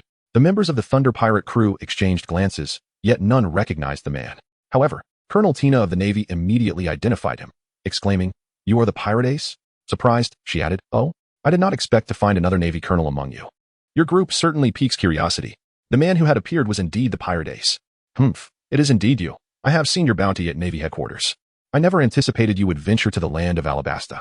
Colonel Tina was taken aback, for Ace's reputation was resounding even in the New World, as he was a captain of the Whitebeard Pirates. The members of the Thunder Pirate crew, apart from Lu Ming, were largely unfamiliar with the infamous Fire Fist Ace. Princess Wei Wei, observing their ignorance, interjected, Pirate Ace is known as Fire Fist Ace, a legendary pirate in the Grand Line, and even in the New World. He is one of the 4 emperors and a captain within the Whitebeard Pirates, reputed to possess unfathomable strength. I see. But what brings such an illustrious figure here? Yarlita furrowed her brow, gazing at the emerging Fire Fist Ace. I cannot say. Perhaps there are other reasons. Otherwise, he would not be here alone, Wei Wei remarked instinctively. Meanwhile, Fire Fist Ace approached Lu Ming directly, speaking amicably. I happened to witness your encounter with those desert scorpions. Please don't misunderstand. It was purely coincidental. I merely came out to greet you. By the way, I find you quite intriguing. Might you share your name with me? Lu Ming gazed at Ace, the Fire Fist. I believe every word you say. My name is Lu Ming, the vice captain of the Thunder Pirate crew. Greetings, Lu Ming. I am Ace. The captain of the Spade Pirates, Ace replied, extending his hand in a gesture of camaraderie, wishing to shake hands with Lu Ming. Lu Ming chuckled, shaking his head. The captain of the Black Spade Pirates? I believe he should be the second commander under Whitebeard, right? Ace chuckled awkwardly. I see you know me. But I did not intend to deceive you. No worries, I do not concern myself with such trivial matters. However, your sudden appearance suggests that you seek more than mere acquaintance with us, do you not? Lu Ming inquired with a hint of indifference. Indeed. My intention in coming here is to engage in battle with you. I wonder if you could fulfill this desire of mine? Fire Fist Ace gazed intently at Lu Ming. Chapter 68, The Relentless Sun vs. Fire Fist. As a user of the flame fruit, it was quite intriguing for Ace to discover someone in this place who possessed greater mastery over flames than himself, stirring within him a curiosity and a desire for combat. Are you certain you wish to fight me? Lu Ming asked earnestly. Rest assured, my brother Lu Ming, I will exercise restraint and will not endanger your life. Ace promptly assured him. Haha, Ace, my brother, you are truly amusing. What I actually meant to say is, I might inadvertently injure you. Lu Ming chuckled as he explained. Cough, cough, brother Lu Ming, you are jesting a bit. Regardless, we shall see who prevails. Ace, with a hint of modesty, was uncertain where Lu Ming derived his confidence, for he was well aware of his own capabilities. Vice Captain, you should agree to face him, urged one crew member.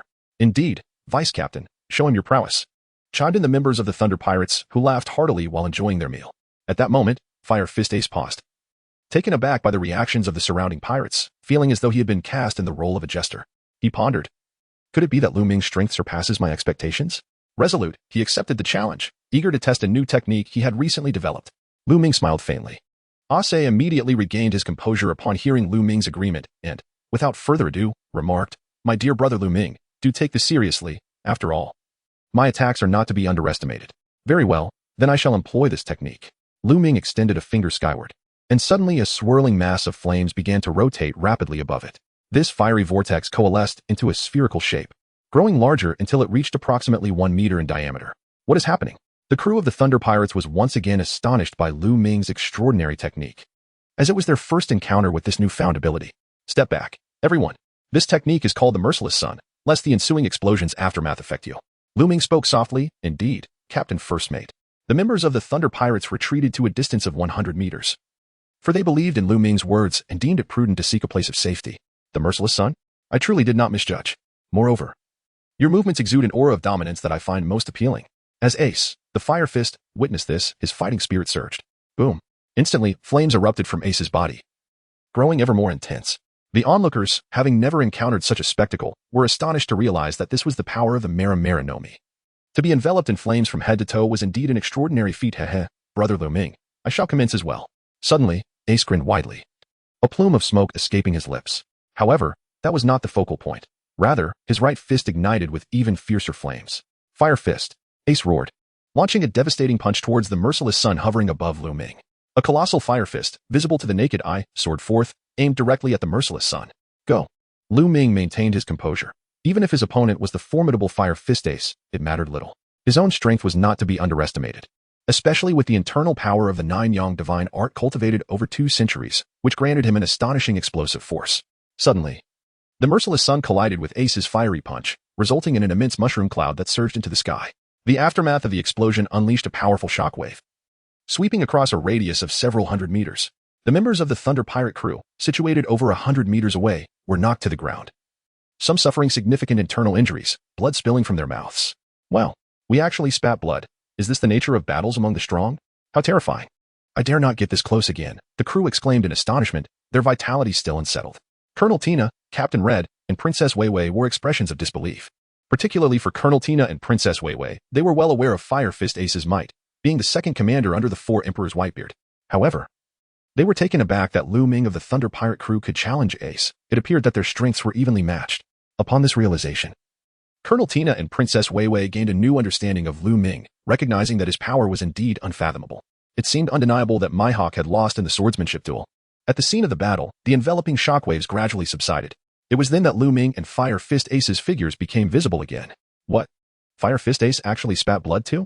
The crowd gasped in astonishment. Ace, who had been engulfed in flames, now appeared as if scorched, emanating wisps of smoke, particularly with blood trickling from the corner of his mouth. He pressed a hand against his chest, seemingly reeling from the impact, showing signs of having endured great strain. In stark contrast, Lu Ming stood calmly in place, appearing entirely unscathed. Suddenly, Ace coughed up a mouthful of blood, which brought him a slight sense of relief, alleviating the pressure on his heart. Ace, are you all right? Upon witnessing this, Lu Ming promptly approached Fire Fist Ace to extend his condolences. Rest assured, my brother Lu Ming, I have merely sustained a minor injury. It is of no consequence, Fire Fist Ace immediately complimented. However, he found himself increasingly admiring Lu Ming, remarking, I never anticipated that your strength would be so formidable. It seems I was the one who faltered earlier. No wonder your companions regarded me with the gaze of a jester from the very beginning. Brother Lu Ming, this battle is one I have lost. Fire Fist Ace appeared to accept his defeat with grace, refraining from further humiliating himself by suggesting a rematch. Haha, I am relieved to hear you are not gravely injured. To be honest, this technique is one I have only recently developed. It was my inaugural execution, and I feared I might not have mastered the nuances sufficiently to ensure your safety. Lu Ming smiled apologetically, expressing his regret for the bloodshed caused to Fire Fist Ace. Haha, Brother Lu Ming, you were quite humble. However, I find you to be quite agreeable. How about we swear an oath of brotherhood right here and now? You can be the elder brother, and I shall be the younger one. What do you say? Fire Fist Ace wiped the blood from the corner of his mouth and asked with great generosity. Upon hearing this, Lu Ming swiftly contemplated in his mind. Having become the elder brother of Fire Fist Ace, did that not imply that Sabo and Luffy were also his younger brothers? It felt as though he had struck an extraordinary bargain. Indeed, I have a penchant for forging friendships, however. Should you desire to pledge brotherhood with me as sworn brothers of different genders, you would likely only rank as my third brother. Chapter 69. Challenging Karp, third brother? Pray tell, does Brother Lu Ming have a biological sibling? Or has someone else already entered into a brotherhood with you? Fire Fist Ace inquired with surprise. The situation is thus. Not long ago, Dracul Mihawk referred to me as his elder brother, so if you wish to form a bond with me, you would find Mihawk positioned above you. Lu Ming calmly nodded as he explained. What? The renowned swordsman Mihawk, the greatest swordsman in the world and a member of the 7 warlords of the sea, dares to call you brother? I recall he is considerably older than I am. At least in his 30s. Could it be that he has also been defeated by you? Fire Fist Ace inquired with astonishment. Indeed, our vice-captain's martial prowess is unparalleled, and his swordsmanship has long surpassed that of Mihawk. At that moment, Bartolomeo, a fervent admirer of Lu Ming, approached and could not help but boast, Brother Lu Ming. He isn't pulling my leg, is he? Fire Fist Ace asked for clarification. Lu Ming smiled broadly, acknowledging that the formidable Mihawk had indeed succumbed to him. Having spent a day honing his swordsmanship under Lu Ming's tutelage, this revelation was nothing short of sensational. Fire Fist Ace, taken aback, found himself at a loss for words.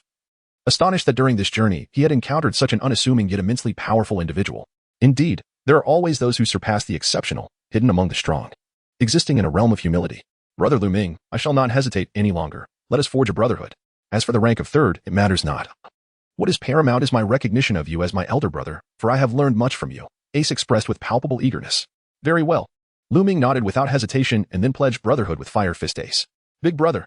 Fire Fist Ace called out to Lu Ming with great recognition. 3rd brother, haha.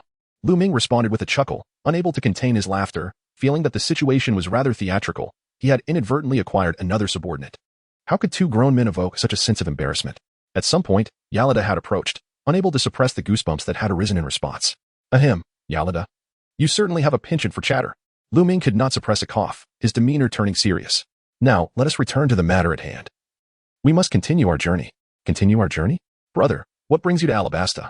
Fire Fist Ace could not help but inquire. Indeed. Our Thunder Pirate crew has accepted a mission to assist Princess Vivi in eliminating Sir Crocodile, which would reward us with 500 million berries. Lu Ming replied. Brother, you are quite bold. You truly intend to confront Sir Crocodile? I have heard that he possesses the powers of the sand fruit, making him virtually invincible in this boundless desert. Might it not be perilous to engage him? Fire Fist Ace expressed his concerns. Primarily, I have other matters to attend to.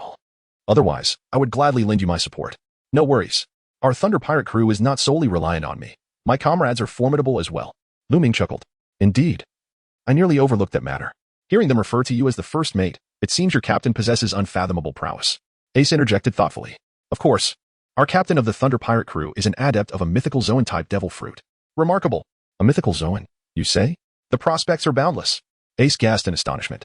It is widely acknowledged that a well-developed mythical Zoan user could rival the likes of Kaido, the Beast, and Sengoku of the Navy headquarters. Suddenly, Lu Ming's expression shifted as Captain Red rushed in, flanked by his crew. We are in grave trouble. Trouble has arrived. What trouble? Lu Ming inquired, furrowing his brow. Vice Admiral Garp of the Navy is in pursuit, and they have already spotted us.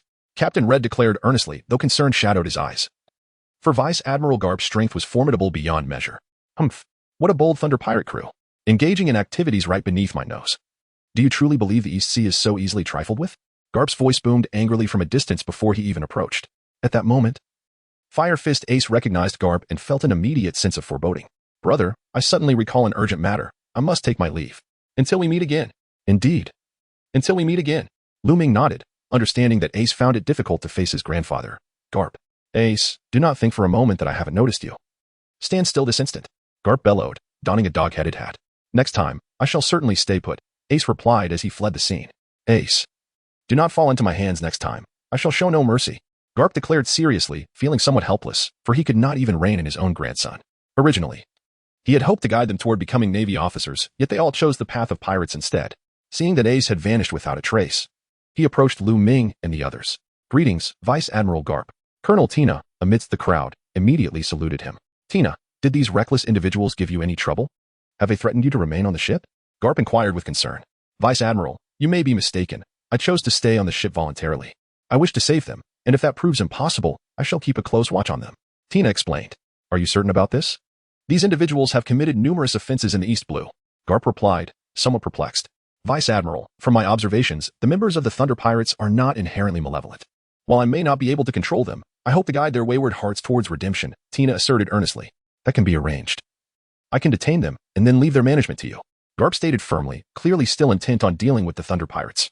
Suddenly, Lu Ming received a notification. Congratulations. Host, you have triggered a mission. Challenge Garp to earn lottery points. He sensed Garp's formidable presence, and the system's electronic voice echoed in his mind. However, the task was not to defeat Garp, but to issue a challenge. It appeared that, according to the system's analysis, his strength was still insufficient to pose a threat to Garp. Senior Garp, I hold you in the highest regard as a true hero of the Navy. However, if you seek to sever our path as pirates, then I, Lu Ming, must proactively challenge you, even to the extent of attempting to defeat you. With unwavering determination in his eyes, Lu Ming declared, Chapter 70, striking Karp with the Buddha's palm. Humph. The youth is unaware of the vastness of the heavens and the earth. Today, allow me to witness your capabilities. I have heard that you triumphed over the formidable Mihawk. The Hawkeye? Karp stood opposite Lu Ming, exuding an aura of invincibility that stemmed from countless battles fought and won. I merely managed to gain a fleeting victory in a single exchange against Hawkeye Mihawk. Lu Ming humbly elucidated. Humph, regardless of whether your success is mere luck. I shall exert my utmost effort to confront you. I am eager to ascertain the extent of your capabilities, daring to stir trouble in the East Sea. After all, I am fully aware of the deeds orchestrated by your Thunder Pirate crew. Karp's gaze remained steadfastly fixed upon Lu Ming, viewing him as a pirate not to be easily overlooked. Haha, truly commendable. The old guard of the Navy possesses remarkable fortitude. However, if you, Senior Karp, wish to contend with the Thunder Pirate crew, or to confront me, it will depend on your own prowess. Lu Ming erupted into laughter, evoking a sense of disdain towards Vice Admiral Karp. The surrounding members of the Thunder Pirate crew were understandably tense, for Karp's formidable reputation instilled fear. Yet, the audacity of First Mate Lu Ming ignited excitement among them. However, Princess Wei Wei and Colonel Tina of the Navy could not suppress their astonishment. Just moments ago, Lu Ming had displayed a semblance of respect for the venerable Karp, acknowledging his prowess, but now, his demeanor had shifted dramatically to one of indifference. As if Karp were inconsequential, Princess Wei Wei and Colonel Tina pondered in their minds, just how formidable is Lu Ming's strength. Well done, young man. Your spirit is commendable. Now allow me to teach you a lesson with my fists. Karp declared, clenching his fist and advancing step by step towards Lu Ming. As he approached within mere paces, he unleashed a powerful punch aimed directly at Lu Ming. This blow appeared ordinary. Yet the force it carried was such that even a viceroyal-level warrior would not dare to underestimate it, for the assailant was none other than the Iron Fist Karp, who had quelled countless notorious pirates with his might. Lu Ming took a deep breath and swiftly launched a counterattack. With a powerful strike, a golden dragon erupted from his palm, soaring into the air. After executing the attack, Lu Ming calmly declared, First style, Great Might Heavenly Dragon. Captain Karp furrowed his brow, astonished by this unprecedented technique that conjured a golden dragon from thin air. Such a method was utterly unfamiliar to him. Nonetheless, he remained confident, believing that even a dragon could be shattered with a single punch. As Karp's fist collided with the dragon, initially, both forces seemed evenly matched. However, once Karp enhanced his punch with Haki, the strength and ferocity of his blow surged dramatically. With a thunderous crash, the golden dragon unleashed by Lu Ming began to disintegrate under the might of Karp's fist, unable to suppress him, let alone force him back. Impressive. The members of the Thunder Pirates marveled at Karp's formidable strength. Meanwhile, the Navy soldiers gazed at Lu Ming in disbelief. How is this possible? This young lad can truly withstand a punch from Vice Admiral Karp? His strength has reached such unfathomable depths. The soldiers, seasoned veterans from the Navy headquarters, had witnessed Karp subdue countless pirates in the New World, and they were astounded. Humph, boy, you have managed to push me to use Haki. Your strength is indeed commendable. But the greater your potential and power, the more determined I am to bring you to justice. Karp retracted his fist, his gaze stern as he focused on Lu Ming. It was imperative to control such a formidable pirate early on. Otherwise, if left unchecked, a new king might emerge in the pirate world, posing a significant threat to the Navy and the world government. Feel free to try, old man, but my will is not so easily subdued. I have stated before, if you seek to impede the Thunder Pirates, I shall fight you to the very end. Lu Ming's expression remained resolute. Humph, so you still have a trump card? Then allow me to see how many blows you can withstand. Here comes the attack, you little rascal. Boom. Karp clenched his fist, simultaneously unleashing his imposing presence in the power of Armament Haki. Upon witnessing this, Lu Ming could perceive the two forces enveloping Karp's fist, and he naturally dared not to be careless or underestimate them. Thus, he promptly activated the Nine Suns Divine Art, channeling 2 centuries of internal energy, and casually unleashed a powerful palm strike. A colossal golden hand erupted from his palm, the Buddha's palm. With a sudden tightening of his gaze, Karp realized that this young rascal possessed an array of techniques, including one he had never encountered before. Consequently, Karp could not afford to be complacent, should he falter. His lifetime of reputation might be tarnished by a mere pirate, potentially inflating the latter's arrogance even further. To avert such an outcome, Karp's expression grew serious. With a resounding impact, he shattered the Buddha's palm that Lu Ming had conjured. Humph, you little brat, you are quite impressive, nearly forcing me to unleash my full strength. Karp declared, invigorated by the battle, reveling in a long-lost exhilaration. Come, let us continue our fight. Lu Ming chuckled coldly, declaring that the previous strike had merely utilized 30% of his strength. Henceforth, he would not permit his opponent to approach him even a step closer. Such bravado was impressive. It remained to be seen what his true capabilities were. On the surface, Karp maintained his composure, yet internally, he was utterly astonished. This young lad had only exerted 30% of his strength? It was simply inconceivable. For Styles, great might of the heavenly dragon, Lu Ming exerted himself to unleash the great dragon of might, his palms crashing forth as his inner energy transformed into four colossal golden dragons, irresistibly surging towards Vice Admiral Karp. What? For golden dragons? What means has this fellow employed? Could it be that he has consumed the mythical Zoan-type dragon devil fruit? Moreover, his ability to exchange so many blows with Vice Admiral Karp speaks volumes of his formidable strength. Indeed, have you not noticed? From the outset, it has been Vice Admiral Karp who has been on the defensive, while the initiative seems firmly in the hands of that young rascal. This is the first time I have witnessed Vice Admiral Karp being pushed to such an extent. Chapter 71. Karp sees Roger. Countless naval officers gazed in astonishment at Lu Ming. The four golden dragons relentlessly assaulted Vice Admiral Karp, representing Lu Ming's most potent move, the Great Dragon of Might. With a proficiency level of LV4, he was capable of summoning four dragons to strike a target. Of course, this was merely a fourth-tier manifestation of the Great Dragon of Might. It comprises a total of 18 tiers, equivalent to an 18th level. Once this technique is cultivated to its fullest potential, a single palm strike could unleash 18 dragons. As Vice Admiral Karp faced the onslaught of the four dragons, he could distinctly feel that these golden behemoths were 4 times more powerful than the single dragon Lu Ming had previously summoned. This enhancement was not merely cumulative. Each of the 4 dragons surpassed the strength of the earlier one by more than 4-fold. Thus, for the time being, Vice Admiral Karp could not easily overpower them. Ultimately, it took him 8 punches to dismantle the 400-meter-long golden dragons. At this moment, Lu Ming appeared somewhat pallid, for the depletion of his internal energy had been quite formidable, particularly as the 4 ethereal dragons he conjured were shattered by Karp, resulting in a grave loss of his vitality. Little brat, quite impressive indeed. You have made this old man break a slight sweat, Karp remarked, seemingly having just completed his warm-up, as he twisted his neck and advanced towards Lu Ming once more. Haha, truly worthy of being Major Karp, his strength remains terrifyingly formidable. Lu Ming smiled calmly, yet within his heart, he harbored a measure of trepidation towards Karp. After all, despite possessing an array of techniques, none had yet ascended to a level of sufficient potency. Little brat, are you beginning to comprehend the terror of this old man? That simply will not do. Now, reveal all the techniques at your disposal. He continued, by the way, I have heard whispers of the formidable strike you unleashed upon Hawkeye Mihawk. Allow me to experience it for myself. Karp's gaze was piercing as he fixed it upon Lu Ming. The lightning-fast draw? No. That technique is merely effective against those who underestimate me. However, against a prepared adversary such as yourself, its impact would be minimal. You would still be capable of neutralizing it. Lu Ming smiled faintly. So, are you prepared to concede to me today? If that is the case, then surrender your resistance and follow me willingly.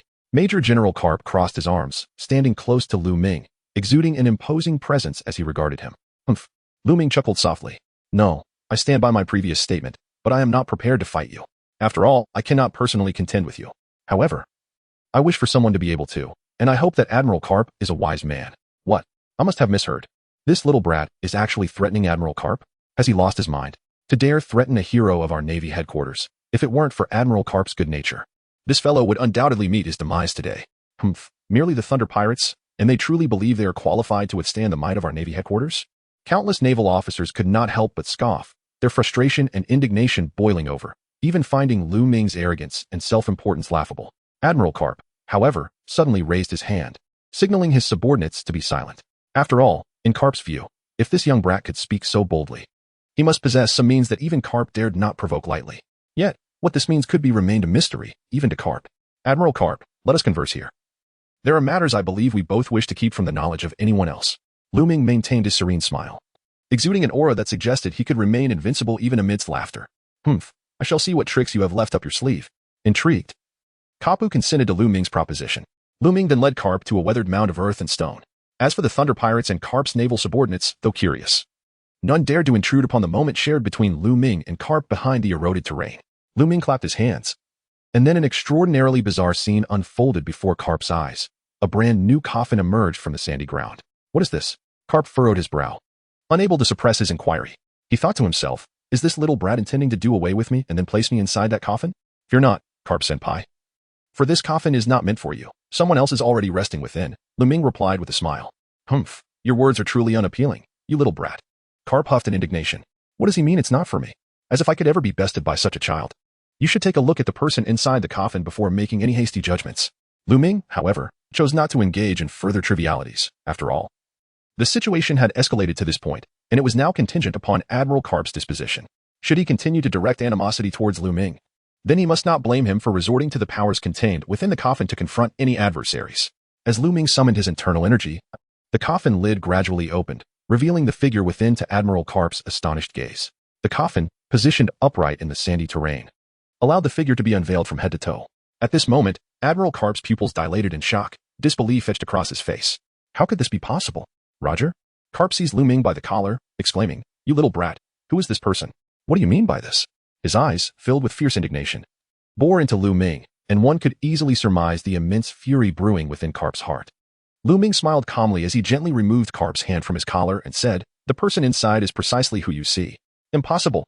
He has been dead for over 20 years. Do you expect me to believe your words?"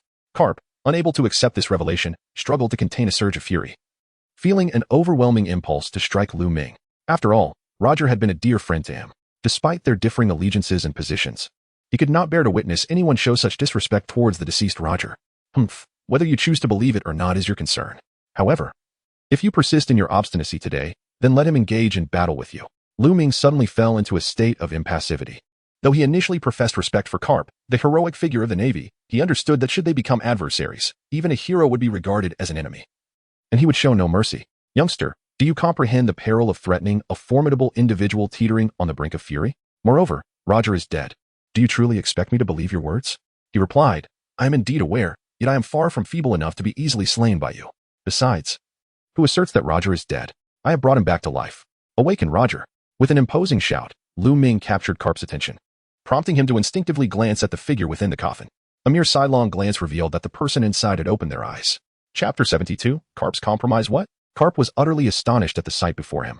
Is this truly a living being? No, perhaps the term living dead is more fitting, as the gaze emanating from those eyes was hauntingly vacant, devoid of the spark of life characteristic of a normal human being. Admiral Karp, would you care to engage in a battle with him to test the waters? However, should a confrontation ensue, it is likely that the identity of Roger's resurrection would be revealed, leading to unprecedented chaos throughout the pirate world. Lu Ming spoke with a smile. Upon awakening, Roger unleashed a terrifying force of Conqueror's Haki that permeated a considerable radius. Karp, enveloped in this aura, felt an uncanny familiarity with the power. Having engaged in numerous battles with Roger in the past, he was unequivocally certain that this was indeed Roger's Conqueror's Haki. Thus, it was undeniable, this man was Roger, resurrected. As Karp came to this realization, he suddenly launched a fist toward Roger's head. For reasons unbeknownst to him, he harbored an unwillingness to accept Roger's revival, as he could scarcely fathom the chaos that Roger's return would wreak upon the world. Boom. Karp's punch obliterated Roger's head. Haha, Vice Admiral Karp. That was rather dishonorable of you. Nevertheless, it matters not. The resurrected Roger is truly a formidable entity, for aside from myself, no one else can slay him. Haha. At this moment, Lu Ming laughed maniacally and continued, "Do you not believe me? Lu Ming, the little demon, what have you truly done?" Karp, witnessing the head he had shattered miraculously repairing itself at a visibly astonishing pace, felt an overwhelming sense of disbelief. Is it truly impossible to kill him? What has he done? In truth, this is merely one of my techniques. Of course, these methods are employed to safeguard freedom and to protect those I hold dear. Should anyone dare to pose a threat to me, I shall unleash my fury and resist with these means. By revealing this secret to Admiral Karp, I wish to convey that there is no need for us to become adversaries, for I hold great respect for a hero such as yourself. Lu Ming spoke softly. Upon hearing this, Karp fell into deep contemplation. Your previous strike annihilated the naval Colonel Tina's warship, causing all aboard to plunge into the sea. Yet, you ultimately chose to rescue them. It is said that your thunder pirates do not indulge in the indiscriminate slaughter of innocents. Allow me to pose a few questions to you. I shall answer truthfully to the best of my ability, for I, Lu Ming, am forthright and never engage in underhanded deeds. Never engage in underhanded deeds? That may not be entirely accurate. The grave of Roger in Logtown was desecrated. I presume it was you who led the venture? Karp glared at Lu Ming with a dark expression. Ah, this matter is not attributable to me. It was the ruffians of Logtown who committed that act. Of course, that was my implication. In any case, this incident should not be counted against me. Lu Ming defended himself, acknowledging that the preparations required for the formidable power of reincarnation from the filthy earth could indeed be likened to underhanded dealings. Very well. I shall refrain from discussing this matter for the time being.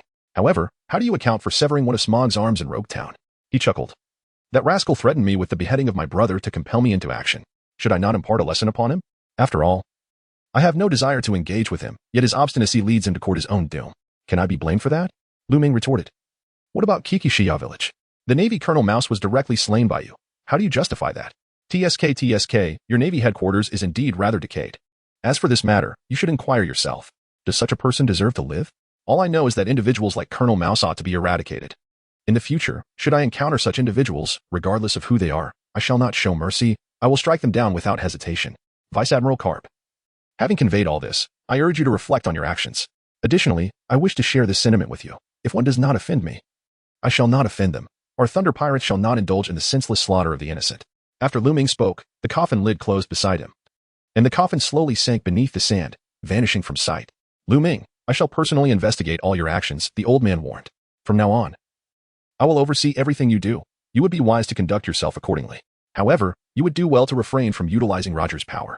The moment you do, I shall exert all my efforts to capture you. Karp looked earnestly at Lu Ming, issuing a stern warning. Of course, Karp's concession was born out of necessity. He was genuinely concerned about provoking this young man, uncertain of the dreadful actions he might undertake in desperation. Moreover, Karp intended to deliberate on the events of today for the next few days, thus finding himself temporarily at the mercy of Lu Ming's whims. I am at your service at any time. However, it appears I may take my leave now, does it not? After Lu Ming calmly concluded his remarks, he stepped outside first. Look, the first mate has emerged, but it's somewhat peculiar. What could the first mate and Vice Admiral Karp have discussed in private? Could it possibly be some clandestine transaction? What nonsense are you spouting? Lu Ming is a perfectly normal person. Nami couldn't help but interject, though she quickly felt embarrassed, realizing that her words indirectly suggested she had shared a bed with Lu Ming. Consequently, her cheeks flushed with a rosy hue. Rest assured, Miss Nami, we were merely jesting. A crew member promptly apologized, nearly forgetting that the first mate harbored affections for her. The naval personnel, however, appeared perplexed. Why had Vice Admiral Karp not emerged? Could it be that he had been ambushed and dealt with by this fellow? Just as the soldiers entertained this thought, Karp emerged, his expression somber, leaving them to ponder the nature of his conversation with the young Lu Ming. Vice Admiral Karp, what is the situation? Colonel Tina immediately approached, walking alongside him, clearly concerned about what had transpired, as he seemed rather discontent. Karp took a deep breath and glanced at Tina. Tina, I have a task for you. It is indeed prudent for you to remain aboard the Thunder Pirate ship. I support your continued presence there to correct and supervise them. Also, keep a vigilant eye. Oh, I understand. Colonel Tina replied, astonished to receive such backing from Vice Admiral Karp. What could have transpired between him and Lu Ming to elicit such a compromise? Meanwhile, on the other side, upon returning to the stronghold of the Thunder Pirate crew, Lu Ming led his comrades onward. Princess Weiwei's earlier concerns dissipated, as she feared that Admiral Karp might cause trouble, which would leave no one to assist the kingdom of Alabasta. Although she could attempt to persuade Admiral Karp to intervene in the civil war and thwart Sir Crocodile, the latter's status as a warlord of the sea would likely make it difficult for Karp to acquiesce to her request, especially since he bore no obligation to assist them. Chapter 73. Princess Weiwei begins to feel affection thus. Witnessing Lu Ming's safety brought Princess Weiwei a sense of relief, and her perception of his strength evolved. After all, if Admiral Karp could not subdue Lu Ming, it further solidified her trust in him. The princess suddenly realized that Lu Ming was indeed both striking and dependable. Such a man embodies the sense of security that a woman seeks. If circumstances permitted, she would genuinely wish to be with someone like him. As Colonel Tina of the Navy spotted Lu Ming and his companions delving deeper into the arid expanse of Alabasta, she hastily bid farewell to Karp and pursued them. Why must you insist on following us? Lu Ming did not offer Tina a pleasant demeanor. Lu Ming, are you feeling guilty? Or do you think my figure and beauty are so captivating that you fear falling for me would diminish your pride? Tina boldly proclaimed, realizing that mere words would lack persuasion. After uttering such audacity, she couldn't help but blush in embarrassment. The members of the Thunder Pirates were taken aback, pondering how they had never noticed this side of Tina before. She was indeed a girl of such daring character. They turned to stare at Colonel Tina with curiosity. Oh, I was just speaking casually. Please don't all look at me. The naval officer lowered her head, unable to withstand the weight of their gazes. Humph, Colonel Tina. Did you not consider us worthy before you made that remark? Do you believe there are no beauties aboard the Thunder Pirates? Just look at my figure, and then gaze upon Nami's. How dare you? Yalata mercilessly challenged Colonel Tina, unable to fathom why someone who hadn't even won Lu Ming's affection would dare to step ahead of her. This could not be easily tolerated. Nami interjected, Yalata, let it go this time. We are all women. Let us show her some grace. Fine, for Nami's sake, I shall not stoop to your level. But next time you dare to call yourself beautiful, be prepared to compete with us first, Yalata declared. Colonel Tina bit her lip in frustration. While she was indeed confident in her own figure, Yalata's physique was equally impressive, if not more so, with skin that appeared even smoother. It was perplexing how a mere pirate could maintain such allure. Meanwhile, Princess Weiwei turned her gaze to Lu Ming, following him quietly, admiring his back. She mused that Lu Ming was indeed an extraordinary man, already attracting numerous admirers. If she were to develop feelings for him, the pressure would be immense. For despite being a princess of the Alabasta kingdom, it seemed that strength and formidable attributes were the true measures of worthiness. As for her own allure, Wei Wei felt confident in her beauty, yet she lacked assurance regarding her figure, particularly in the absence of long legs, uncertain if she would continue to grow taller. On the other hand, Vice Admiral Karp was preparing to return to the Navy headquarters, as the day's events had been utterly bewildering. He needed to confirm certain matters and investigate Lu Ming's identity and background thoroughly. Vice Admiral Karp, are we truly allowing the Thunder Pirates to escape? A naval soldier asked instinctively. Do not concern yourselves. I have my own plans. Return to the Navy headquarters at once. Karp commanded. Yes, sir. The soldiers exchanged glances, utterly perplexed by Vice Admiral Karp's intentions, and could only comply with his orders. Subsequently, Karp had lost interest in pursuing Luffy and set a course back to the Navy headquarters aboard the warship. Hours later, as night fell, under the guidance of Princess Wei Wei, Lu Ming and his companions arrived at the outskirts of the kingdom of Alabasta. At this moment, the area was already besieged by rebel forces, with a multitude of tents indicating that a civil war was on the brink of eruption. Lord Lu Ming, Crocodile must be dealing with my father inside the palace. But we cannot enter through the main gate. Allow me to lead you through a secret passage, said the princess. That will suffice, Lu Ming replied, nodding in agreement. They then proceeded through a concealed route, entering the kingdom of Alabasta. The streets were devoid of any civilians, save for patrolling soldiers, who came in waves. Let us advance. These soldiers are loyal to my father and should be trustworthy, Princess Wei Wei remarked as she recognized the patrolling troops. She guided Lu Ming and his party forward, understanding that only by entering the palace could they locate Crocodile. Who goes there? As Lu Ming and his companions stepped outside, they were immediately surrounded by two groups of soldiers, totaling over 100. I am Princess Wei Wei. Take us to see the king at once. Wei Wei stated calmly. Princess Wei Wei? We humbly greet your highness. The soldiers responded, promptly kneeling in reverence. However, His Majesty has decreed that no one is permitted to enter the palace, so we kindly request that you return to your quarters. Additionally, may I inquire, who are these individuals accompanying you? They are my friends. But I must see my father no matter what. I implore you to step aside, Princess Wei Wei asserted resolutely. I beg your pardon, your highness. But the king's orders are absolute, and even you cannot be exempted. Upon hearing this, Lu Ming thought to himself, is it truly so complicated? Suddenly, he seized Princess Wei Wei, gripping her by the neck, and declared with a grin, we are pirates. Having infiltrated, we shall create a ruckus. Lead us to the palace, or I shall take her life. Boldly, release our princess at once.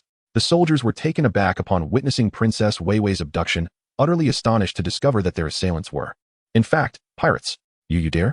Princess Wei Wei, aware that Lu Ming intended to assist her, decided to play along, feigning disbelief and appearing as if she had been deceived. What do you mean? At once, command your people to escort us to the palace, for we intend to plunder the countless treasures within. Lu Ming exclaimed passionately. The members of the Thunder Pirates seemed to have realized something, for they knew that Lu Ming was not the kind of person to act in such a manner. He must be performing. Consequently, they cooperated and urged, yes, hurry and take us there, or we may truly resort to violence. Do not force our hand. The soldiers refrained from acting recklessly. As Lu Ming was holding the life of Princess Wei Wei in his grasp, they dared not gamble with her safety. Thus, they guided Lu Ming and his companions to the vicinity of the palace. At that moment, the grand doors of the palace swung open. A man emerged, his face marred by several scars resembling stitched fabric, a cigar held firmly between his lips. This man was none other than Sir Crocodile, who proclaimed, Hey, you little brats. Do you dare to act so brazenly in my presence? I will give you 3 counts to release Princess Wei Wei immediately. Chapter 74. The 7 warlords of the sea are not to be feared. You want me to release Princess Wei Wei? Umph, how utterly shameless of you. Upon hearing this, Lu Ming let out a cold laugh and continued, You, a perverse individual, need not waste words. Unleash all your abilities upon us. We, the Thunder Pirate crew, have come to eliminate you. What? You are indeed members of the Thunder Pirate crew? Are you the one who severely wounded the world's greatest swordsman, Mihawk? It is said that he was unable to even perceive your strike before his defeat. Is that truly the case? Hearing that it was the Thunder Pirate crew, Sir Crocodile's demeanor shifted slightly. After all, as a leader of the Baroque works, his subordinates had promptly gathered a wealth of intelligence regarding Mihawk's presence in the East Sea, including the news of his defeat there, which Baroque works had swiftly acquired. The revelation that the world's greatest swordsman, Mihawk, had suffered a decisive loss in the art of the sword was almost beyond his belief. Especially considering Mihawk's unparalleled prowess in swordsmanship, he had always been an unmatched entity. Haha, whether it is true or not, you are more than welcome to come and test it for yourself. Rest assured, I shall employ the very technique that left my comrade Mihawk gravely injured. What do you say? Lu Ming gazed at Sir Crocodile with an enigmatic smile, instilling a profound sense of pressure within the latter. It appeared that Lu Ming regarded him with an air of indifference. Could it be that the Thunder Pirates were truly unaware of Sir Crocodile's formidable reputation? Humph, you little brat, your Thunder Pirates are merely a minor crew. Even if you rise in the East Sea, what of it? The vastness of the ocean far exceeds your imagination, and the powerful beings within it are not so easily underestimated. Sir Crocodile calmly took a puff of his cigar and remarked, then allow me, on behalf of all the Thunder Pirates, to take a moment to belittle you. Upon concluding his words, Lu Ming swiftly executed a lightning-fast draw of his blade. With a resounding crack, the glimmer of the sword vanished in an instant, and Shocklocker had yet to register the event before being cleaved in two. However, Lu Ming felt no satisfaction, for the peculiar nature of his opponent's body revealed an absence of blood. Indeed, in the next moment, the body of Shocklocker, situated atop the steps, unexpectedly transformed into grains of sand, swept away by the wind, leaving only a set of garments upon the ground. A manifestation composed of sand? Such a perverse being indeed shies away from confrontation. Are you so terrified of death that you dare not reveal your true self to face me? Lu Ming gazed ahead, his eyes filled with disdain as he remarked, perhaps the true sand crocodile still resides within the palace. What do you mean by unable to play? This is merely the beginning. Is it not? However, your Thunder Pirate crew is indeed formidable. That last maneuver of yours was so swift that even I, lurking in the shadows, could scarcely perceive it. Impressive, truly impressive. I must admit, facing you is fraught with peril. Yet, here in this boundless desert, I, Sand Crocodile, reign supreme, the genuine master of life and death. At this very moment, I am within the palace. Should you possess the courage, then come inside. Ha ha ha, I await your arrival. The voice of Sand Crocodile echoed from within the palace, seemingly bolstered by some unseen support, exuding an air of scornful amusement. Humph, what is there to fear? With a disdainful snort, Lu Ming found himself exceedingly displeased by the fact that Sand Crocodile had just deceived him with a mere sand clone. Not only had he failed to discern the truth from the illusion, but he had also unwittingly squandered a precious opportunity to unleash his lightning-fast sword strike. Such an affront was intolerable. How dare they underestimate him? Princess Weiwei, enter with me. Rest assured, I shall ensure your safety. Lu Ming gazed at Princess Weiwei, earnestly assuring her, indeed, I have complete faith in you. Princess Weiwei nodded in agreement. Captain, Nami, you shall remain outside. Should anyone seek to assist Sir Crocodile, it will be entrusted to your capable hands. Lu Ming glanced at his companions and spoke, all right, Lu Ming, be cautious. The opponent's abilities appear rather peculiar, Captain Red reminded him, still bewildered by the sudden sand transformation of that individual, which left him in disbelief for quite some time. Soon, Lu Ming, accompanied by Princess Weiwei, ventured alone into the palace, while the other members of the Thunder Pirates remained outside, prepared for any unforeseen circumstances. Young lad, you possess quite the audacity to enter the palace. Crocodile lounged casually upon the throne within the palace, while Princess Weiwei's father was bound and discarded aside. Boy, hurry and take my daughter Weiwei away. You are no match for this fiend. The anxious father implored. Humph, you think you can come and go as you please? Do you truly believe I would grant him such an opportunity? Crocodile scoffed from his throne, raising his hand as swirling sands gathered around, sealing off the entrance to the grand hall with meticulous precision. Crocodile, do you truly intend to eradicate everyone? I can comply with your demands. All I request is for you to spare Princess Weiwei and her friends. The king glared furiously at the usurper seated upon the throne. You old fool. I never imagined Princess Weiwei meant so much to you. Had I known earlier, I would have used her as leverage against you, Crocodile remarked, rising to tower over the king with a smirk. However, since you are willing to abdicate, I might consider sparing Weiwei, but this young lad, who knows too much, must perish here today. Upon hearing this, the king sighed inwardly, realizing that saving Weiwei was already his utmost capability. He had no means to rescue the boy. You need not feel guilty, for I am Lu Ming, the vice-captain of the Thunder Pirates. My arrival in the kingdom of Alabasta was to assist Princess Weiwei in resolving your kingdom's greatest troubles. Lu Ming stood calmly in the center of the grand hall, arms crossed, and spoke with unwavering composure. Alas, the king sighed upon hearing this, and replied, young brother Lu Ming, Crocodile is shrouded in secrecy. He is one of the 7 warlords of the sea. Those who hold such a title possess a level of martial prowess recognized by the world government and the Navy headquarters. Fear not, your majesty, for this mere warlord of the sea holds no terror for us. Lu Ming responded with indifference. This, the king was momentarily taken aback, sensing the youth's arrogance. How could he disregard even the formidable warlords of the sea? Ha ha ha, young lad, posturing before me will come at a steep price. Now, let me witness the extent of your abilities. As Crocodile laughed maniacally, he unleashed his aura and activated his observation haki, wary of Lu Ming's extraordinarily swift techniques.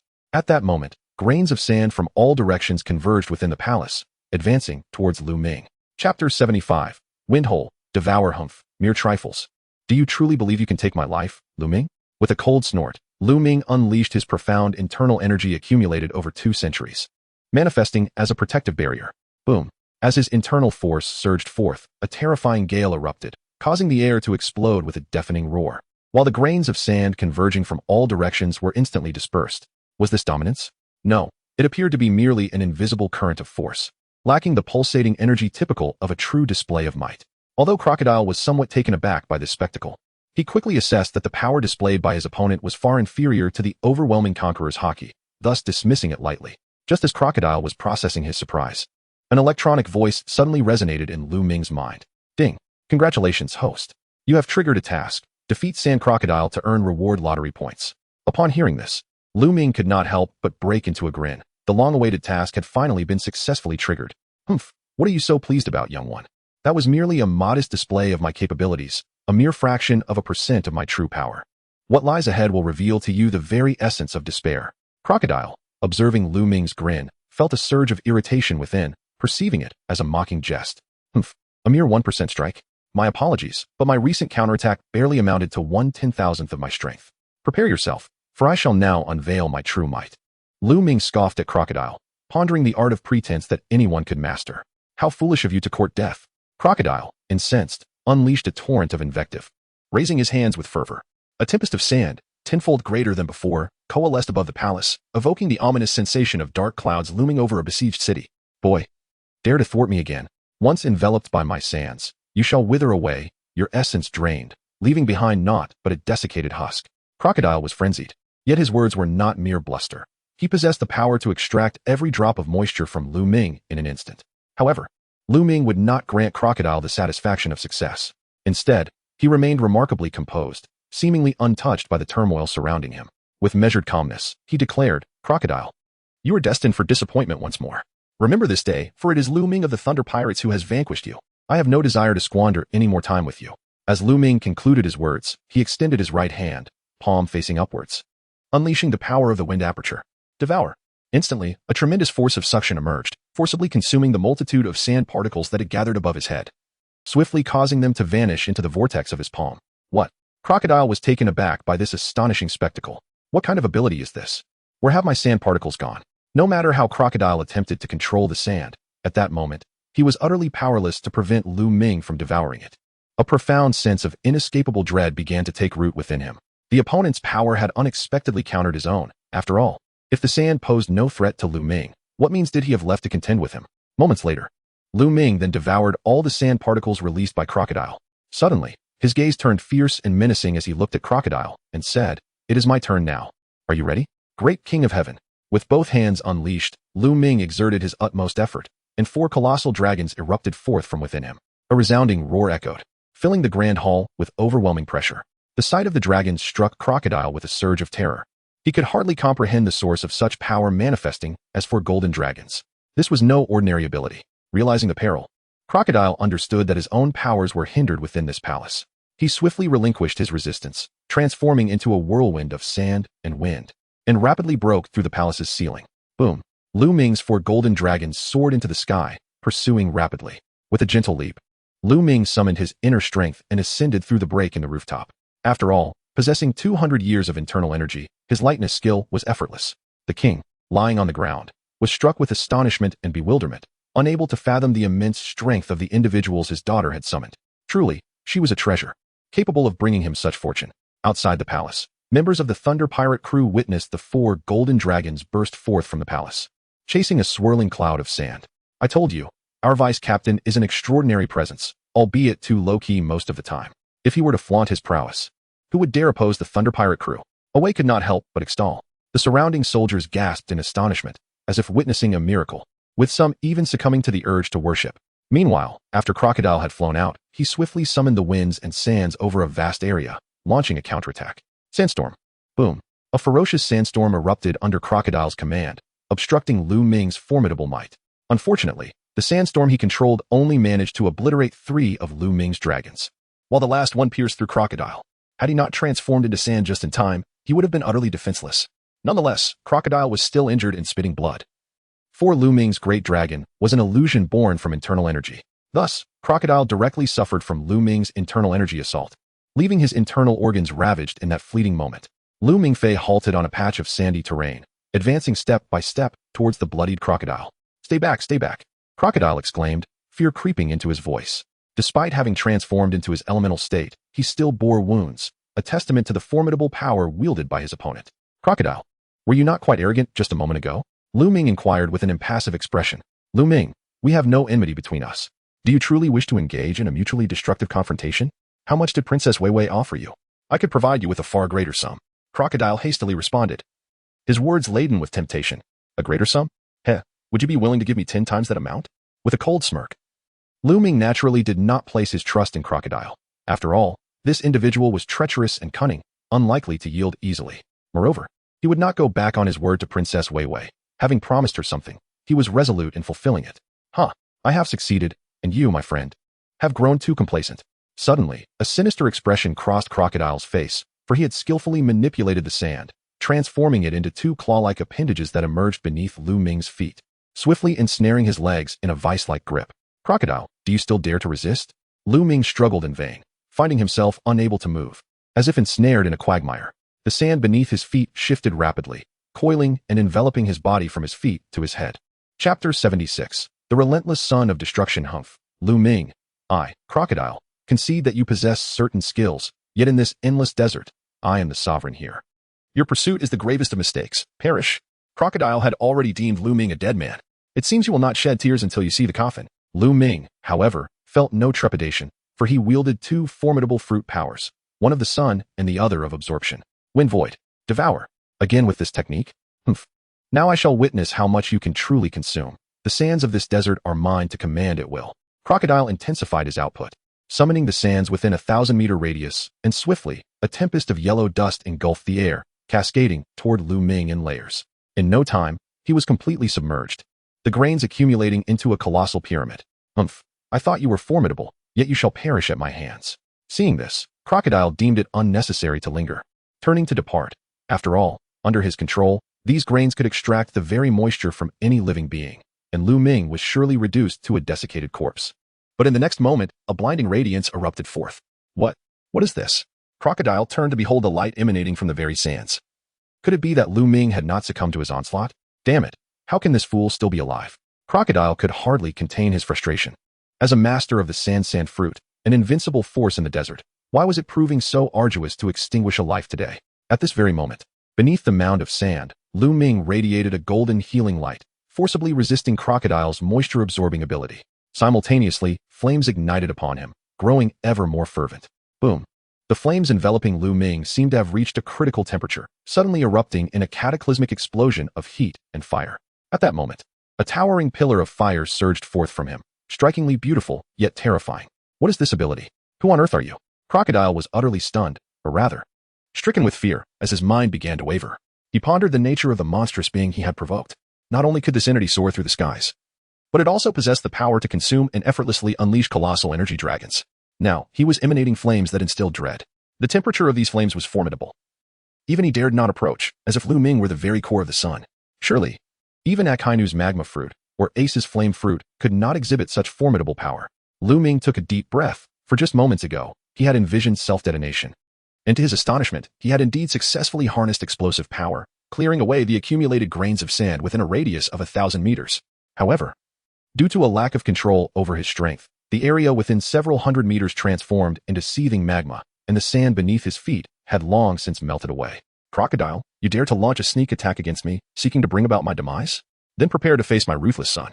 If you manage to survive, I may consider accepting you as my subordinate. Otherwise, you shall meet your end. Lu Ming gazed at Crocodile, who was soaring at low altitude, with the ferocity of a terrifying fire demon. Gulping in trepidation, Crocodile was drenched in cold sweat. He was a monster, an absolute monstrosity.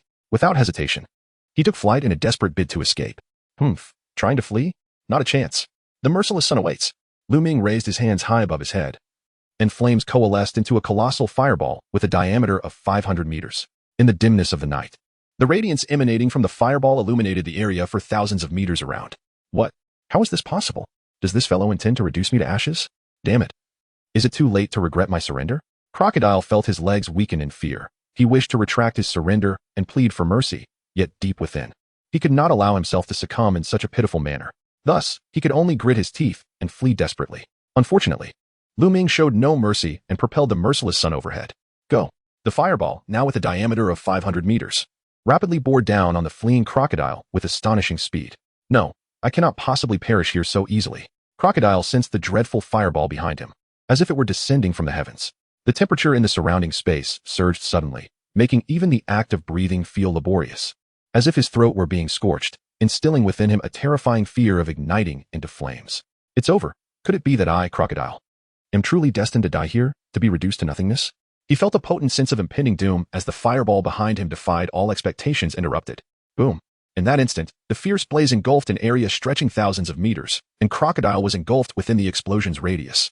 A dozen minutes later, as the residual force dissipated, the area affected by the explosion of the merciless sun transformed into a vast chasm. Crocodile lay within the depths of the pit, battered and bruised, clinging to the last vestiges of life. Lu Ming soon discovered the lying figure of Crocodile, unexpectedly alive. One could not help but acknowledge the remarkable resilience of individuals in this pirate world. At that moment, Crocodile could only perceive a pair of feet emerging in his blurred vision, but it was clear without a doubt that it was Lu Ming approaching. The mere thought of the detestable Lu Ming caused Crocodile to lose all strength, and he promptly succumbed to unconsciousness. TSK. You had better hope that I have sufficiently intimidated you. Otherwise, it would be a pity for you to perish in such a manner, especially considering our Thunder Pirate crew is currently seeking new members. Lu Ming murmured to himself. Naturally, his display of such terrifying strength was intended to instill fear in Crocodile, compelling him to submit entirely and wholeheartedly. Ding. Congratulations, host, you have defeated Sir Crocodile and earned 10,000 lottery points. Well, I didn't expect you to be quite so valuable. Upon hearing the voice of the system resonate in his mind, Lu Ming could not help but cast another glance at Shocklocter. After all, he had acquired a remarkable 10,000 lottery points, which allowed him to perform 2 sets of 5 consecutive draws, thereby amassing a substantial amount of proficiency. With proficiency at his disposal, he could elevate all of his techniques and skills, resulting in an extraordinary enhancement of his own strength. However, Lu Ming refrained from immediately indulging in the lottery and instead attended to Shocklocter's injuries, for if he delayed any further, this fellow would truly meet his untimely demise. Lu Ming placed his hand upon Sand Crocodile, the auxiliary ability of the Sun Fruit, the healing light, possessing formidable life-restorative powers, capable of effecting a significant recovery from severe injuries or life exhaustion. After a brief interval, akin to the brewing of half a cup of tea, the unconscious Crocodile had regained a substantial portion of his vitality. As he opened his eyes, the first realization that dawned upon him was the astonishing fact that he had not succumbed to death. Chapter 77. The Submission of Old Sand. Ah, Old Sand. You have awakened. Lu Ming gazed at Crocodile with a smile, continuing, do you aspire to be a clever individual, or do you prefer to remain in a state of perpetual slumber, never to awaken? Upon hearing this, Crocodile immediately grasped Lu Ming's intent. I surrender. I shall never oppose you again. I can offer you treasures of gold and jewels. Yet, is that enough to secure your life? Remember, I saved you. Otherwise, do you truly believe you would have awakened? Lu Ming spoke earnestly. What more do you wish of me? If it is to serve you like a beast of burden, then you might as well end my life. I, Crocodile, would rather embrace death than endure the humiliation of living as a slave. Crocodile declared with unwavering spirit. If I were to make you a slave, I would find it far more appealing to simply end your existence and transform you into a puppet of absolute loyalty. Wouldn't you agree? Lu Ming chuckled disdainfully. What is it that you wish for me to do? Surely, you do not expect me to join your Thunder Pirate crew? Crocodile inquired instinctively. You are correct. I genuinely desire for you to become a member of our Thunder Pirate group, should you choose to join us. The position of 4th captain shall undoubtedly be yours. However, allow me to remind you, opportunities are fleeting. You must act swiftly. Lu Ming stated calmly. Do I have any other options? Crocodile instinctively inquired. Yet, he did not feel that joining the Thunder Pirate crew would diminish his status. After all, as a defeated foe, he recognized that with a formidable being like Lu Ming aboard, the Thunder Pirate crew was destined to dominate these seas in the not-so-distant future. What do you think? Lu Ming chuckled and remarked. However, no one can refuse me. You'd best think it through. Never mind. In truth, I have already lived a full life. Becoming a captain in your Thunder Pirate crew would suffice for my retirement. After all, with you around, our safety is assured. At that moment, Crocodile expressed his stance. Lu Ming instinctively inquired, we? Who else do you refer to? The members of the Baroque works, of course. You cannot possibly claim ignorance, after all.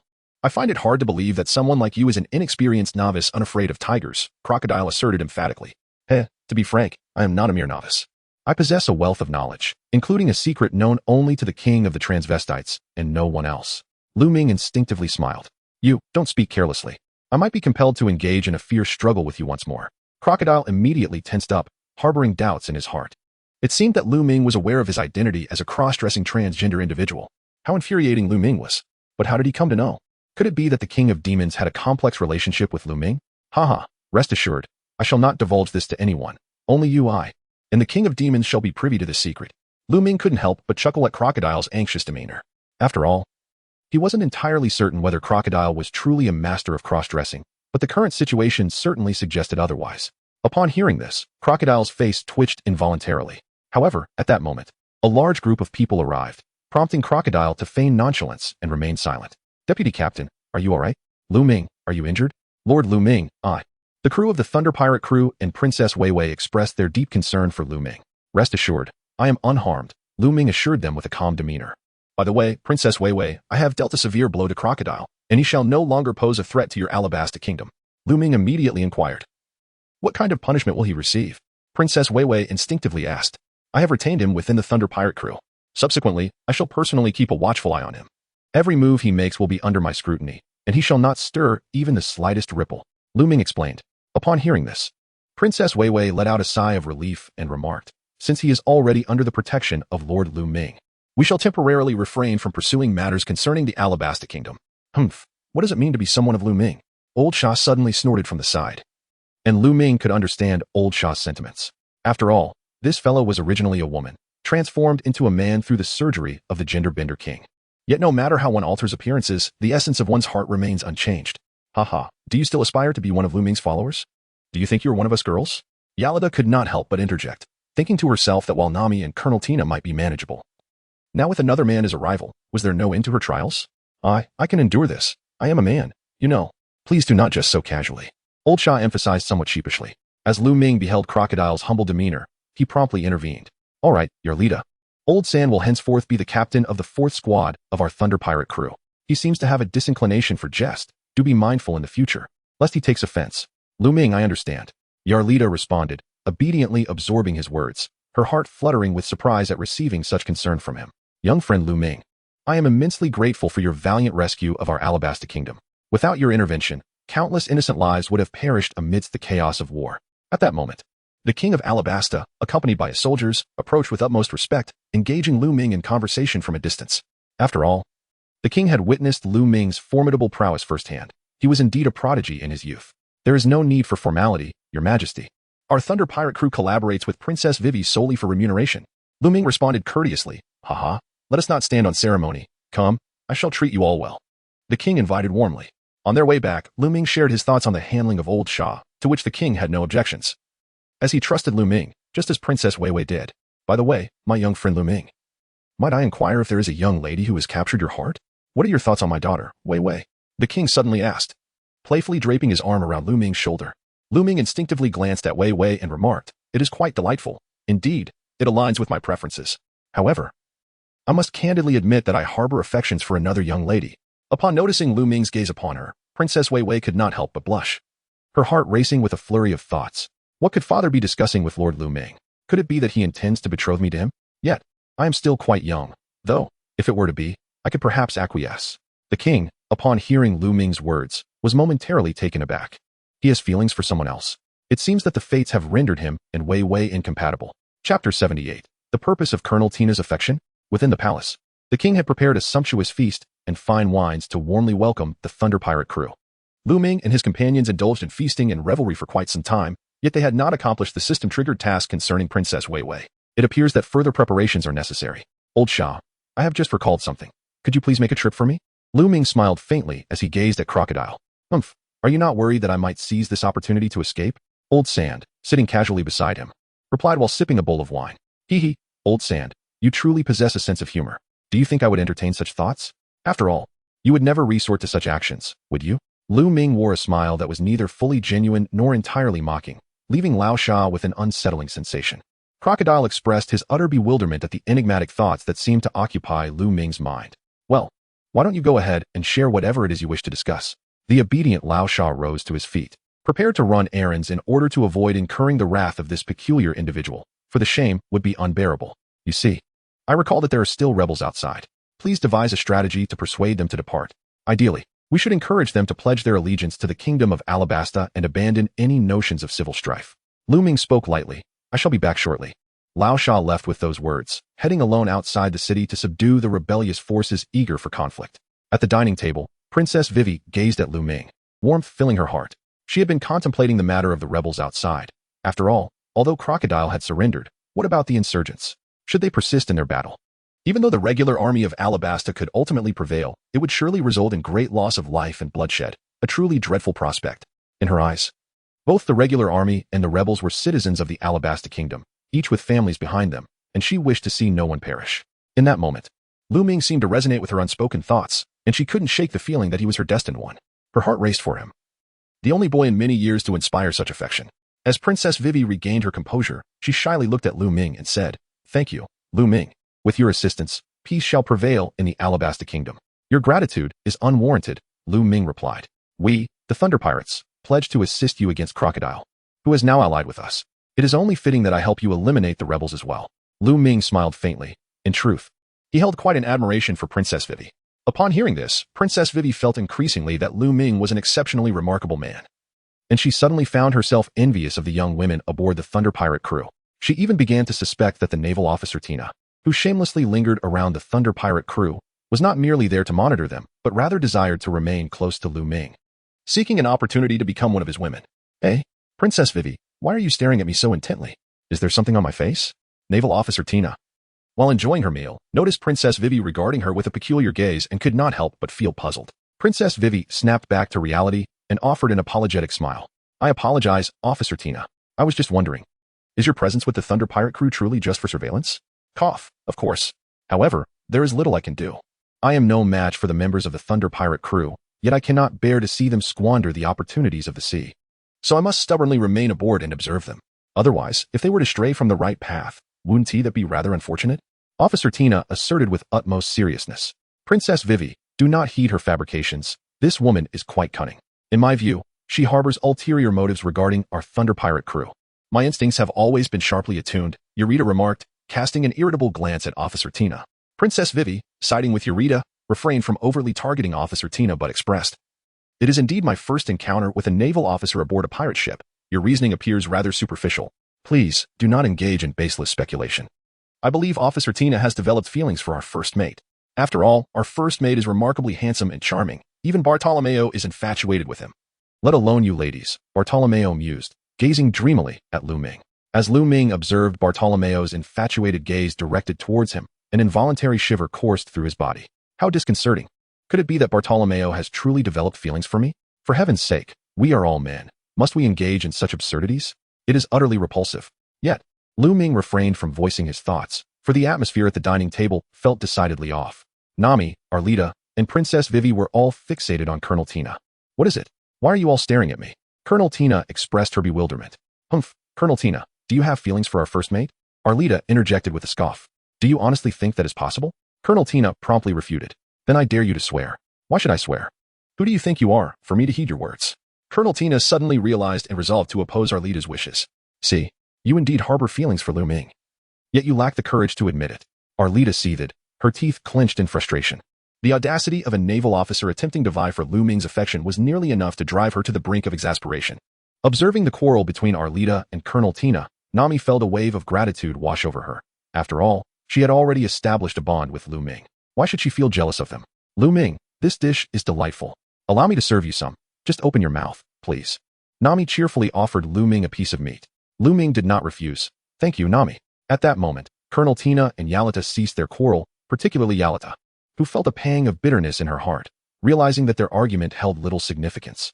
The thought that Lu Ming was already Nami's made her realize that she and Colonel Tina were merely indulging in unrequited feelings.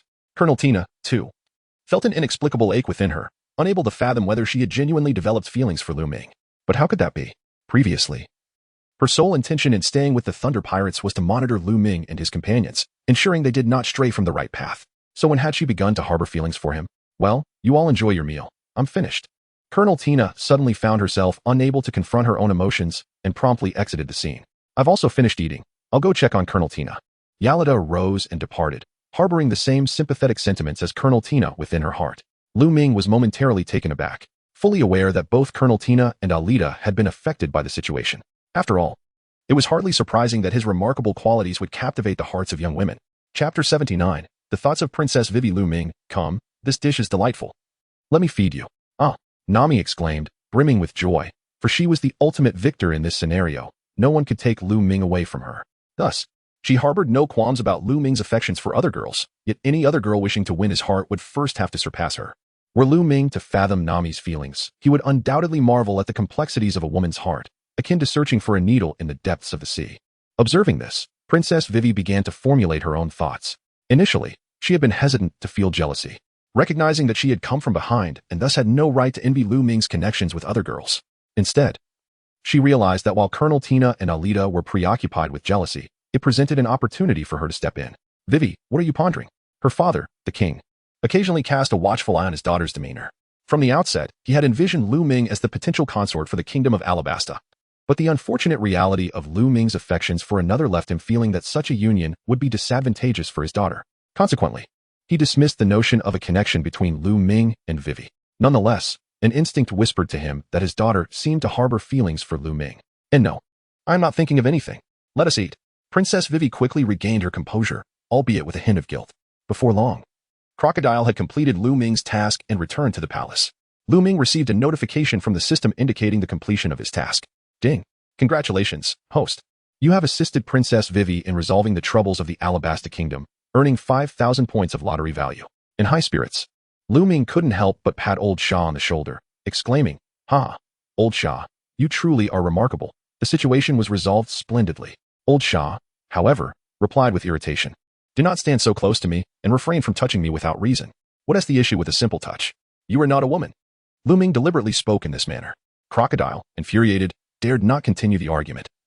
The thought of his secrets being exposed and becoming the subject of ridicule was too much to bear. "All right, do not be angry. If you dislike my photographing you, I shall be more mindful next time. By the way, did you not mention earlier that you intended to bring your crew to join our Thunder Pirates? When can we expect their arrival?" Lu Ming inquired earnestly. "When the time comes, accompany me, and I shall lead you to my territory." Crocodile remarked, "A little garden? I eagerly anticipate the delightful surprises your companions might bring." Lu Ming smiled, for soon he would be reunited with Nico Robin, bringing forth new adventures. Moreover, the Baroque works boasted numerous fruit users, and it was likely that tasks would be triggered by some of those individuals. Crocodile, however, appeared troubled. It was evident that Lu Ming was fully aware of everything yet still chose to question him, leaving him perplexed. The next morning, the Thunder Pirates rested for a night in the kingdom of Alabasta. At dawn, under the guidance of Princess Vivi, they explored the marketplace, acquiring various necessities along with some local specialties of Alabasta. "Your Majesty, Princess Vivi, our Thunder Pirates are ready to set sail again. Until we meet again." Lu Ming and his companions waved goodbye to the king and Princess Vivi at the city gates. "Indeed, until we meet again. I look forward to your conquering the seas. Vivi and I will always keep an eye on you," the king of Alabasta replied earnestly. Thus, the members of the Thunder Pirates departed from the kingdom. The king turned to Princess Vivi and remarked, "What is this? Are you feeling sentimental?" "Father, I am not." Princess Vivi responded, her voice betraying her unease. "Very well, as long as you do not have regrets," the king said with concern. "Regrets?" Princess Vivi murmured, and then suddenly declared to her father, "Father, I wish to accompany them. With Lu Ming and the others, I am certain I will be protected." As she spoke, she hurried after them. Sighing, the king thought, "Indeed, it is difficult to keep a daughter at home. However, Lu Ming is a good lad. With him around, I can rest assured about Vivi's safety within the Thunder Pirates." He had initially harbored doubts about a potential relationship between Lu Ming and Princess Vivi, but seeing her affection for the young man, he felt powerless to intervene. For in matters of the heart, his daughter S will prevailed. Half an hour later, following the footprints left by Lu Ming and his companions in the desert, Princess Vivi caught up with the Thunder Pirates. "Lu Ming, wait for me," she called out with all her might upon spotting him in the distance. Her newfound courage to pursue him stemmed from her feelings for him, and an instinct told her that if she missed this opportunity, she might never have another chance with Lu Ming again. Lu Ming, hearing a girl calling his name, turned to see it was Princess Vivi. "You all go ahead. I will catch up shortly. I may have forgotten something, and she has come to bring it to me," he said. Lu Ming instinctively remarked, "Then do hurry and catch up." Nami, on the other hand, expressed her concern, for a girl's intuition is often remarkably accurate. She couldn't shake the feeling that things were not as straightforward as they seemed. Lu Ming approached Princess Weiwei and inquired, "What brings you here? Is there something else on your mind?" Princess Weiwei rushed closer, breathless, and replied, "Yes, indeed, I have something to discuss. The world beyond is vast, and I wish to explore it. Would you be willing to protect me? Will you accompany me on our ship?" Lu Ming instinctively inquired, "Indeed, but rest assured, I will not remain on your ship without compensation. After the journey concludes, shall I pay you 1 billion berries?" Princess Vivi looked at Lu Ming with an eager expression in her eyes. "Let me ponder this. Does your father know? If he is unaware and you have slipped away, he would surely blame me for having abducted you." Lu Ming inquired with a smile, My father is aware, and he believes that you will take good care of me. Princess Weiwei blushed slightly. So, does this mean you truly intend to join us at sea? Lu Ming inquired earnestly. Indeed, it is true. Weiwei adorably nodded. Very well then, we, the Thunder Pirate crew, shall undertake this task for you. So rest assured that we will ensure your safety. Lu Ming promptly expressed his agreement, yet did not dwell upon it in his mind. Thank you, Lu Ming. Let us walk together, Vivi exclaimed joyfully, skipping ahead with exuberance. Lu Ming could not help but shake his head, pondering the complexities of a girl's heart. He wondered if Princess Weiwei truly believed the world was vast and longed to explore its wonders. In the original story, why did Princess Weiwei not accompany Luffy on his journey? Could it be due to his presence?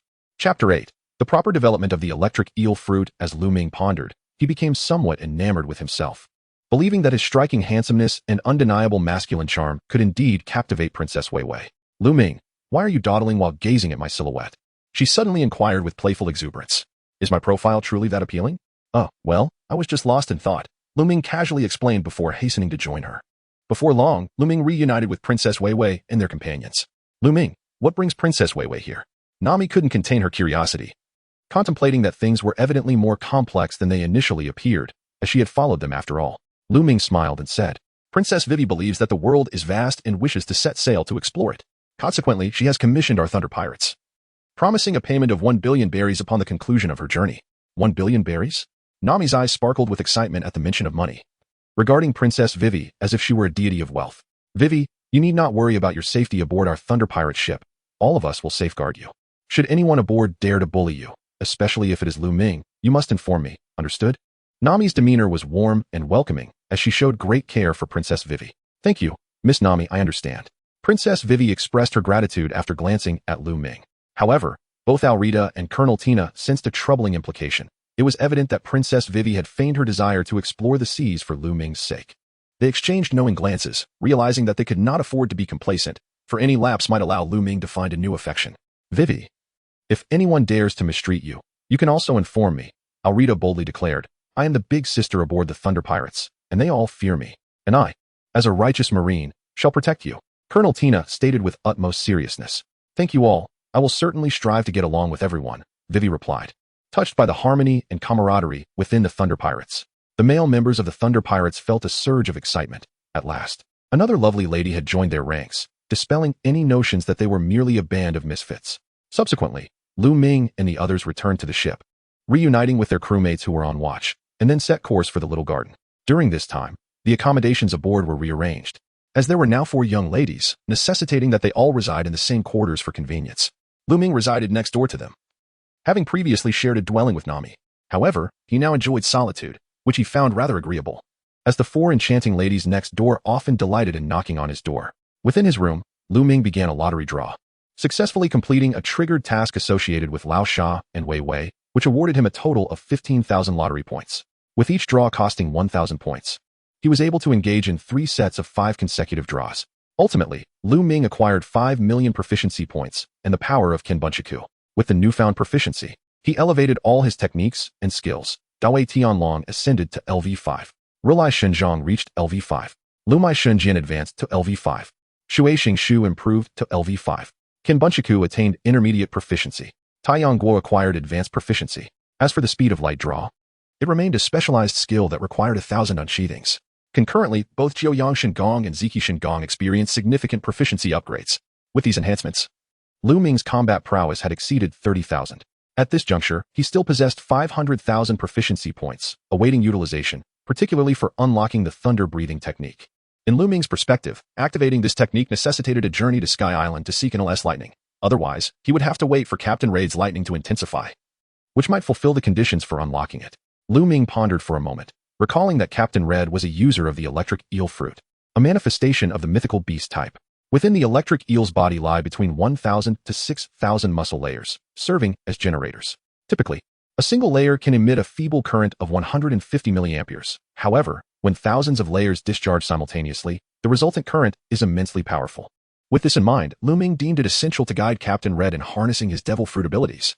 After all, as the captain of the Thunder Pirate crew, he must possess formidable powers to earn the respect of his crew. Thus, Lu Ming made his way to Captain Red's training room. Lu Ming, you've come. What brings you here? Captain Red, drenched in sweat, was diligently honing his muscles. He believed that by strengthening his physique, He could unleash greater and more potent currents to intimidate his foes. Captain, while I was training just now, a possibility struck me. However, this possibility is specifically for you. Lu Ming spoke directly, pondering the possibilities. Are you referring to my cultivation? Captain Reed instinctively inquired. Though he appeared to be a simple-minded giant, his intellect was far from lacking. He had always held little regard for fame and fortune, but with Lu Ming assuming the role of vice captain, Reed felt a newfound sense of security that allowed him to devote more time to his own cultivation. Indeed, during my training, I suddenly contemplated the powers of the devil fruits, which are indeed closely linked to their respective creatures. For instance, Captain, your ability derives from the illusory beast-type electric eel fruit. Thus, you could very well harness the electric discharge technique of the electric eel to further develop your own fruit abilities. Lu Ming remarked, indeed, your point holds merit. However, I have previously conducted research on electric eels. Aren't they capable of generating electricity throughout their entire bodies? Furthermore, their bodies are composed of highly elastic muscles, leading me to believe that the magnitude of the electric current produced is contingent upon the firmness of the muscles. Thus, I have consistently focused on fortifying the muscles of my own body. Red candidly expressed his perspective. Upon hearing this, Lu Ming chuckled softly and replied, Captain Reed, it appears you have fallen into a serious misconception. This explains why your fruit ability has developed so slowly. It stems from a misunderstanding. I've fallen into a misconception? How so? Captain Reed's breath quickened at this revelation. If he could rectify this misunderstanding, surely he would experience rapid growth. After all, he had been striving diligently. Lu Ming stroked his chin, scrutinizing Captain Reed's physique, and spoke earnestly. Captain Reed, are you aware of how many electrocyte plates an electric eel possesses? Captain Reed appeared utterly bewildered, feeling increasingly uncomfortable under Lu Ming's gaze. Chapter 81. Alvida's ambition to win over Lu Ming. The electrocyte plates are the muscular layers that electric eels utilize to generate electric currents. An electric eel is endowed with thousands of these plates, essentially amounting to thousands of muscular layers. While the electric discharge from one or two plates may be feeble, the simultaneous activation of thousands of them results in a terrifyingly potent surge of electricity. However, Captain Reed, at present, you are akin to just a single electrocyte plate. Thus, the current you can emit has reached its limit. Without the activation of additional plates, you shall be unable to advance any further. Lu Ming spoke earnestly. Upon hearing this, Captain Reed experienced an epiphany. So that is how it is, but how can I develop more muscular electric panels? It's quite simple, Captain. Consider how many muscle groups you possess, how many regions of your body there are. If you regard each muscle, every joint, and even each organ as an individual power generator and work to develop them accordingly, you will experience a rebirth. That being said, I still find myself uncertain about how to proceed. Captain Reed felt a lingering sense of difficulty, or perhaps a lack of direction. My dear Captain, this ultimately hinges on your mastery over your own body. Most importantly, you must envision yourself as a composition of countless parts and attune yourself to the subtle connections among them. Perhaps then you shall find success. Lu Ming could only provide Captain Reed with theoretical knowledge regarding abilities, yet he was uncertain about the practical application. Well, I shall give it a try. Thank you. Lu Ming. Captain Reed expressed his gratitude, for he felt immensely enlightened by Lu Ming's insights. He had also discovered a new direction for the development of devil fruits. If he could successfully implement it, the multitude of fast-twitch muscles, joints, and peculiar organs within his body could collectively generate power, leading to a potentially exponential increase. A brief contemplation filled Reed with an invigorating sense of determination. Lu Ming returned to his room, for it would take another day to reach the small garden. Shortly after his return, there came a knock at the door. Lu Ming, are you inside? I saw you heading to the captain's training chamber earlier and have been waiting for you ever since. Upon hearing this, Lu Ming realized it was Yalita. Yalita, what brings you here? Lu Ming frowned and inquired, for the enchanting Alvida always sought opportunities to captivate him. Were it not for the unsettling fact that Alvida, prior to her transformation, had been a woman weighing over 300 pounds, Lu Ming would have readily accepted her advances. However, the mere sight of Alvida, or even the utterance of her name, inevitably conjured memories of her former self, leaving him feeling utterly disenchanted. May I come in to speak? Alvida asked from outside the door. Well, then, please do enter. After a moment of hesitation, Lu Ming ultimately permitted Yalita to enter, reasoning that she would not dare to pose any threat to him. Yalita, adorned in charming hot pants that accentuated her long, slender legs, stepped in and greeted Lu Ming with a cheerful smile. Ahem, Yalita, do tell me, what brings you to seek my company? Lu Ming adopted a serious demeanor, sensing that Yalita might take advantage of the situation. It is as follows, Princess Vivi stated, the little garden is quite a delightful place. We are planning a holiday there and enjoy some sunbathing, and we would like to ask you to apply sunscreen for us. You all? Lu Ming inquired with a furrowed brow. Of course, it will be myself, Miss Nami, Princess Vivi, and Colonel Tina. They felt too embarrassed to approach you directly, so I was tasked with conveying this message. Yalita chuckled mischievously. Lu Ming sighed. So, you are asking me to assist all of you? What about the other brothers on the ship? Lu Ming felt an overwhelming sense of embarrassment. No, they are merely a bunch of uncouth brutes who will only inflict pain upon our delicate, snow-like skin, Arlida remarked with a look of disdain. Well, we shall discuss it then. Lu Ming felt utterly helpless, for deep down, he still harbored a flicker of desire. He chuckled softly, expressing his gratitude to the vice captain. By the way, I wish to seek your guidance on how I might further develop my fruit abilities. It was evident that Alvida was reluctant to leave Lu Ming's room. As she persistently sought out reasons to linger, Lu Ming pondered for a moment. Are you capable of producing bubbles now? Indeed, I can, came the reply. Moreover, I can generate a slippery fluid that diminishes bodily friction, thereby significantly reducing physical harm even when under attack. Well, that sounds quite impressive. Lu Ming nodded, acknowledging that Yalata's abilities had surpassed expectations, developing at a pace far more rapid than that of Captain Reed. Now, begin to practice applying your fruit powers within a certain radius around you. Lu Ming pondered for a moment before responding. Is there anything else? Yalata stepped forward. Not for the time being. Focus on developing to this extent, and then come find me. Lu Ming found himself in a rather precarious situation as Yalata suddenly stepped forward. Well then, Captain Lu Ming, how might I repay you for your generous assistance? Alas, I possess little to offer, save for my devotion. What say you, Captain Lu Ming? Yalata took another few steps closer, boldly approaching Lu Ming. Lu Ming stood motionless, appearing calm on the surface, yet internally he was beset by frustration, silently lamenting. Please don't come any closer. I can hardly restrain myself from striking out. Just as Lu Ming was on the brink of losing his composure, the door to the room was suddenly flung open. Vice Captain, a warship is pursuing our Thunder Pirate crew. Bartolomeo burst in. Big sister, what are you doing to the Vice Captain? Bartolomeo's expression shifted to one of bewilderment, as if fearing he had inadvertently disrupted the captain's affairs. Ha, Bartolomeo. You've done well. Come, let us go outside and take a look. Lu Ming was thus saved. Otherwise, Yalata would have been struck by his own hand, which would have been utterly embarrassing. Bartolomeo, initially bewildered, soon regained his composure and felt an overwhelming excitement. He could hardly believe that Lu Ming had draped his arm over his shoulder, leaving him utterly flabbergasted. From that moment on, he would willingly lay down his life for Lu Ming. Yalata, on the other hand, was seething with frustration, nearly driven to the brink of fury. How dare you ruin my plans? This is unforgivable, she exclaimed, baring her teeth in irritation. With a fierce determination, she declared, I shall see who dares to pursue our Thunder Pirate crew. I will not rest until I annihilate you. With that, she stormed out with a fierce demeanor. First mate, we have confirmed the identity of the pursuing naval leader. It is Colonel Smoker from Lobetown, Away promptly reported. So it is him. Typical of his character. We need not concern ourselves with him. However, should he dare to bombard our Thunder Pirate ship, ensure that we retaliate with unrelenting ferocity. Lu Ming scoffed. For Smoker was akin to a dog, as depicted in the original narrative, relentlessly pursuing Luffy into the new world without any regard for his own capabilities. In Chapter 82, dispatching Ghost Spider to suppress, aboard the naval warship, Smoker had a prosthetic limb affixed to his left arm, a cigar clenched between his teeth, the smoke billowing incessantly from his lips. Colonel, ahead lies the Thunder Pirate crew. It is reported that Colonel Tina has been taken hostage aboard their vessel. A naval soldier respectfully reported. The soldiers on the warship were well aware of Colonel Smoker's temper, which had grown exceedingly volatile since he lost an arm. Thus none dared to provoke him lightly, lest they incur his wrath. Consequently, this rendered any bombardment against the Thunder Pirate crew unfeasible. Upon hearing this, Smoker abruptly sat up, slamming his palm onto the wooden table, splintering it into pieces. What a formidable Thunder Pirate crew. I, Smoker, shall not rest until you are brought to justice. He roared, filled with righteous indignation. How dare you take Colonel Tina hostage? Immediately devise a method to contact the Navy headquarters. We must summon reinforcements at all costs. Smoker's eyes blazed with fury, for Colonel Tina was one of his closest friends, and this predicament stemmed from his own circumstances, leaving him engulfed in guilt, regret, and rage. Yes, Colonel. Soldiers swiftly requested support from the Navy headquarters, embellishing the nefarious deeds of the Thunder Pirate crew. Upon hearing this, the higher-ups at the Navy headquarters were incensed.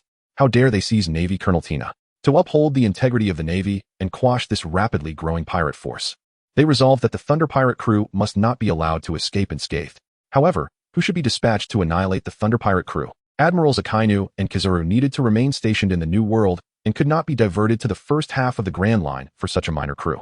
Ultimately, it was decided to send Major Ghost Spider to intercept the Thunder Pirate crew in the first half of the Grand Line, with local naval forces required to heed his command. Colonel, the Navy headquarters has arranged for Major Ghost Spider to assist, but they have instructed you to refrain from taking rash actions. Mere observation is required, a soldier promptly reported. Ghost Spider? They sent such a weakling. The higher-ups at the Navy headquarters are underestimating the situation. Smoker could not hide his displeasure, for he believed the Thunder Pirate crew was formidable. and a single major ghost spider could hardly hope to subdue them without belittling the enemy. Colonel, should we continue to request further support from headquarters? A naval soldier timidly inquired. Humph, no need.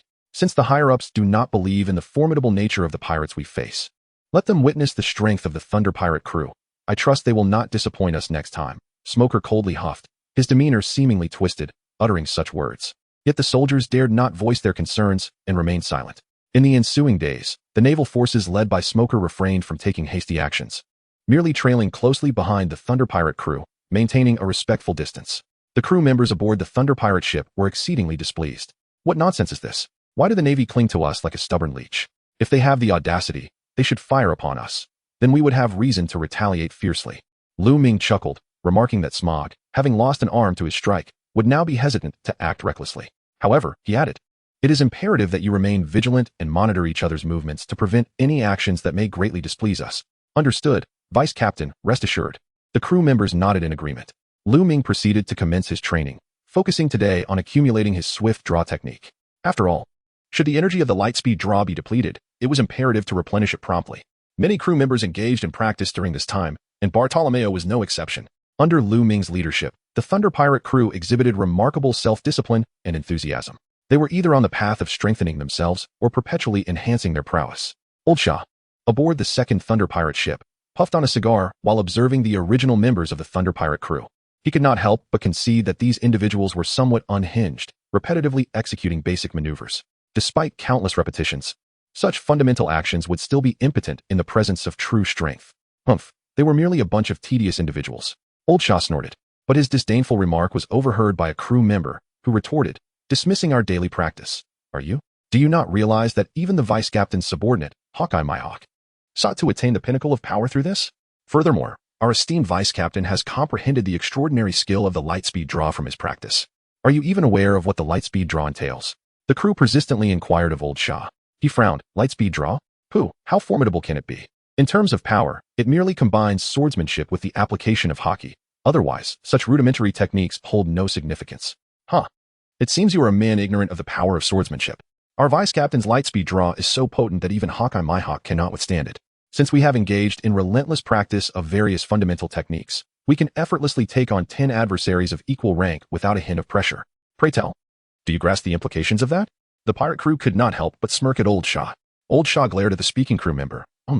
How dare you revel so before me? Do you wish for me to drain your vitality? TCH, if you cannot play the game, then do not engage. The crew member, unfazed, dismissed Old Shah's words and continued on. A day later, the Thunder Pirate crew finally arrived at Little Garden, a verdant oasis island in the land of Alabasta where members of the Baroque works often congregated when not on missions. The Thunder Pirate crew left a portion of their members to guard the ship, while the rest made their way to the oasis. Lu Ming, follow me.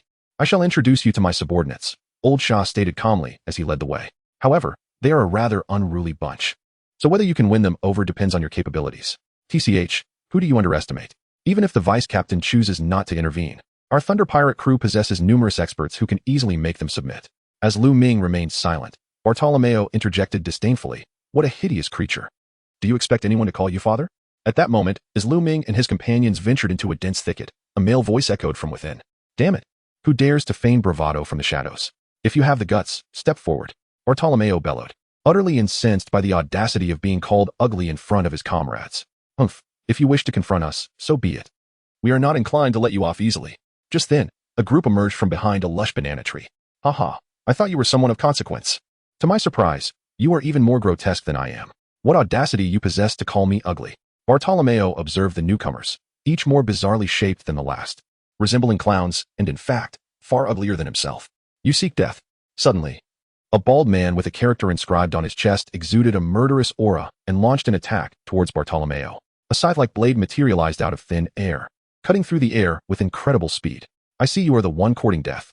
Bartolomeo, upon witnessing this, instantly wiped the grin off his face, adopting a serious demeanor. He crossed his arms, conjuring an invisible barrier to withstand the bald man's lethal strike. You too possess a fruit ability? No wonder you carry yourself with such arrogance. The bald man was taken aback, astonished that the opponent could summon a barrier-like power. Indeed, I, Bartolomeo, am a wielder of a devil fruit ability. As the third captain of the Thunder Pirates, if you recognize your situation and apologize now, I shall refrain from tormenting you. Otherwise, do not blame me if I become serious and crush you beneath my feet. Bartolomeo grinned menacingly, exuding the air of a seasoned ruffian. The newly appeared group felt a twinge of pressure, realizing that he must be a formidable opponent. They would need to be cautious should a confrontation arise. The bald man cracked his neck and flexed his fists, looking unimpressed. Though I do not know why our captain is here with you, mark my words. I will teach you a lesson today. Deputy Captain, may I reform him? Bartolomeo immediately turned to Lu Ming. Of course, but ensure you spare his life. Lu Ming nodded in agreement, harboring no concerns regarding Bartolomeo's confrontation with Das Bones. After all, the powers of the chop-chop fruit would be entirely suppressed by Bartolomeo's abilities. Hee. Lu Ming, are you truly certain about allowing this fellow to engage in combat with one of my formidable warriors? His bounty has escalated to 75 million berries, a testament to his strength as evaluated by the world government. Are you genuinely unconcerned that this individual might be dismembered? At this moment, Lao Sha could not help but chuckle, harboring a sense of disdain and skepticism towards Bartolomeo's chances of overcoming Des Bones. Lao Sha, having just joined our Thunder Pirate crew, you may be unaware of the true prowess of our crew members.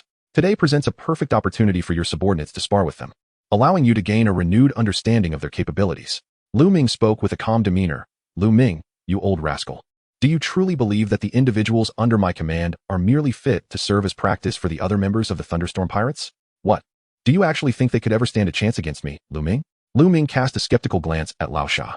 Upon hearing this, Lao Sha pondered Lu Ming's terrifying strength and felt a sense of relief within. It was indeed true. Even the combined efforts of all his subordinates could not withstand a single formidable blow from Lu Ming. Thus, if a confrontation were to arise, it would inevitably become a mere performance among the other members. Baroque Chief, I have been meaning to inquire, how did you come to be affiliated with this group of pirates? The highest bounty of the Thunder Pirates seems to be a mere 20 million berries. Moreover, from your conversation with this young man, it appears that you have joined the Thunder Pirates and betrayed our Baroque works. A blue-haired woman with curly locks, long legs, and a tall stature stood with her hands on her hips, directing her inquiries at Shaw Clockter. If you have indeed betrayed our organization, then we are under no obligation to regard you as our leader. We can dissolve our alliance at any moment and go our separate ways. Upon hearing this, Shaw Clockter could not help but feel exasperated. He thought to himself, I was compelled to join, not by choice. I would have been killed otherwise. Do they truly believe I desired to join the Thunder Pirates? However, Clockter could not articulate these sentiments, for as the founder of Baroque Works, he was their leader. Consequently, Baroque exuded an overwhelming aura, coldly gazing at the elite agents with an impassive expression as he declared, Humph, to whom are you speaking? Even if I have joined the Thunder Pirates, I am still alive and not captured by the Navy. Thus, you are all obliged to heed my commands, Shaw Clockter. Should you wish to escape my control, do not say I did not warn you. Death may not be far off. Clockter pronounced this with formidable authority. The elite agents of Baroque exchanged glances, unable to dismiss the palpable threat in his words, and they found themselves too intimidated to retort. At this moment, Lu Ming glanced at the group of elite agents and noticed the conspicuous absence of a significant individual, none other than the person he eagerly wished to see, Nico Robin. Von Cly, I inquire about the whereabouts of Nico Robin, he asked. Lu Ming inquired with a calm demeanor. Von Cly, also a wielder of a fruit ability, possesses the power of imitation and is portrayed as a rather humorous character in the original narrative. During the Marineford War, his popularity soared, as he is undeniably a loyal and endearing individual. By the way, I am curious about the nature of your relationship with our captain. Otherwise, I may be compelled to keep the whereabouts of my companions confidential. Von Cly, known for his unwavering loyalty to Old Shah and his regard for the members of the organization, hesitated to respond to Lu Ming's inquiry. Allow me to introduce myself. I am Lu Ming, the vice captain of the Thunder Pirate crew. Your captain has already joined the Thunder Pirate crew and has taken on the role of the captain of the 4th Division. I have come here to discern which among you possesses the merit to join our Thunder Pirate crew and realign under Old Shah's banner. Lu Ming casually remarked. Indeed, without the confidence that comes from strength, one could hardly maintain composure in the presence of over a dozen elite agents. After all, these agents are all capable users of devil fruits, their influence spanning the seas, with minions numbering in the thousands. How perplexing it is, however, that our captain would choose to join your Thunder Pirate crew, willingly accepting the modest position of a 4th Division captain. Are you aware of our captain's identity as one of the 7 warlords of the sea? Von Cly animatedly gestured like a ballet swan. Chapter 84, The Imitation Fruit. Humph, what significance does the title of Warlord of the Sea hold? Is it truly so esteemed? Lu Ming remained unconvinced. At that moment, Machida, holding a sun umbrella, exclaimed in astonishment, No way. You don't even know how formidable the identity of the 7 warlords of the sea is?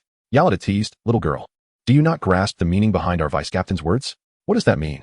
Machida inquired. Humph, listen carefully. The identity of the 7 warlords of the sea holds no terror for us. You are aware of the world's foremost swordsman, Dracula Mihawk, are you not? He too is a warlord, yet he willingly serves as our vice-captain's subordinate. Do you truly believe the warlords are remarkable in the presence of our vice-captain?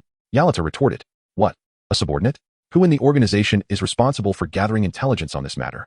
Galtero, whose head was ablaze with candles, promptly replied, I was tasked with this. But I only managed to gather news of Mihawk's defeat. No one knew anything about him being a subordinate. The other senior agents, upon hearing this, thought it was akin to a dead end, allowing the opposing side to fabricate and boast as they pleased. Ahem, considering my standing. Let us not dwell on this matter any further, lest I feel embarrassed for you all. After all, Vice-Captain Lu Ming's strength is unfathomable. Do not judge him by appearances. Old Shah interjected, unable to contain himself any longer. He cleared his throat to draw attention and continued, moreover. Those of you who wish to continue working with me must now pass Vice-Captain Lu Ming's assessment. Only those he deems satisfactory may continue as members of my 4th Division and receive the protection of the Thunder Pirates. Boss, I still wish to follow you. Fong Keelii immediately stepped forward. Excellent. Then you must promptly answer the Vice-Captain regarding the question he just posed. If you delay any longer, be wary that the Vice-Captain may lose faith in you, and there will be no opportunity for you to continue following me. Do you understand? Old Shah promptly cautioned. Fong Keelii nodded and turned to Lu Ming, saying, Vice-Captain, Nico Robin has gone to Magic Valley Town to carry out a mission. Upon hearing this, Lu Ming realized that Magic Valley Town was not far from their current location. After all, the next destination of the Thunder Pirate Group was indeed Magic Valley Town. Eventually, entering the Sky Island would also occur amidst a certain updraft near Magic Valley Town. Very well, Fong Keelii. I am aware that your ability is derived from the mimic fruit. If you can emulate Lao Sha to a satisfactory degree, I shall gladly welcome you into the Thunder Pirate Group as a crew member of Lao Sha. Lu Ming chuckled and replied, Indeed, First Officer. Fong Keelei immediately turned to Lao Sha and said, Boss, may I touch your body with my right hand? Fong Keilei's ability to mimic others through the fruit of imitation requires certain conditions, specifically. By touching someone with his right hand and then touching his own face with the same hand, he can transform into that person. Conversely, touching his face with his left hand serves to release the transformation. Humph, keep your distance. Lao Sha retorted, his demeanor shifting abruptly, and he cast a glance at Lu Ming, his eyes filled with resentment. Lu Ming immediately had a thought and spoke. I truly have no ulterior motives. Do you believe me? Naturally, Lao Sha was not easily convinced, as he detested being touched by others. Fong Keilei looked at Lu Ming with a sense of resignation and said, Vice-Captain, perhaps we should select a different target? Our captain is like this. He doesn't allow anyone to touch him. You see, when I made my request just now, I knew it would be met with a merciless refusal. No, Vice-Captain. If you're tasked with imitating him, then do so. Eureka suddenly interjected, her personality radiating strength as she addressed Lao Sha. What's the big deal? You being a man and all. Is it true that this clown wipes himself with his hands in the bathroom? Exactly, Lao Sha, you're acting like a woman. How can the two of us have fun together in the future? Bartolomeo couldn't help but chime in with a bit of mockery. Nami, finding the situation amusing, joined in. I recall that Lu Ming touched you the other day, and you nearly exploded with anger. You wouldn't happen to have some unspeakable secret, would you? Oh, I know. Are you hiding a treasure map? Upon hearing the word secret, Lao Sha felt a pang of guilt and his confidence waned. Fortunately, Nami's assumption about a treasure map allowed him to breathe a sigh of relief, and he casually replied, Humph, what's the point of men touching each other? However, since you all insist, Fong Keilei, I will permit you to touch my arm. Lao Sha replied, somewhat irked, as he was undeniably displeased internally. Lu Ming touched the tip of his nose and observed them resolving their issues. After all, he was the only one present who understood Lao Sha's true identity, which was that of a transgender individual. Although the physical form had changed, the essence of her femininity remained largely unaltered. Her usually fierce demeanor was merely a fade. As Fong Keilei cautiously placed his right hand on Lao Sha's arm, and then brought it to his own face, the next moment, he underwent a remarkable transformation. Goodness! He transformed instantly? This imitation is truly astounding. The crew members aboard Lu Ming's vessel have truly broadened their horizons. Is this the power of the mimic fruit? It is astonishing to behold two identical versions of Old Shah. Bartolomeo, please ascend and examine them closely. If you find it exceedingly difficult to distinguish between them, then we shall gladly accept them into our Thunder Pirates. Lu Ming instinctively remarked, sensing that allowing these two individuals to interact might successfully divert Bartolomeo's attention away from himself and onto Fong Keilei. After all, Fong Keilei possessed an androgynous allure, embodying a unique blend that seemed remarkably compatible with someone like Bartolomeo. Excellent. I shall approach and assess the situation. Bartolomeo excitedly advanced, meticulously observing and examining Fong Keilei's impersonation of Old Shah. He then drew comparisons with the scowling Old Shah beside him, prompting Fong Keilei to speak, and to his astonishment, the imitation was indistinguishable from the genuine Old Shah. First mate, this is truly impressive. Had I not been informed beforehand, I would find it utterly impossible to discern any flaws in the disguise. Even the voice is a perfect match. Bartolomeo remarked earnestly. Haha, that's splendid. Lu Ming smiled and then turned to Fong Kale, inquiring, Fong Kale, aside from your fruit abilities, what other practical skills do you possess? The first mate replied with a hint of pride. Well, I have a set of techniques in both the human demon palm and ballet fist styles that are quite commendable. Quite impressive, Lu Ming responded. From this moment forth, you shall be a member of our Thunder Pirate crew, directly aligning yourself with Old Shaw's division. Lu Ming nodded, appreciating the honesty of such a child, for it is indeed rare for most to voice such sentiments. At that moment, the crew of the Thunder Pirate group could no longer contain their laughter. Haha, the demon crossing palm and ballet fist. Are you serious? Chapter 85. 18 dragons within me. Fong Kale immediately struck a pose reminiscent of a single-legged swan, making a dazzling entrance. Indeed. I am but a ballet dancer of the demon kind. I hope everyone will take good care of me in the future. This served as a splendid introduction, leaving a profound impression on many members of the Thunder Pirate group. Next, it was the turn of the other senior agents, aside from Fong Kale. Lu Ming inquired. What about you? Are you willing to accept my challenge? Those whom I deem worthy shall henceforth be part of our Thunder Pirate group. As bonus, the wielder of the / fruit took a deep breath and asked, I would like to know if Baroque Boss was defeated by your hand? Indeed. Old Sand was vanquished and, in order to survive, chose to join the Thunder Pirate group. Lu Ming replied earnestly. Upon hearing this, the senior agents, though initially skeptical of such a possibility, found the truth evident as Lu Ming articulated it, especially since Crocodile showed no intention of contesting his words. A silent understanding seemed to pass among the agents as they exchanged glances, leading Daz Bonus to speak on behalf of the group. We shall accept your scrutiny, however. Before we proceed, we must witness the extent of your capabilities. Otherwise, our acquiescence will not be willingly granted. That is not entirely out of the question. Yet, you might want to refrain from participating. You and Bartolomeo should engage in combat, as you both had previously arranged. As for the remaining senior agents, let us all strike together. Should my body be touched by any of you, I shall concede defeat. Lu Ming spoke with a faint smile. Upon hearing this, the elite agents felt an immense displeasure within. They thought to themselves, what audacity this individual possesses. Even if he were capable of defeating Crocodile, so what? With over a dozen elite agents launching an attack simultaneously, is it truly impossible for us to land a single blow? Very well, you have spoken those words. If we manage to touch you, then the power to choose shall rest in our hands, rather than being subjected to your judgment. The charming Machida, possessing the ability of the float fruit, chirped, no problem, I will demonstrate the might of the Thunder Pirate crew. Lu Ming calmly stepped outside, positioning himself at the center, while the elite agents instinctively occupied advantageous positions, poised to unleash a full-scale assault against him. Quickly, let us spread out a bit. The vice-captain's abilities are terrifyingly formidable, lest we fall victim to the residual force of his power. The members of the Thunder Pirate crew, well-versed in maintaining distance, retreated several dozen meters away. Among the elite agents, many wielded the powers of various devil fruits, aside from the / fruit users Daz Bones and Bartholomew. There were also those with the thorn fruit, dog fruit, mole fruit, bomb fruit, and feather fruit abilities. Among the non-powered individuals stood a little girl wearing a small pink hat, who possessed a unique ability, not derived from a devil fruit, but rather a mastery over colors that could influence others. For instance, when she mixed the color of betrayal, a deep black, any target encountering this shade would be overwhelmed by an intense urge to betray their friends. Similarly, when she conjured the color of uncontrollable laughter, a bright yellow, any individual who came into contact with yellow objects would erupt into fits of laughter. While her abilities may not excel in sheer martial prowess, they could prove to be quite intriguing when wielded skillfully. Are we ready? Lu Ming inquired softly to the elite agents surrounding him. MR5, itching for action, remarked, Humph. It is we who should be asking you, for you are indeed surrounded by us, and the pressure must be quite immense, no? Pressure? What pressure? In the face of absolute power, sheer numbers cannot resolve any issue. As Lu Ming concluded his words, a palpable shift in his aura manifested with an icy intensity. Suddenly, several resounding roars akin to dragon calls erupted, revealing 5 magnificent golden dragons spiraling forth from his being. Each dragon, one representing the cardinal directions, east, south, west, north, appeared with a fierce gaze. What manner of power is this? The elite operatives, upon witnessing this spectacle, were immediately enveloped in an overwhelming sense of pressure. After all, these dragons were not only immensely formidable, but also each stretched hundreds of meters in length, instilling in them a profound sense of helplessness. An offensive tactic of Lu Ming's caliber would not be underestimated even by a general or any of the 4 emperors. This is the great might of the heavenly dragon, a force capable of subjugating all. Lu Ming let out a snort. Let the battle commence.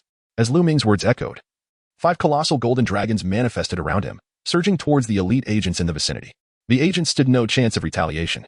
Perhaps they could have banded together against 1 or 2 golden dragons, but 5 rendered them utterly powerless, their minds filled with despair and the realization of their own inadequacy.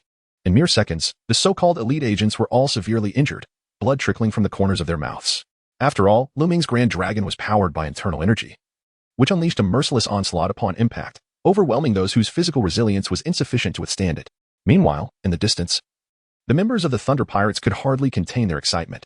No matter how many times they witnessed Lu Ming in action, his displays were eternally captivating and invincible. Old Shaw, unable to suppress his astonishment, mused internally. 5 golden dragons? It appeared that Lu Ming had concealed his true strength the day he faced him. After all, he had only summoned 4 dragons that day. How could he now command 5 in just one day? Moreover, each dragon's ferocity was significantly heightened compared to the previous display. Swallowing hard, Old Shaw realized that with such a formidable presence as Lu Ming, thoughts of betrayal were utterly unfathomable. The consequences would be dire indeed. Thus, Old Shaw approached with a smile. Haha, Deputy Captain Lu Ming, it's been a day since I last saw you in action, and your prowess has evidently escalated. Much like the Navy pursuing pirates. Is that so? I perceive no substantial change, Lu Ming replied modestly. Lu Ming instinctively remarked, First Officer, you truly are modest. However, I must inquire, how many dragons remain within you? Lao Sha could not resist asking, intrigued by the twist in the conversation. Approximately 18, Lu Ming replied. By the way, why do you ask? Lu Ming replied with a smile that was neither here nor there, seemingly unafraid of startling Lao Sha. Gulp. Lao Sha could not help but swallow dryly once more, almost exclaiming, What? 18 dragons? Are you jesting? Enough of this probing into my capabilities. To be candid, I am unaware of my own strength. However, throughout my journey, I have yet to encounter an adversary capable of placing me in peril. Lu Ming spoke with an air of nonchalance, reminiscent of the Versailles era. Old Shaw couldn't help but twitch at the corners of his mouth. What was Lu Ming even saying? How could one not know their own limits? Was that even a coherent statement? Chapter 86, subjugating numerous abilities. The elite agents of the Baroque works, having stumbled and wiped the blood from their lips, approached with great caution. At that moment, they witnessed their leader, Crocodile, swallowing his pride before Vice Captain Lu Ming, exhibiting none of his usual domineering demeanor.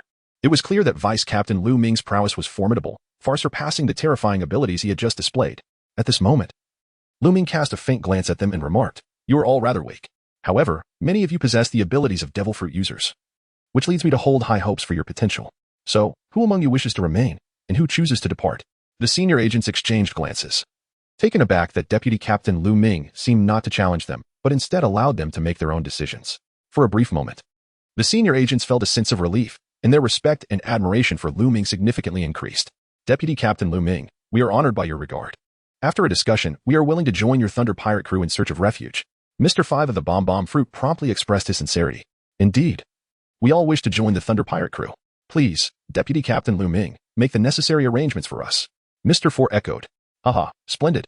From now on, you shall all be crew members of our Thunder Pirate crew, assigned to Old Shaw's 4th Division. Lu Ming smiled, feeling that after exerting pressure, his subsequent overtures had successfully won their hearts. After all, these individuals were now voluntarily seeking to join the Thunder Pirate crew, rather than being coerced.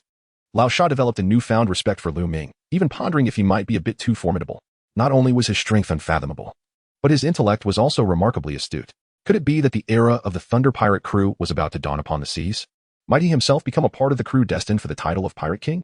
Clearing his throat, Lao Sha returned to the matter at hand, stating, The Baroque works I established is an excellent intelligence and assassination organization. It cannot simply be abandoned. It represents years of accumulated wealth, and if utilized properly, it could greatly benefit our Thunder Pirate crew. Upon hearing this, Lu Ming nodded in agreement. The Elder Shah was indeed correct. He proposed, let us rename the Baroque Workshop. From now on, it shall be called the Thunder Baroque Workshop, with me as the supreme leader, while you shall continue to oversee the leadership. Very well, I comprehend. Elder Shah expressed his satisfaction, for the renaming of the Baroque Workshop to Thunder Baroque Workshop would only serve to fortify and enhance their foundation. This was, after all, one of the more promising measures he had observed since joining the Thunder Pirate crew. The union of the Thunder Pirate crew and the Baroque Workshop would undoubtedly render them an invincible force. Lu Ming smiled in satisfaction. For the ocean was not the entirety of his conquest. Rather, the world itself must bow beneath the banner of the Thunder Pirate crew.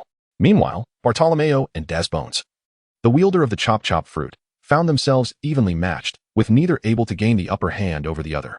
Bartolomeo could not breach Des Bones' defenses, while Des Bones was unable to penetrate Bartolomeo's barrier. Ultimately, their energies were depleted, for the exertion of their devil fruit abilities was tremendously taxing. Both collapsed onto the ground, conceding to one another. This encounter, devoid of hostility, led them to a mutual respect, albeit shrouded in a fade of insults. Humph, green-haired fool, just you wait. Next time, I shall shatter your barrier. Wait all you like. Next time, I shall crush you outright. As they exchanged barbs, They took a moment to rest before making their way to Lu Ming and the others.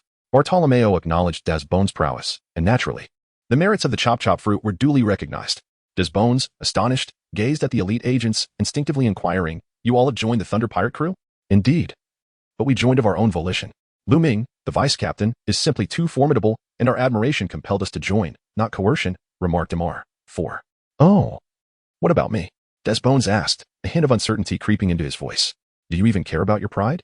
Come aboard. With the Thunder Pirate crew as our formidable ally, we shall stride boldly before the Navy, understand?" barked the boisterous Bolus, who possessed thorny abilities. Then, "I too wish to join the Thunder Pirate crew. I humbly seek your guidance," Desbones replied, lowering his stance. "Very well, I accept your request. But you shall serve under Bartolomeo's 3rd Division from now on." Lu Ming arranged that he held high expectations for Bartolomeo and Desbones. The synergy between these two individuals would undoubtedly accelerate their growth, as neither was willing to concede to the other, resulting in a continuous competition. Furthermore, their combined capabilities, should they choose to collaborate, would render them invincible in battle, a formidable force not to be underestimated. Oh, Desbones, bearing the chop-chop fruit, was somewhat reluctant but found himself unable to refuse. "Haha, you're finished now that you're in my 3rd Division. Just wait and see how I handle you." Bartolomeo, on the other hand, was elated, almost compelled to kneel before Lu Ming and exclaim his admiration, thinking that Lu Ming truly understood him. "Ahem, Bartolomeo. Do not bully the newcomers. You are aware of the principles set forth by the Thunder Pirates, are you not?" Lu Ming gazed at Bartolomeo with seriousness. "Rest assured, Vice-Captain, I am fully aware of this and shall not transgress." Bartolomeo promptly adhered to the rules. "Good, then enlighten me on the principles, and kindly share them with those who have just joined us." Lu Ming smiled. Bartolomeo immediately began to recount the principles of the Thunder Pirates. At that moment, both Old Shah and the newly joined Baroque agents found themselves somewhat perplexed. Who would have thought that the Thunder Pirates adhered to such principles? Do not harm the innocent. Do not kill or commit arson. If one does not offend me, I shall not offend them. But if one offends me, they become my enemy.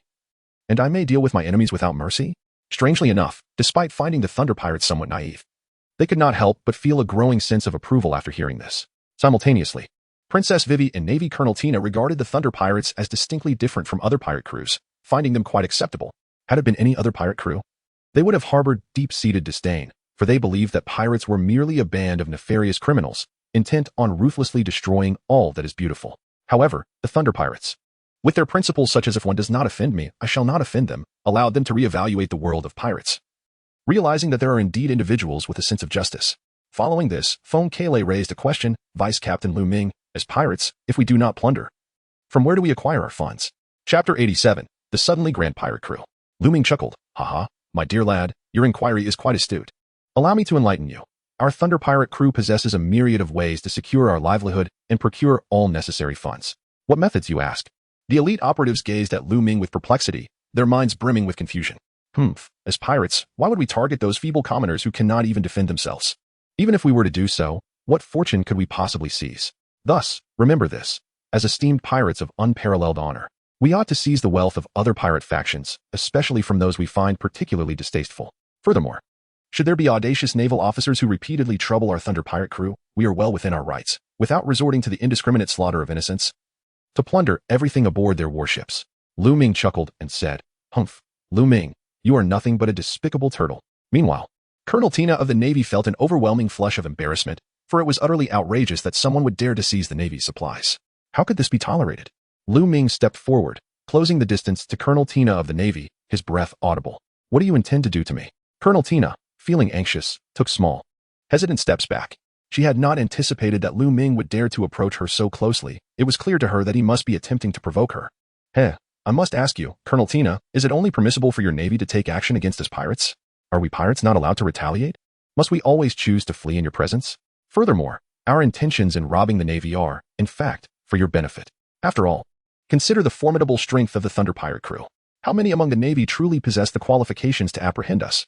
Lu Ming continued to press forward with his inquiries, causing Colonel Tina to retreat until she found herself against a tree, unable to move any further. Her heart raced with an overwhelming sense of anxiety, leaving her flushed and unable to contain her emotions. Tina bit her lip, striving to maintain her composure, and declared, "Regardless of your explanations, our Navy embodies justice, serving the people and upholding world peace. In contrast, you pirates are nothing but nefarious villains. Even if your Thunder Pirate crew adheres to certain principles, you ultimately act out of self-interest. If you wish to evade capture by the Navy, you must renounce your identity as pirates. If your goal is merely to conquer the seas, you could choose to become part of the Navy. I would be more than willing to recommend you to the naval headquarters. Lu Ming, utterly bewildered, reached out and playfully flicked Colonel Tina's forehead with 2 fingers, exclaiming, "Have you lost your mind? Do you truly believe that's possible? Moreover, I must assert that our Thunder Pirate crew does not engage in the robbery of the oblivious Navy without reason if they do not retreat in the face of adversity. They will continue to court disaster, ultimately leading to their own demise at our hands. Thus, when we see supplies from the Navy, we are, in fact, preserving their very lives, are we not?" The surrounding crew members couldn't help but admire Lu Ming's eloquence, acknowledging his remarkable ability to articulate such a compelling argument. Most importantly, his reasoning was irrefutable, elevating the Thunder Pirate crew to an extraordinary stature. I shall not engage further with you. You are merely twisting words. Colonel Tina felt utterly overshadowed by Lu Ming's presence and promptly retreated from the debate. Haha, newcomers, do you all grasp my meaning now? Lu Ming chuckled heartily and turned to glance at the elite agents. Rest assured, Captain Lu, we comprehend the situation. The elite agents nodded in unison. Lu Ming then remarked, in truth, aside from these 2 pathways to wealth, there exists yet another method, which is to accept commissions, provided one adheres to the principles of the Thunder Pirate Group. Indeed, we comprehend. The elite agents felt a sense of relief within, as it seemed that aligning themselves with the Thunder Pirate Group would not lead to dire straits. Very well. Let us first indulge in a day of leisure in the small garden, and thereafter, we shall continue our voyage at sea. Lu Ming instructed the arrangements. Within the little garden, there naturally existed a villa estate, complete with sunshine and beach. The Baroque workshop had long established the little garden as their stronghold, tending to it meticulously. A day later, the Thunder Pirate crew prepared to depart from the little garden. Meanwhile, 3 naval warships arrived near the waters of the little garden, joining an existing naval vessel, resulting in a total of 4 warships. On Smoker's warship, the soldiers promptly assembled on the deck, having heard that the naval reinforcements were led by Rear Admiral Spider Demon from the Navy headquarters. This Rear Admiral was a formidable figure at the Navy headquarters, nearing the rank of Vice Admiral. His position surpassed that of Colonel Smoker by several tiers, for above Colonel stands Brigadier, and above Brigadier is Rear Admiral. Colonel. Rear Admiral Spider Demon has arrived to support us, a soldier promptly reminded, pondering whether the colonel should not extend a formal welcome. Smoker remained seated, seemingly indifferent to the arrival of Rear Admiral Spider Demon, casually stating, "The Navy headquarters dispatches a mere Rear Admiral. They are only inviting trouble upon themselves. What cooperation could we possibly have?" Colonel, it may not be wise to offend Rear Admiral Spider Demon directly, a soldier expressed with concern. You may go welcome him, but do not involve me. Smoker replied coldly. After all, with a Rear Admiral present, capturing the Thunder Pirate crew was highly improbable. A mere waste of time and energy. Smoker had no fondness for flattery, making it impossible for anyone to please Rear Admiral Spider Demon. At this moment, Dashki interjected, "All right. Colonel Smoker is in a foul mood lately. We shall go welcome Rear Admiral Spider Demon." Now a sergeant and Smoker's aide, Dashki was responsible and carrying towards him. "Understood, Sergeant." The soldiers replied with respect, recognizing Dashki as the only female aboard the ship, who held the colonel's esteem and thus had the authority to represent him. Before long, Spider Demon led 3 warships, manned by 500 soldiers and equipped with 50 cannons, sailing swiftly towards them. "Salutations, Rear Admiral." The Navy soldiers aboard Smoker's ship, under Dashki's lead, saluted the incoming Spider Demon. "Where's the Thunder Pirate crew?" Rear Admiral Spider Demon asked, arms crossed, his imposing presence palpable as he surveyed the surroundings. Replying to the Rear Admiral, "The Thunder Pirate crew is at the harbor over there. They have been here for a day and may have already set foot on the island," Dashki replied truthfully. Chapter 88. The Arrogant Spider Demon Humph. The Thunder Pirate crew, with a maximum bounty of merely 20 million berries, is truly that difficult to deal with? It appears the naval branch is becoming increasingly inept. Rear Admiral Spider Demon scoffed, without reservation. "However, since I am here, allow us to handle this matter." "Yes, Rear Admiral. However, the Thunder Pirate crew possesses formidable strength, with several devil fruit users among them, and they have even taken a naval colonel hostage.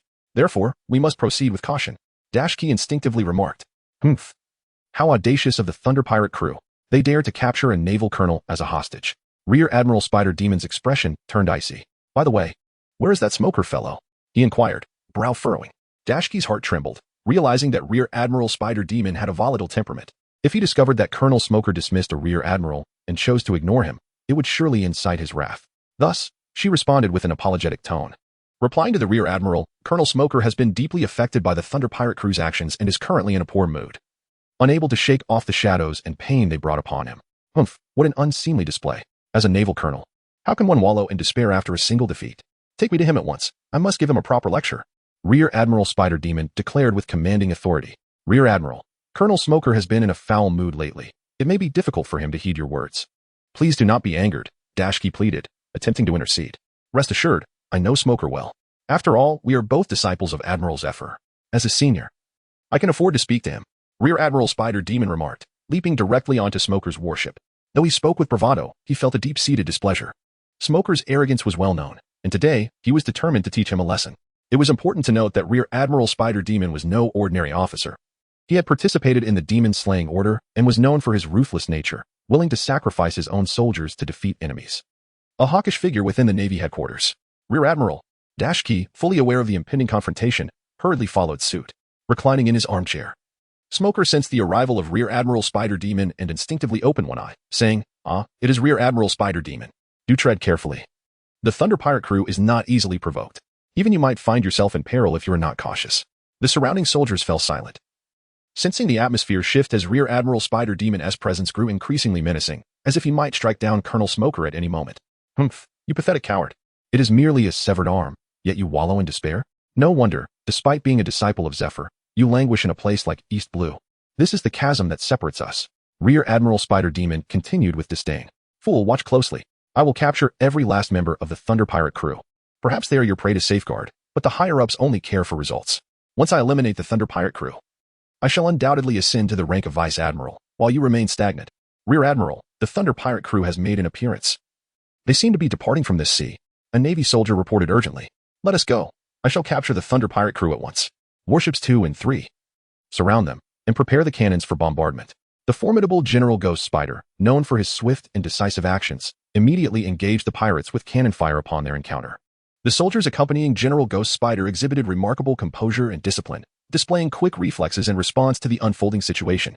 Observing this, the sailors aboard Smoker's warship could not help but commend the soldiers of the Navy headquarters. Indeed, they were superior to their own ranks. It seemed evident that with their intervention, the Thunder Pirate crew would find it impossible to escape. On the other hand, as the Thunder Pirate crew set sail from their mooring and ventured into deeper waters, they were swiftly surrounded by 3 naval vessels, which unleashed a relentless barrage of cannon fire. Captain, First Mate, 3 Navy warships have emerged ahead, reported the crew, noting that the leading figure was not Colonel Smoker, but rather a Rear Admiral. The firepower from their ships was formidable, likely aimed at overpowering them and severing all potential escape routes. The crew members promptly reported this development. Yet there was no sense of panic among them. After all, the Thunder Pirate crew had recently gained a new cadre of abilities, significantly enhancing their overall strength.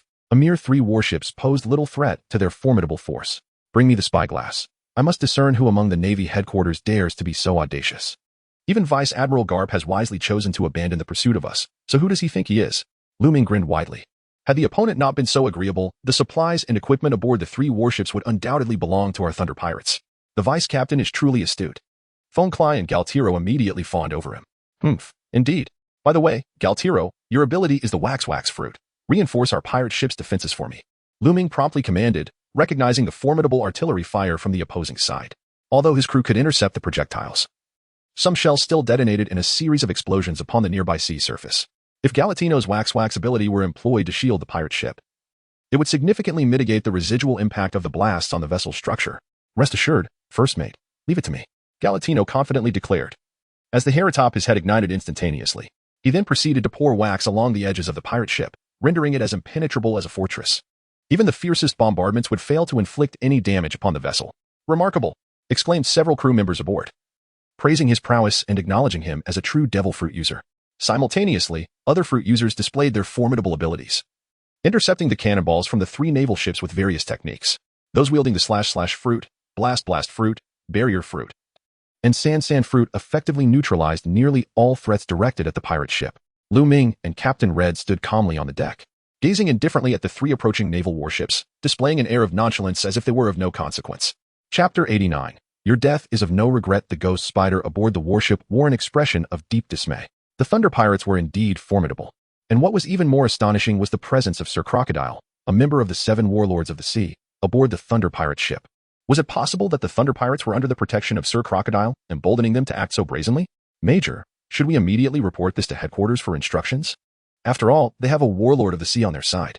A naval lieutenant promptly cautioned, fearing that Major Ghost Spider might act impulsively. Let us report to the naval headquarters and see their stance. Major Ghost Spider responded with unexpected calmness, not out of fear of the warlord's esteemed status, but rather due to the formidable strength of Sir Crocodile, which could not be underestimated. as the warships drew ever closer to the Thunder Pirate vessel. Maintaining a distance of 30 meters, Major Ghost Spider commanded his men to cease fire, for such weaponry was of little use against powerful devil fruit users. Sir Crocodile, while you hold the title of a warlord of the sea, if you obstruct us from capturing the Thunder Pirates, I can only imagine the pressure you must feel. Why not hand them over as a favor? Major Ghost Spider crossed his arms, believing that as long as he did not provoke Sir Crocodile, negotiations would be entirely feasible.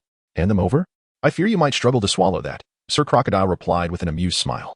Humph, the Thunder Pirates are merely a trifling matter. As long as you and your crew refrain from intervening, capturing them will be a piece of cake for me, Major Ghost Spider, he continued, dismissing the Thunder Pirates with a slight scoff.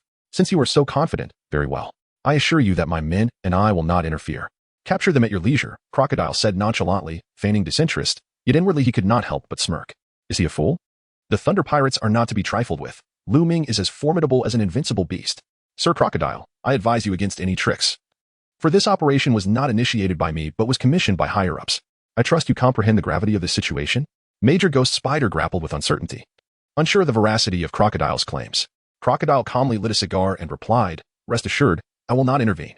Just ensure you have the capability to apprehend them. Upon hearing this, Major Ghost Spider made a signal, and the naval warships moved forward, continuing their approach toward the Thunder Pirates. Major Ghost Spider, please withdraw immediately. I will handle the Thunder Pirates, suddenly interjected Colonel Tina, her urgency palpable.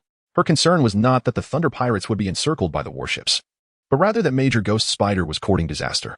After all, leaving aside Lu Ming's unfathomable strength, even Vice Admiral Garp could not guarantee his capture. Moreover, Sir Crocodile was not merely protecting the Thunder Pirates, he had submitted to them. Thus, Major Ghost Spider had erred from the outset, deceived by appearances. And he might not even realize how he would meet his end. You must be the colonel captured by the Thunder Pirates, but what did you mean by that remark? Are you attempting to thwart me, or have you betrayed the Navy? Major Ghost Spider frowned. Major, the Thunder Pirates are not the villains they are made out to be. They have their principles. I believe they deserve a chance, Colonel Tina asserted earnestly. Humph, absurd. A pirate is a pirate, and as a naval officer, you have been easily swayed by the Thunder Pirates. You bring shame upon the Navy, Major Ghost Spider growled, his murderous intent palpable.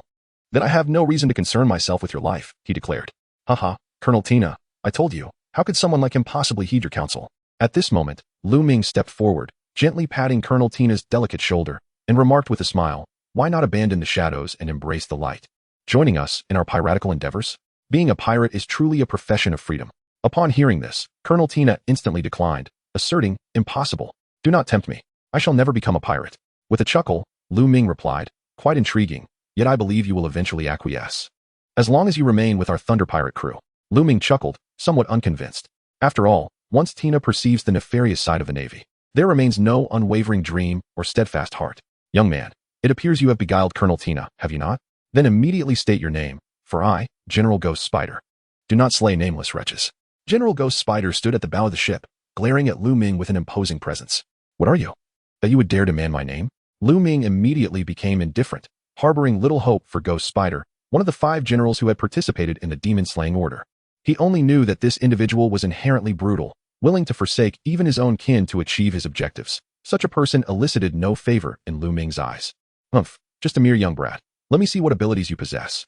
Ghost Spider released his arms from their crossed position and drew the long knife from his waist, stating, even if you intend to use Colonel Tina as a shield, it is futile here. As long as I can eliminate you, the cost is inconsequential, especially since she has already betrayed the Navy. Colonel Tina, do you see? This is the once-renowned Major General Ghost Spider who participated in the demon-slaying order. If this venture succeeds, he will undoubtedly ascend to the rank of Vice Admiral. However, how did he come to cross paths with our Thunder Pirate crew? Lu Ming laughed fearlessly. Ha! This guy is truly unfortunate. Indeed, to dare to strike against our Thunder Pirate crew, he must have been led astray by his superiors. The other members of the Thunder Pirate crew could not contain their laughter either. Meanwhile, Major Ghost Spider was seething with rage. Pirates are indeed unforgivable scum. You deserve to die? Taste my blade. In a fit of fury, Ghost Spider unleashed a lethal strike, channeling his dual-colored haki to its utmost limit. With a swift and forceful slash, a visible blade of energy surged towards Lu Ming, unstoppable in its trajectory. Barrier. Bartolomeo, witnessing the impending attack, swiftly intervened, believing there was no need for First Officer Lu Ming to personally engage such an adversary. However, with a single clash, Bartolomeo's barrier shattered into fragments. He himself was struck by the blade's energy, sustaining a deep wound, and was sent flying backward. Upon witnessing this, Lu Ming's brow furrowed deeply, and his countenance darkened significantly. He stepped forward to restrain Bartolomeo, stating, "Ghost Spider, how dare you harm my people? You are truly beyond redemption." Chapter 90, Dispatching Aokiji Ding. Congratulations, host. You have triggered a mission. Defeat Major Ghost Spider to earn lottery points. Upon hearing the electronic voice resonating in his mind, Lu Ming felt an immediate sense of familiarity. After all, he had refrained from taking action, patiently awaiting the activation of the system's task before striking. As Lu Ming unleashed his murderous intent, a thunderous roar escaped his lips, and in the blink of an eye, he had already made his move. His speed was so astonishing that nearly everyone present failed to perceive that he had already acted. The swiftness of his blade, akin to the speed of light, transcended the limits of human perception. This technique, known as the Lightspeed Blade Slash, had regrettably rendered you a mere corpse. Upon executing his strike, Lu Ming cast a disdainful glance at the Ghost Spider Major, situated several meters away, and calmly remarked, "Humph, a Lightspeed Blade Slash? I am eager to witness your true capabilities." At that moment, the Ghost Spider remained blissfully unaware that he was already dead, for the velocity of the Lightspeed Blade Slash was so rapid that even his body could not register the event. "I told you, you have succumbed to death. Do you truly believe you will have the chance to witness my next move?" Lu Ming let out a cold snort. The Ghost Spider furrowed its brow, pondering the source of such confidence. Could it be that it had truly met its demise? Haha, what an absurd jest. Have you ever taken action? How could I possibly be dead when I stand right before you? The Ghost Spider scoffed with disdain. Smack. At that moment, Lu Ming snapped his fingers, signaling the demise of the Ghost Spider. With a sickening sound, the Ghost Spider's body was cleaved in two, blood splattering forth. A collective gasp erupted from the sailors aboard the naval vessel, their faces drained of color as if they had encountered a supernatural phenomenon. The enemy had made no move, yet their Major General had been gruesomely bisected. What on earth has transpired? Our esteemed Major General has been dismembered. The naval personnel erupted into a chorus of lamentation, paralyzed by fear and refraining from launching any assault against the Thunder Pirates. Flee. It's bizarre, we are no match for them. Regaining their senses, the sailors were engulfed in an overwhelming dread and began to make their escape. Meanwhile, the crew of the Thunder Pirates, particularly the seasoned veterans, were accustomed to Lu Ming's unfathomable prowess, reminiscent of the time he had attacked Hawkeye Mihawk at the sea restaurant. As expected, just like last time, they could not discern how Vice Captain Lu Ming had executed the strike. The newly joined members, however, wore expressions of bewilderment, equally perplexed as the naval soldiers, unable to comprehend the events unfolding before them. How could the Ghost Spider have been dismembered? Moreover, the incision was remarkably clean, evidently made by some blade. Don't look at me. I truly did not strike. I am as bewildered as you are. Among the elite agents, many simultaneously turned their gazes toward Das Bones and his chop-chop fruit. Das Bones appeared equally perplexed. While he could unleash blades, cleaving limbs was within the realm of possibility. But bisecting an opponent with a single blow was beyond his capabilities. Let go of your doubts. This is the method of our vice captain. When he severely injured Hawkeye Mihawk, it was under similar circumstances. Off filled away as he looked at his comrades in the 4th Division, proudly proclaiming, in summary, "Our vice captain is incredibly formidable." Lu Ming suddenly spoke up. "Enough of this for now. We shall revisit this matter later. Our immediate focus must be on those 3 warships.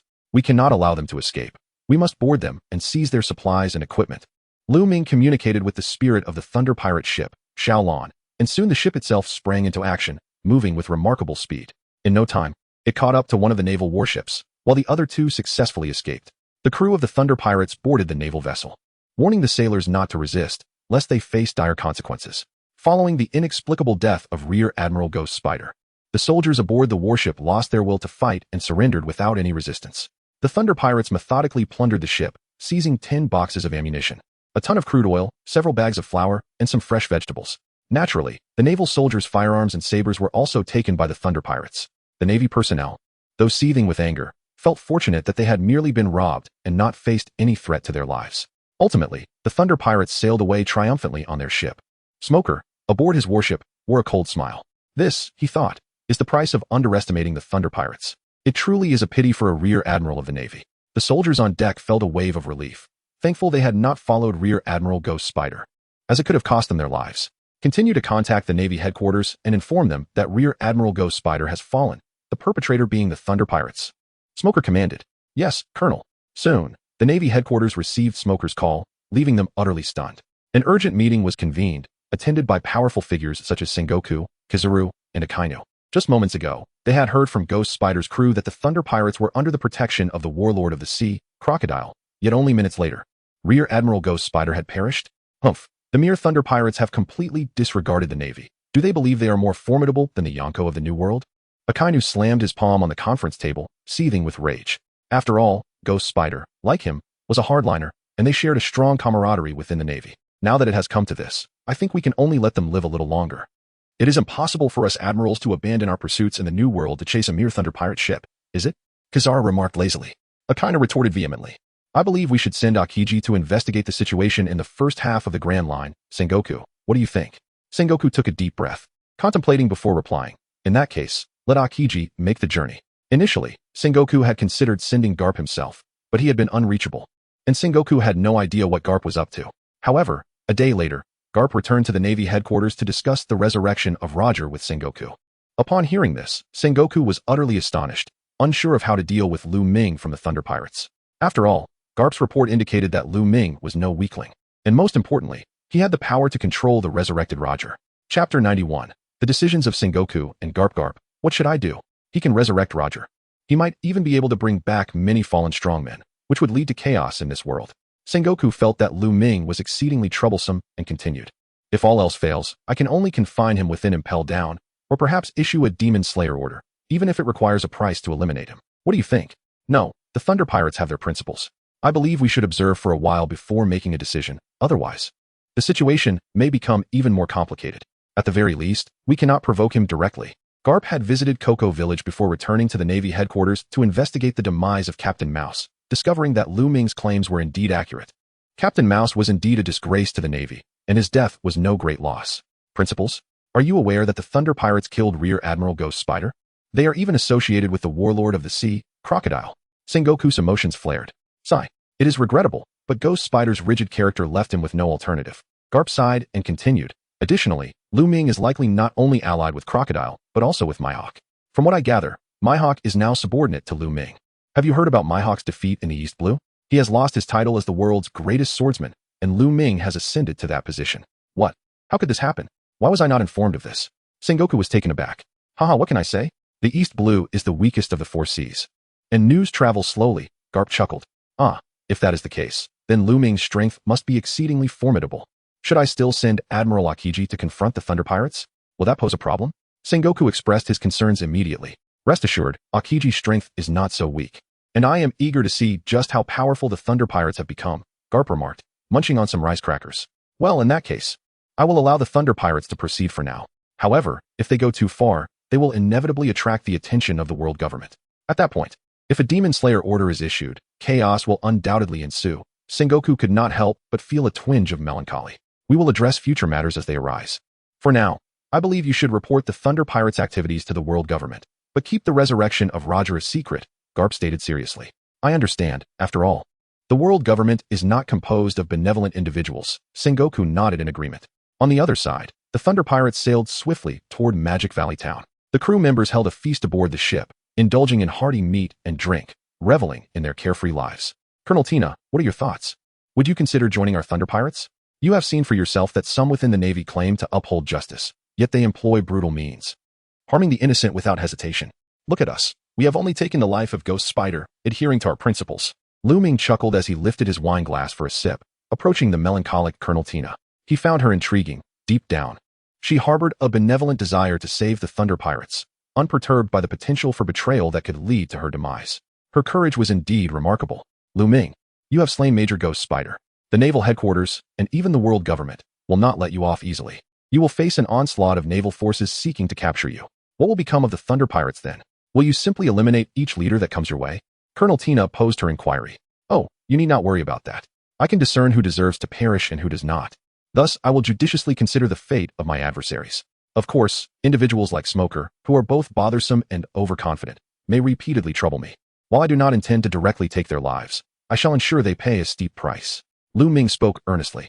Lu Ming, continuing down this path is not a solution. From my years of service in the Navy, I have observed that your Thunder Pirate crew's brilliance will inevitably attract suppression. The might of the Navy headquarters and the world government is beyond what your Thunder Pirate crew can contend with. Do you truly wish to meet your demise? Tina said, somewhat agitated. Lu Ming chuckled. Colonel Tina, are you genuinely concerned for my safety? I am not. I merely believe that you are worthy of being saved. Tina replied somewhat sheepishly.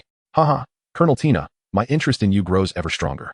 Thus, I shall persist in my efforts to have you join our Thunder Pirate crew. Although we are pirates, from a broader perspective, We too can uphold justice and safeguard this world. Lu Ming chuckled lightly, exuding an air of nonchalance and confidence. Oh, the mindset of your Thunder Pirate crew is truly admirable. I find myself at a loss for words. Colonel Tina, observing Lu Ming's indifferent demeanor, felt a sense of helplessness. There is no need for words. Each day is merely another day. Life is about pursuing the existence one desires, and as long as one's conscience is clear, what is there to fret over? As the saying goes, when soldiers come, let the generals meet them. When water arrives, let the earth cover it. Moreover, our Thunder Pirate crew is not to be trifled with, and how much do you truly comprehend of my strength? Lu Ming maintained an exceedingly optimistic mindset.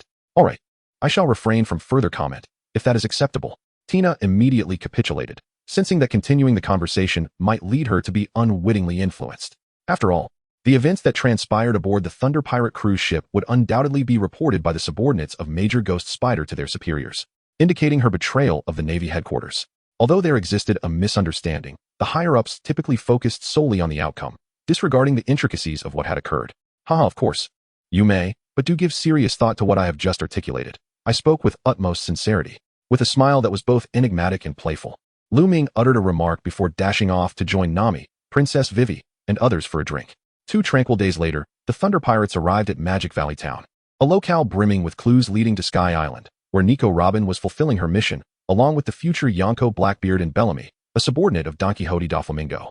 However, in Lu Ming's recollection, this place harbored not just these intriguing characters, for many others would soon shine brightly in the years to come.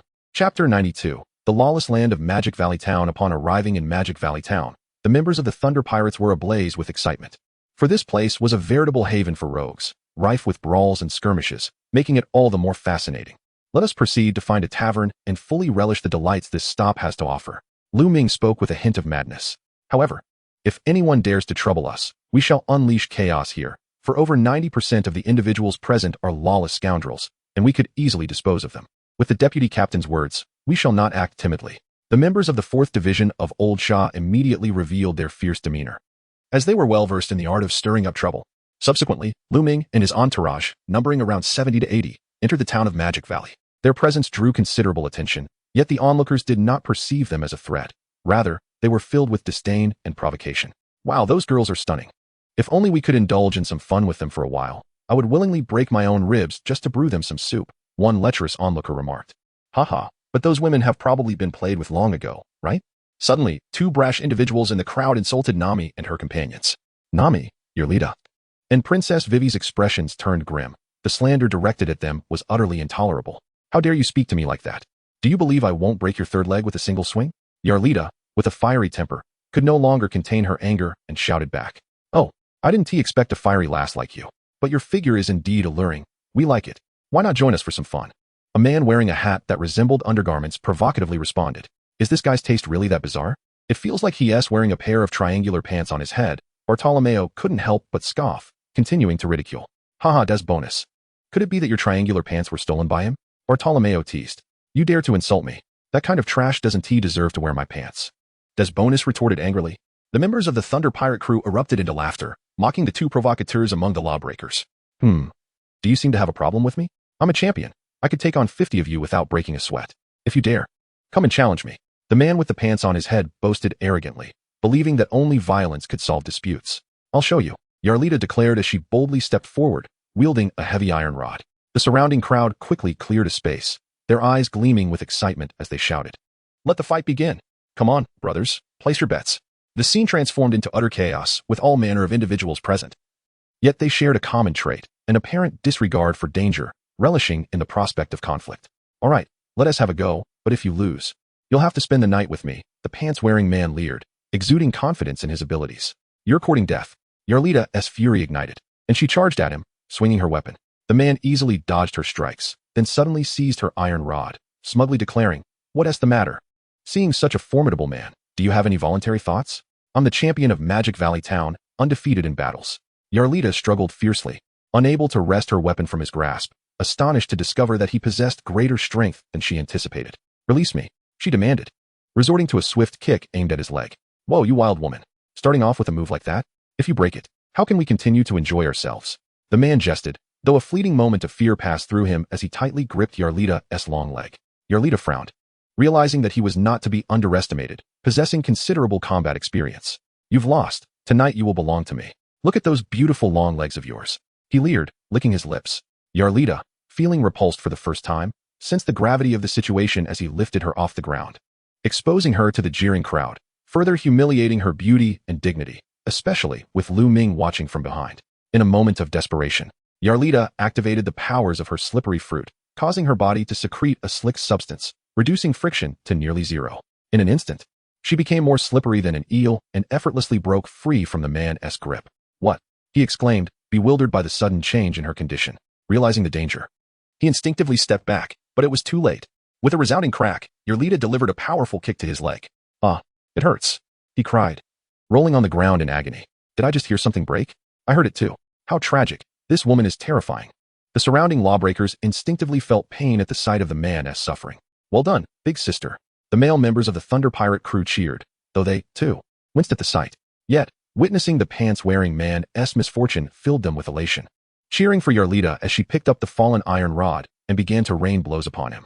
The onlookers were momentarily stunned, unable to fathom her ferocity, before erupting into raucous cheers. That's it. Beautifully done. The crimson blood is a sight to behold. Yarlita had no intention of truly killing her opponent, for she had not yet descended to such cruelty. After delivering sufficient blows, she prepared to turn and leave. However, at that moment, the battered man in trousers abruptly rose to his feet, as if unaffected. Yet, unlike before, he now radiated the ferocity of a wild beast, striking terror into the hearts of those who beheld him. His companions, witnessing this transformation, sneered, anticipating an even more thrilling spectacle. Alas, it seemed that the woman's fortune could not withstand the overwhelming might of her adversary. What a pity indeed. Yarlita, sensing the imminent danger, felt as though she were being scrutinized by an untamable beast, the strong sensation that any movement could lead to her demise. Nevertheless, Yarlita did not falter. She swiftly turned to confront the man once more. I never imagined your resilience would match the thickness of your skin. Had I known, I would have ended you at once. She retorted coldly. The man, filled with murderous intent, snarled, You wretched woman, you are merely a plaything for men like us. You have ruined my life, and I shall see you dead. Huh, you have no idea how your end will come for provoking me, Yarlita replied, her face betraying no emotion while her heart brimmed with malice, particularly as her foe sought her life. With a thunderous crash, the man unleashed his immense strength, his fist striking the stone-laden ground, shattering it within a wide radius. Yarlita sprang into action, her long legs poised to kick him squarely in the forehead. Realizing he could not catch her, the man retaliated with a punch aimed directly at her foot. The collision was monumental. Yarlita felt as if her foot had struck a boulder, and she was sent reeling backward. Captain Red, witnessing this, rushed forward to catch her, exclaiming, Yarlita, you cannot contend with him. Allow me to handle this brute. Yes, Captain, Yarlita replied, recognizing the terrifying power of her adversary. Pressing on would only lead to her downfall. Captain, be cautious. That man possesses formidable strength, she warned. Fear not. His power suits my taste. A true man thrives on combat, Captain Red declared, his anticipation palpable as he eyed the man's burgeoning strength. You dare to bully my crew? You are quite arrogant. Shall we settle this? Captain Red cracked his neck and rolled his fists, which he clenched tightly, revealing a physique as solid as iron. Ahem, indeed. The captain's muscular form was a sight to behold, eliciting envy from all who beheld him. Upon witnessing this, Lu Ming could not help but offer his compliments. Nami instinctively remarked, Lu Ming, isn't that rather inappropriate? Your physique is entirely muscular, resembling a bodybuilder, which can indeed be quite intimidating. Laughing, she added, I was merely jesting, for I am quite content with my current form. Lu Ming chuckled, aware that for a goddess, a handsome appearance in a favored man is indeed significant. He grinned, feeling reassured. Nami immediately smiled with relief. Princess Vivi then inquired, Lu Ming, who is more formidable, the captain or that fellow? Have you discerned it? Lu Ming pondered for a moment and remarked that it would likely require considerable effort for the captain to triumph over Bellamy. Bellamy? Colonel Tina, standing nearby, couldn't help but frown. I have indeed heard of this individual. He is said to be wanted by the Navy. It is rumored that his physical combat skills are exceptionally formidable, rendering him fearless even in the face of devil fruit users. Fearless? While his martial prowess is commendable, his ability to contend with devil fruit users is merely a result of having awakened his haki. Lu Ming smiled calmly, fully aware of Bejace's formidable strength. What is Armament Haki? Nami inquired, puzzled. Armament Haki is an intangible power that can utterly dominate an opponent of equal caliber. This is because Armament Haki not only amplifies one's offensive capabilities, but also fortifies one's defenses. Even when confronting a user of a Logia-type devil fruit, it allows one to navigate the encounter with ease. Am I right, old sand? After Lu Ming finished speaking, he chuckled as he gazed at the side of old Sha. After all, this fellow possessed the power of the nature fruit, effortlessly transforming into a natural state and rendering himself immune to all physical attacks. Provided that his opponent lacked mastery over Haki.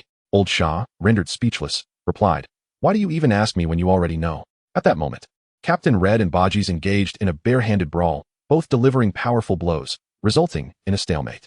Quite interesting. I did not expect you to match my strength. However, it seems your martial arts lack finesse, suggesting you rely solely on brute force. That will be your downfall, Buggy scoffed. Enough with your nonsense. A true man continues to fight. If you can knock me down, I will take your surname.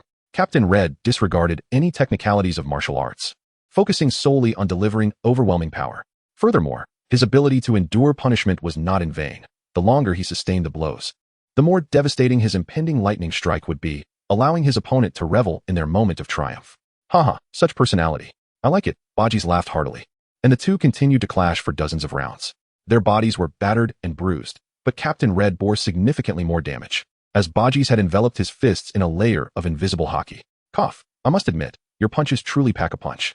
However, with this next strike, I shall demonstrate my true overwhelming power. Captain Red coughed, the internal injuries inflicted by Buggy revealing themselves, yet he persisted, his body beginning to radiate lightning. Crack. Snap. The sound of thunder was jarring, alerting many unscrupulous individuals nearby to the imminent danger.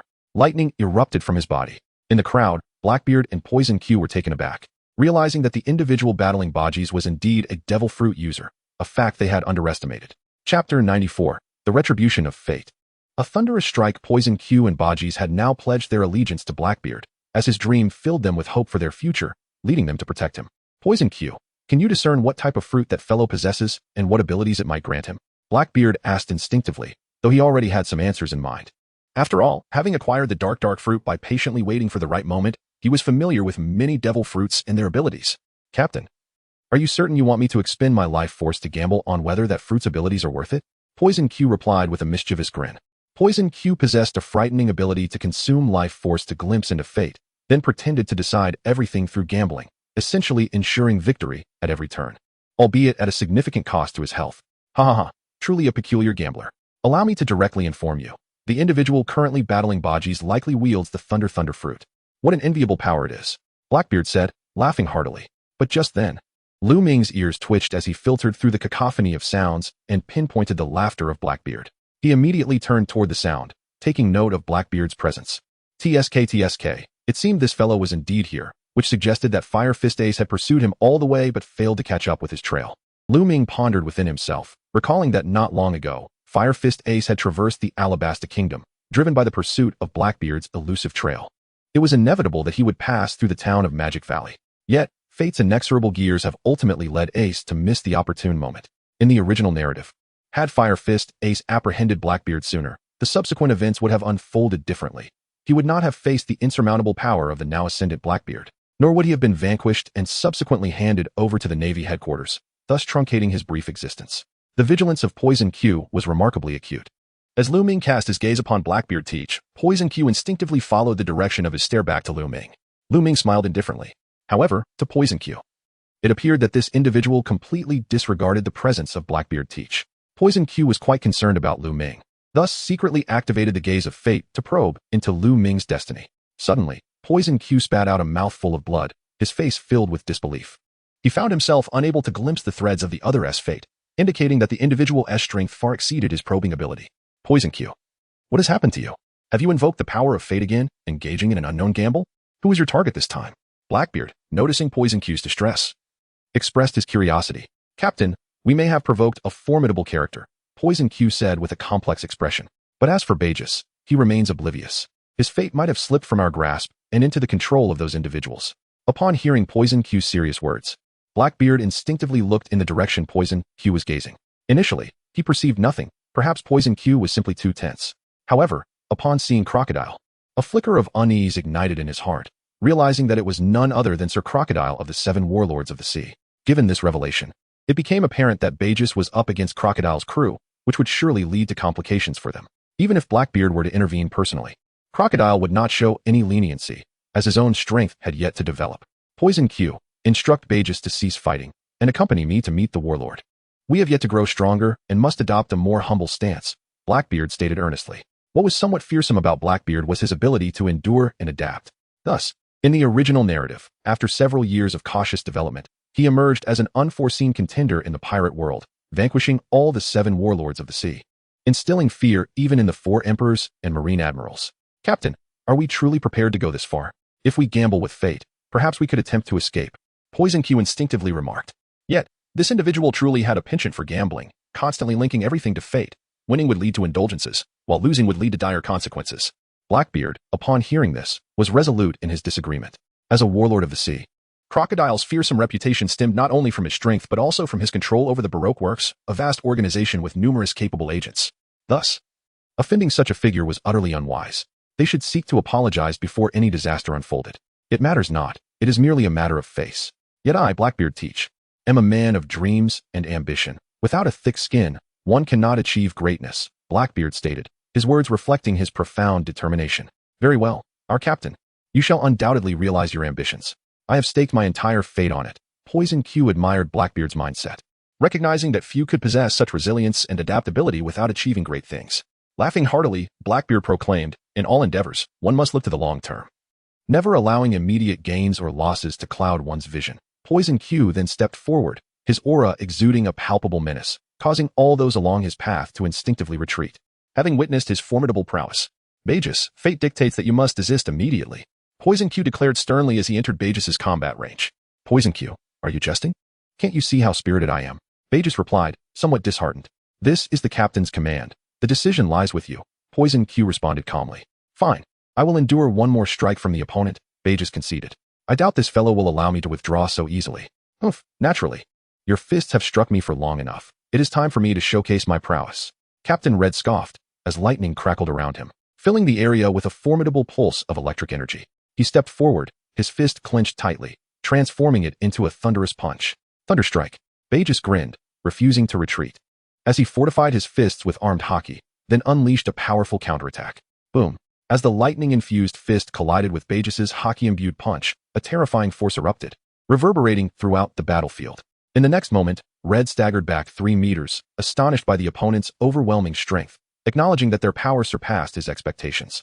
However, at that moment, Bellamy was not in a favorable position either. Although he had repelled Captain Red, the rampant lightning soon engulfed him, leaving him paralyzed and disheveled. His purple hair singed and smoking.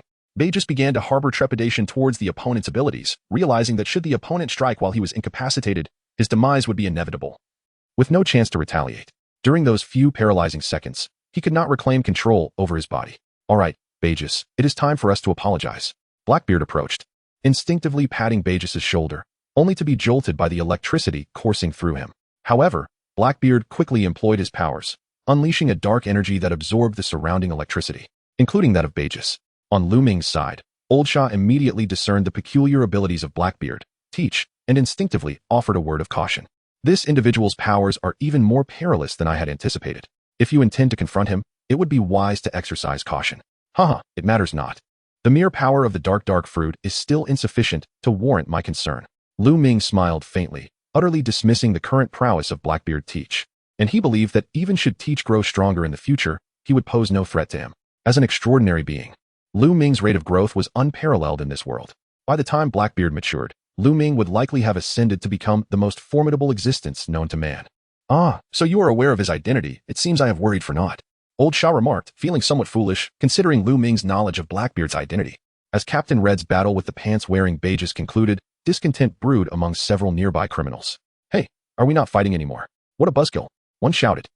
What champion? You coward. Do you only bully the weak? Another chimed in. Damn it, let's get to it. We haven't even finished our snacks. A girl from the crowd added. Aren't you going to take action? That guy is far too audacious. Faced with the raucous crowd, the members of the Thunder Pirate crew glared angrily. Hey kids, quiet down. It's not your place to speak here. The members of the Thunder Pirate crew's 4th Division regarded the surrounding criminals with disdain, as they were always imbued with a sense of superiority as capable individuals.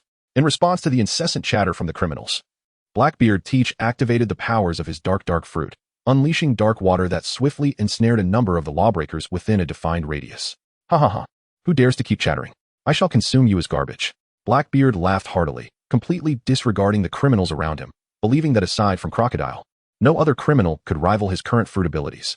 What is this terrifying power? It feels like being trapped in a swamp. as if I am truly about to be devoured.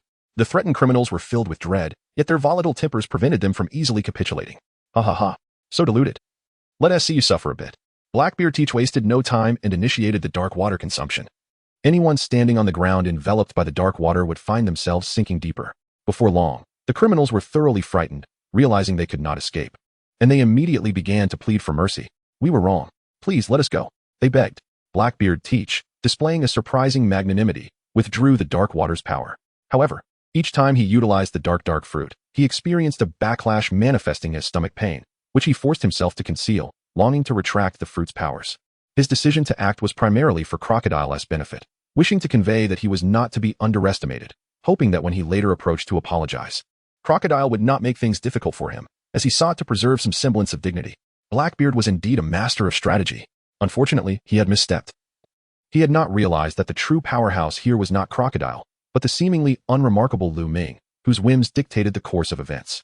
Moments later, Blackbeard Teach, accompanied by Poison Q and Bellamy, approached the Thunder Pirate crew. Blackbeard turned to Shichibukai Crocodile and said with a grin, "Ha ha ha. So it is the Shichibukai, Sir Crocodile. My apologies for my companion's earlier rudeness towards these young ladies. I hope, Sir Crocodile, you might grant me, Blackbeard Teach, a favor in return for my transgression." His demeanor was neither abject nor arrogant, radiating a carefree charm. The surrounding criminals were bewildered. Was he serious? Despite showcasing such formidable power moments ago, he was now humbling himself before this group? Did they possess extraordinary strength? As they regained their senses, they gasped in astonishment, even breaking out in cold sweat. Wait, did I hear Shichibukai? The man with the scarred face is indeed one of the Shichibukai. How could such a powerful figure be here in the town of Magic Valley? Is something monumental about to unfold? Wait, who is he? Which Shichibukai? The criminals erupted in a chorus of exclamations, their breaths quickening, their bodies heating with excitement. After all, the title of Shichibukai granted one immense respect across the seas. Encountering such a successful pirate was akin to meeting a living legend. I remember now, that man is Sir Crocodile, a user of the Sand fruit, who single-handedly annihilated a warship and was subsequently recruited by the world government as a Shichibukai.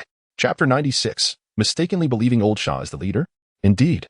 I seem to recall seeing his poster. It appears his companions are all subordinates. How enviable. I wish I could join them. The criminals shifted from shock to admiration. Aha. I didn't expect your reputation to be quite so illustrious, suddenly interjected Alvida, unabashedly treating Old Shaw with a lack of deference, appearing even more formidable than him. Old Shaw, feeling somewhat bored, replied, "That was all in the past. I am quite low-key now. So, please do not use me as a point of reference, as I truly do not wish to explain anything." His response left all the surrounding criminals in a state of bewilderment. Even Blackbeard Teach, Poison Q, and Bellamy appeared perplexed. What is going on? The narrative seems awry. Crocodile is a Shichibukai, yet he refers to this woman as the second-in-command? How can such a powerful figure defer to her? Indeed, it seems this striking beauty is not even his equal. No, it cannot be a matter of strength. Could her identity be even more formidable than Crocodile's? Perhaps she is the daughter of some powerful figure or a favored companion of a notable leader. Shh, keep your voice down. Are you trying to get us killed? If overheard, we would all be in dire straits. Crocodile himself shows her respect. Do you realize his power? It is said that wherever his sand passes, life is obliterated in an instant. Upon hearing this, many criminals gazed warily at the untouchable Crocodile, fearing the consequences of provoking such a formidable individual. At that moment, Blackbeard Teach wore a perplexed expression. He sensed something was amiss but could not pinpoint the error. Was the muscular man battling Bellamy truly the leader of this group? Yet, the man's strength seemed inadequate. Although slightly weaker than Bellamy, the presence of Crocodile commands submission from those of average strength, even falling short of the second-in-command aboard a ship. The bewildered Blackbeard Teach glanced at his companions, expressing his genuine confusion regarding whom he should apologize to. Old Sand, they seek your forgiveness. How do you propose we resolve this matter? At that moment, Captain Red emerged, feeling a twinge of compassion upon witnessing the apologies, and decided against further complicating things for others. Old Sand, however, smiled wryly, stating, "Captain, you jest. They merely harbor some misunderstandings towards me. And as the captain of the 4th Division, what authority do I truly possess?" Upon hearing this, the onlookers gasped in astonishment. Indeed, among this group, there existed individuals even more formidable than Crocodile. Could it be that the muscular captain was the true leader? After all, the warlord of the sea, Crocodile, had respectfully addressed him as captain, indicating his acknowledgement of the captain's status. Perhaps this captain concealed a power far beyond what was apparent. Captain Red contemplated for a moment and declared, "Then let Arlida, Nami, Princess Vivi, and Tina decide how to resolve this. After all, we agreed upon this before arriving in this quaint town, did we not?" "Indeed, Captain, I share the same sentiment." Crocodile nodded in agreement. Bartolomeo and others immediately turned their attention to Arlida, Princess Vivi, and Nami. Big sister, it's up to you. These ruffians were quite rude moments ago. You cannot show them any mercy. Yes, do not show them any leniency. I heard them say they would break ribs to make soup for you. Perhaps you should truly break a few ribs. Yellow rested her chin on her hand, pondering for a moment before smiling. Which of you three just proclaimed that ribs would be broken to brew soup for us? She scoffed. One must bear the consequences of their actions. That was Beja's remark. If it were not for the captain's wishes, I would never concede so easily, regardless of your status as warlords of the sea. I, Bejas, am no coward. Bejas, clearly displeased, stood up, as it was evident to anyone with eyes that they were intentionally being put in a difficult position. However, he believed that his captain was merely being polite. Did they truly think he feared them? Humph, you have some spirit? But I demand to see you break a few ribs for our soup. Otherwise, regardless of who you are, you will not leave here unscathed for having offended us. Although we may not be your match, the Thunder Pirate crew stands united. Arlida displayed her disdain, revealing a commanding presence as she insisted that Bejas break his ribs for soup. Bejas' expression darkened. Was this a jest? Breaking his own ribs for soup? That had merely been a boastful quip. Meanwhile, Blackbeard Teach pondered swiftly in his mind. Thunder Pirate crew? Why have I heard nothing about them? Clearly, they were an obscure pirate crew. However, with Crocodile aboard, their obscurity was likely a fade. Perhaps the Thunder Pirate crew preferred to remain low profile. Or they had only recently been established. This young lady, I am Bejas' captain. Please allow him a chance to redeem himself. I, Blackbeard Teach, owe you a favor. Teach humbly approached Arlida. Humph, do I require your favor? What are you? Arlida was unimpressed. Having never heard of Blackbeard, why would she care about his favor? Surrounding ruffians began to murmur among themselves. Thunder Pirate crew? Never heard of them. Indeed, whose crew is this? But if a warlord of the sea can only serve as a 4th Division captain, it must be quite terrifying. I know of the Thunder Pirate crew. They are said to be from the East Sea. I wonder if these are the very individuals before us. What? The weakest of the 4 seas? The East Sea? Surely not. The warlord of the sea is aboard their ship. This information cannot be mistaken. Look here. I happen to have a wanted poster from the East Sea. Let me check if the Thunder Pirate crew is listed. A ruffian produced several wanted posters, initially intended for robbery, but now perhaps they could serve to witness a miracle? Soon, this ruffian found a wanted poster for the Thunder Pirate crew. Look, is this not them? Indeed, several individuals bore an uncanny resemblance to those before them. Chapter 97. Punishment of Poison Q and Bejas. However, as they examined further, they were left bewildered. The highest bounty for the Thunder Pirate crew was attributed to Captain Red. A mere 20 million berries? Are you joking with me? Why only a paltry 20 million berries? With such a meager bounty, it was hardly worth considering as a target for their usual heists. Indeed, this bounty is far too low. They must be mere small-time pirates. The outlaws could not help but scoff, yet they were puzzled. They could not fathom why Crocodile would join such a crew, willingly becoming a 4th Division captain. Did the entire Thunder Pirate crew play the role of underdogs, concealing their true might? Or was it that only Crocodile comprehended the true strength of the Thunder Pirate crew? Otherwise, how could a formidable warlord of the sea abandon their dignity to bow before others? Blackbeard Teach, hearing the murmurs from the outlaws, felt an increasing sense of confusion. Who was truly the mastermind behind the Thunder Pirate crew? It was evident they were making things difficult for him. Otherwise, someone would have spoken up by now. Nevertheless, returning to the matter at hand, Bejas, upon hearing Arlida's words, was infuriated, gritting his teeth and clenching his fists, ready to strike at Arlida. Seeing this, Poison Q immediately stepped forward, saying, "Pardon my intrusion. I know our fates rest in the hands of this esteemed individual." Poison Q regarded Lu Ming seriously, for he had previously attempted to glimpse the powers of fate, only to be met with a backlash. Now, he believed this person to be the true mastermind behind the scenes. What? An inconspicuous fellow? Surely not. He does not appear to be the one with the most authority among this group. The outlaws regarded Lu Ming with disbelief. Blackbeard Teach, however, found himself believing Poison Q's assessment, as Poison Q's insights into fate were remarkably accurate. Thus, without hesitation, Blackbeard Teach stepped forward and bowed to Lu Ming. "Sir, I implore you to spare my crew. This time, it was indeed my subordinates who were in the wrong, and I am willing to offer some compensation." Blackbeard Teach exhibits an undeniable sincerity, remarkable humility, and an admirable ability to adapt. Should anyone underestimate Blackbeard at this moment, they shall undoubtedly find themselves swiftly confronted by the harsh reality in a few years. Haha, Blackbeard Teach, you truly possess the art of navigation through life. Upon witnessing this, Lu Ming could not help but chuckle, for he harbored no desire to antagonize Blackbeard at present. After all, this individual was destined to become a formidable boss-level character in the future. If he were to eliminate him now, the rewards in terms of lottery points would be meager. However, should he wait until Blackbeard amassed his forces and developed sufficient strength and influence, the eventual bounty would be substantial. Thus, Lu Ming resolved not to harbor any animosity towards Blackbeard Teach. As long as he maintained a non-hostile stance, he would not easily trigger the system's missions. Upon hearing this, Blackbeard Teach became increasingly convinced that Lu Ming was indeed a true powerhouse. "You jest, my friend." To avoid conflict after a misstep, one must adopt a more humble disposition. He replied courteously, while internally acknowledging that Lu Ming was unlikely to become his foe, especially since he had just demonstrated his capabilities. It seemed clear to Teach that Lu Ming could perceive the peculiar and formidable nature of his abilities. Moreover, Blackbeard's dark fruit powers could counteract all devil fruit abilities. Under the influence of his fruit-S properties, all other powers would be suppressed, with the potential to gradually seal or even devour them entirely. Ah, you are quite astute, he remarked. Very well, given your sincere demeanor, I shall not make things difficult for you.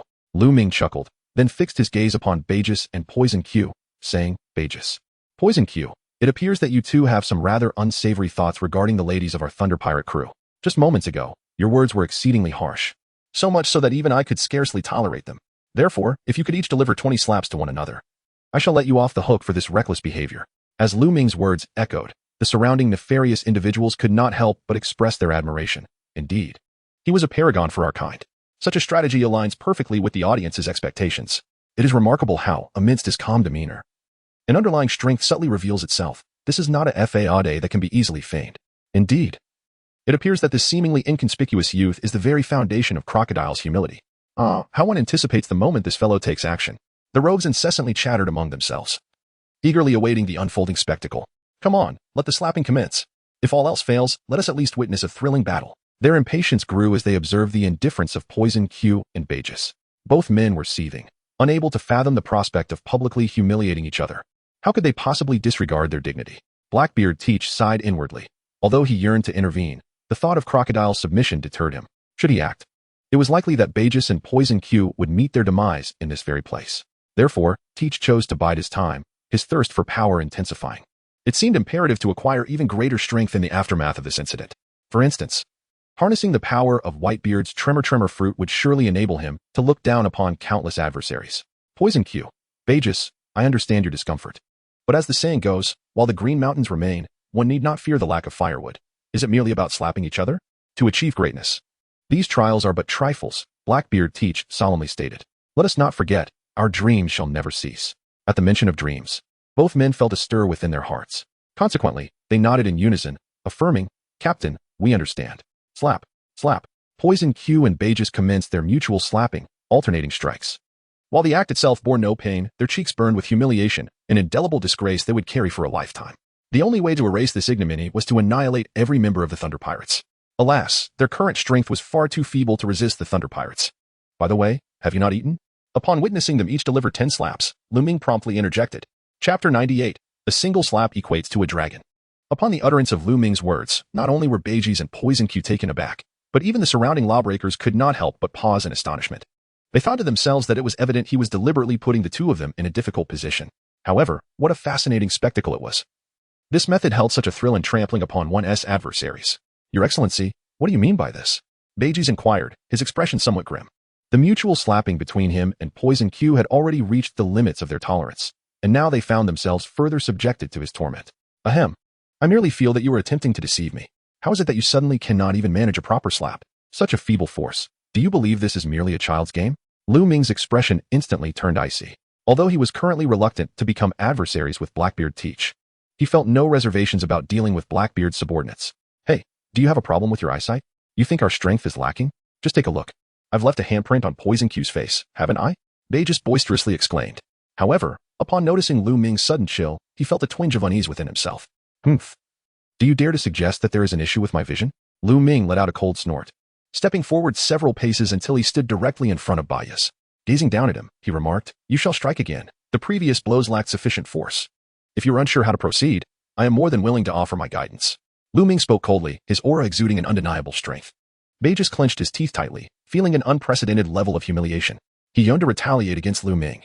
But reflecting upon his earlier concession, having just slapped himself, he realized that surrendering now would render his previous endurance meaningless. Thus, he could only silently endure the indignation, and once again, he and Poison Q exchanged slaps in a fit of frustration. The sound echoed sharply, each strike landing with greater force than the last. Poison Q felt a burning pain across his face, inwardly lamenting Bellamy's lack of mercy. After all, the only thing Lu Ming had done was to suggest increasing the intensity. Was such savagery truly necessary? By the time they finished these 20 slaps, he feared his face would be left in ruins, perhaps even losing a few teeth in the process. Just as this thought crossed his mind, he coughed violently, spewing blood accompanied by a tooth. Laughter erupted from the surrounding miscreants. invigorated by the spectacle. How thrilling. Look, a tooth has been knocked out, and they've only completed 5 slaps. There are still 15 to go. He might end up toothless. They jeered. This Bellamy is indeed ruthless. He managed to inflict 10 slaps earlier without any consequence.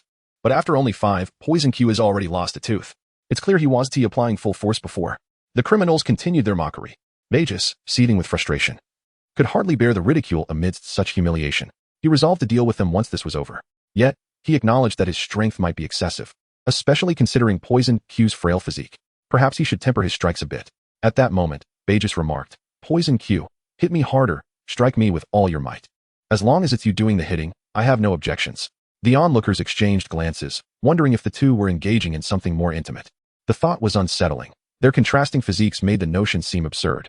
Meanwhile, Blackbeard Teach cast a dark glance at the surrounding ruffians, intimidating them with his presence. Aren't you all afraid of my wrath? He challenged. A burly figure emerged from the crowd, broad in stature yet possessing a lean lower body, radiating an undeniable vigor. The miscreants instinctively parted to make way, recognizing him as Bellamy. So it's Bellamy, they murmured. Didn't he expect him to join the fray? His strength is formidable, and he is reputed to be under one of the 7 warlords of the sea. Impressive indeed. The criminals buzzed with excitement, eager to share their knowledge. Blackbeard, however, felt a sense of foreboding. Yet another figure associated with the 7 warlords? Which warlord did this individual serve? The lack of information troubled him. Sir, our affairs are none of your concern, Blackbeard said, his expression darkening as he glared at the man who had dared to insult him. Not everyone could trample on his pride. Although he had allowed Bellamy and Poison Q to endure such humiliation due to Crocodile's subservience to the Thunder Pirate crew, he could not fathom why this mere warlord would speak to him in such a manner.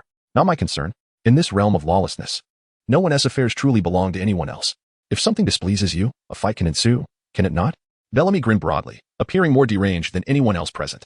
Lu Ming cast a glance to the side and realized it was Bellamy, the possessor of the spring fruit. This fellow was initially quite troublesome in the original narrative.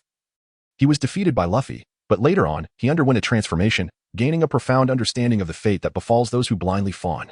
After all, this character had been an ardent sycophant to Don Quixote Doflamingo. Unfortunately, it was only after being ruthlessly discarded by Doflamingo that he awakened to reality, thus becoming a figure of clarity in later developments. However, just as Lu Ming momentarily shifted his attention to Bellamy, this Bellamy seemed to have lightened the force of his slap. Do you truly consider my words mere whispers in the wind? In a fit of rage, Lu Ming swiftly delivered a resounding slap to Bellamy's face, unleashing a formidable golden dragon that surged forth, colliding with Bellamy's body. The impact was akin to a thunderclap. Instantly causing the towering Bellamy to spew blood, his massive form propelled away by the mighty dragon, akin to a cannonball launched into the air. Along its path, it obliterated numerous buildings, ultimately landing 100 meters away.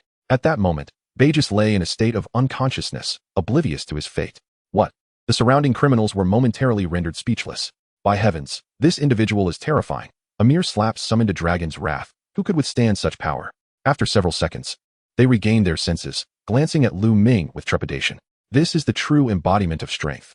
Appearing gentle and composed, rarely displaying anger, yet when provoked, he transforms into a harbinger of death. How utterly frightening. Chapter 99. Extortion by Blackbeard teaches the onlookers grasp the situation. They instinctively recoiled. In the face of genuine power, even these nefarious individuals were cowed, fearful of sustaining harm. Blackbeard Teach wore an expression of sheer terror. Could this man be a fruit user? Perhaps he possesses the dragon fruit of the mythical Zoan type? Should that be the case, he is indeed not to be underestimated. After all, the current emperor, Kaido of the 100 Beasts, is also associated with a mythical Zoan dragon fruit, rendering him virtually immortal due to his formidable physique and the unparalleled terror of his lineage. Gulp. Poison Q, standing nearby, couldn't help but swallow hard, thoroughly intimidated. Yet, it seemed fortune had favored him this time. After all, he had been fortunate enough to strike Bellamy with greater force, showing no mercy. Otherwise, had he received a blow from Bellamy, he would likely be a corpse by now. Blackbeard Teach, it seems your companion lacks awareness. If that is the case, I shall not be satisfied. At this moment, Lu Ming cast a frigid gaze towards the nearby Blackbeard Teach. Blackbeard Teach felt a surge of indignation, yet remained silent, teetering on the brink of restraint. After all, this was an affront too egregious to tolerate, utterly devoid of any semblance of respect. Even a fool could perceive that this was a deliberate attempt to vex them. My lord, I sincerely apologize. That fellow, Bellamy, may have a misguided understanding of power, and I hope you can find it in your heart to forgive him. Moreover, your recent slap sent him flying over 100 meters. He is likely unconscious by now, Blackbeard Teach stated with a grim expression. Haha, Blackbeard Teach. I must say I find your character admirable. Indeed, you are capable of both yielding and enduring. Lu Ming smiled and said, however, rest assured, I hold your sentiments in high regard, so I can grant you this favor. Here's the deal. Provide our Thunder Pirates with 1 billion berries as compensation for the emotional distress of the young ladies aboard my ship. With that, I shall let today's event slide and will not make things difficult for you. Blackbeard Teach, what are your thoughts on this proposition? Lu Ming looked at Blackbeard Teach with a sardonic smile, contemplating that this fellow must undoubtedly be wealthy. After all, Blackbeard Teach had triumphed over the wielder of the Gura Nomi on Drum Island, and that individual was none other than the king of that nation.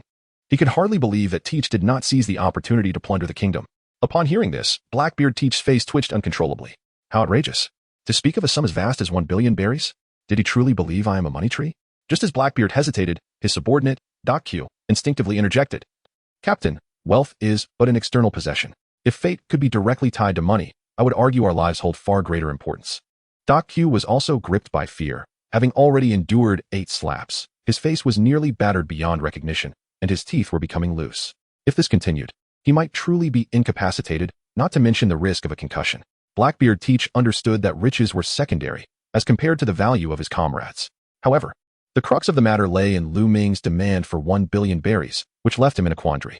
Even if he were to sell everything he owned, he could only muster 500 million berries, and those funds were primarily acquired from the spoils of Drum Island, intended to finance a larger vessel. My lord, to speak candidly, we cannot produce such a sum. We only possess 500 million berries. Blackbeard Teach promptly declared to Lu Ming. The surrounding rogues, upon hearing this and observing Blackbeard Teach, perceived him as a plump sheep. Who would have thought that this seemingly rough and unrefined man could possess such a hidden fortune? Humph, only 500 million berries. Lu Ming deliberately chuckled coldly. Then what do you suggest? Those who have wronged me, regardless of whether they are navy or celestial dragons, are to me no more than mere ants. To kill them is but a trivial matter. Do you grasp my meaning? Blackbeard Teach felt a surge of fear. The audacity in his words was formidable. It was evident that his strength required further enhancement, for he disregarded even the celestial dragons. The thought sent a shiver down his spine, prompting him to respond, Your Excellency, please remain calm. Let us consider this. I shall devise a means to acquire the funds. Of course, I will provide you with 500 million berries, and for the remainder, I will issue an IOU. When I have it, or when you next encounter us, we shall make the payment then. How does that sound? Lu Ming pondered for a moment before smiling and saying, Blackbeard Teach, I have great faith in you. If that is the case, I shall grant your request. Thank you, esteemed sir. May I inquire how you wish to be addressed? Blackbeard Teach felt a sense of relief in his heart. Resolving issues with wealth was certainly manageable. After all, as a pirate, there are countless avenues to acquire riches. However, Blackbeard Teach was not one to indiscriminately plunder the innocent, for he understood the value of compassion and typically refrained from harming the blameless. As for the ruckus he caused on Magnetic Drum Island, it stemmed entirely from the feud between Poison Q and the king of the island, which ignited the chaos. I am Lu Ming, the vice captain of the Thunder Pirates. Old Shah, take a few brothers with you to assist Blackbeard Teach in acquiring the funds. Lu Ming then calmly instructed Crocodile. Crocodile appeared somewhat impatient, yet he promptly acquiesced. The outlaws, witnessing this, were filled with disbelief. It was hard to fathom that someone of Crocodile's esteemed status and formidable strength would so readily submit to a pirate whose bounty barely exceeded 10 million berries. Was this a sign of Crocodile's capitulation, or did it reflect the paramount significance of strength? Poison Q, go check on Burgess. I will take them to collect the money. Blackbeard commanded before his departure. After all, Burgess's fate remained uncertain, and he could not shake off his concerns. This was a lawless territory, and who could say whether Burgess might suffer an unforeseen second injury? Captain, rest assured, I shall depart at once. Poison Q exclaimed, feeling as though he had been granted a new lease on life. He had long desired to escape the clutches of the Thunder Pirates, for this group had proven excessively domineering, and he found himself utterly powerless to resist. After arranging everything, Lu Ming turned and smiled at Nami, Princess Vivi, Yarlita, and Tina, saying, How do you find my decision? Are you satisfied? Yes, I am quite satisfied, Nami replied, a slight blush gracing her cheeks as she felt the warmth of Lu Ming's concern. In contrast, Princess Vivi averted her gaze, responding, Lu Ming, thank you for speaking up for us girls. If I were alone, I surely would have been bullied. Haha, fear not. You are a distinguished guest aboard our ship. The Thunder Pirate crew will ensure your protection, Lu Ming assured her. Well, I must thank you then, Princess Vivi said, her heart swelling with gratitude, deepening her feelings for Lu Ming. Yarlita, brimming with excitement, could hardly contain her astonishment at being defended personally by Lu Ming. Vice Captain, I cannot express how grateful I am. Tell me, what do you desire in return? Whatever it is, I am willing to oblige, even if it is something daring. Yarlita, in broad daylight, boldly flirted without reservation. Cough, cough. Someone, please take Yarlita away to cool off. She may have been startled by the battle. Lu Ming's eyelids twitched uncontrollably as he found himself in a rather challenging situation, faced with a woman like Yarlita, who was exclusively open towards him. A soft chuckle escaped from Colonel Tina, who could not help but cover her mouth as she spoke. I never imagined that even someone as formidable as you would encounter difficulties. I thought a being of your caliber would be invincible. With a sigh, he replied, well, it's primarily because I generally do not engage in conflict with women, you know? Lu Ming, feeling somewhat guilty, attempted to explain himself. Is that so? Why do I sense that you might also resort to striking women? Colonel Tina couldn't help but continue to tease Lu Ming. Ahem. I truly have never laid a hand on a woman, you know? Lu Ming cleared his throat, pondering what thoughts occupied Colonel Tina's mind. How about this, he suggested playfully. If the opportunity arises, why not strike me and see how it feels? I assure you, I won't hold it against you. Colonel Tina chuckled. Reflecting on her return to the Navy, she knew she could never stand against Lu Ming at that time. She merely hoped he would not show any mercy. Let us not jest, she replied. I am intent on undermining the Navy. My concern for you is already quite significant, so how could I possibly strike you? Lu Ming instinctively chuckled. However, Colonel Tina couldn't help but feel a flush creep across her cheeks upon hearing Lu Ming express concern for her. It felt as though her heart had been tenderly caressed, filling her with warmth. Humph, you wish to brainwash me again? Forget it, I am not fortunate enough for that. With a sense of vulnerability, Colonel Tina fell silent, unable to confront her own feelings. Lu Ming did not elaborate much on this matter. Since the young ladies aboard were content with their decision, it was time to proceed with the subsequent affairs. Lu Ming's gaze fell upon Bellamy. The members of the Thunder Pirate crew followed Lu Ming's line of sight to the distant Bellamy. Was the captain implying he found this fellow displeasing? Bartolomeo pondered briefly before stepping forward, saying, Hey, you over there, stop looking. Yes, you come here for a moment. Bellamy, bewildered and feeling immense pressure, was acutely aware of Lu Ming's formidable strength after witnessing the power of his slap. He knew this man was incredibly powerful, perhaps even more so than himself. What do you want? You can't just call me over like that. It's quite humiliating. Besides, do I even know you? Bellamy retorted. Don't think I'm easy to bully like those others. I'm under Don Quixote Doflamingo. He invoked his powerful backing, reasoning that with the warlord of the sea Doflamingo supporting him, this group would not dare to make things difficult. Moreover, he felt he hadn't provoked them in any way. The miscreants whispered among themselves, aware of Bellamy's affiliation with Doflamingo. However, they could hardly contain their amusement. Huh? Does Bellamy not grasp the situation? The Thunder Pirate crew has even subdued the warlord Crocodile, and he was merely the captain of the 4th Division. What is Doflamingo compared to that? Besides, you're just one of Doflamingo's underlings. They scoffed, relishing the impending spectacle of Bellamy's misfortune. As they enjoyed watching someone get bullied, Bellamy, overhearing some of their comments, felt utterly perplexed. What? Crocodile has submitted to the Thunder Pirate crew? Why was T.I. aware of this? Bellamy had no acquaintance with Crocodile and was not present when the miscreants discussed him. Hey, are you one of those who won't shed tears until you see the coffin? Must we force you to come over? Bartolomeo revealed his thuggish nature, threateningly stating, Believe me, I'll break your legs and drag you over if necessary. Bellamy felt a twinge of anxiety, but was primarily enraged. As someone who had always been proud and defiant, he could hardly tolerate such an affront. Moreover, he could not compare himself to the likes of Bagus and Poison Q, who had the formidable Blackbeard in their ranks, allowing them to endure. Fine, if you want me to come over, I shall see just how arrogant you are.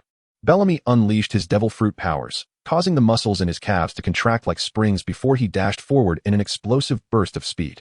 In that moment, his velocity was so swift that he became a blur, weaving around in a manner that ordinary eyes could scarcely follow. Bartolomeo, momentarily taken aback, felt as though he had underestimated his opponent. Wait, is he also a devil fruit user? Otherwise, how could an ordinary person achieve such speed? Suddenly, before Bartolomeo could react, a punch landed squarely on his face. Don't think you can get away with this. Bartolomeo fumed, outraged that his face had been struck. What if he became disfigured? How would the vice captain Lu Ming feel about seeing his ugly mug? Barrier skate. Bartolomeo invoked his fruit ability, but this time, instead of a defensive barrier, he created an invisible surface that altered the ground beneath them, making it slippery. Given Bellamy's reliance on friction for his speed, changing the ground would surely cause him to slip. With a crash, Bartolomeo's barrier activated, and in an instant, Bellamy found himself sprawled on the ground, having lost his footing. The onlookers erupted in laughter, finding the scene utterly comical. Chapter 101.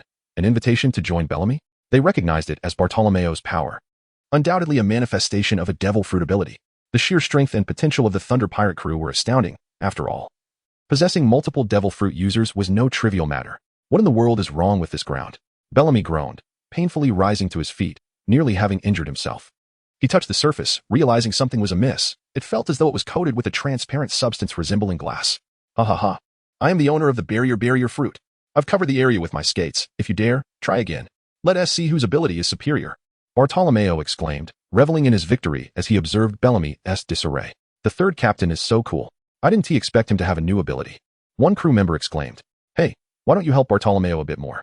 If your powers combine with his, the opponent would be utterly helpless. Yellow frowned. Humph. I want to collaborate with that ugly brute. Besides, he has more than capable on his own. If I join in, it would simply be bullying. Even if we win. Bartolomeo wouldn't get to bask in the glory.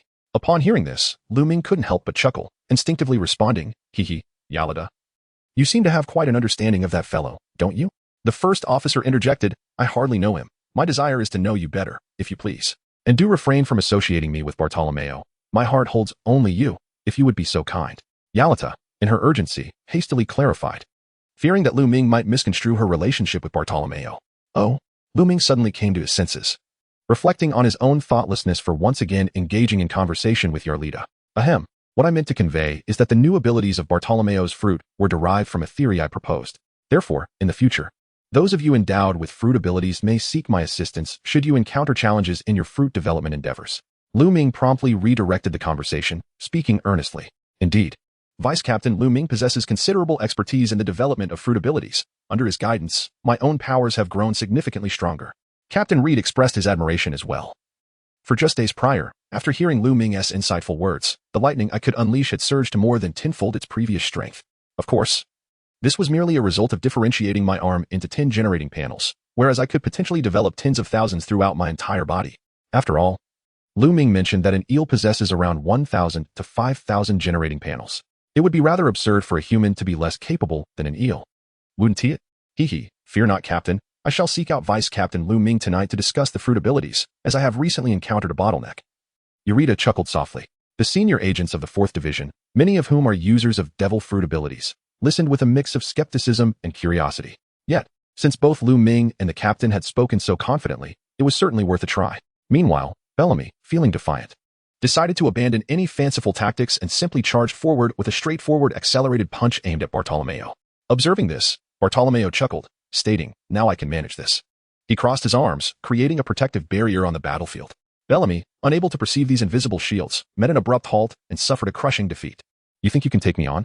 I could handle 10 of you without breaking a sweat, especially someone as flashy as you, Bartolomeo declared with pride, feeling a sense of vindication. Bellamy, on the other hand, was utterly disheartened.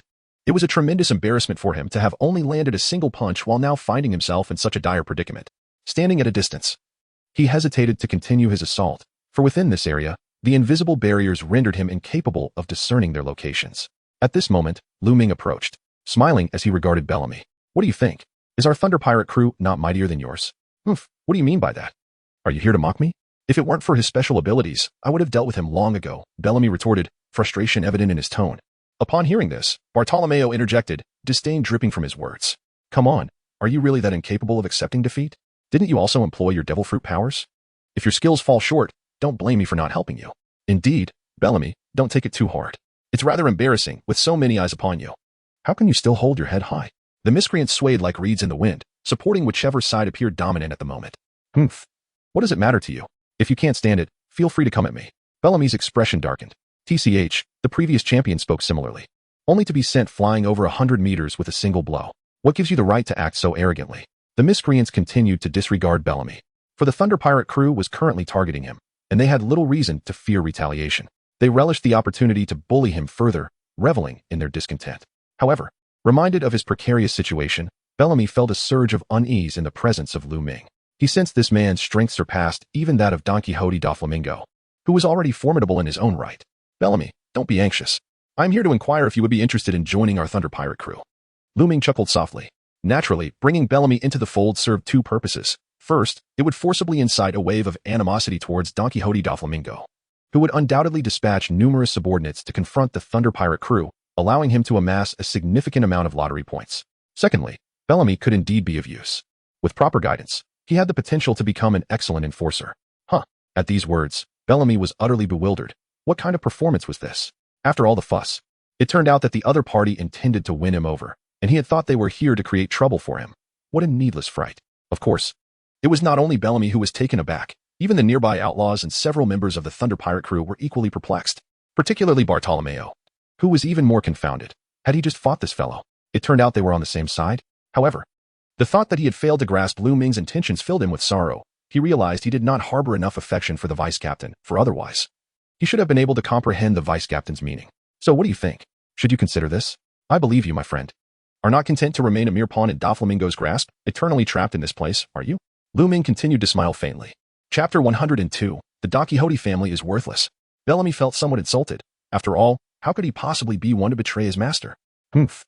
If this were to reach the ears of Don Quixote Doflamingo, even your Thunder Pirate crew would find it impossible to escape unscathed, for Doflamingo's influence is beyond your imagination. Bellamy let out a slight cold snort. As far as he understood, Doflamingo possessed the Don Quixote family. Furthermore, it seemed he maintained close ties with a certain Yonko, suggesting that Doflamingo had powerful backing. Thus, a mere crew like the Thunder Pirates, akin to drifting weeds on the sea, stood no chance against the Don Quixote family. Let alone a Yonko. Heh, Don Quixote Doflamingo. Upon hearing this, Lu Ming couldn't help but scoff dismissively. What is he? Merely an insignificant insect before me. Furthermore, do you seem to look down upon the members of our Thunder Pirate crew? Bellamy, taken aback by Lu Ming's audacity, found himself at a loss for words. He never expected this individual to exhibit such blatant fearlessness towards Don Quixote Doflamingo. Perhaps he had never even laid eyes on Doflamingo. Otherwise, how could he dare to utter such brazen words? The surrounding lawless individuals began to speculate among themselves. Judging by Lu Ming's tone, he appeared to possess both confidence in his own strength and that of his crew. However, it was unfortunate that Doflamingo was not present. A confrontation would certainly reveal who the true powerhouse was. Some among them mused that Doflamingo might not even pose a threat to the Thunder Pirate crew. What do you think? Questioned one of the outlaws, intrigued by the implications. Consider this. No matter how formidable Doflamingo may be, he is at best a Shichibukai, wielding some capable subordinates. Yet, we must not forget that the captain of the Thunder Pirate crew's 4th Division, Sir Crocodile, is also a Shichibukai. This alone puts him on equal footing with Don Quixote. Furthermore, Crocodile commands a Baroque works organization, which you must have heard of. I am aware of that organization. It is reputed to span the 4 seas, boasting a vast influence with tens of thousands of followers. At this moment, Bellamy was struck with astonishment upon hearing the conversations around him, realizing he had underestimated the strength of the Thunder Pirate crew, especially considering the power of Shichibukai Sir Crocodile. Suddenly, he felt a loss of confidence, as his previous bold declarations now seemed to backfire. Just then, the flamboyant Frankie, a member of the Thunder Pirate crew's 4th Division, pirouetted forward, announcing, I am Frankie, the most beautiful member of the Thunder Pirate crew. Since you are discussing our Thunder Baroque works, allow me to reveal the foundation and strength of our organization. With a sense of pride, Frankie continued, in the East Blue, we possess over 8,000 members. In the West Blue, 12,000. In the South Blue, 15,000. And in the North Blue, 20,000. All of these individuals belong to our Thunder Baroque works. So, who among you still believes that we fear a mere Shichibukai? Moreover, our vice-captain's strength is unfathomable. Mihawk, the world's greatest swordsman, is the vice-captain's brother. What is Doflamingo to us? Should we truly be afraid of him?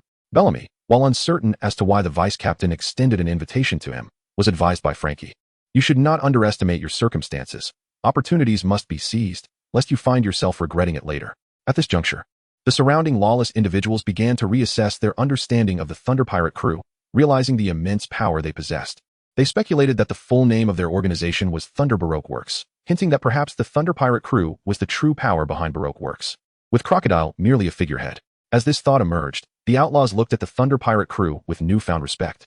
After all, how could a mere pirate crew with such a modest bounty command the respect of a Shichibukai? Even more astonishing was the fact that the world's greatest swordsman, Mihawk, was purportedly a subordinate to Lu Ming. How foolish it is to underestimate their might. Bellamy found this notion amusing, suspecting that they were merely trying to intimidate him. He believed that aside from undisclosed dealings with Baroque Works, the Thunder Pirate crew was nothing but a facade. How exceedingly foolish, he thought, as even Mr. 5, the bomb fruit user, looked at Bellamy with disdain, baffled as to why the vice-captain would extend an invitation to someone so dim-witted. Lu Ming smiled dismissively and said, Bellamy, I ask you this. Are you willing to seize the opportunity that the Thunder Pirates offer to empower you? Or do you fear that Doflamingo's might has penetrated your very marrow? Perhaps you have become so infatuated with Doflamingo that you find it impossible to extricate yourself? If it is indeed the latter, then you are a pitiable wretch, for you have already been cast aside by Doflamingo. You do not even qualify as a member of the Don Quixote family. Doflamingo holds you in disdain, regarding you as nothing more than a discarded tool. Lu Ming's words are piercingly incisive. After all, Bellamy's derision towards those with dreams in Magic Valley Town stems from his understanding that the aspirations of the weak hold no value in a world dominated by the strong, rendering them utterly unattainable. In the original narrative, he mocked the destined protagonist, Luffy, only to be taught a lesson in humility, awakening him to reality. I shall grant you a moment to ponder, should you choose to join our Thunder Pirate crew. You will seize your own dreams instead of indulging in the foolishness of ridiculing the aspirations of others. Lu Ming spoke softly, then prepared to lead his companions in search of a bar where they could indulge in hearty drinking, for the atmosphere here was rather lively. However, at that moment, a figure donned with a cap and bearing a long sword upon his back approached slowly, his terrifying aura instilling fear in all the nefarious individuals present.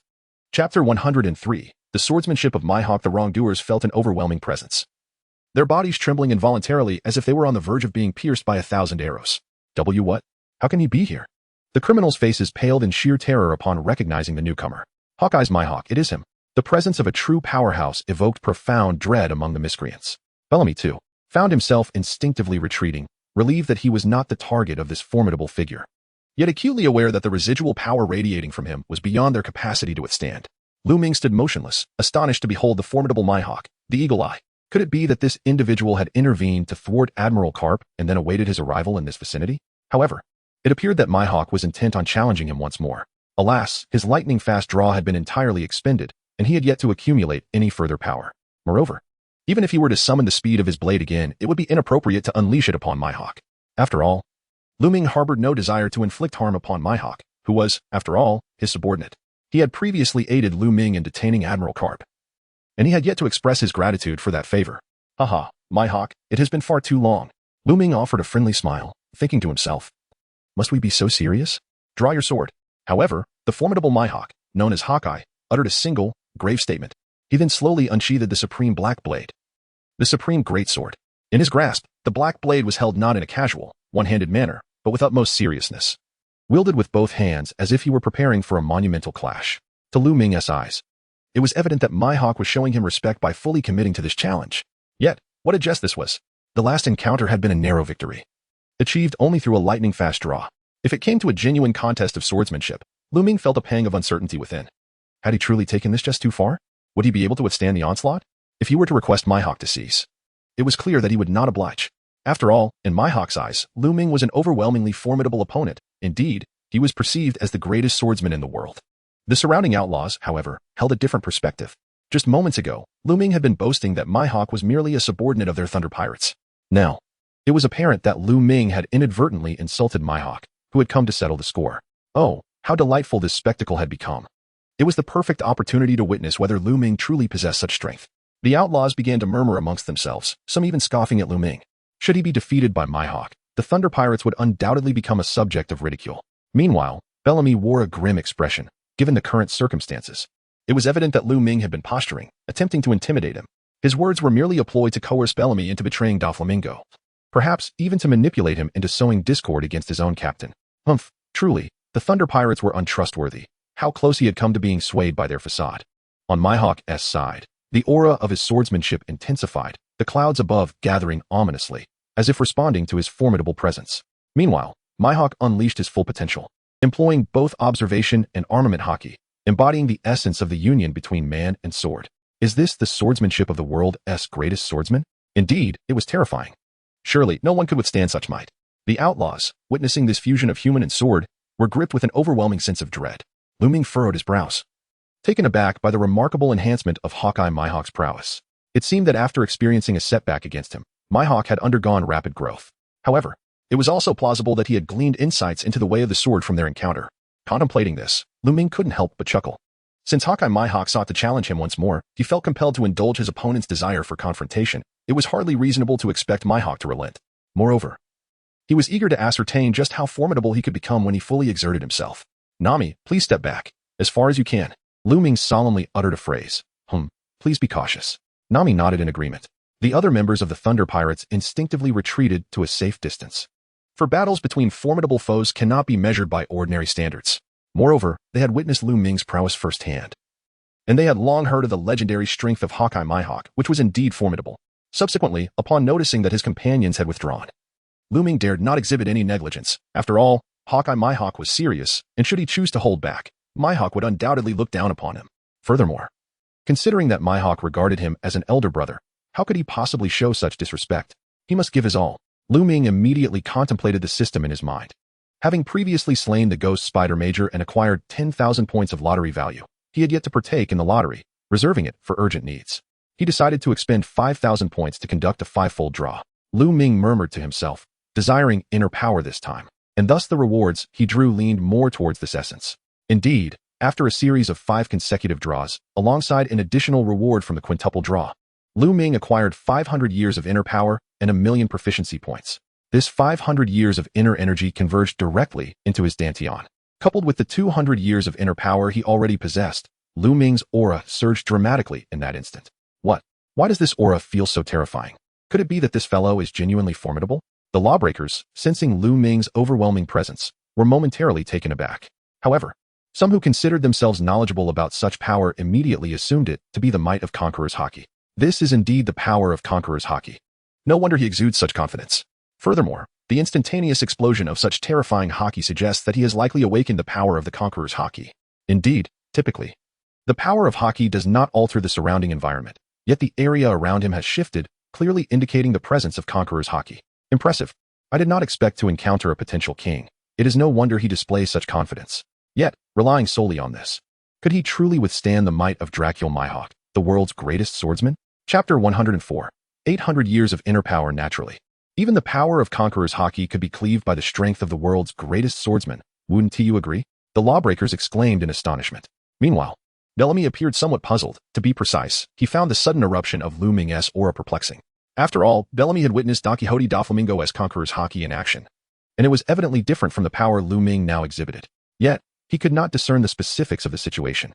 He could only conclude that Lu Ming's power was likely not the Conqueror's Haki. Nevertheless, the fact that Lu Ming possessed an aura that rivaled the might of Conqueror's Haki illustrated that his abilities and strength should not be underestimated.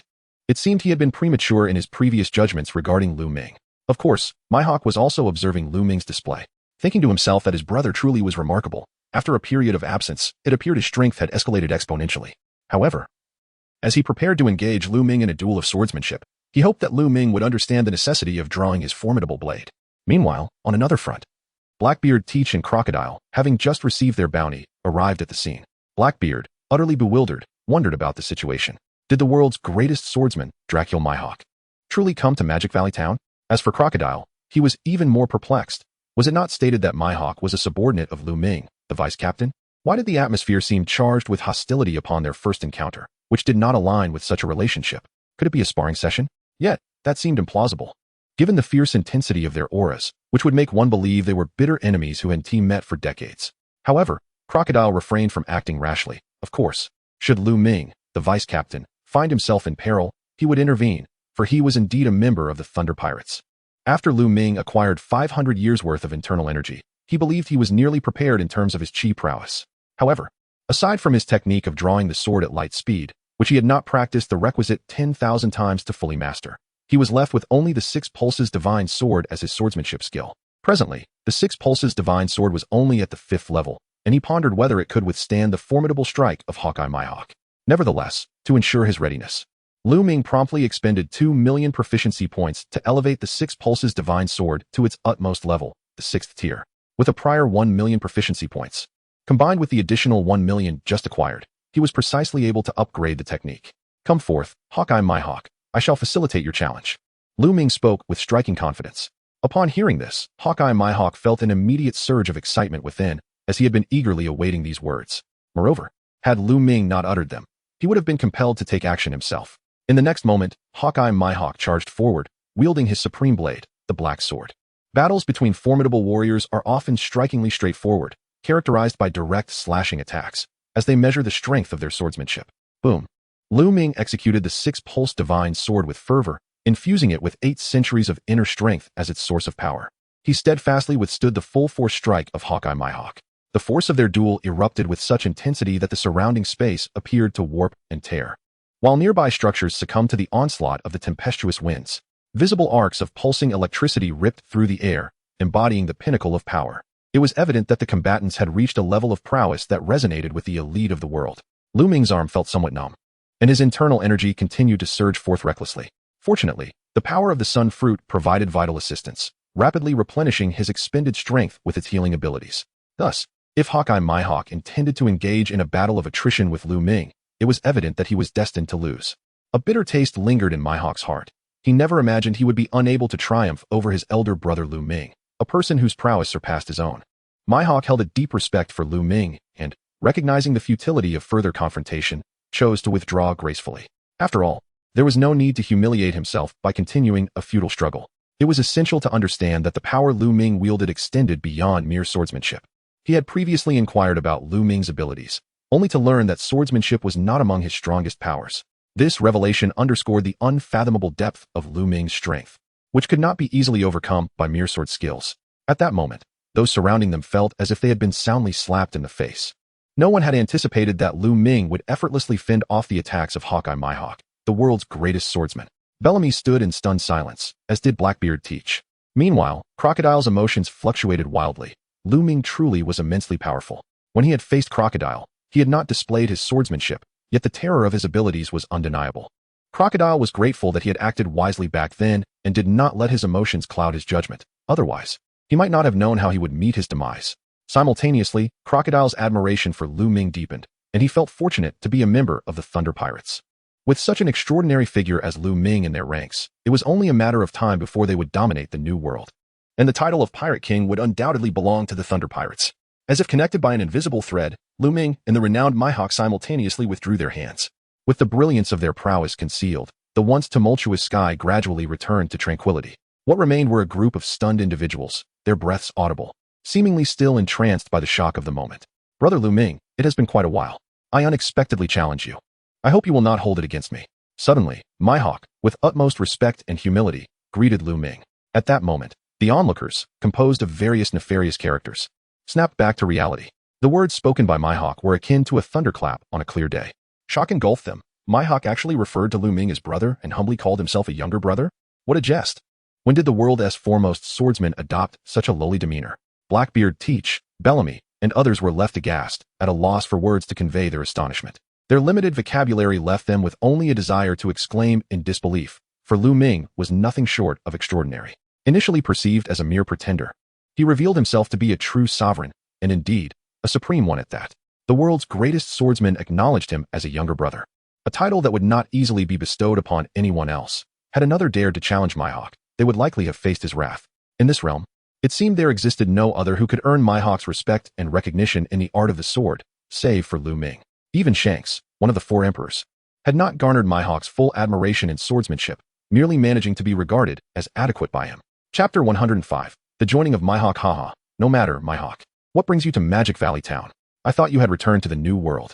With a smile, Lu Ming approached and embraced Hawkeye Mihawk, expressing his gratitude for the latter's courageous intervention in aiding the Thunder Pirate crew against Vice Admiral Karp. After all, during their previous encounter, Lu Ming had yet to mature in strength, and with his lightning-fast draw technique still unrefined, he stood no chance against Vice Admiral Karp. However, the injured Hawkeye Mihawk had taken a risk to assist the Thunder Pirate crew. Brother, am I not excited? Lu Ming exclaimed.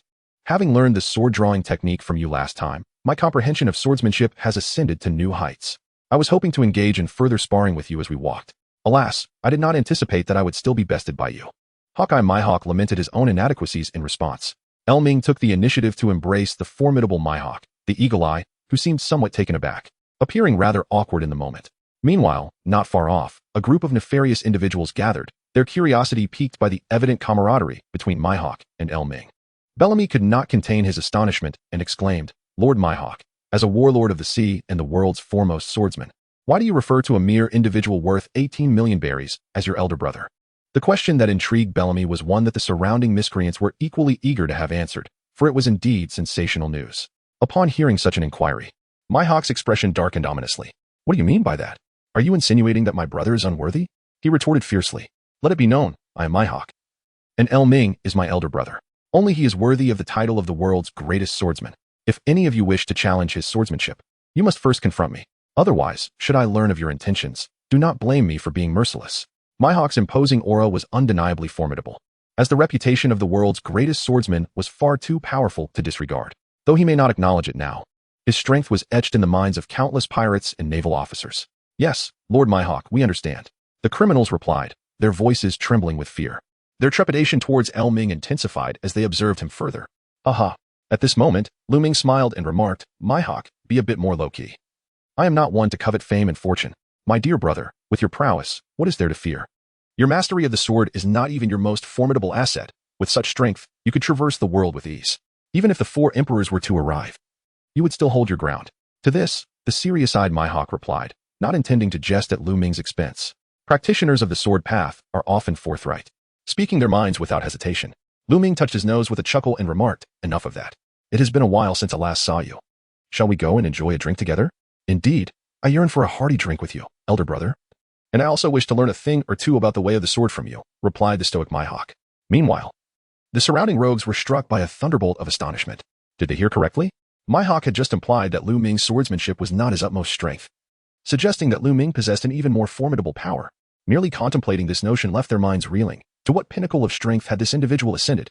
In that moment, they could not resist the impulse to join the Thunder Pirates, casting hopeful glances at Bellamy. After all, this fortunate fellow had recently received an invitation from Lu Ming himself. How laughable that Bellamy, the fool, had dared to question Lu Ming's prowess and refused to join the Thunder Pirates. Surely, he must be regretting his decision now. Indeed, Bellamy was filled with remorse, feeling as though he had been roundly slapped in the face. He now wished to accept the offer to join the Thunder Pirates, yet lacked the courage to do so, for Lu Ming was undeniably formidable. Just as Lu Ming was gathering his companions, Crocodile approached with a few crewmates, accompanied by Blackbeard. Captain, this is the 500 million berries compensated by Blackbeard Teach. The remaining debt has been duly documented, Crocodile stated respectfully, fully aware of Mihawk's assertion that Lu Ming harbored even greater powers. Well done, old Shaz. Please hand this money over to Nami for management, Lu Ming instructed, and upon hearing that the responsibility was entrusted to her, Nami was immediately filled with excitement and wanted to rush forward to embrace Lu Ming. However, the crowd was too dense, making her feel a bit shy, so instead, she hurriedly busied herself with 2 boxes of gold, silver, and jewels. Brother, who is this crocodile? Hawkeye Mihawk inquired with a furrowed brow. Ah, that old sandbag has great prospects. He has actually joined the Thunder Pirate crew and is now the captain of the 4th Division. Lu Ming chuckled and remarked, what? You have already become the captain of the 4th Division? I was planning to join your Thunder Pirate crew, but it seems that Crocodile has beaten me to it. Mihawk, the Eagle Eye, found himself at a loss for words, feeling a sense of conflict within, yet unwilling to be overshadowed by Crocodile. Heh, if you truly wish to join us, the position of the 1st Division captain could very well be yours. Lu Ming instinctively remarked, brother, is there a vacancy for the captain of the 1st Division? Surely there can't be anyone left? I do not wish to take advantage of others' misfortunes and disturb the harmony. The calm and composed Hawkeye Mihawk replied, rest assured, I was previously the captain of the 1st Division. However, as the vice captain, there is no need for me to occupy that position. Lu Ming briefly explained, I see, then I shall be the captain of your Thunder Pirate crew. I wonder if anyone has any objections? If there are, feel free to challenge me. Mihawk, the Hawkeye, cast a serious glance at the group behind Lu Ming. But upon noticing Captain Red, he immediately adopted a respectful demeanor. I am Mihawk, Hawkeye. It is an honor to meet you, Captain Red. After all, since Lu Ming addressed Captain Red as boss, he certainly could not afford to appear more formidable than his elder brother. Thank you for your trust in our Thunder Pirate crew. If no one else has any objections, you shall be the captain of the 1st Division of our Thunder Pirate crew, Captain Red said with excitement. For they had gained another formidable warrior. Yes, Captain. Mihawk's face lit up with joy. This would allow him to learn more from his elder brother. The criminals observed in astonishment, their hearts tumultuous. It seemed the Thunder Pirate crew was destined for greatness. Even 2 of the 7 warlords of the sea were eager to pledge their allegiance, which would surely command respect even from the 4 emperors. Vice Captain Lu Ming, congratulations. Blackbeard Teach immediately sought to ingratiate himself, lowering his posture and clasping his fists in congratulations. Haha, thank you. By the way, what about the remaining 500 million berries? Lu Ming inquired with a smile. Teach, now devoid of any arrogance, recognized the gravity of the situation concerning Lu Ming of the Thunder Pirate crew and quickly responded humbly. Brother Lu Ming, rest assured, I will compensate you the remaining 500 million berries as soon as possible. Haha, I trust you wouldn't dare deceive our Thunder Pirate crew. With a smile, Lu Ming patted the arm of Blackbeard Teach and thought to himself that he should focus on his own development. When the time comes for him to emerge as a dark horse in the pirate world, he would reap the rewards of his experiences. Subsequently, Lu Ming and his crew sought out a tavern, indulging in a night of revelry. Meanwhile, the nefarious individuals of Magic Valley Town dared not draw the attention of the Thunder Pirate crew. Rather, the Thunder Pirate crew had become a legendary faction in the town. The shock they had brought was simply overwhelming, and in comparison to the so-called outlaws of Magic Valley Town, the disparity was vast. One group resided on the ground while the other soared in the heavens. The outlaws could only harbor admiration and reverence for the Thunder Pirate crew. Brother Lu Ming, what sailing route do you plan to take next? Inquired the keenly interested Mihawk, the Eagle Eye, now aligned with the Thunder Pirate crew. He was willing to offer guidance should Lu Ming and his companions remain undecided. Their formidable strength would ensure that even if they ventured into the New World, the 4 emperors and the Marine headquarters would regard them with caution, allowing the Thunder Pirate crew to establish a foothold in this new realm. I have heard of a passage leading to Sky Island, so I intend to make a journey there, Lu Ming replied. Lu Ming contemplated for a moment and spoke.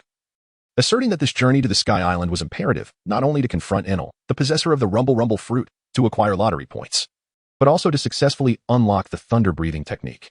Furthermore, he harbored aspirations of recruiting Enel into the Thunder Pirate crew, given the formidable nature of his fruit abilities. In the original narrative, had Enel not encountered the destined protagonist, Luffy, who possesses rubber that is impervious to electricity, his power would have rendered him a near-admiral-level threat upon reaching the seas. Should he manage to awaken the Conqueror's Haki or the Armament Haki, he could swiftly attain an admiral's prowess. It is noteworthy that Enel possesses several devastating techniques, one of which, the Thunder Welcoming Force, reaches several 100 million volts, a destructive capacity that could obliterate an entire town in an instant and should not be underestimated. As for the Sky Island, indeed, there exists such a legend, though it appears that few have ventured there, and I lack the means to reach it, mused Dracula Mihawk. No matter, Lu Ming replied. I am aware of a method to reach the Sky Island. When the time comes, we shall embark together as the Thunder Pirate crew. I am certain the journey will not be devoid of companionship. Lu Ming was indeed brimming with confidence, for he believed that by merely locating the sea area where Luffy had once ascended, he could effortlessly reach his destination. By the way, old Shah, what of Nico Robin? Have arrangements been made to search for her? Was it not mentioned that she was undertaking a mission in Magic Valley Town? Lu Ming suddenly recalled that before departing from Magic Valley Town to Sky Island, he needed to summon Nico Robin, as it was rumored that historical texts could be found on Sky Island, which she could interpret. Furthermore, having Nico Robin, the long-legged beauty, in their company would certainly be a feast for the eyes. Vice Captain, I have already arranged for someone to meet her, Shikaladar stated earnestly. Yet he found it rather perplexing why Lu Ming was so attentive towards Nico Robin. Logically, Lu Ming should have never met her, right? Perhaps even if he had crossed paths with her, could it be that he had developed an affection for Nico Robin? However, such inquiries were not something Crocodile felt comfortable pursuing directly. In the bar, with Nami, Princess Vivi, and the other ladies present, who among them did not harbor feelings for Lu Ming? For this reason, Crocodile preferred to avoid provoking these women, fearing that an ill-timed remark could lead to animosity, especially on the same ship, which would undoubtedly be exceedingly vexatious. That is splendid. Lu Ming smiled and then resumed his joyous drinking with his companions. As dusk fell, Bellamy arrived outside the tavern, hoping to request a meeting with Lu Ming. Lu Ming stepped outside and inquired calmly, Bellamy, have you made your decision? Indeed, Lord Lu Ming. For the sake of my dreams, I am willing to join the Thunder Pirates. I humbly beseech you for another chance. Bellamy earnestly knelt upon the ground, fully aware that joining the Thunder Pirates would enable him to realize his aspirations, rather than languishing in the desolate town of Magic Valley, forsaken by Don Quixote da Flamingo. I can offer you an opportunity, but it is merely temporary, as your loyalty remains to be tested. For now, you shall stay with Bartolomeo's crew. Lu Ming spoke solemnly. Thank you, Vice Captain Lu Ming. Bellamy nodded respectfully, his heart brimming with excitement. After all, the strength of the Thunder Pirates was unparalleled, bolstered by the presence of two warlords of the sea, rendering Don Quixote da Flamingo and the Don Quixote family's influence utterly insignificant and unthreatening. Vice Captain, I have been assisting da Flamingo with some underground dealings in Magic Valley Town and have amassed a considerable sum. I intend to bring it all to the Thunder Pirates, however. Da Flamingo will likely be furious if he finds out. What is your opinion on this matter? Bellamy inquired instinctively, contemplating that as long as Lu Ming could accept da Flamingo's wealth, he would dare to seize a portion of da Flamingo's assets upon his departure, offering them to the Thunder Pirates. Who can resist the allure of wealth? Our Thunder Pirates are planning to expand our fleet, and we are in dire need of substantial funds. Therefore, gather as much as you can without fear of da Flamingo, understood? Lu Ming could not help but smile, effortlessly reaping profits while simultaneously inciting the ire of Don Quixote da Flamingo. I understand now. I shall take care of it immediately. Bellamy responded with utmost respect, promptly setting out to seize da Flamingo's underground enterprises in Magic Valley Town. As da Flamingo's appointed representative in the town, Bellamy had direct access to many of these illicit ventures, and with his betrayal, he could easily claim all the wealth for himself. In the dead of night, Nico Robin met with Crocodile, inquiring what commands he had for her. Crocodile furrowed his brow and said, Nico Robin, you should be aware of the circumstances surrounding our organization. However, those days are behind us. You are now free to choose whether to remain with the organization or to depart. Yet, before you make your decision, you should accompany me to meet Lu Ming, the vice captain of the Thunder Pirates. Chapter 107. Do you perhaps have affection for me? Nico Robin could hardly fathom that Crocodile would utter such lenient words, as if the sun had risen in the west. After all, she had long been under threat while working for the Baroque works.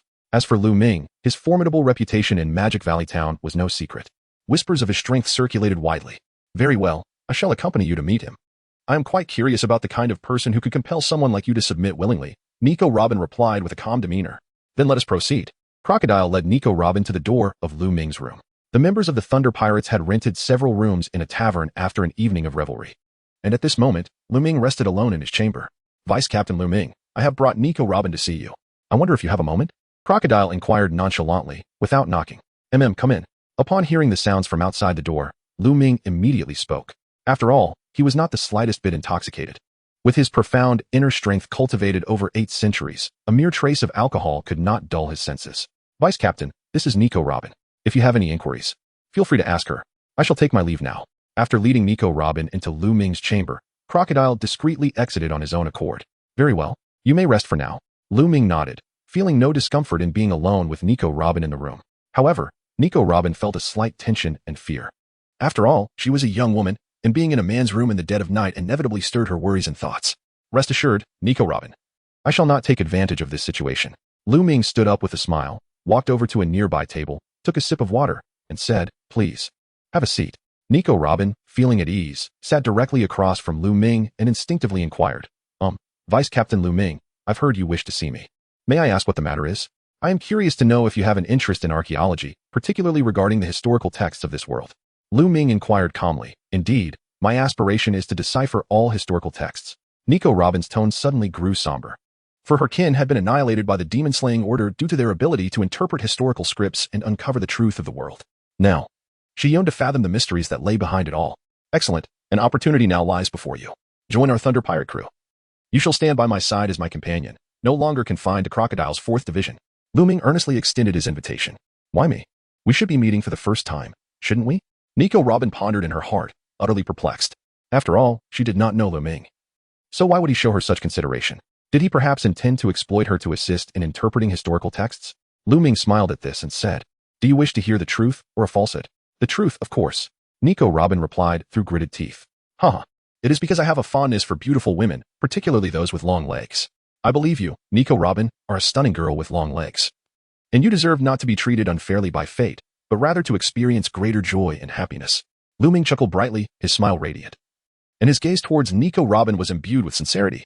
Upon hearing his words, Nico Robin was momentarily taken aback, surprised that Lu Ming felt compelled to look after her for such reasons.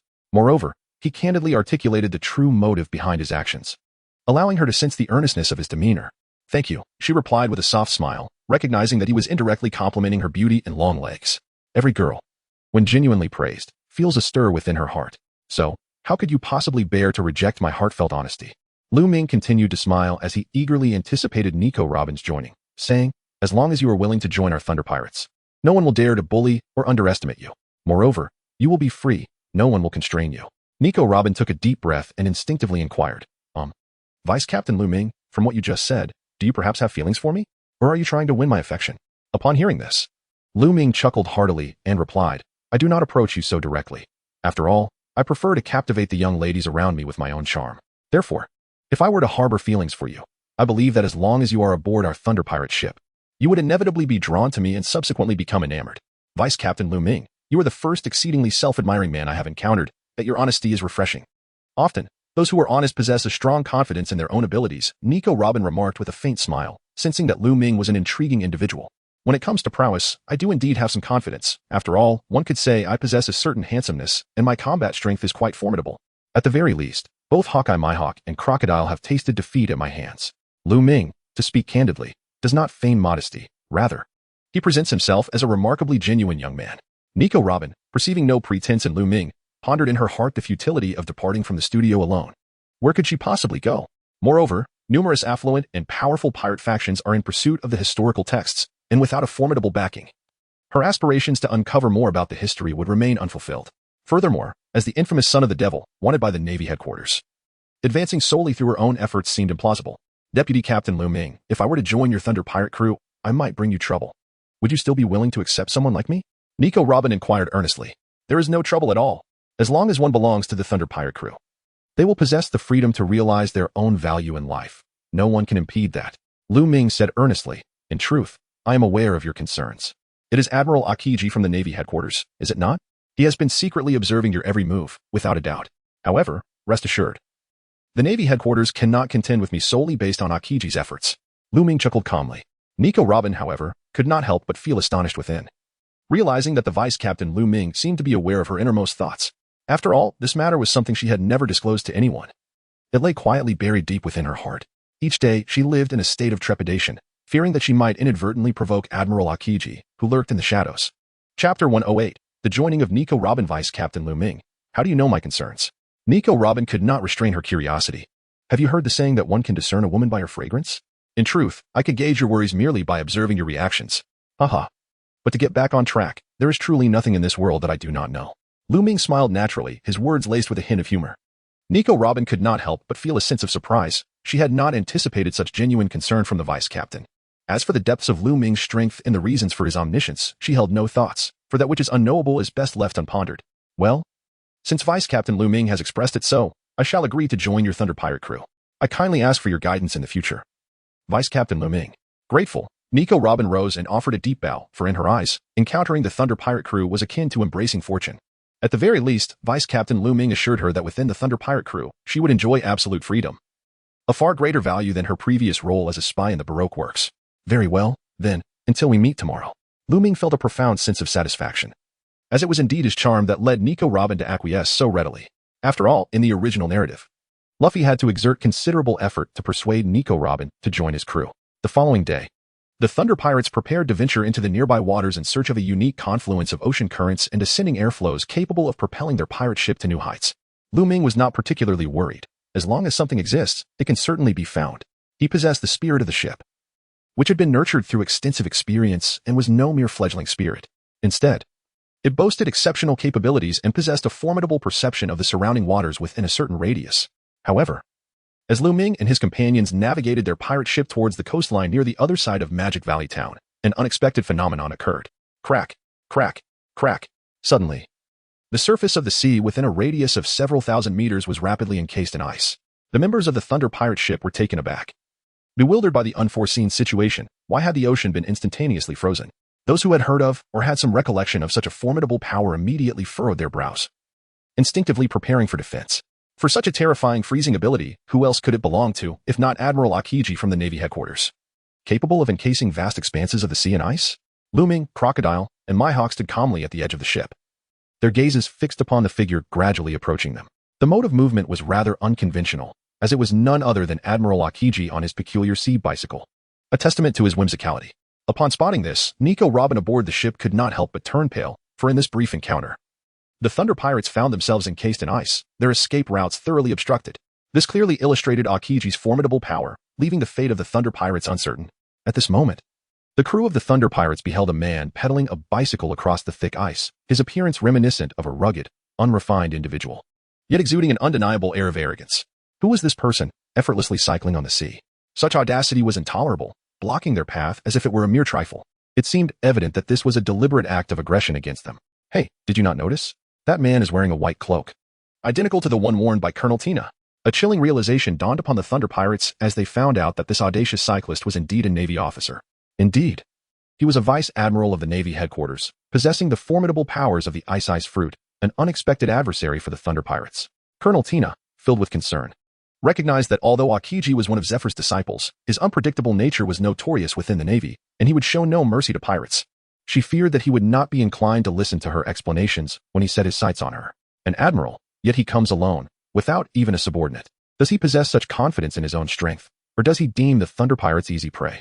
The crew remained unperturbed, reassured by their Vice Captain Lu Ming's presence, feeling emboldened against any threat. Before long, Aokiji halted his bicycle a short distance from the Thunder Pirates. Are you the infamous Thunder Pirates who have been causing quite a stir lately? He inquired, his demeanor composed as he surveyed the crew. Upon recognizing Nico Robin, Colonel Tina, and the formidable figures of Crocodile and Mihawk among them, his calm facade began to waver. The intel he received from the Navy headquarters did not align with the reality before him. Was it not stated that only Crocodile and the Thunder Pirates were present? Why was Mihawk also aboard their vessel? If that were the case, subduing the Thunder Pirates would be no simple task. However, it provided an opportunity to gauge their true strength. Indeed, we are the Thunder Pirates. May I inquire as to the purpose of Admiral Aokiji's visit? Should you seek to trouble us, do not expect us to be courteous. Lu Ming spoke with an air of nonchalance, exhibiting a demeanor that suggested he regarded the admiral with utter disdain. Indeed, even if all three admirals from the Navy headquarters were to arrive, Lu Ming would remain unperturbed. It is essential to recognize that the might of the Thunder Pirate crew extends beyond mere surface-level strength, for they also possess the formidable power of the resurrected Pirate King. GOLD Roger.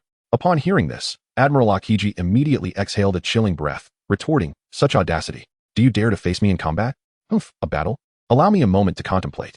Lu Ming hesitated, as if stalling for time, primarily because the system had not triggered any tasks. Vice Captain, the strength of Admiral Akiji should not be underestimated.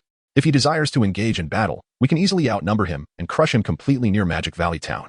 Old Shah exhaled a plume of smoke, and with both Lu Ming and Hawkeye Mihawk present, he too seemed eager to test his mettle against the formidable admiral of the Navy headquarters. After all, he had long heard tales of the immense power wielded by the admirals, who were known to be the weapons that suppressed the four emperors. Chapter 109. Akiji. In a 2-on-1, a mere admiral like Akiji does not necessitate the full mobilization of our Thunder Pirate crew. However, if you wish to take on this challenge, Old Shah, then I shall grant you this opportunity. Lu Ming looked at Lao Sha with a smile that was neither fully genuine nor completely mocking. Are you serious, Vice Captain? Lao Sha's face was a portrait of embarrassment. After all, the prospect of confronting an admiral of the Navy, especially one as fearsome as Admiral Akiji, sent shivers down his spine. Deep down, Lao Sha felt a profound sense of unease, for he lacked the confidence to face such a formidable opponent. Furthermore, they were at sea, not in the sandy expanses of the Kingdom of Belastin, where he could exploit the terrain to his advantage. What do you think? Lu Ming countered, Vice Captain. To speak candidly, I fear I stand little chance against Admiral Akiji alone. Old Shah replied truthfully. I see, then how about you join forces with Hawkeye Mihawk? Lu Ming suggested. That would pose no issue at all. Old Shah responded. Subsequently, Lu Ming turned his gaze towards Hawkeye Mihawk, though he harbored uncertainties regarding Mihawk's willingness to accept. For the swordsman was known for his pride and likely deemed it beneath him to ally with Old Shah against an admiral like Akiji. Brother Lu Ming, since it is your proposal, I shall undoubtedly agree. Hawkeye Mihawk graciously replied, showing Lu Ming the respect he deserved by readily consenting to join forces with Old Shah to confront Admiral Akiji. Lu Ming smiled with satisfaction and then turned to Admiral Akiji. Admiral Akiji, if you wish to make a move against me, you must first contend with the combined might of Dracul Mihawk and Crocodile. By the way, Mihawk is the captain of the 1st Division of our Thunder Pirate crew, and Crocodile leads the 4th Division. As he spoke, Akiji's expression grew increasingly indifferent. He had not anticipated that both warlords of the sea had fully pledged their allegiance to the Thunder Pirate crew.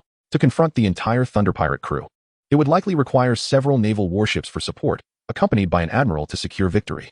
However, should they adhere to the principles of martial integrity, he had no reason to fear the mere alliance of Mihawk and Crocodile. Humph. The warlords of the sea have chosen to abandon their titles and join the ranks of the Thunder Pirates. Thus, I shall not hold back any longer.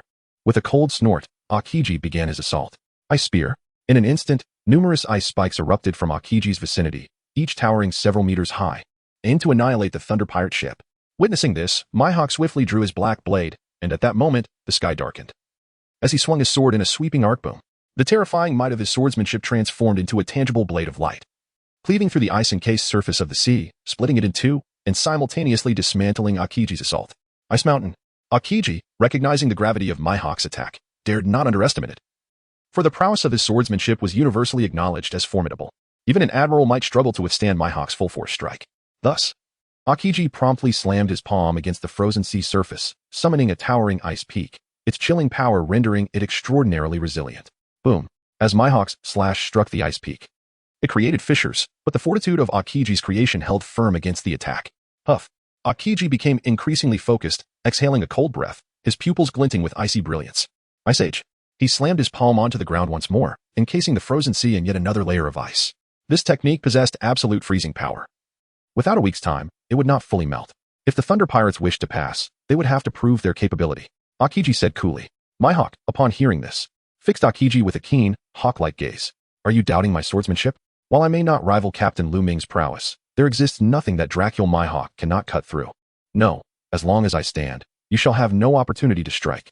Akiji stood resolutely, evidently dismissive of Mihawk and Crocodile, then received my blade. Mihawk, incensed, unleashed a tempestuous aura, wielding his black blade enveloped in an invisible haki, its edge shimmering with a radiant light. In an instant, Mihawk firmly grasped the hilt of his sword and unleashed a decisive strike. Boom.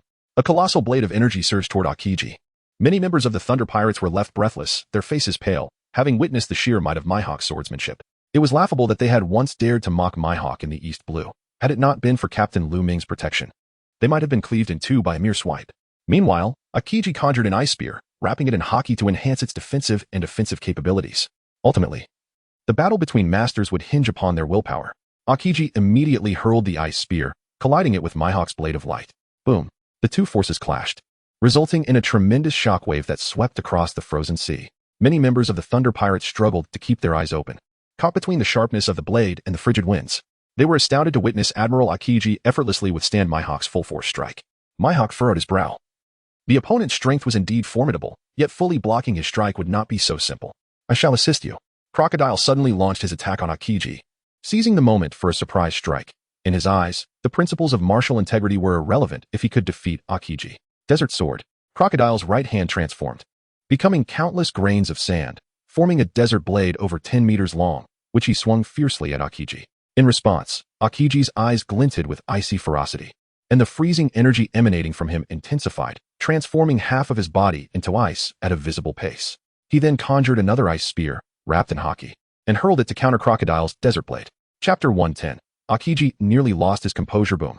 Akiji's ice spear clashed with Crocodile's desert sword, unleashing a shockwave that reverberated across a vast area. Impressive. The captain of the Thunder Pirate ship, Red, couldn't help but marvel at Akiji's strength. Only Lu Ming could possibly match him in battle. The might of an admiral from the Navy headquarters was indeed formidable, living up to the reputation of the pinnacle of naval power. However, it was clear that Akiji was not invincible, as the saying goes. 2 fists cannot contend with 4 hands. If he sought to tackle the Thunder Pirates alone, he was merely indulging in wishful thinking. Lu Ming smiled, his expression remarkably composed. Captain Lu Ming, I fear I may not hold out much longer. The opponent's Haki appears significantly stronger than mine, and my desert sword is likely to shatter. Suddenly, Crocodile interjected. No matter, endure for as long as you can. After all, the adversary is of the admiral tier. If the 7 warlords of the sea were to be vanquished so easily, would it not signify that the 7 warlords are defying the heavens? Lu Ming spoke earnestly. Oh, very well. Crocodile replied, somewhat disheartened. Did this imply that Captain Lu Ming held him in contempt? Yet, despite his feelings, Crocodile found himself at a loss for words. For the truth was undeniable. Among the warlords of the sea, few could claim victory over the admirals of the Navy headquarters. This was a stark testament to the disparity in strength. In this moment, even Dracula Mihawk could not directly overpower Admiral Akiji. Thus, after a brief interval, when Crocodile ultimately conceded defeat, Mihawk too decided to withdraw, lest his arm be frozen by Akiji's formidable abilities. Brother, Admiral Akiji's power exceeds my expectations. I cannot bring him down, Mihawk remarked with unwavering composure, seemingly disinclined to take advantage of Akiji's vulnerability. After all, as a formidable warrior, he possessed a certain pride, disdainful of overwhelming an opponent with sheer numbers. Nevertheless, Mihawk harbored faith in Lu Ming's capacity to triumph over Admiral Akiji. I appreciate your efforts, after all. Your engagement has afforded us valuable insights into his capabilities and tactics. Lu Ming patted the shoulder of Hawkeye Mihawk. This scene left Admiral Akiji feeling incredibly surreal. He never expected that someone like Mihawk could be so deeply impressed by another. Who exactly is Lu Ming of the Thunder Pirate crew? Admiral Akiji had merely received orders from Fleet Admiral Sengoku to confront the Thunder Pirate crew, but it now seemed that this task would not be so straightforward. At most, he could only ascertain some of the crew's true capabilities. Lu Ming, do you dare to face me in battle? Thus, Admiral Akiji wasted no time. Although he could not take on the entire Thunder Pirate crew, he could certainly challenge one of its key figures. What is there to fear? However, may I say a few words before we engage in combat? Lu Ming smiled fearlessly, contemplating how to provoke Qing Ji's animosity. Otherwise, he would be at a disadvantage in engaging in battle without triggering a quest from Qing Ji. What do you wish to convey? Our paths diverge, and we shall not conspire together, Qing Ji replied with a frosty expression. Oh. What I intend to express is that Nico Robin is someone I invited to join the Thunder Pirates. I wonder if you harbor any resentment towards me for that. Lu Ming pondered for a moment, realizing that he could only discuss matters concerning Nico Robin. After all, in the original narrative, Admiral Akiji held a considerable regard for her. Although he did not express any warm, comforting words, deep within, he harbored a feeling akin to that of an old man for a young girl. Indeed. Upon the mention of Nico Robin, the expression on Akiji's face dramatically shifted, as if he were witnessing someone he had meticulously nurtured being led astray by a detestable individual. Nico Robin, it seems they are aware of our connection. Now, I must ask you, will you accompany me, or will you follow them? Yet, do not forget who has shielded you all these years. Do you truly believe that, with your identity as the son of a devil, you could have survived until now, living in relative peace? Admiral Akiji gazed intently at Nico Robin, as if attempting to impose a moral obligation upon her. Upon hearing his words, Robin's emotions became exceedingly complex. After all, Akiji spoke the truth. Her survival thus far could largely be attributed to his presence, which had deterred the Navy from directly targeting her. It is crucial to recognize that she, Nico Robin, was once a target of the Buster Call. Without formidable strength and influential allies to protect her, she would have long been eradicated as a remnant of the past. Robin, please do not burden yourself with guilt, even if he once cared for you. As the saying goes, those who do not share the same path cannot be allies. He remains an admiral of the Navy, while we, or rather you, are forever pirates. Regarded as villains in their eyes, Lu Ming was beside Nico Robin, offering guidance, contemplating that this would enable her to make the right decision. Indeed, Nico Robin nodded at Lu Ming and expressed, "First mate Lu Ming, I believe that following you will allow me to realize my dreams. Certainly, our Thunder Pirates are a principled crew. We live our lives by our own rules. We do not instigate conflict unless provoked, and no one can confine our freedom. Currently, Akiji is restricting your liberty. What do you wish to do about it?" Lu Ming inquired earnestly, "How shall we proceed?" Nico Robin pondered momentarily before responding, "First mate Lu Ming, if at all possible, I hope we can refrain from taking the life of Admiral Akiji as he once saved me. Nico Robin, you possess a truly kind heart. Rest assured, I have no intention of ending Admiral Akiji's life." Lu Ming nodded gently with a faint smile, reaching out to tenderly touch Nico Robin's tear-filled eyes, offering words of comfort. "It is well. All that once was has now passed. What truly matters is the present and the future that lies ahead." Lu Ming understood that Robin felt sorrow and grief as she recalled her hometown and the massacre of her kin caused by the demon-slaying order. After all, it was a tragedy that could never be erased from her heart. Lu Ming suddenly touched Nico Robin's eyes, showering her with various expressions of concern. Meanwhile, Admiral Akiji on the sea burst into a mocking laugh. "Ha ha ha, Nico Robin, is this your choice? Very well. Since you have chosen the wrong path and strayed from the right one, even I cannot protect you now, for your existence is a taboo in itself. Apologies, Admiral Akiji. But this time I wish to make my own choice. I am grateful for your care over the years, but your presence has caused me to live in constant caution, never daring to embrace my true self. Now, I wish to courageously live as my authentic self," Nico Robin declared firmly, gazing intently at Akiji. Chapter 111. Mission triggered. Admiral Akiji could discern that Nico Robin was serious this time. He understood her character all too well. Once she was determined about something, it was unchangeable. This realization caused a pang of sorrow within him. However, he quickly adjusted his emotions, transforming his heartbreak into a deep-seated enmity towards the Thunder Pirates. Had it not been for their emergence, Nico Robin would not have disappointed his expectations. Ding. Congratulations, host. You have triggered a mission. Defeat Admiral Akiji to earn lottery points. At that moment, the system's task announcement resonated within Lu Ming's mind. He recognized the depth of Akiji's animosity toward him. If looks could kill, Akiji would have likely ended his life dozens of times by now. How intriguing. Lu Ming, with great interest, rolled up his sleeves and leaped directly from the pirate ship into the sea. After all, engaging in battle with Admiral Akiji aboard the vessel would inevitably cause damage to the ship. The members of the Thunder Pirate crew watched with exuberance and excitement as Lu Ming proceeded to challenge the Marine Headquarters Admiral, a swell of pride rising within them. It was as if they were proclaiming that their past lives had indeed been blessed, for in this life, they had the fortune of aligning themselves with Vice Captain Lu Ming, whose future appeared luminous and boundless. At that moment, Akiji exhaled a chilling breath and remarked, "I am already aware of your remarkable abilities. However, upon encountering me, your pirate career shall meet its conclusion." To which Lu Ming replied with a chuckle, "Not necessarily. I possess a fair amount of confidence in my own strength. On the contrary, I believe your career in the Navy will begin its decline from the moment you choose to oppose me." Lu Ming merely chuckled at Akiji, for it was nearly inconceivable for him to regard Akiji with any seriousness. After all, there exists a saying, in a narrow path, the brave emerge victorious. Confronted with an admiral from the Navy headquarters, the Thunder Pirate crew could not afford to diminish their momentum, lest the Navy underestimate their prowess. Such audacity. Yet this place lies encased in ice for miles. You and your companions shall be ensnared. What confidence do you possess to resist? Akiji scoffed coldly, continuing, "Anyone who obstructs my path shall be deemed an enemy. If you relinquish all resistance and accompany me willingly, I may spare your crew, and we can coexist peacefully for now. Mere ice for miles is but child's play in the face of my strength. Prepare to witness the true extent of my power." Lu Ming burst into hearty laughter. In an instant, an infinite blaze of radiant flames erupted from his body, transforming him into a veritable vessel of fire, far surpassing the prowess of Ace, the wielder of the flame fruit. What is this? Admiral Akiji could not help but furrow his brow, realizing that it was some form of formidable flame. The heat was unrelenting. However, to Akiji's knowledge, only Whitebeard's son, poor Gas D, Ace, could unleash such flames. What sort of devil fruit power does Lu Ming possess? After much contemplation, Akiji found himself unable to ascertain the nature of Lu Ming's abilities.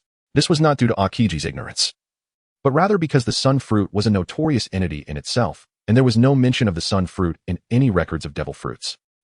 You do not even know the nature of my powers, yet you, Admiral Akiji, wish to impose your languid sense of justice before me? That is rather presumptuous, wouldn't you say?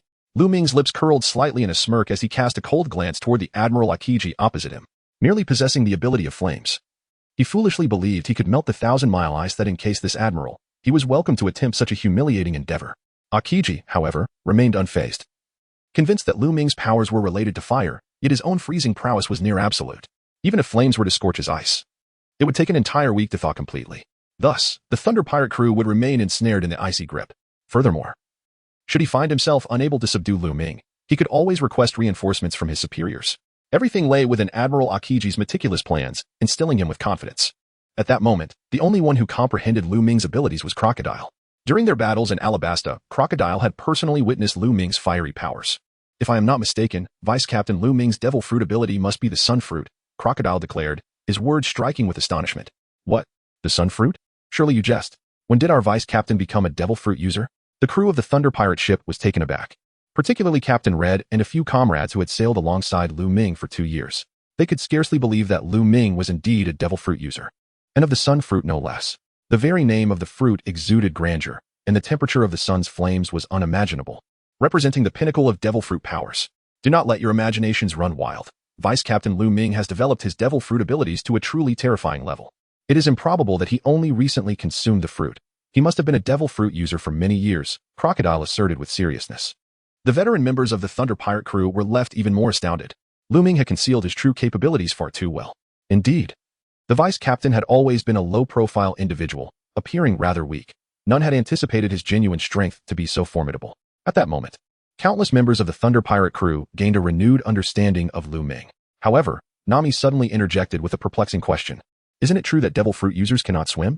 Why, just the other day, near Kokoshiya village, when we encountered the dragon pirates, Lu Ming bravely jumped into the sea and fought against the merfolk for over 10 minutes. Indeed, this incident came rushing back to some of the older crew members, filling them with dread and confusion. Alas, Crocodile sighed. It appears that Vice Captain Lu Ming's strength is even more formidable than we had imagined. As a Devil Fruit user, he has completely immunized himself to seawater. Such power is unprecedented. There is a possibility, Mihawk, the swordsman, interjected, for we have all experienced Lu Ming's might, which is beyond the comprehension of ordinary individuals. Wait, hold on. A Devil Fruit user can also avoid becoming a landlocked fool? What are the conditions for that? Eureka, breathless, inquired, acutely aware of her own plight as a user of the slippery fruit, rendered unable to swim and sinking like a stone upon entering the water. Yes. What are the conditions? I do not wish to remain a landlocked fool, Bartolomeo added, also feeling the urgency, for as a pirate, being unable to swim and fearing the sea was particularly disheartening. What conditions could there possibly be? I have heard of Devil Fruit users who are unafraid of seawater. Yet none in the pirate world can compare to Lu Ming's exceptional prowess, Mihawk stated earnestly. Crocodile nodded in agreement. I concur with your sentiment. As far as I know, Kaido of the Beasts, known as the Immortal, can resist the Sea Prism Stone's sealing powers, yet if he were to fall into the sea, he would also be rendered a landlocked fool. No, you are mistaken. Mihawk suddenly countered Crocodile's assessment of Kaido. What do you mean? Crocodile frowned, confused. You underestimate Kaido. He possesses the strength to withstand the sea's limitations. He has fallen into the ocean on multiple occasions, yet each time he has emerged unscathed, Mihawk explained, gazing at Crocodile. Is that truly the case? Crocodile's curiosity piqued, for he had not heard of such events. You have spent many years in Alabasta. How could you know of Kaido's arrogance in the New World? He claims to be undying, and such boasts are not made lightly. Yet, while Kaido may not be fully subdued by seawater, he cannot be compared to Lu Ming. For Nami just mentioned that Lu Ming fought valiantly against a merfolk in the sea for over 10 minutes. This demonstrates that Lu Ming possesses combat capabilities underwater, indicating that seawater cannot restrain his actions. Thus, if you wish to understand how to remain unafraid of seawater, you must ask Lu Ming directly. Perhaps he can provide you with the answers, for I am equally perplexed. At that moment, the conversation continued. Lu Ming raised one hand above his head, summoning a terrifying sphere of fire that began to rotate incessantly. With each revolution, it became increasingly spherical, its diameter expanding while the surrounding air grew more oppressive with heat. The brilliance of the fireball illuminated the entire expanse around it. After all, this was no ordinary fruit of flames, but rather the formidable power of the sun fruit. The radiance of the sun is not to be trifled with. Although Lu Ming chose to wield the sun fruit on Magnetic Drum Island, his proficiency allowed him to unlock its boundless potential, reaching an advanced level of mastery. Thus, his control over the sun fruit and the explosive force it unleashed were nothing short of formidable. In that moment, even Akiji, the wielder of the ice fruit, felt an unsettling sensation of being scorched. The very emergence of this feeling caused a ripple of unease within him. The fact that Lu Ming's flames could affect his temperature signified that they surpassed his own abilities, rendering his powers seemingly ineffective. No, it cannot be. For the first time, Akiji found himself questioning his own existence. He had always possessed unwavering confidence in his control over ice. Even Akainu, another admiral of the Navy, who commanded the power of magma, had never intimidated him. I underestimated you. I did not anticipate you would surprise me so profoundly. However, if you wish to melt my icy powers, let us see if you possess the capability. Akiji's gaze sharpened, and he unleashed an overwhelming force of cold, akin to a blizzard, launching a widespread assault upon Lu Ming and the Thunder Pirate crew. The visibly chilling power he wielded generated ice crystals in its wake, and the frozen sea beneath them became encased in another layer of ice, advancing towards Lu Ming at a discernible speed. Relentless sun, shine forth. With a disdainful snort, Lu Ming caused the fireball above his head to expand instantaneously to a diameter of 500 meters, shrouding the sky in its brilliance, radiating layers of blinding light and immense heat that illuminated the realm. The members of the Marine, including Akiji, felt an overwhelming sense of pressure merely by observing from below. Akiji's freezing powers seemed to be suppressed, unable to breach Lu Ming's formidable defense. In response, Akiji, determined to fight, transformed his body into ice, save for his head. In this state, the chilling force he unleashed was terrifying, manifesting as a tempest of freezing winds that surged towards Lu Ming. In an instant, the fiery sun of Lu Ming collided with Akiji's icy storm. Initially, it appeared as though the two forces were evenly matched, creating a scene reminiscent of a battle between fire and ice. However, what went unnoticed was the contemptuous expression on Lu Ming's face, which suggested that, should he choose, he could effortlessly alter the balance of this elemental clash, transforming the area into a hellish battleground. Akiji, you are no match for me. For Nico Robin's sake, I shall spare your life today, but I demand a leg as payment. How does that sound? Lu Ming spoke with a smile, brimming with confidence in his own abilities. What arrogance. You think you deserve my leg? You are far from qualified. Green Pheasant retorted with a cold snort, internally lamenting that indeed, pirates are pirates. Their demands are ruthless, and to ask for his leg is rather malicious. There was no need for further contemplation. The members of the Thunder Pirate crew were not pirates with their own sense of justice, but rather rogues intent on shattering the world's righteousness. It was a pity that Robin had chosen to align herself with such a crew, seemingly on the brink of losing everything. As for qualifications, let us see for ourselves right now. Lu Ming burst into hearty laughter, then gradually approached Qingji step by step. As Lu Ming advanced, the blazing sunfire behind him surged forward, suppressing the icy power of Akiji. Akiji, taken aback, could hardly believe the overwhelming strength of his opponent, realizing he had been utterly crushed with no means of resistance. Chapter 113. Severing Akiji's leg. Akiji gritted his teeth, relentlessly unleashing his freezing power in an attempt to break through Lu Ming's merciless sunfire. There was no point in futile struggles. It would be wiser to conserve his strength for a return to the Navy headquarters to inform them that to contend with Lu Ming, they should ideally dispatch 2 admirals. After all, to send but 1 admiral would indicate a profound underestimation of the might of the Thunder Pirate crew. Of course, our Thunder Pirate crew's low profile does not equate to weakness. Do not mistake us for an easy target. As Lu Ming spoke, he gradually approached Akiji. After taking several steps, Akiji's freezing power was completely overwhelmed by Lu Ming's solar fire. At that moment, everything was enveloped in the radiant glow of the solar flames, transforming the realm into a veritable hell on Earth, ablaze with fiery hues, while the entire frozen sea appeared drenched in blood red. Simultaneously, the ice-encased ocean continued to melt away into water. The notion that it would take a week to thaw was entirely shattered in Lu Ming's presence. For him, nothing was absolute. No matter how fiercely Akiji resisted, he could not halt the unfolding events.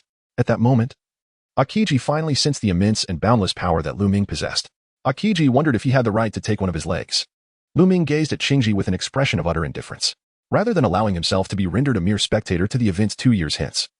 Wherein Akainu would incapacitate Qingji, he considered it preferable to take matters into his own hands and shatter Qingji's leg, thereby altering the inevitable conclusion. He envisioned a world no longer revolving around the protagonist Luffy, but instead orbiting around himself, Lu Ming, ensuring that the entire pirate realm recognized that he, too, was not to be trifled with. The Admiral Qingji remained silent. In the dance of victory and defeat, words held no power. Silence was indeed the wisest course. For it was merely a leg he would sever, not a life he would extinguish. As Lu Ming spoke, he suddenly unleashed a powerful strike, channeling his profound internal energy to execute the formidable 6-meridian sword technique in unison, which instantly severed one of Admiral Qingji's legs. Qingji's face contorted in agony. Yet he remained silent, ultimately finding the strength to speak. Lu Ming, you are indeed formidable, but I shall not rest until one of us is vanquished. I am ever ready for this confrontation. With a serious expression, Lu Ming replied. Simultaneously, he received 15,000 points of lottery value. He collected it. At that moment, Lu Ming retracted the ruthless sun, and it was not yet noon. If it were to reach midday, precisely at 12 o'clock, the ruthless sun would be amplified by the rays of the sun from outer space, becoming exceedingly scorching. However, the chances of such a fortuitous timing during a brief skirmish were slim. Before long, tranquility returned, with only scattered ice floes upon the sea. Admiral Akiji stood motionless for a considerable time, his feet resting on a piece of floating ice, preventing him from plunging into the ocean. Meanwhile, Lu Ming rejoined the Thunder Pirate crew, where his comrades were filled with excitement, having just witnessed the captain's remarkable new technique, which was truly spectacular. As for Mihawk and Crocodile, they remained in a state of disbelief. Had an admiral of the Navy headquarters truly lost a leg at Lu Ming's casual hand? To the other members of the Thunder Pirate crew, it might not seem extraordinary, but for those familiar with Admiral Akiji's legendary life, it was utterly inconceivable. Furthermore, the loss of a leg for Admiral Akiji would have significant repercussions for the Navy headquarters and even the world government, for he was the very embodiment of the Navy. And injuring an admiral was tantamount to undermining the foundation and authority of both the Navy headquarters and the world government. Brother Lu Ming, following this incident, the Thunder Pirate crew will likely attract attention from various factions and will be relentlessly pursued by both the Navy headquarters and the world government. I wonder how you plan to handle this? Mihawk stated earnestly.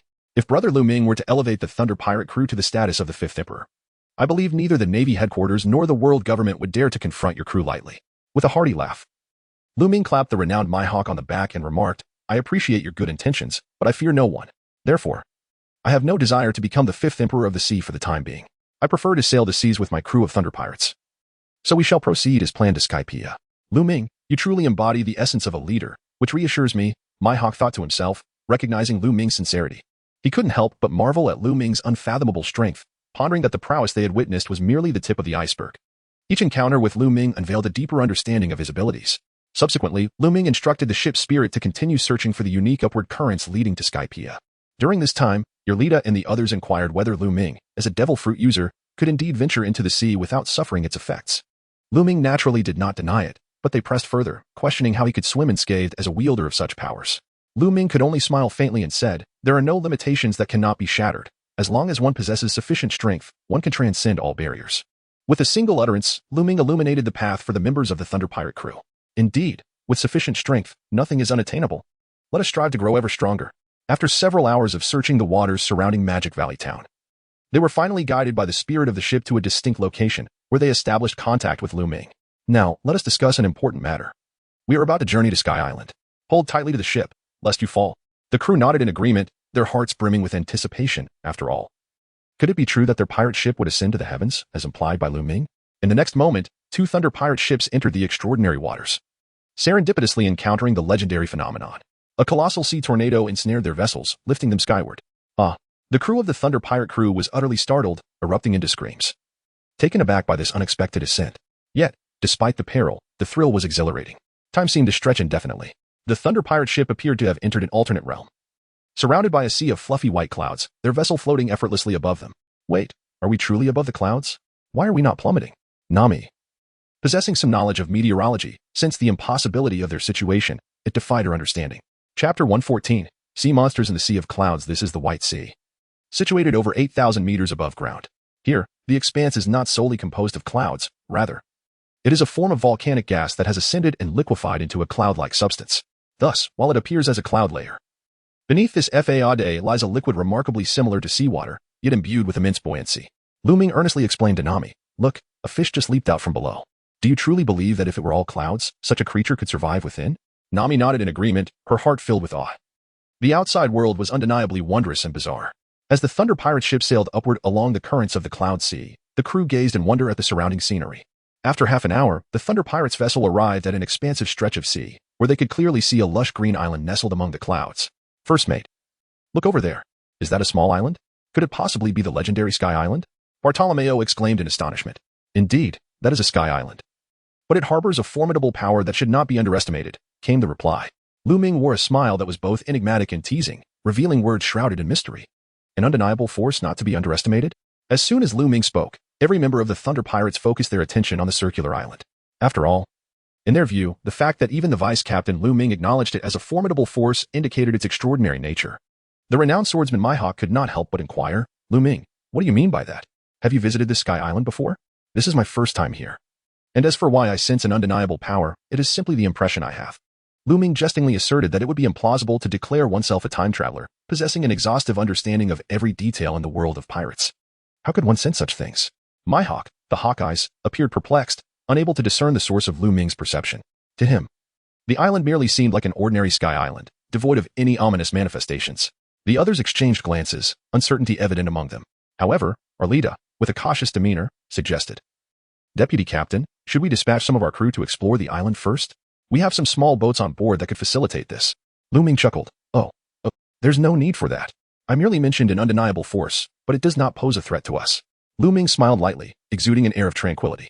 After all, the mere thunder god Enel posed no substantial threat to their thunder pirates. Lu Ming was solely preoccupied with Enel, a being endowed with formidable observation haki, also known as the power of the mind network. Furthermore, the influence of this mind network extended over a vast expanse, seemingly enveloping the entirety of the island. Enel wielded this power with complete autonomy, capable of unleashing any thunderous punishment upon those within its reach. Consequently, the other members of the Thunder Pirate crew found themselves unable to ensure their safety from impending threats. Just then, their pirate ship began to sway violently. "Vice Captain, it appears that something extraordinary beneath this cloud sea is assaulting our vessel," one crew member exclaimed, his voice tinged with anxiety. Lu Ming pondered for a moment before reassuring everyone, "Let us not be overly anxious. This could very well be a sea monster hidden within the cloud sea. A certain type of aerial fish." "Sea monster? Aerial fish?" The crew looked utterly bewildered. Indeed, while the cloud sea lacks a true seabed, the fish that have adapted to thrive in this ethereal environment are said to have evolved into beings of monstrous proportions. "So, it is akin to a marine king of sorts?" They mused. "That is quite the essence of it." At that moment, the members of the Thunderbolt Pirates, upon grasping this revelation, began to feel a surge of appetite. "First mate, is there any way we might savor it ourselves? After all, we have yet to indulge in the culinary delights of the cloud sea." "Indeed. I wonder what the flavors of the fish and sea monsters are like. Are they different from those of the ocean?" The crew suddenly erupted into discussions about food. Bartolomeo's stomach audibly grumbled, and Lu Ming too felt a pang of hunger, licking his lips as he declared, "Very well. Leave the task of capturing the sea monster of the cloud sea to me." Lu Ming was equally forthright, addressing the crew's desires, for they were all brimming with curiosity about the unknown. A direct refusal would have certainly dampened their spirits. The crew did not rush to take action, as they were uncertain about the nature of the sea monster lurking within the clouded waters. Thus, they attentively looked to Lu Ming to resolve the matter at hand. Lu Ming suddenly leaped from the pirate ship. "What?" The crew members on board were astonished. "Is the first mate preparing to dive into the sea of clouds to fish?" "Surely not. Could he fall directly into the ocean beneath?" "I believe I heard the first mate mention that the sea of clouds has no bottom." Lu Ming offered no explanation. As the possessor of the Nine Suns' divine skill, with an internal power cultivated over 8 centuries, he effortlessly soared through the skies, traversing the sea of clouds without the slightest fear of falling. "What? The first mate has actually begun to float? Is the sea of clouds more composed of clouds or water?" The crew aboard the ship wore expressions of sheer astonishment. Unable to fathom how First Mate Lu Ming could tread upon the clouds as if on solid ground, it was utterly remarkable. Even the formidable Mihawk and Crocodile were visibly moved, for standing so effortlessly upon the sea of clouds was a phenomenon that defied comprehension. "There is no need for such astonishment," Lu Ming remarked. "This is merely a technique of mine. Some of you may already be aware that I have cultivated a form of internal energy that allows me to move with the grace of a swallow." Lu Ming instinctively offered an explanation to prevent being regarded as a monster by them at all times, which would undoubtedly feel rather awkward. Once the topic of inner strength arose, the veteran members of the Thunder Pirate crew immediately recognized it, as Lu Ming had indeed shared this information with them before. "So that's how it is. However, Vice Captain, possessing inner strength is simply extraordinary," they exclaimed. "Alas, it is unfortunate that we cannot cultivate it ourselves. It is said that it depends on one's constitution. Indeed, it truly does rely on one's physical attributes. Currently, in our Thunder Pirate crew, apart from myself, only Nami, Nico Robin, Princess Vivi, Colonel Tina, and your Lita are capable of mastering my inner strength." Lu Ming instinctively spoke. As for why Nami and the other girls could harness internal energy, it naturally required certain conditions. Lu Ming discovered that Nami possessed a portion of his Jiuyang divine skill's internal power within her, though she remained unaware of it. "Vice Captain, how is it that they can master internal energy?" The crew members were quite perplexed. Furthermore, it was curious that only the girls were able to harness this power. "Indeed. Why is it that we girls can wield such control?" Nami couldn't help but inquire. Chapter 115, The Subtle Arena Among Women. Certainly, if she could master it, Nami would surely seek to obtain more internal energy from Lu Ming. After all, witnessing the continuous growth of the Thunder Pirate crew while she felt stagnant left her with a sense of inadequacy in her heart. Lu Ming smiled and said, "Because the girls who are with me have the opportunity to receive my inner strength." "Nami, do you remember? The last time I was cultivating my inner strength, I nearly fell into madness, and it was you who saved me. At that moment, I transferred my surplus inner strength into your body. Perhaps you are unaware that within you lies a formidable power. It is simply that you do not know how to harness it.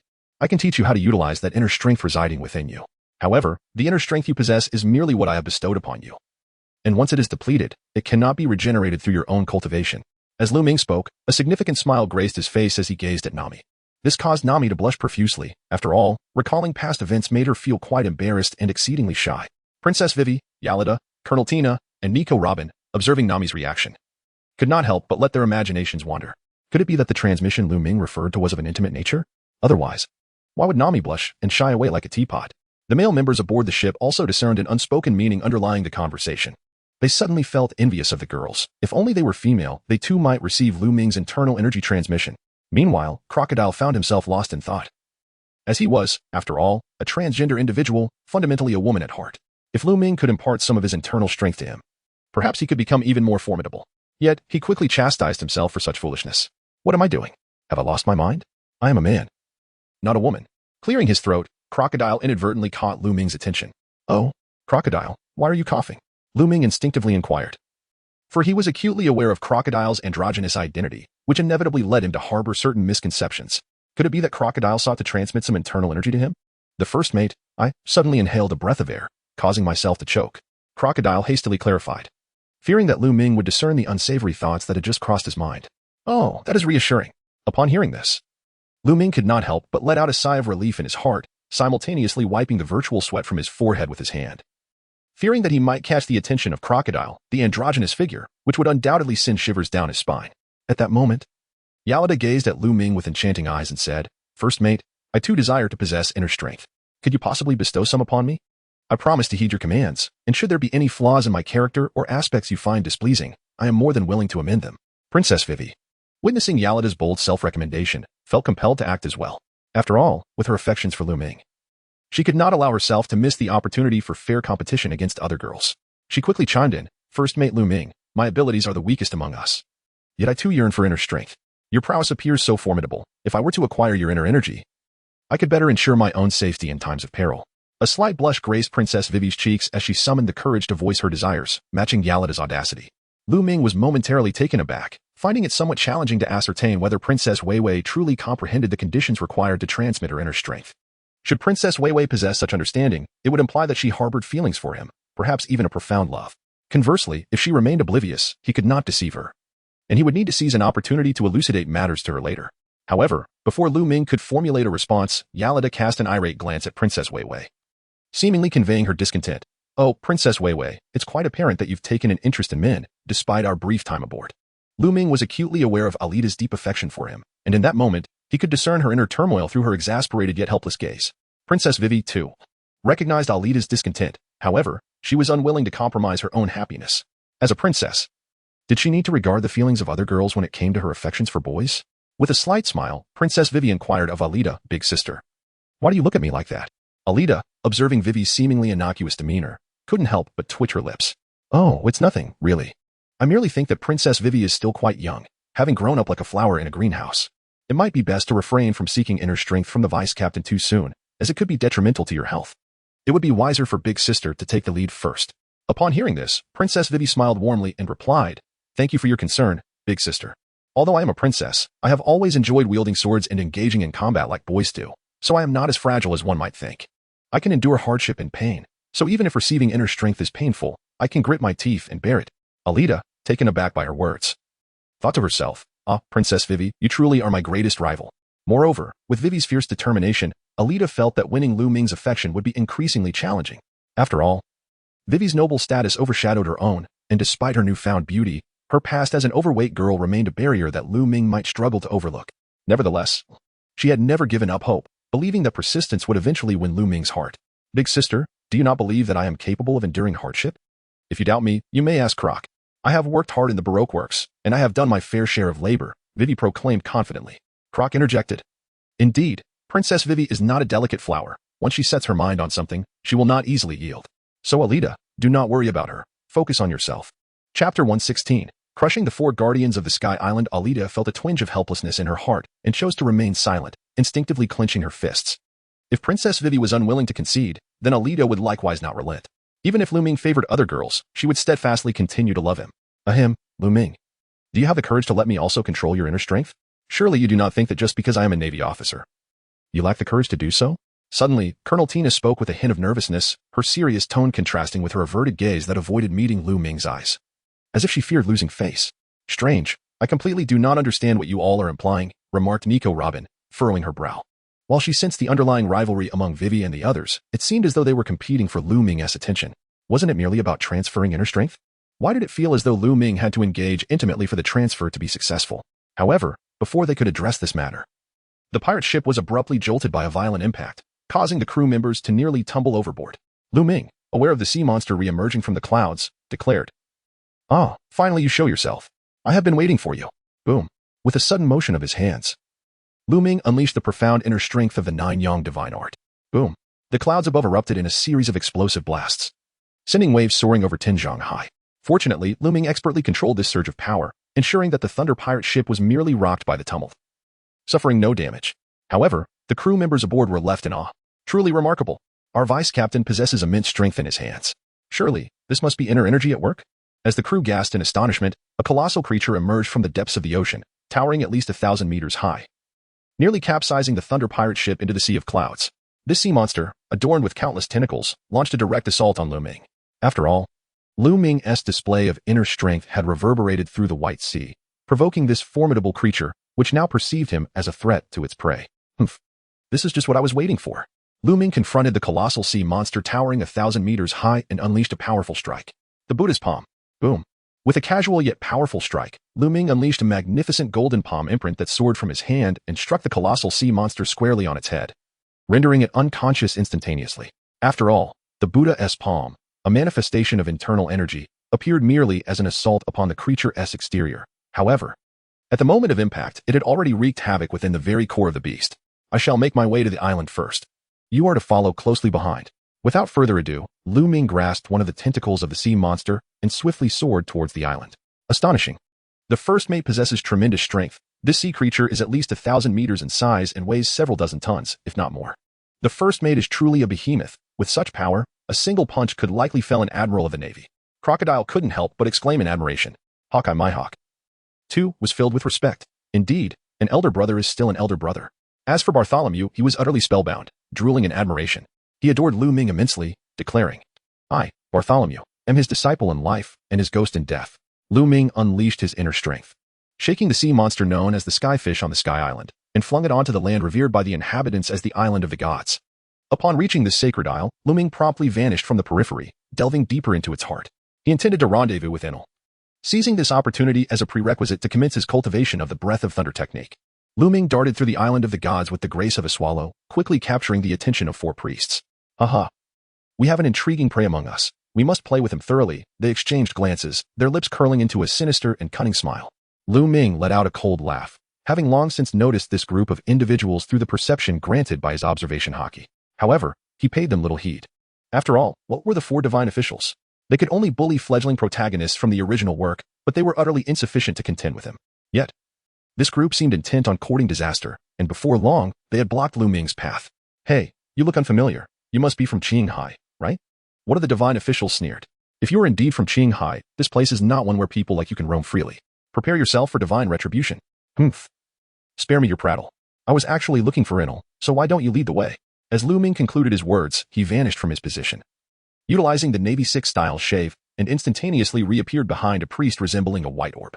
With a swift motion, he unleashed the Buddha's palm. A radiant burst of golden light erupted, sending the priest flying. "What?" The other 3 priests were instantly taken aback. They seemed utterly unprepared for the sheer terror of Lu Ming's capabilities. "Damn it. Although we have reacted, we never anticipated that this fellow's strength was so formidable. We were careless. We did not evade in time, and even when we realized the threat, we were unable to intervene. Enough of this nonsense. Now, only the 3 of us remain. Let us confront him together. I refuse to believe he can dispatch us with a single strike." The remaining 3 priests braced themselves seriously, summoning all their strength. "Humph, overestimating yourselves. Great might heavenly dragon." Lu Ming cast a disdainful glance and unleashed 3 formidable dragon deities, each soaring towards the 3 divine officials. What? The officials had never encountered such a technique, transforming into dragon beasts. Consequently, they ceased their attempts to confront Lu Ming and fled in panic. However, they were ultimately pierced through by Lu Ming's dragon deities. Gasping, the 3 officials spewed blood, their bodies ravaged by an overwhelming force. Who are you? What brings you to our divine island? I advise you to leave at once. This place is not for those from Qinghai to linger, lest you incur the wrath of the divine." Though severely injured and grounded, the officials still held on to a glimmer of confidence, relying on their omnipotent thunder god, Enel, who was surely aware of the unfolding events. "Humph, the punishment of the divine? If there were truly a god, let him come and punish me. I would not hesitate to teach a lesson to the deity of your divine island today. Chapter 117. The awakening of the breath of thunder. Lu Ming decided to turn the tables. For activating the thunder breathing technique required drawing lightning to envelop his entire being. At this very moment, Enel, lurking in the shadows, had perceived everything and was filled with contempt. This mere inhabitant of Qinghai dares to challenge the majesty of this thunder god. His demise is inconsequential. In the next instant, he pinpointed Lu Ming's location with his mind's network and unleashed a bolt of divine retribution. Boom. Suddenly, a thunderous roar echoed above God Island, and a flash of lightning struck Lu Ming with tremendous force. The priests, witnessing this, erupted in derisive laughter. Ha ha, you have provoked the Lord of Thunder. You are doomed, destined to perish under his wrath. Moreover, within any corner of God Island, you cannot escape the power of divine punishment. TSK, how delightful. Yet, as Lu Ming basked in the storm of retribution, he casually twisted his neck and stretched his waist, exclaiming with satisfaction. What? You are unharmed? The three priests stood dumbfounded, gazing at Lu Ming as if he were a monster, astonished that he remained completely unscathed. Is this mere thunder capable of threatening me? Lu Ming cast a cold, indifferent gaze upon the three priests. Meanwhile, he activated the thunder breathing technique. For the recent bolt of lightning undoubtedly possessed a voltage of 20 million, sufficient to meet the cultivation requirements for this technique. Congratulations to the host. The conditions to initiate the thunder breathing technique have been fulfilled. The host now possesses a proficiency of 500,000. Would you like to utilize this proficiency? Yes. The utilization was successful. Congratulations to the host. The thunder breathing technique has reached a minor achievement. A prompt follows. The host has 1,000 lottery points remaining. Would you like to proceed with the lottery? The electronic voice of the system echoed in Lu Ming's mind, yet he did not rush to engage in the lottery. Instead, he chose to ignore the system and drew forth two treasured blades, the Sword of the Tao and the Demon Blade. Thunder breathing technique. As Lu Ming breathed, two exquisite blades became entwined with crackling thunder. Moreover, arcs of lightning began to manifest upon his form, instilling in him a profound sense that his speed had been significantly enhanced by this electric embrace. The three priests, upon witnessing this spectacle, could not suppress their pallor. How could it be that their adversary, instead of being overwhelmed by the thunderous assault, seemed to have harnessed its very essence? Curse it! Who exactly is this man from Qinghai, and how is he so unfathomably powerful? As the priests voiced their incredulity, Lu Ming cast them a disinterested glance and remarked nonchalantly. You may leave. I find you utterly uninteresting, for you are woefully weak and unworthy of my effort. However, I am quite intrigued by your deity. As Lu Ming spoke, a sly smile crept across his face. Meanwhile, hidden in the shadows, Enel gritted his teeth in fury and unleashed the power of his lightning retribution once more. Thunder rumbled ominously overhead, with bolts descending upon Lu Ming from the heavens. The technique of thunder breathing has already been activated. There is no need to endure your assaults any longer. With a cold snort, Lu Ming, possessing the ability of observation haki, immediately detected the thunder rumbling above. Swiftly, he executed the thunder breathing technique, redirecting the descending wrath of divine retribution. What? Is this even possible? Enel, concealed in the shadows, gaped in astonishment, realizing that his thunder could be altered in its trajectory. How absurd. He was the god of thunder, after all. This rendered his opponent a true master of lightning as well. Infuriated, Enel ascended to the storm clouds, casting a disdainful gaze upon Lu Ming below on God's island. Let you experience the true force of divine retribution. Suddenly, Enel's hand crackled with gathered lightning, forming a sphere the size of a basketball, a formidable concentration of electrical power. He hurled it downward, transforming it into a colossal column of lightning, several feet in diameter, plummeting towards Lu Ming. Boom! The thunderous roar reverberated across the skies of God's island. Even at that moment, the other members of the Thunder Pirate crew heard the sound of thunder and witnessed a massive bolt of lightning crashing into a certain part of the island. It appeared our vice captain was engaged in combat. However, there was no need for concern. The vice captain's strength was unfathomable. Let us focus on preparing the food.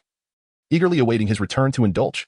Meanwhile, Lu Ming remained steadfast, employing the thunder breathing technique to slice through Enel's divine retribution with lightning speed. Is this the extent of your power? And you seem to be hiding like a turtle. If you possess any skill, come forth and fight. I shall teach you a lesson in no time.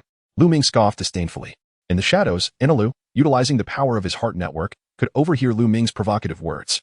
This caused a slight twitch at the corners of Enel's mouth. His opponent indeed possessed some skill, managing to sever his thunderous beam. It appeared that a fierce battle would be necessary to claim victory over him. The thunder god resides within the storm clouds. Do you dare to confront me in battle? Enel's voice suddenly resonated throughout the thunderclouds of the island of gods. If you have the courage to approach, I shall reduce you to ashes. With such feeble prowess, you dare to call yourself a thunder god? Should you descend for a duel, I will ensure you meet the same fate of annihilation. Lu Ming let out a cold laugh, refraining from charging into the skies above the island of gods. You seek your own demise. Enel appeared utterly enraged, launching yet another assault on Lu Ming. 30 million volts, Thunderbird. A colossal Thunderbird descended from the heavens, directly targeting Lu Ming. 6-pulse divine sword. With a casual swing of his sword, Lu Ming unleashed a formidable beam of sword light, piercing through the heavens with unyielding force. Boom. In its wake, Enel's 30 million volts of Thunderbird were instantly dispersed. A sense of dread washed over Enel as he felt the retaliation of his opponent. Surging towards him beneath the veil of his heart network, Thundergold, Enel conjured a tempestuous bolt of lightning in his hand, swiftly forging his golden rod into a shield of radiant gold. Bang! In that moment, he exerted all his strength to block Lu Ming's assault. My word. How fearsome is his power? Enel was taken aback. After all, despite sharing the same intent to attack, his adversary could directly threaten him. Damn it. Even in the name of the Thunder God on God Island, this fellow is affecting me. It seems the time has come to reveal my true prowess. Enel resolved not to continue testing Lu Ming, but instead, he adopted a serious demeanor, unleashing a torrent of thunderous light around him. Chapter 118, Thunder Dragon vs. Great Might Heavenly Dragon Bang. Enel's expression darkened, radiating utmost seriousness as he struck the small drum strapped to his back. This drum could summon thunder, and with a crackle, bolts of lightning converged from the clouds above. 60 million volts, Thunder Dragon. Boom. The terrifying and volatile lightning coalesced into a dragon form, charging downwards towards Lu Ming with the speed of a thunderclap. Humph. You dare to compare dragons with me? Watch as I crush you. Great Might Heavenly Dragon. Lu Ming took a deep breath, his eyes gleaming with excitement as he summoned his formidable inner strength, causing a fierce wind to howl around him. In the next moment, 6 colossal golden dragons erupted from his body, each measuring several hundred meters in length, soaring majestically into the sky. What kind of technique is this? Enel inquired, unable to suppress the twitching of his lips. He had prided himself on summoning a single thunder dragon as a potent and ferocious attack, only to find himself overshadowed by Lu Ming's astonishing display of 6 golden dragons. Boom. At that moment, Enel's thunder dragon entwined with the 6 golden dragons unleashed by Lu Ming. Humph, let me show you what a true powerhouse looks like. Lu Ming scoffed at the situation, for his formidable Dawei Tianlong had already ascended to the 6th level of proficiency, allowing him to summon 6 colossal dragons. Moreover, he possessed a terrifying trump card. He had endowed the golden dragon with the ability to absorb all forms of power. Thus, at that moment, the 6 golden dragons ensnared Enel's thunder dragon and promptly activated their devouring mode. What? This is impossible. My thunder dragon wields an astonishing 60 million volts of electrical power. How can it vanish so swiftly? Enel's demeanor transformed as he felt as though he had encountered a specter. He could distinctly sense the power of his 60 million volts thunder dragon diminishing rapidly. Initially, it had wielded 60 million volts, but within mere moments, it had dwindled to 30 or 40 million volts and continued to weaken at an alarming rate. Damn it, who on earth is this guy? The more Enel pondered, the more infuriated he became. This was the first time since he had ascended as a god in the Sky Island that he felt a twinge of trepidation towards an adversary. After all, someone who could devour his lightning was akin to a complete counter to him. Before long, Lu Ming's 6 golden dragons had completely consumed Enel's thunder dragon. And under Lu Ming's will, the golden dragons surged towards Enel. Oh no, is he targeting me, the thunder god? Enel thought swiftly, casting a dark glance at the detestable 6 golden dragons. Humph, you wish to attack me directly? Dream on, I shall obliterate you all. In an instant, Enel vanished from sight, concealed within the clouds, only to reappear atop a flying ship. This vessel was capable of conjuring even more terrifying thunderclouds, instantly enveloping the skies above the island of gods with ominous clouds, plunging it into a twilight-like darkness. Hey, why has the sky darkened? Is the vice captain and the enemy battling with such ferocity? The crew of the Thunder Pirates lamented. Unfortunately, we cannot see a thing. However, those who returned to the ship could indeed witness the spectacle. Members of the Thunder Pirate crew hurried back to their vessel, and as they gazed at the sky above the island of gods, they were struck by the overwhelming aura of thick thunderclouds that obscured the sun. I recognize those 6 golden dragons. They are the vice captain's offensive technique. But who is the enemy that compels the vice captain to resort to such formidable measures? Bartolomeo exclaimed, unable to contain his astonishment. Mihawk, with eyes as sharp as an eagle, remarked, if brother Lu Ming requires assistance, I would not hesitate to sever those heavy thunderclouds above. From this distance, you believe you can part the clouds? Old Sand interjected, incredulous. Humph, of course. While my swordsmanship may not match that of brother Lu Ming, a full-force strike would have a high success rate for cleaving through the island of gods. Ha, fearsome indeed, truly worthy of the title of the world's greatest swordsman. Old Sand chuckled unconsciously. Excuse me? I am currently the 2nd greatest swordsman in the world. Please refrain from jesting about the first, or I may be inclined to spar with you. Mihawk shot a cold glare at Old Sand. Haha, we are all members of the Thunder Pirates. There's no need to be so serious, Old Sand hastily explained, feeling somewhat sheepish. Yet Mihawk continued to regard him with a frigid stare, prompting Old Sand to concede. Yes, Captain, I understand. From now on, I shall refer to you as the world's 2nd greatest swordsman. At that moment, A group of individuals adorned with white wings approached rapidly from the distance of the White Sea. Who are you? Pirates from the East Blue? The group, numbering in the dozens and riding on formidable steeds, traversed the waters of the White Sea with remarkable speed. The members of the Thunder Pirates were naturally drawn to their presence, intrigued by the impressive speed of these vessels. If we could procure a few of those for the high seas, it would be quite the amusement. Greetings, we are members of the Thunder Pirates. From where do you hail? Are you from this island? Captain Red stepped forward, exuding a cordial demeanor. Leading the group, Gamble and the Sky Knights, upon observing the amiable nature of the Thunder Pirates, relaxed their vigilance. We are not inhabitants of this sacred domain island. Rather, we are natives from the nearby Angel Island. We are unaware of what has transpired here, Gamble replied before promptly inquiring. So this island is sacred? Indeed, this island suddenly appeared 300 years ago, drifting from unknown origins, and we have always regarded it as a dwelling place for deities, Gamble elaborated. Drifting? A sacred realm inhabited by gods? You mean to say there are deities still present? Captain Red thought in disbelief. Could it be that Lu Ming was battling a divine being? Surely not. The other members of the Thunder Pirates shared similar thoughts, yet skepticism lingered regarding the existence of gods. After all, in this world, there were no true deities, merely self-proclaimed individuals. There are no gods, merely our reverence for this island, which possesses the most precious soil of our Sky Island, capable of nurturing all life. We consider it a divine gift, Gamble clarified. I see, then it follows that the one battling Lu Ming is not a god, merely a formidable opponent. Captain Red mused, feeling a sense of relief. As long as it wasn't a god, he believed Lu Ming could conquer all. Upon hearing Captain Red's words, Gamble immediately grasped the implications and inquired, are your people engaged in battle with the Thunder God Enel? The Thunder God Enel? I say, old man, are you speaking nonsense? You just claimed there are no gods, yet now you mention a Thunder God? Your leader couldn't help but interject impatiently. Please do not misunderstand.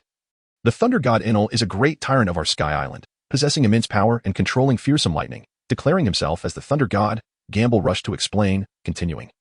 If you can assist our Sky Island in defeating this tyrant, we shall reward you with a substantial amount of gold. Gold? Nami's eyes sparkled with interest at the mention of gold. How much gold do you possess? Oh, it must be a mountain of it. But fret not. We the people of Sky Island do not covet such golden trinkets. Simply help us eliminate that tyrant Enel, and we shall reveal to you the location of the gold. Gamble insisted. However, the cunning old man seemed to have perceived the extraordinary nature of the Thunder Pirates and sought to exploit them. Yet if he could indeed bestow a wealth of treasure upon the Thunder Pirates, it would not be entirely without merit. What? A mountain of gold? The countless members of the Thunder Pirates were left in shock, feeling as though they had been struck by a bolt from the blue. Humph, old man. Do not speak so grandly. Do you truly understand the concept of a mountain of gold? Bartolomeo said menacingly, suspecting that the old man was merely trying to deceive them into aiding him against the so-called Thunder God. Grandfather Gonfor did not deceive you. Indeed, there is an abundance of gold here. Many pirates have ventured to this place in the past and amassed great riches. However, some of the gold is known only to the indigenous people of our Sky Island. If I had not perceived you as somewhat decent individuals, Grandfather Gonfor would never have divulged the existence of gold. Behind Grandfather Gonfor stood a beautiful young girl named Conies, who immediately summoned her courage to speak. The members of the Thunder Pirate crew exchanged glances, pondering whether there was truth to the claims. Could there truly be mountains of gold? If so, the Thunder Pirate crew would undoubtedly strike it rich. All right. I believe you. Nami promptly chose to trust the words of Gonfor and his companions. Meanwhile, Gonfor anxiously inquired. By the way, do you not intend to assist? The power of Enel, the Thunder God, is formidable. It would be challenging to defeat him in a one-on-one confrontation. Fear not, our vice-captain possesses immense strength. Unless absolutely necessary, we refrain from intervening. Bartolomeo confidently replied. Well, I hope to witness a miracle. Gonfor could only respond with uncertainty. Joining the Thunder Pirate crew as they gazed at the tumultuous clouds above God's Island, Thunder roared. Aboard the flying vessel Enel, resembling a deity high above, looked down with disdain upon the beings below. Boom. The dark clouds enveloping God's Island unleashed hundreds, even thousands, of bolts of lightning, bombarding the island for several minutes. Meanwhile, the 6 golden dragons summoned by Lumino were forcefully shattered under Enel's relentless lightning assault. Humph, he certainly possesses some skill. Lu Ming was somewhat astonished by this revelation. Indeed, the strength of this individual was formidable. In the original narrative, had he not been defeated by the protagonist, Luffy, this fellow would undoubtedly possess the combat prowess of a rear admiral or higher upon venturing into the seas. After all, even Karp required a barrage of punches to subdue Lu Ming's 6 colossal dragons, whereas Enel effortlessly dismantled his 6 lightning dragons with a mere flash of lightning. Breath of thunder, thunder slash. Lu Ming gathered his energy, intertwining it with the lightning that belonged to him, then swung his sword fiercely towards the skies above God's Island. Boom.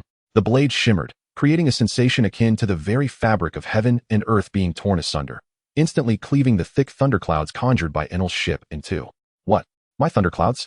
Enel initially believed that his adversary below had been severely injured by his myriad of lightning strikes. To his astonishment, just as his relentless assault began to wane, it was suddenly severed by a terrifying force. At that moment, Enel's eyes widened in disbelief, nearly popping out of their sockets.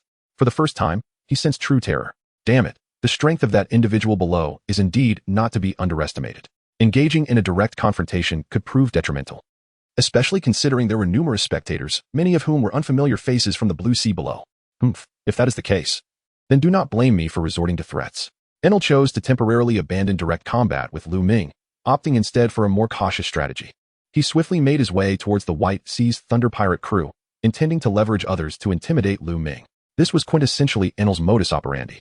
Lu Ming did not notice that Enel had gone to confront his companions. Instead, the electronic voice of the system resonated in his mind, filling him with an unusual excitement. Ding! Congratulations, host, you have triggered a quest. Defeat Enel to earn lottery points. Lu Ming understood that it seemed the value of hatred had accumulated sufficiently, surely. Enel now desired nothing more than to eliminate him. He chuckled softly, realizing it was time to adopt a serious demeanor and conclude matters swiftly. With eager anticipation, Lu Ming soared to the pinnacle of a tree above the island of gods, alighting gracefully like a swallow. He prepared to unleash his observation haki in search of Enel's whereabouts. However, he soon noticed that Enel's ship had already departed, swiftly heading towards the White Sea. Is that not the direction of the Thunder Pirate crew? Could it be that this fellow intends to strike against the Thunder Pirates and then come to threaten me? Ha ha ha, what a cunning individual. Nevertheless, let my crew have a little practice with you first. Lu Ming did not hasten to pursue, for he understood that following Enel would only lead to self-inflicted suffering. After all, the formidable powers of Crocodile and Mihawk, both of whom are warlords of the sea, are beyond Enel's reckoning. Moreover, Enel remained utterly oblivious to the capabilities of Crocodile and Mihawk. Both warriors are seasoned veterans, possessing an abundance of combat experience, and wielding the formidable conqueror's haki and observation haki. Particularly in the mastery of Armament Haki, this power renders even those with the natural elemental abilities of devil fruits vulnerable, as they cannot evade the damage inflicted by haki. Lu Ming felt quite at ease with this, and then he prepared to swiftly develop the flight capability of the sun fruit before that time. After all, the sun fruit, being a divine-grade fruit, could be considered a superior variant of the glimmer fruit. Even Kizaru was capable of flight. How could he, possessing the sun fruit, be unable to soar through the skies? It was merely that Lu Ming had not yet embarked on this development. Chapter 120, Developing the Flight Capability of the Fruit.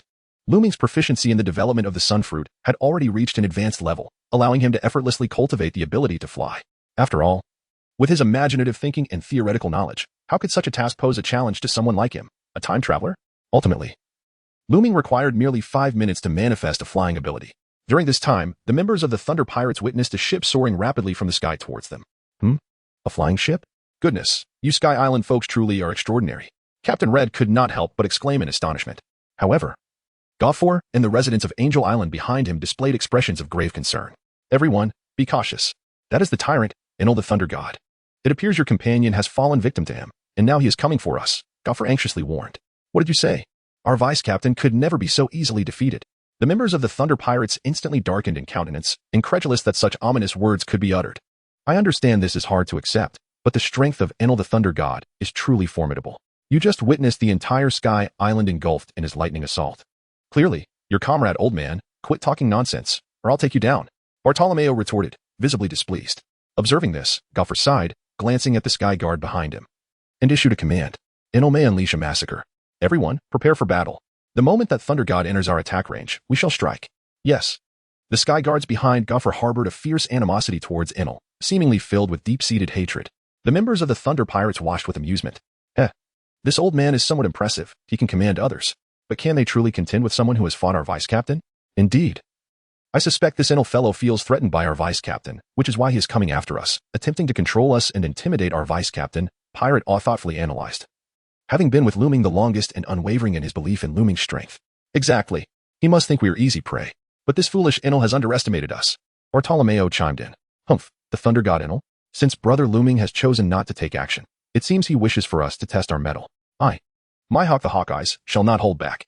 Mihawk declared with an anticipatory gleam in his eye, for the opponent had fought against Lu Ming, and as one of Lu Ming's admirers, he would not miss this opportunity to engage.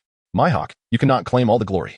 The vice-captain has not permitted you to act alone, so I, Crocodile, shall not lag behind. Crocodile interjected, a hint of eagerness in his tone, intrigued by the abilities of their adversary. Let us see who strikes first. Mihawk replied with an icy demeanor. Wait. Colonel Tina suddenly interjected. Hey, you two, Do not act impulsively, and do not harm the innocent. Let us first ascertain what those individuals are discussing, lest I worry you might inadvertently harm them. Tina insisted, for as a member of the Navy, she wished to avoid any unwarranted violence, especially since the winged individuals appeared rather amicable. Neither Old Sand nor Mihawk voiced any objections to Colonel Tina's proposal. Recognizing that the Thunder Pirates adhered to a principle of not harming innocents, a rule they both felt compelled to respect, lest Lu Ming become displeased. Look. What are those people up to? They're all pulling out shells. What do they intend to do? Many members of the Thunder Pirates struggled to comprehend the actions of the inhabitants of Angel Island. The ominous ship, crackling with lightning and sparks, approached with intent. Yet these individuals were brandishing shells? Even the erudite Nico Robin was perplexed, pondering the significance of these shells. Are those shells somehow special? Just shells? They are merely large enough to slap someone with. How could they be anything special? Many crew members could not help but scoff, casting incredulous glances at the natives of Angel Island. Attack! Gopher suddenly commanded, raising his hand.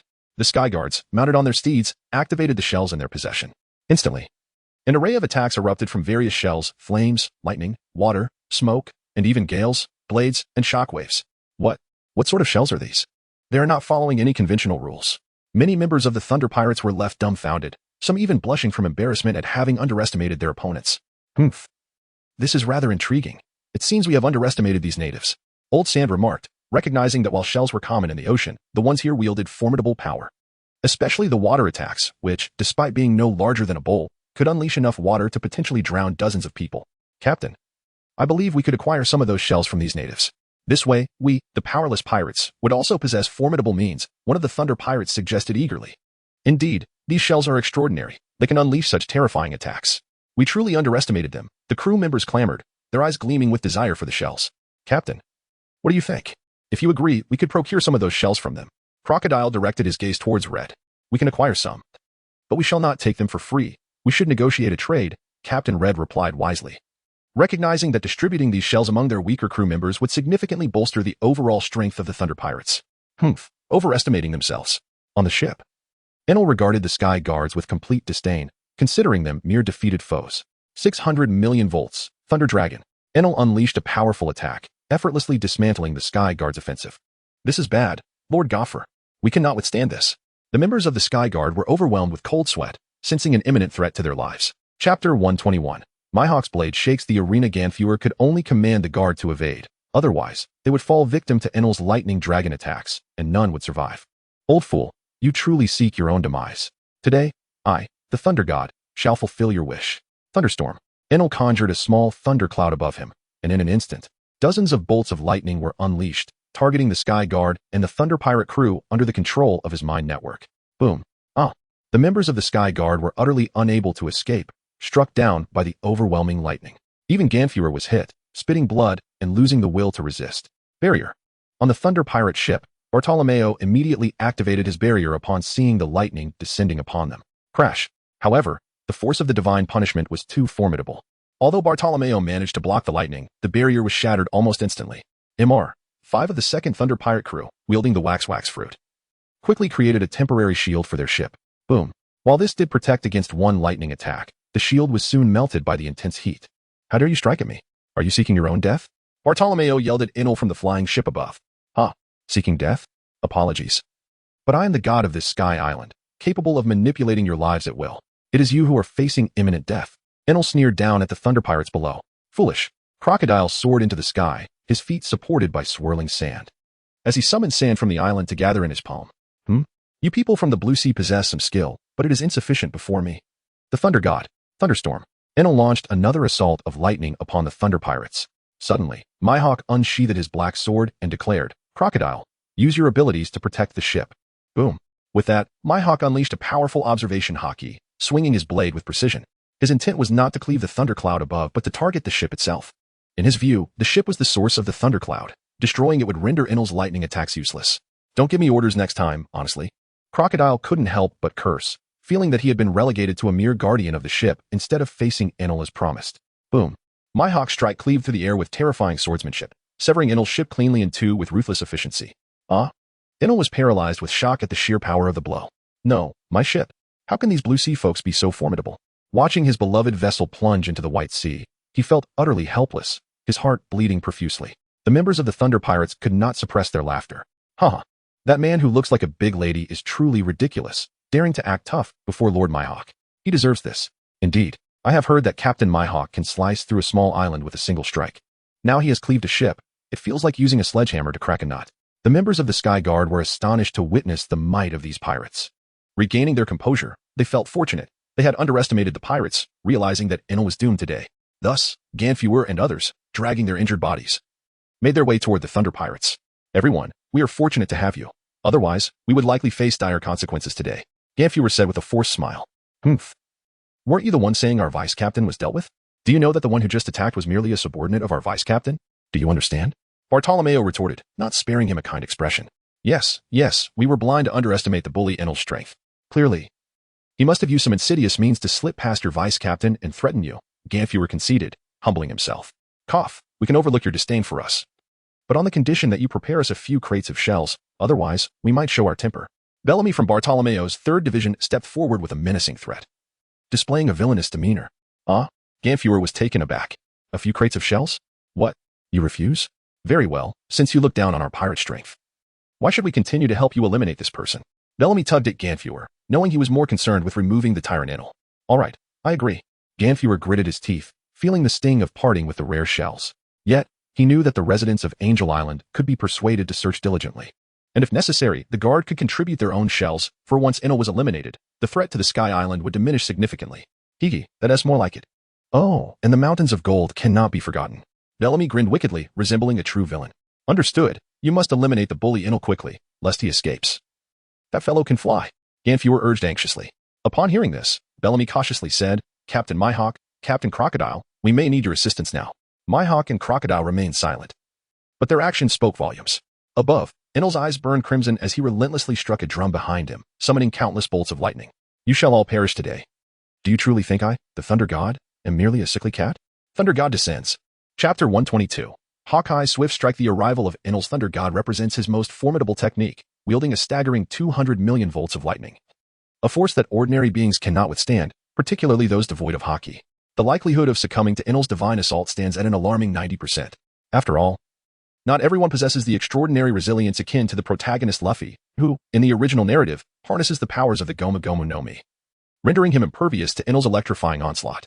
In a rather ironic twist, even the searing temperatures unleashed by 200 million volts failed to melt his rubber form, a testament to the overwhelming might he commands. In this moment, figures such as Hawkeye, Mihawk, and Crocodile felt an oppressive dread emanating from Enel. The colossal thunder coalesced into a gigantic figure, enveloping Enel and rendering him nearly invincible, as if he wielded the very ability to obliterate the world itself. This is dire. He appears to have succumbed to a frenzied state. Should he unleash his wrath upon our Thunder Pirate ship, it may not withstand such unbridled fury. Crocodile mused, a sense of helplessness flooding his mind as he beheld the terrifying silhouette of Enel's Thunder God. Even he harbored doubts about his capacity to withstand the tempestuous might of his opponent. I shall cleave through this chaos, Hawkeye Mihawk proclaimed, his gaze resolute. He understood the adversary's strength and was prepared to extend his utmost respect and effort in their clash. Very well, the choice is yours, Crocodile conceded, aware of his own limitations. In this moment, who would dare to engage in close combat? The violent lightning seemed to warp the very fabric of the surrounding void. Moreover, Crocodile lacked long-range capabilities. Engaging in close quarters was impractical in this aerial domain, where the desert-like conditions of Alabasta offered little in terms of resources. Meanwhile, Gonfall and the Sky Guardians could not suppress their trepidation, cold sweat streaming down their brows. When had Enel become stronger than they had ever anticipated? Was this truly the ultimate trump card of the tyrant Enel? The prospect was dreadfully daunting. They fervently hoped that these pirates from the Blue Sea could bring the tyrant to justice, lest the Sky Island descend into irreparable ruin.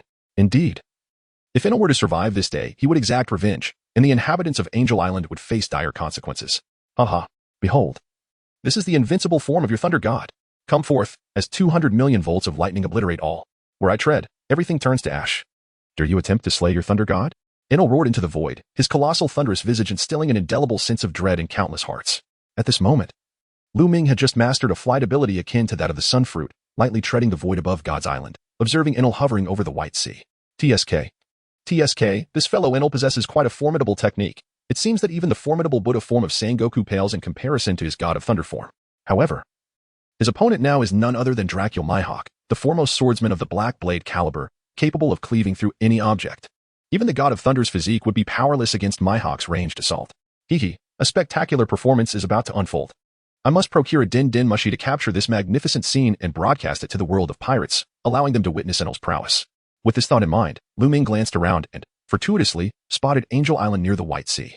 He swiftly flew over and requested a din-din mushi from a resident there. Subsequently, he sought the optimal vantage point to immortalize the impending spectacle. On Mihawk's side, upon hearing Enel's audacity and arrogance, his gaze sharpened considerably. After all, even the four emperors would not dare to be so brash in his presence. It was unexpected to encounter such a hubristic fool on this Sky Island. To dare to proclaim oneself as a god of thunder? Without further ado, Mihawk refrained from announcing his techniques and simply unleashed a basic strike. However, during this strike, he activated the powers of Observation Haki and Armament Haki, entering a state of absolute concentration for a decisive blow. Ha ha ha, it seems you are all filled with trepidation. Now, this god of thunder shall harvest your heads. With that, Enel launched a fist towards the Thunder Pirate crew, accompanied by a colossal shadow of the god of thunder, emanating an overwhelming sense of pressure. Many members of the Thunder Pirate crew were so intimidated by this scene that they found it hard to breathe. Some even felt their legs weaken beneath them. Suddenly, with a swing of his supreme black blade, Mihawk unleashed a terrifying swordsmanship force that instantly met Enel's god of thunder strike with disdain. The massive fist shadow was cleaved in twain, and the sheer might of Mihawk's swordsmanship surged towards Enel. Even with Enel's formidable conqueror's haki, he had no time to evade, resulting in the loss of one of his arms. Enel let out a heart-wrenching scream as his severed arm plummeted into the White Sea.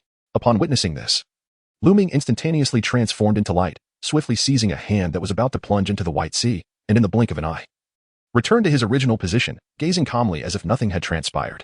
Yet in Lu Ming's grasp lay a bloodied arm. Enel, now utterly preoccupied with the severed appendage, was rendered speechless by Mihawk's formidable strike, losing all desire to fight, and instead turning to flee in a frenzy.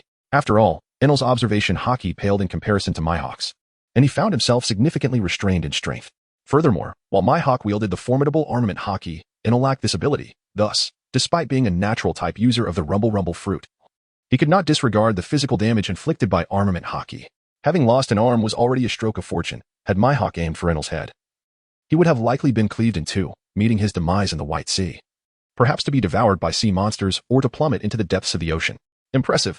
Truly, our captain is remarkable. That self-proclaimed thunder god appears to possess genuine prowess, yet it is astonishing that he could not withstand even a casual strike from Captain Mihawk. Indeed, it was spectacular to sever an opponent's arm from several dozen meters away. That fellow must be terrified beyond measure. The crew of the Thunder Pirate crew gazed upon Mihawk with immense admiration. Garp and the Sky Guardians were nearly rendered speechless, having anticipated a fierce battle, only to witness Enel suffer a devastating blow in a single strike. Chapter 123. Enel's frantic flight, yet Enel fled, and should he return for vengeance, it would spell disaster for the inhabitants of Angel Island. Realizing this, Garp immediately stepped forward to implore, I beseech you all, do not let the tiger return to the mountain. Take advantage of his weakness and end his life. Otherwise, once you leave Sky Island, he may unleash unspeakable retribution upon our innocent people. I implore you, noble ones, do not let the tyrant thunder god Enel escape. The members of the Sky Guardians behind Garp bowed in unison, making their earnest appeal to the Thunder Pirate crew. Captain Red stepped forward, reassuring them, rest assured, since we have engaged in this accord, we shall see this matter through. He then glanced at his crew, ultimately fixing his gaze upon Crocodile, who had the ability to control sand and fly, making him well-suited to pursue the severely weakened Enel and ensure he had no chance of recovery. Crocodile, why not go after the fleeing Enel? After all, you can fly. Captain, I have every intention to do so. Crocodile responded with respect for Captain Red. Despite not fully understanding why Lu Ming held such reverence for the seemingly weaker Captain Red, he felt compelled to honor the captain's authority. Be cautious. Do not allow the cunning enemy to ensnare you, Captain Red warned earnestly. With a cigar in his mouth, Crocodile replied confidently, fear not, Captain. How could a mere frog in a well possibly outsmart an old fox like me? I shall personally ensure he cannot escape. After Crocodile's bold declaration, he exhaled a plume of smoke and took to the skies in pursuit. Remarkable. Garp and the others were left in awe, thoroughly impressed. These blue sea dwellers were indeed extraordinary. It was astonishing to witness someone capable of flight, and given Crocodile's confident demeanor, his strength must be formidable. Rest assured, old man, Crocodile's prowess is unparalleled. He ranks third among our Thunder Pirate crew, seasoned by countless battles, and once commanded legions of followers. Few possess his cunning. Captain Red said with a smile directed at Garp. Thank you, everyone. Once this matter is resolved, I shall arrange a warm welcome for you, allowing you to indulge in revelry on Sky Island for a time. Whenever you wish, I can guide you to the mountains of gold, he added. Old man, for matters of gold, you need only consult me. I handle the finances aboard the Thunder Pirate ship, you know? Nami interjected, her interest piqued at the mention of treasure. However, Bellamy, standing nearby, furrowed his brow and remarked, now that you mention gold, I can't shake the feeling that this place is the legendary Golden Kingdom of Shandora. You may not know, but there's a tale from the town of Magic Valley, claiming that centuries ago, a kingdom of gold vanished from the mainland. likely ascending to this very place. Bellamy's sudden interjection ignited a wave of curiosity among the crew. Naturally, the most intrigued was Nico Robin, an archaeologist with a keen interest in ancient relics. She turned to her companions and said, I believe there is a possibility worth exploring. I wish to visit the island of the gods. I wonder if the elder could guide me to some sites of historical significance? Ruins? Certainly, to my knowledge. The island of the gods houses several ruins, though some are inhabited by the Shandians, who accompanied the island to Sky Island. In recent years, due to the tyrant Enel, relations between our people and the Shandians have soured. However, fear not, as I believe they will not hinder you, Goffer assured her. Cornus, could you accompany this young lady to the island of the gods? Goffer promptly directed Cornus to lead the way, while they remained behind to witness Enel's fate. After all, as the saying goes, one must see the living and the dead to find peace of mind. Of course, Cornus responded, inviting Nico Robin aboard the ship. And together they set off for the island of the gods. The crew of the Thunder Pirate ship, observing the ease with which they traversed the skies, could not help but covet the opportunity to acquire their own means of flight. Meanwhile, Enel was in a frantic flight, realizing that these Blue Sea dwellers would only be a temporary presence on Sky Island. After some time, he intended to return and ensure that all of Angel Island bowed before him. However, he suddenly noticed someone pursuing him and was taken aback. Damn it. How is this possible? They can fly too? Enel's face was a mixture of disbelief and rage. Now, having lost an arm, he understood he could not underestimate his opponents. He knew nothing of their capabilities, yet his own vulnerabilities had been fully exposed to Gonfor and his allies. Hey, little brat in front, you better stop running. If you let me catch you, you might avoid a severe beating. Lazaro taunted leisurely from behind, entirely dismissing the injured Enel. After all, if Mihawk could overpower Enel, surely he, as a fellow warlord of the sea, would easily handle this adversary as well. Meanwhile, Lu Ming followed closely behind, concealed within the clouds, documenting the impending confrontation between Enel and Crocodile. Naturally, Enel would not obediently heed Crocodile's words. Instead, he fled with even greater urgency, exerting every ounce of strength he possessed. TCH, this stubborn brat leaves me no choice. If Hawkeye Mihawk severed one of your arms, then I shall claim one of your legs surely. That is not too excessive. As he spoke, Crocodile manipulated the sand, silently descending upon Enel's legs. Enel sensed something amiss, but as someone who had only ever lived on Sky Island, he was unaware that his powers stemmed from a devil fruit, let alone the terrifying capabilities of Crocodile's sand fruit. Damn it, what is the purpose of this sand? Can it truly destroy my legs? Enel exclaimed as he attempted to shake off the sand that ensnared his legs. Yet, no matter how vigorously he struck at it, the sand clung to him like a relentless parasite. It is futile, young one. I shall grant you one final chance. Cease your flight and surrender. Or I shall count to 3, and you will lose a leg. Do you believe me? Chapter 124. Enel, armless and legless. Crocodile seemed to be losing patience. For his stamina was limited. If he continued this pursuit, the risk of exhaustion loomed, and he might even fall from this height, unable to find his way back. Enel, drenched in cold sweat, refused to submit. Even if he were to lose a leg, he would escape. As long as there was life, there was hope. A lesson he had learned through his own endurance. In the original narrative, Enel demonstrated considerable fortitude. After being defeated by Luffy, he refrained from seeking vengeance and instead ascended to the moon, where he became a deity, acquiring significant power without ever retaliating against Luffy. This indicated that after experiencing failure, Enel became exceptionally cautious. Perhaps he would refrain from taking risks unless he was certain of triumph, choosing instead to develop his strength in seclusion. Come what may. The Thunder God shall never be captured by you. Enel growled defiantly. Oh, this is amusing. I did not expect you to show such disregard for me, sang Crocodile.